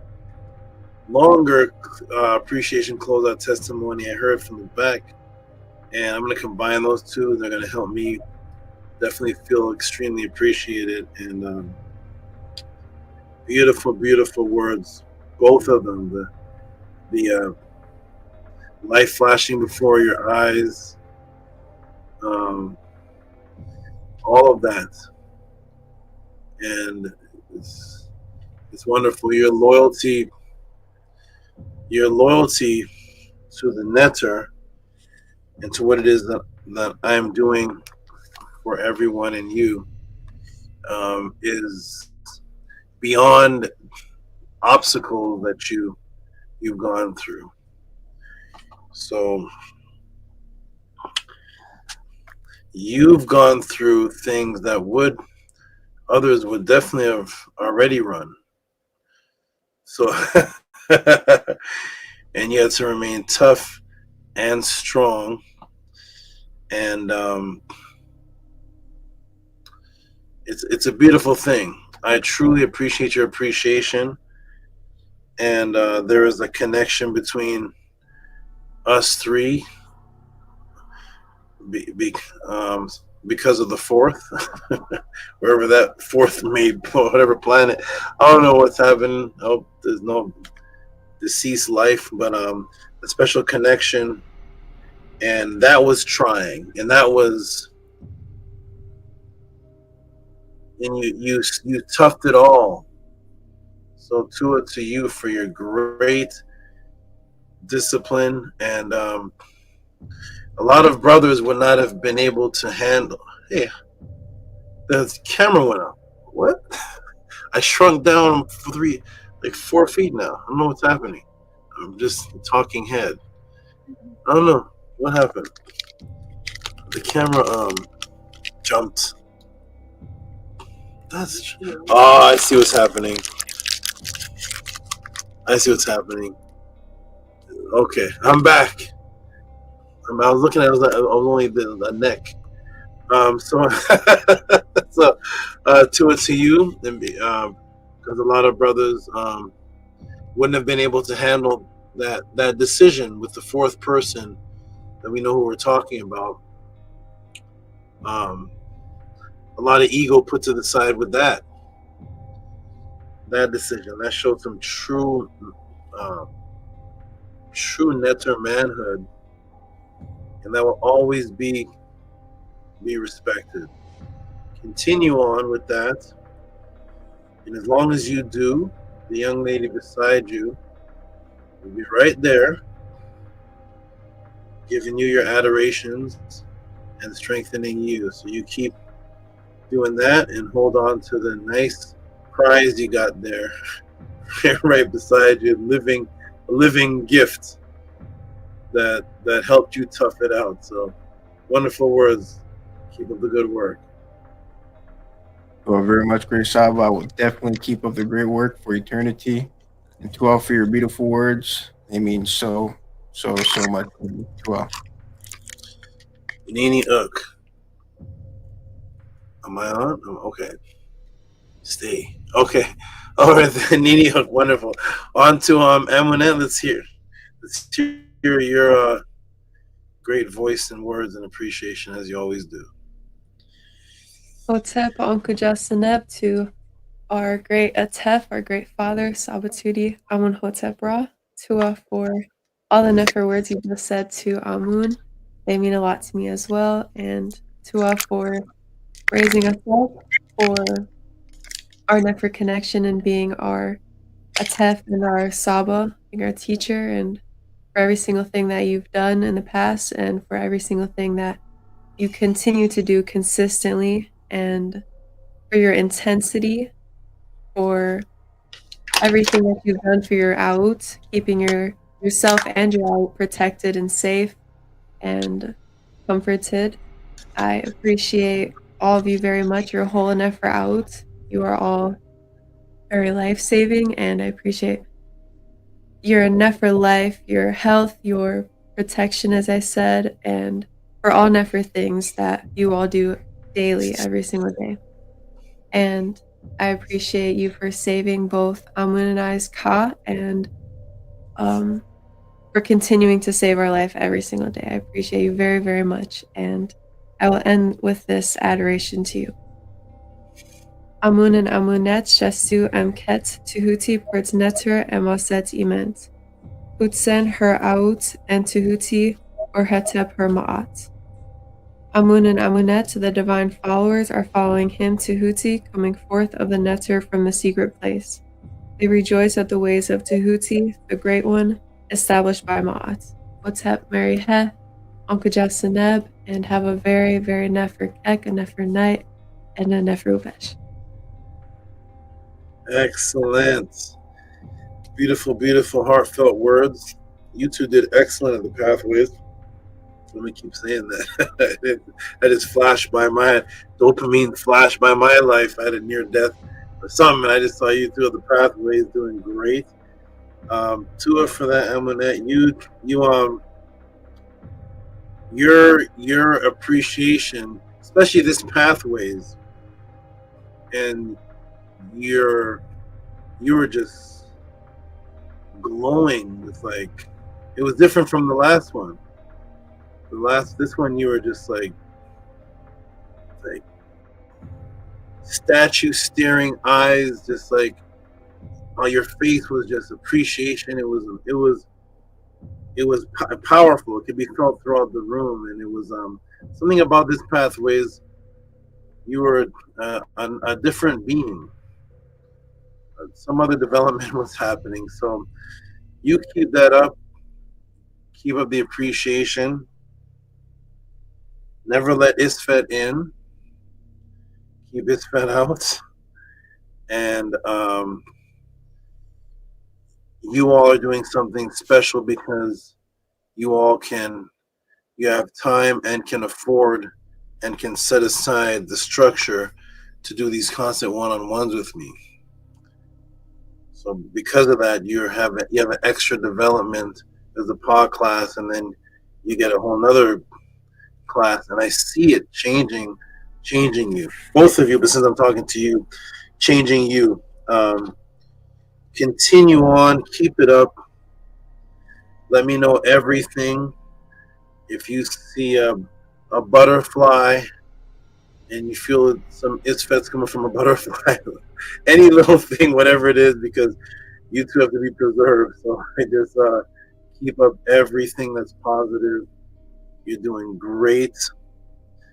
And part of me wishes there was a pathways every weekend. That's the energy I got from you too, for sure. So keep it up, and Nino, for everything you appreciate me for. To very, very much for your never life-giving words, and Okajasana. Wonderful, excellent. Okay, and on to Atef. You may have to lower your camera because it's only showing the top of your head when it shows you. You may have to do some of the camera there. Can you hear me, Saba? Yes, I hear you. Yes. Oh, there you go. All right, hold on. Let me try. I see levitate. All right. You're doing the David Blaine. Okay. All right, mic check. I don't know. I think I try to turn the OBS off. Hotep, mic check, Great Saba. First, I want to say Hotep Hinu to you and your mates for the Nefer celebration that we had. Very, very Nefer to spend time. I totally agree with you. I definitely wish we could spend more time together, get together more frequently. But Hotep Hinu to your mates and your animals, the energy that's in your immediate vicinity that you deal with. Uh-oh. We lost you, Tef. On a consistent basis, daily, that we lost you at able to be here. Sorry, we lost you at immediate vicinity. We lost you there. I think my screen just is. I'm having some issues. I don't know. My children are using my computer for work. I hope you guys can. I heard you, and you said something about being in my immediate vicinity, and then it cut off from there. Can you hear me, Saba? I hear you now. Immediate vicinity was the last sentence I heard fully. Can you hear me, mic check? Yes, I hear you. Can you hear me? Oh, I was saying, okay. Yes, I can hear you. Okay. I ain't touching nothing. But I was saying,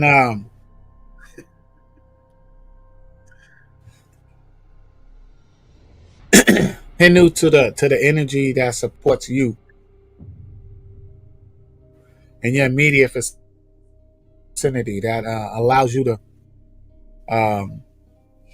My screen keeps flashing. I don't know what it is, but I hope you guys can still hear me. Hotep Hinu to all the. Okay, good. Hotep Hinu to everyone that showed up and celebrated with us, that had that Nefer celebration, and Hinu to everyone making it back safely to their out. So that was very Nefer. Hotep Hinu to the great brother the Jed and his Aout, and his beautiful mate and that Nefer Ren that she received. I got a lot of footage from the event, so once I learn how to work the the camera with the 360 editing, I look forward to that. I want to give Hinu to the great brother Hezbet on your new Ren, great brother. Otep Hinu to you. I'm not sure, Great Saba, if Hush Nation, if he received his new Ren, but Hotep Hinu to that great brother as well. And yeah, all the beautiful brothers and sisters that came and celebrated with us. I just want to give all of y'all a shout out first because we just had that beautiful celebration and got off the internet, made sure everybody wasn't no bots. And then, Great Stop, I want to say today's class was very, very nefer. I love how you broke down the symbolism in the Disney and the different cartoons, and Tua for breaking that matrix. My screen is flashing. I hope you guys can still hear me and see me. Breaking the matrix. Tua, breaking the matrix on the Skittles, and it's just it's just it's ridiculous, man. The way the matrix works and the ISFET is just all around. New to you. I know it's like small screen, but I'm just gonna keep talking and work through the ISFET like I always do. But yeah, it's Tua to you, Great Saba, for being that example, consistency, and showing up every week for us and giving us these Nefa classes. Hotep Hinu to the great brother who asked the question. Tua for asking that question, great brother. I would have never asked that question. And I actually saw the movie. Don't remember it, but I know I saw it. So yeah, that was to ask a question like that, right? And then to get an answer like this, you really wouldn't expect it. At least I didn't. Although I knew that this would be super, super deep, and I knew that Saba would do what he always does and be consistent. So Tua for that, great Saba, and your example of consistency and this never answer to this. I can't even say regular question, but it's a question that was asked that I would have never asked. But again, all your movie breakdowns be phenomenal. So Tua to you, Big Vapes. And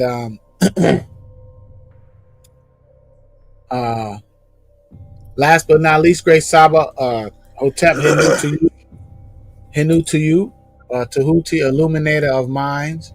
You record the words of Ra forever in the book of the sky. Continue to grant us wisdom and clear speech. May you advance your station among the venerable. May your Ka contend with your enemy. And may your Ba learn the ways leading to the portal of the one who clothed the weary one. And may your name be remembered for eternity. May Amun be satisfied. Excellent. Can you hear me good, Atef? Yeah. Yes, great Saba. Can you hear me? Yes, great. Okay, good. Wonderful set of acknowledgments and appreciation, and you did great. You did great fighting through obstacles of electric cars and traveling far distance and having to pull over, and still came and did wonderful camera work. Everything that you were supposed to do. You're an excellent Atef, and you definitely set the example for your family. You are the pillar, the leader, and the example for your family, and you fight for them. You literally fight Isfet on their behalf. So keep that up. That's one of the reasons why I named you Atef. Great warrior for your family. So Tua for all the beautiful words that you stated, and Tua for acknowledging others in the House of Aten, being appreciative of them also. And to answer the question, after we left after we left the first vicinity, we went somewhere else, to one of my locations, and everybody got their rens there. So the Jed's mate got his ren there. Ratetua is her name. Hush Nation is Fatu Kemba is the last part of his name. That's the one that he's using the most. He has more to his name, but and Nukpu got, as you know, got his, which he's actually showing, and it was very, very, very magical, extremely magical. There were things on Hush Nation's name that were from way before I met him. His Ren picture that Kespetu's showing of his, the Ren image, I had the picture of the area and the houses that he was born. So the actual houses that he was born is the background of his Ren. Kesbetu received some extreme magic. Remember, see that thing that he's showing with the man running there? He gave that to me at the event, and then when he got his Ren, I gave it. I had already had it to give back to him on his Ren, so it was beautiful magic. So that's the answer to that question. And you keep up. I'm considering when to announce the title that I want to give you, that you justifiably deserve as a sustainer, continuance of the Brotherhood, the only one of the original Brotherhood that's left, and that means I can trust you the most. The longer you last is the more I can trust, because I have to be able to depend, and I can't depend if you're going to disappear and switch. So the fact that you're around so long, doing the same thing consistently, meaning that I have a trust for you that is greater than the other brothers, because you've proven it. So keep that up, and I look forward to your great future. You have a great future. I look forward to seeing that. So and remember, anytime you want to, which you already know, if you want to set up anything with me, the doors are open if there's any strength needed for anything. So keep up the good work. Uncle Justin Ebashunama to you. Tua Grace Saba, Nini Grace Saba. Wonderful. Okay, and I received a donation from the brother, if he's in the chat. This brother, it looks like this brother because of the Gomez part. So I received a donation from Gomez. Yeah, Gomez, I want you to know, I'm going to read it in the class after Nukpu gives his Tenus, if you're still here. And Tua for that. So go ahead, good Nukpu, give us some beautiful words. Otep Saba, Uncle Justin Neb, Tua Atef, Tua to Amun and Amunet, Hotep to everybody on the chat, everybody watching live, everybody watching in the future, Tua, Uncle Justin Neb, to all the supporters, to the Meru, Tua Saba for the Nefer Ren that you provided me with. I'm still marinating on it. It's such a Nefer Sekem powerful Ren. For you to hear you now speak about trust and all this, I truly am honored with my Ren, for you giving me Min Ma'at, the consistency of Ma'at. It says a lot, tells me the frequency that I'm in, and that I should continue to stay forward in, which is Ma'at. So it's a Nefer thing. But everything in my Ren, I'm still marinating on it, and it's such a Nefer thing. So Tua for that, Saba. Tua for everybody coming to the PTA, the Pathways of Awakening. It was definitely a Nefer event. Everything worked out in my art. it was Nefer. Shout out to Nania Setmer, Titi Amun, Amunet, and Basatut, and everybody else who supported in this Nefer event. It was such a Nefer event. It was a smaller group this time, but it was more impactful. It was definitely more exciting, more genuine, more ma'at. I was glad to see Sky and Harass did do their presentation together. That was a Nefer thing. That was their first time coming, and they did a presentation as well.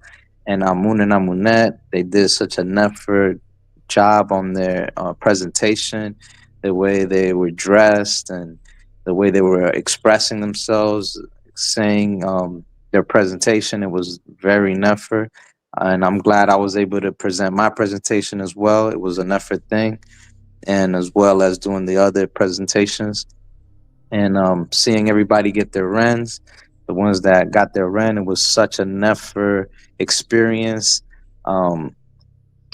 Seeing other people getting their Rens, and this particular one felt like I was getting my Ren with them as well. It was like I was part of their ceremony in a sense. So it was Nefer. So Tua for that, Saba.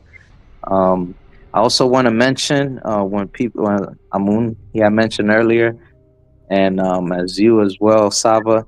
So like for anyone who is discouraged or having any issues, it's highly suggested that they do come up and speak about it, even if they want to speak about it privately, instead of just running off and jumping off the boat. It's better that we handle our situations in a more according, like more ma'at. We can disagree, we can agree to disagree, and we can move forward.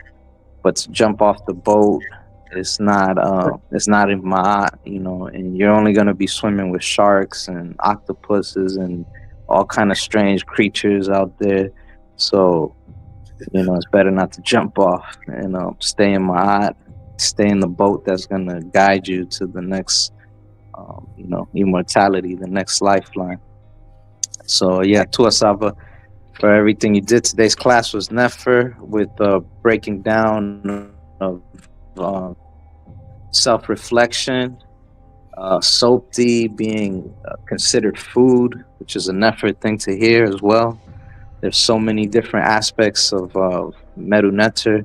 It just keeps going consistently. Also, Tua Saba for your consistency, pulling that off, pulling Rens, doing so much. You do so much, and I'm so honored and thankful for everything that you do and everything that you continue to do. So I want to end up with the this time I'm gonna do the hymn of Kansu, the one that I did. I'm gonna have Kansu. I'm gonna have Kansu in the front. What did you say? Your Kansu what? What did you say? Your I'm gonna have Kansu what? Kansu standing up. I'm gonna read his hymn. Okay. Yes. Hotep, Henu, the messenger of Netiru, Kansu, the traveler of the night sky, who traveleth through the heaven like Tehuti. Mut Bas is thy mother, and Amun Ra Temu Kefra is thy father. Thou makest woman fruitful and makest the human germ to grow in thy mother's womb. Thou art the moon, the light bearer, the moon by night, and the Lord of Ma'at. Thou art great and mighty, O moon, Neter, Kansu, messenger of the great Netiru, traveler of the night sky in the form of the moon. Thou art a child in the morning, an old man in the evening, a youth in the beginning of the year, who cometh as a child after he becometh infirm, who reneweth his births like the disk. Thou art the great Netiru, the Lord of heaven, the Lord of Netiru, Kansu, Nefer, Hetep, Tehuti, Lord of Anu, Lord of rest, chief, Mabi, Hotep, Hotep, O gracious one, who art Hotep, peace, and who loves Hotep, peace. Thou art the great Neter Khonsu, the Sekhem mighty who cometh forth from Nut. Thou art the sun at sunrise, and the moon. Thou art Khonsu, the chronographer, who holdest the stylus in thy right hand. Thou art Khonsu Nefer Hetep, who has absolute power over all evil spirits which infest the earth, air, sea, and sky. Protect us from pain, sickness, and diseases. Protect us from decay, madness, and death. We invoke thee. Show us thy wisdom. Thou makest the plants to grow and the fruit to ripen and the animals to conceive. Thou whom the Nitiru adore, thou art the nectar of love, whom men and women adore. Thou art healer and powerful in Hekau magic. Protect us, accept our offerings. O great moon nectar Khonsu, who lives forever. Hotep Saba, Uncle Jasineb, and also Tua Saba for the Hekau. That was nothing. I needed that. So Tua, Uncle Jasineb Saba. Excellent, beautiful. I want to start by saying that you are doing an excellent justice for Khonsu, a rarely spoken of netter. And as you're reading, you're starting to see that Khonsu attributes in Tehuti are very similar. Very messenger, netzer of the moon, the healer. There was another one. Messenger, healer of the moon. The messenger, healer, the moon. There was another one in there, but the stylist holding the writing. Nobody, absolutely nobody associates Khonsu with writing anything. Nobody says the great scribe Khonsu, the writer, but it is beautiful because in doing these readings, you're bringing the netter back to life. That people just say Khonsu, the god of the children, sidelock, and that's the end. No, we have the moon in there because the moon became the Greek Mercury because the moon became the Mercury. That's another messenger, but the moon becomes the great messenger of those in the darkness, becomes a great secondary light, and Khonsu is just rarely spoken about. Everybody heard the name, but I've never seen anybody break down Khonsu, associating with a stylus pen, and so that's beautiful that you're choosing a rarely elaborated netter, and you've really been focusing on him. And that's exactly how you bring that consciousness to life. And if I were Khonsu, I would greatly appreciate you. So it took a lot of time for those netter to develop all those attributes, for nobody to talk about it anymore. So Tua to you, Tua, for everything you thank Khonsu for, by just mentioning his attributes. And as I was listening to it, it was like a back and forth. I couldn't even tell what was being said about Khonsu or Tehuti. It seemed like I think you even said Tehuti. The name Tehuti was in there. So that may be a class I may have to do. But and Tua to you for that. And you give an appreciation. I told my Nana, I said, look at the beautiful energy we have, whereas you all were in supposed competition, but then there was no competition because you're giving praise in Henu to the supposed competitors in the walk of Ma'at, but you're praising them. It's you love what they did. It was more about the presentation, not even about the win. You were praising her. Hey, this is your first one. You came with your daughter, first time seeing Tehuti, and you're already doing a presentation. That's a win. So you won. So it's a beautiful thing you're doing. It's really great. The frequency you carry really reminds me of Senahu. I always say that name strange. I'll say Senahu. That's how I say it. Senahu and Eminem had his dedication. So keep that up. Stay in your world, and your female will come. Do not compromise. Do not switch to nothing. Stay in your world, and you will. Cause I couldn't read that on your end. It was too small. But that was a part of what was on your end. You could probably see it. But you sent me the original email. But it was an apology for all those who left and saying how you never will, and then you're wanting to build your own out. So stay how you are, and only be patient and learn how to break whichever female that is out of the matrix, so that she will start the relationship off appreciating you, because there's no way any female right now can have any comprehension of what you are right now, unless you literally pull her out of a papyrus. So keep it. Yeah, you're of a different time zone, different consciousness. So keep it up, my brother. Keep it up, great student. Your name is so fitting of you. It's so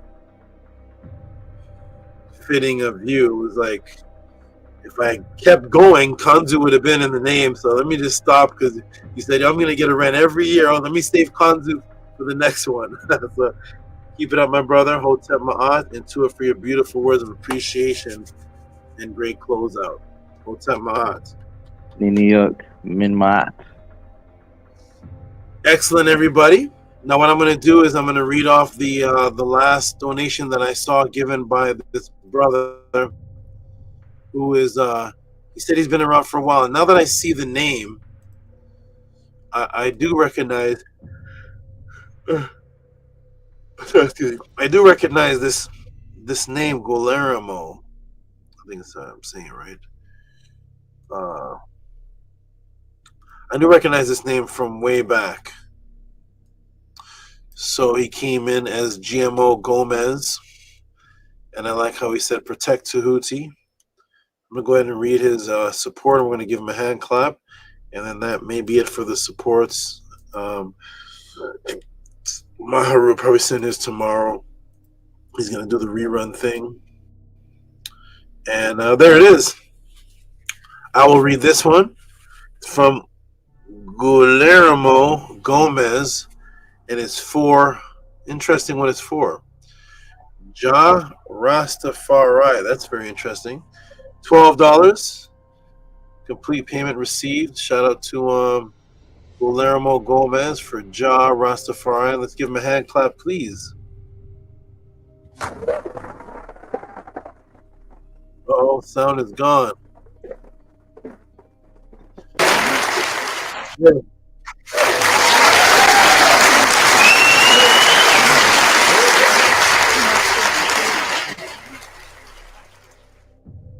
Excellent. Okay, everybody. I believe that is the last support that I... Oh, no. Here is Hey, Blickett is back. Blickett? Oh, okay. Blickett is back. Elaborating on why he hasn't been on. I see what's going on. Okay. Yeah, he's I believe he said he's a referee or something, so season got busy for him. So here we go. And I think I've finally answered all of Jehuti's questions. There was one, but I told him to change it and get it from the Mentor class. Now is the brainwave frequency, but I believe all of Jehuti's questions are answered, and now he's sending in supports with messages, which is beautiful. So shout out to who said Blicket? Was that you, Nupu? Who said Blicket? Yeah, that was me, Saba. Emma? Okay. Blicket. I like the relationship between you and Jehuti, because when you first came, you were definitely spirit of that hat. I still don't know what the hat's about. It's the strangest. I never see anybody. I don't know if that's sarcasm. I'm not sure what that is. He'll tell us one day, because I don't know what that is. But you were like spirits of the hat, and then you all reformed a better relationship. Yeah, it's very Still gotta strange. I never met somebody conscious with supporting that. Yeah, we're gonna find out. We'll see what it is. A shout out to the good brother Jehuti. And oh boy, it's doing that thing again. Let me do this one by one. So there's Jehuti, and then here's the other one with the message. Okay, Jehuti, I received your message on the Cash App, and keep up the good work with what you're doing with the B-ball season, as you say. And we definitely look forward to your great energy with your dogs back on the pod class. So we're gonna go ahead and I'm gonna do this manually, and then I'm gonna come off the screen for just a moment. So we're gonna do Blicket number 1 and Blicket number 2, which is actually Blicket number 1. Okay, here we go, everybody. Shout out to Jehuti, who said he's become very, very busy.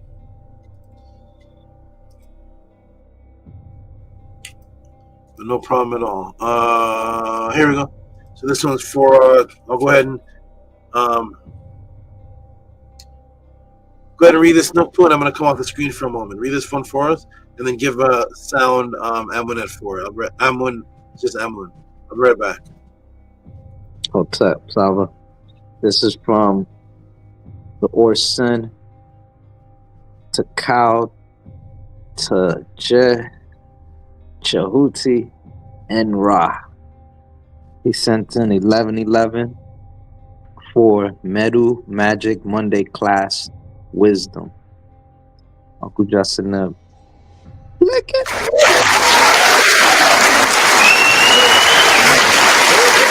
Thank you for the knowledge. Blick it.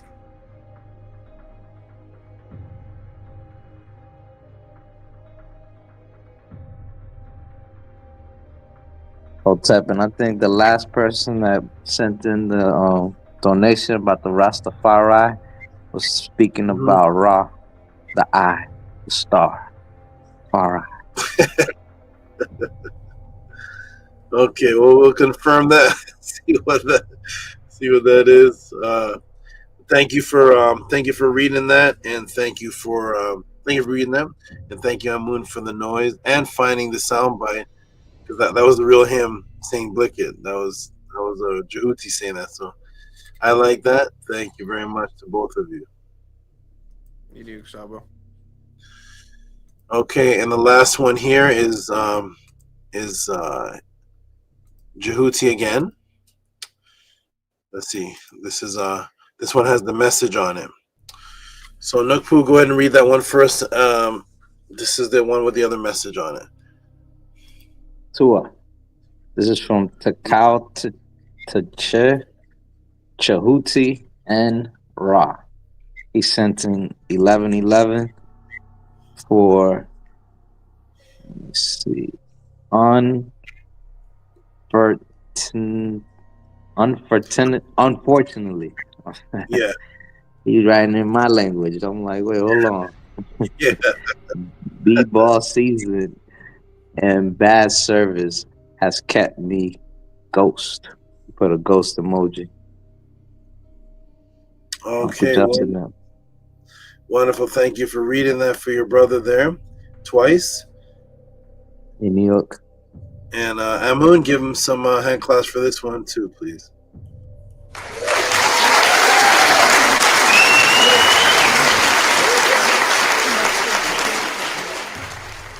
All right, everybody. So that concludes everything. So to those who gave the last 3 supports, which was actually 4 supports, which was Anpu, Ma'at, Tefrem Kem Ma'at, Guillermo Gomez, and Tehuti twice came in at the last closings of the pod class. So wonderful. Okay, we're gonna go out with the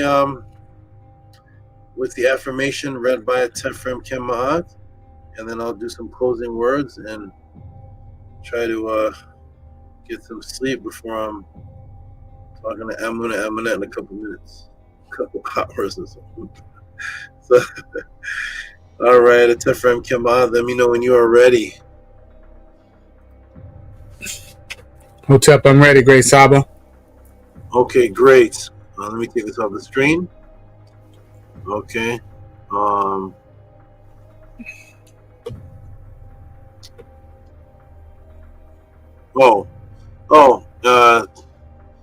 I see the matrix behind you too, and let you know I noticed the background similar to the background of mine, the matrix. Little jewel on that. Do you know what those are? What those codes are in the back of the matrix? No. It's a Chinese menu for restaurant. If you look very closely, you'll see that it's Chinese writing. You see mine? Look at the back. It's like it's a script. Yeah. It's from Chinese restaurant. Maybe that'll be another class. All right. So yours is dropping numbers, and mine is the other one, which is from a Chinese restaurant, which was what they used in the Matrix movie. And it was what we ate. So yeah, just a little jewel on that little thing. So but to you for a match in the background. Usually you all, I don't know how you do it if you all snatch my background, because some of them look like my exact one. So I don't know if you couldn't snatch this one or if you just scurried and put in Matrix. Because mine would have said Tehuti the Matrix Breaker. Oh, right. Mine would have. I'm gonna at the Matrix Breaker. So I guess you kept that out. Okay. All right. So we're gonna so to it for that, you two. I see those little things you do. Nini Sabatua. Nini. All right. Okay, let's get the affirmation on the screen and wrap this beautiful night up. Ready, Atef?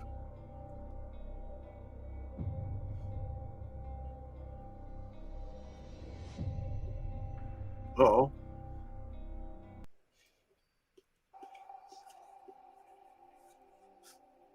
Okay, on the count of 3. 1, 2, 3. Anki and Ma'at. And I live for Ma'at. I exist within her. I do not speak in the place of Ma'at. Every day I advance towards Ma'at. My being is surrounded in darkness. I come forth as conscious light.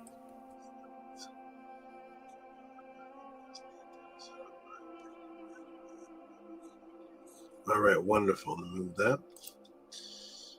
Where is it? Here it is. And there we go. Excellent. You all get a good night's rest.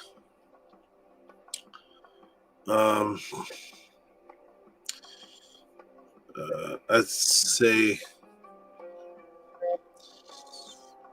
send me a message, Aminette, like you usually do, and I'll narrow in the time depending on the rest I get tonight. Okay, and you all wear glasses? Only when the screen on the computer or different lights start to affect our eyes and stuff. Yeah, these are the blue light glasses. Oh, okay, okay. Okay, they almost look like what I'm wearing. It's interesting. They have a brown frame. It's like Kind of brownish silver. Yeah, like grayish. Okay, all right, wonderful. Okay, Tef, thank you for reading the affirmation. I'm gonna go big screen and close this out. You all get a good rest. Get a good rest. Amunet. Contact me as you usually do in the morning, and I'll let you know a good time. Amun, you get a wonderful rest. Recover. Both of you recover. Are both of you back working yet, or no? No, we will be soon. Okay. So we have to go back on the weird schedule soon. Oh no. Enjoy this schedule for now. Okay. And at Tefrem Kemad, you get a good night's sleep. What is it? 3 o'clock over there or 2 o'clock? 3 o'clock in the morning?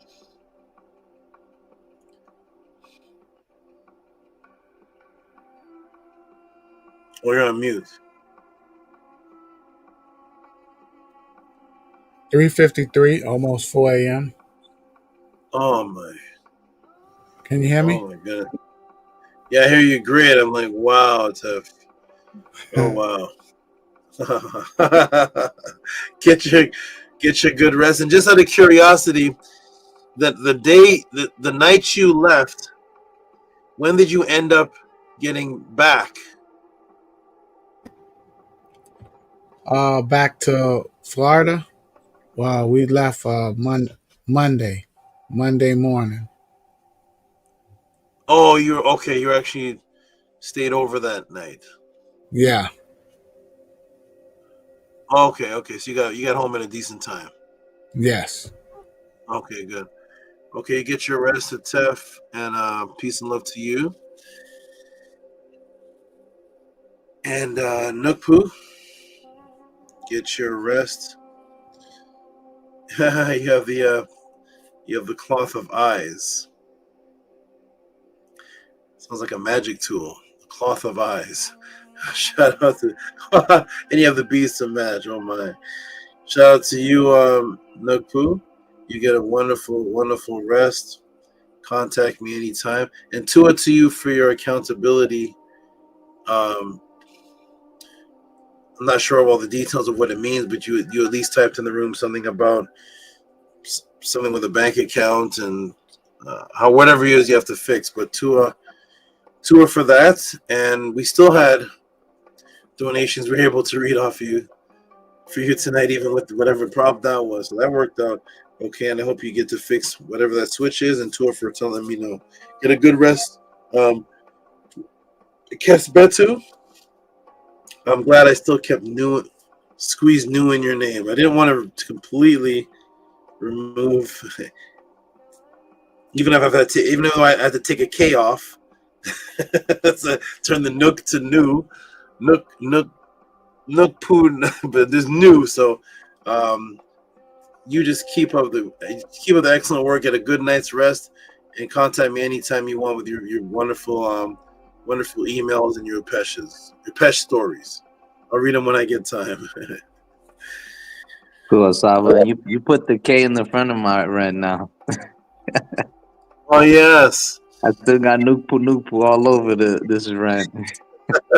Yeah, you can take the words and switch them up. You got the P for Bata, the new. You got the K. It's still in there somewhere. Still mixed up. It's still in there. So, okay, wonderful. To it, everyone in the chat. To it, Basa Tut up late here. Hotep Mary Au Neferpesh Basa Tut. You are a special, calm, focused being. Stay strong. Basa Tut. Just stay strong and keep influencing Raquel, and I look forward to the day she that thing goes off, and you'll know it. It'll be all natural for her to just make her great moves, and I look forward to that. Keep up the good work and keep up the patience. All right, everybody, I'm going to go big screen and close this out. So peace and love, Amun Amunet. Peace and love, Tefrem Kemat.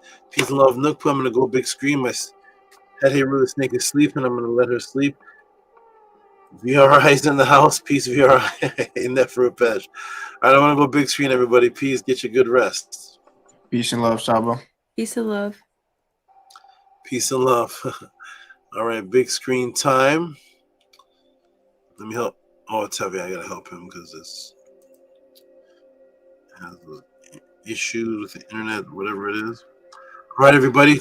Wonderful. Absolutely beautiful. The serpent is resting. Pathways to Awakenings, October 19th, 2025, was most people's favorite of the pathways. It was definitely the most intimate. It was definitely I did the most. I was the most involved in this pathways. That people really appreciated that. I left people with magical gifts of souvenirs to take home with them. It was a beautiful, beautiful event. The scenery where it was held in was all Kemet. The brother who was the host, the renter of the venue, had a Metanetter name. It's just a beautiful thing. Excellent. Peace and love, everybody. Shouldn't have to say to support the Tehuti pod class. Support this phenomenon. If it benefits you in any way, if you want to see this continue, do not let Isfet take you over. Isfet does not want this to continue. If you show any traits of that, then yes, you're on the side of Isfet, because Isfet doesn't want to support this or doesn't want this to continue either. If you're on the side of Ma'at and you see the phenomenon taking place, support it like you're supporting all the other things in your regular life that don't even have to ask you. The Netter exists, Netiru exists.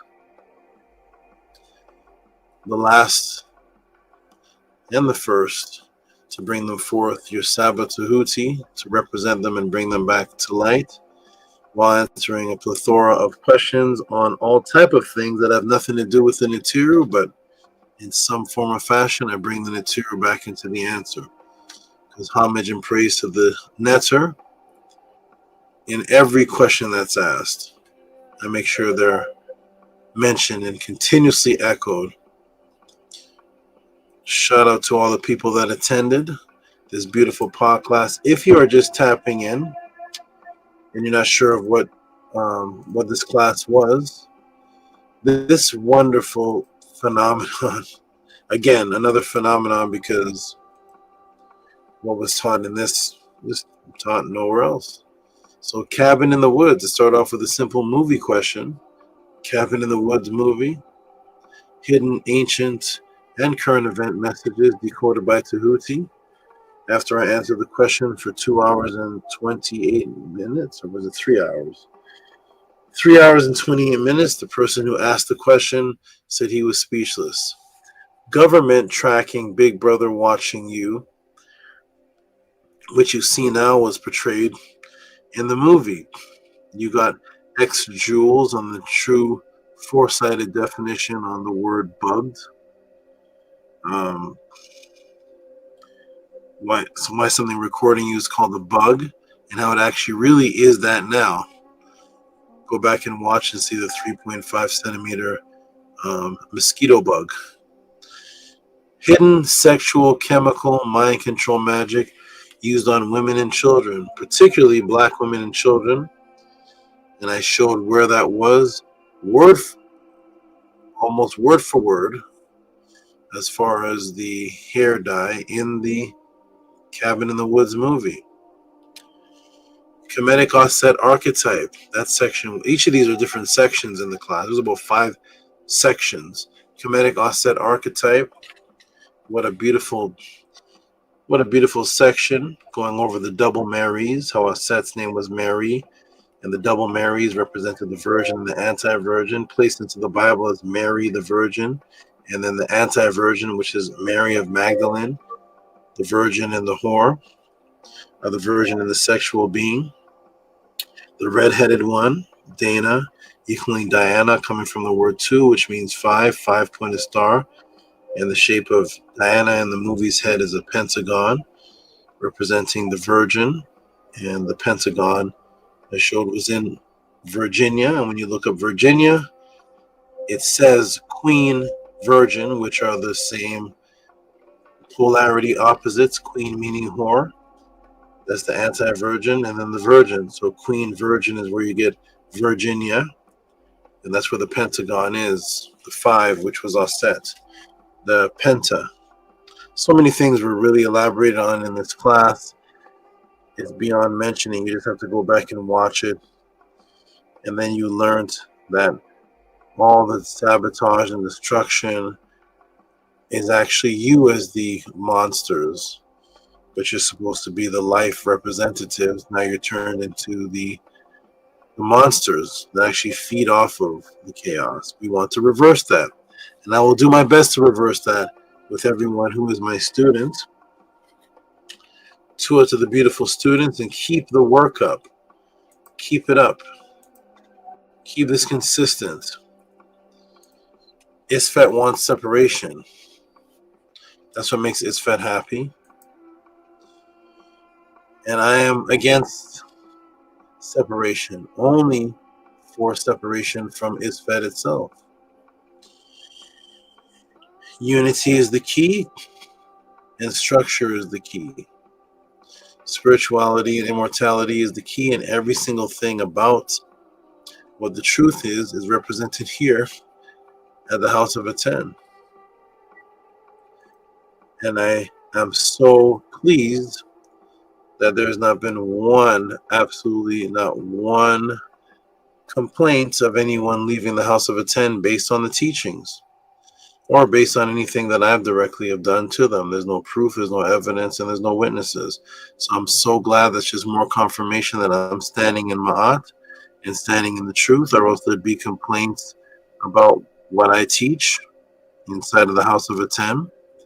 And there'd be witnesses to those complaints based on meetings, but there is none. There's no complaints, there's no witnesses to anything. So I know that I'm standing on Ma'at because of that, because everything else that's happening, it's only happening in people's heads, and I can't argue with what happens in someone's head that they can't bring out of their head into the tangible world that can be witnessed by others. So to all those for bringing confirmation that people can only be against what it is that I am in their head, not in any witnessed, factual, dated event. And that keeps me on path, knowing that. To all the great supporters and continuous students that keep this going. Peace, Nukpu. Peace, everyone. You all are absolutely beautiful. And I want to say Hotep, Ma'at, to all of those who represent the ancient Tehutian teachings of the Netter, represented by the current Tehutian teachings of the Netter.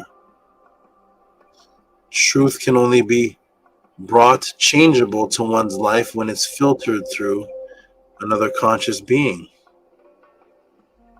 No one walks into Barnes and Nobles and picks up the Book of the Dead as a Christian and converts to Ma'at. It's never happened in history.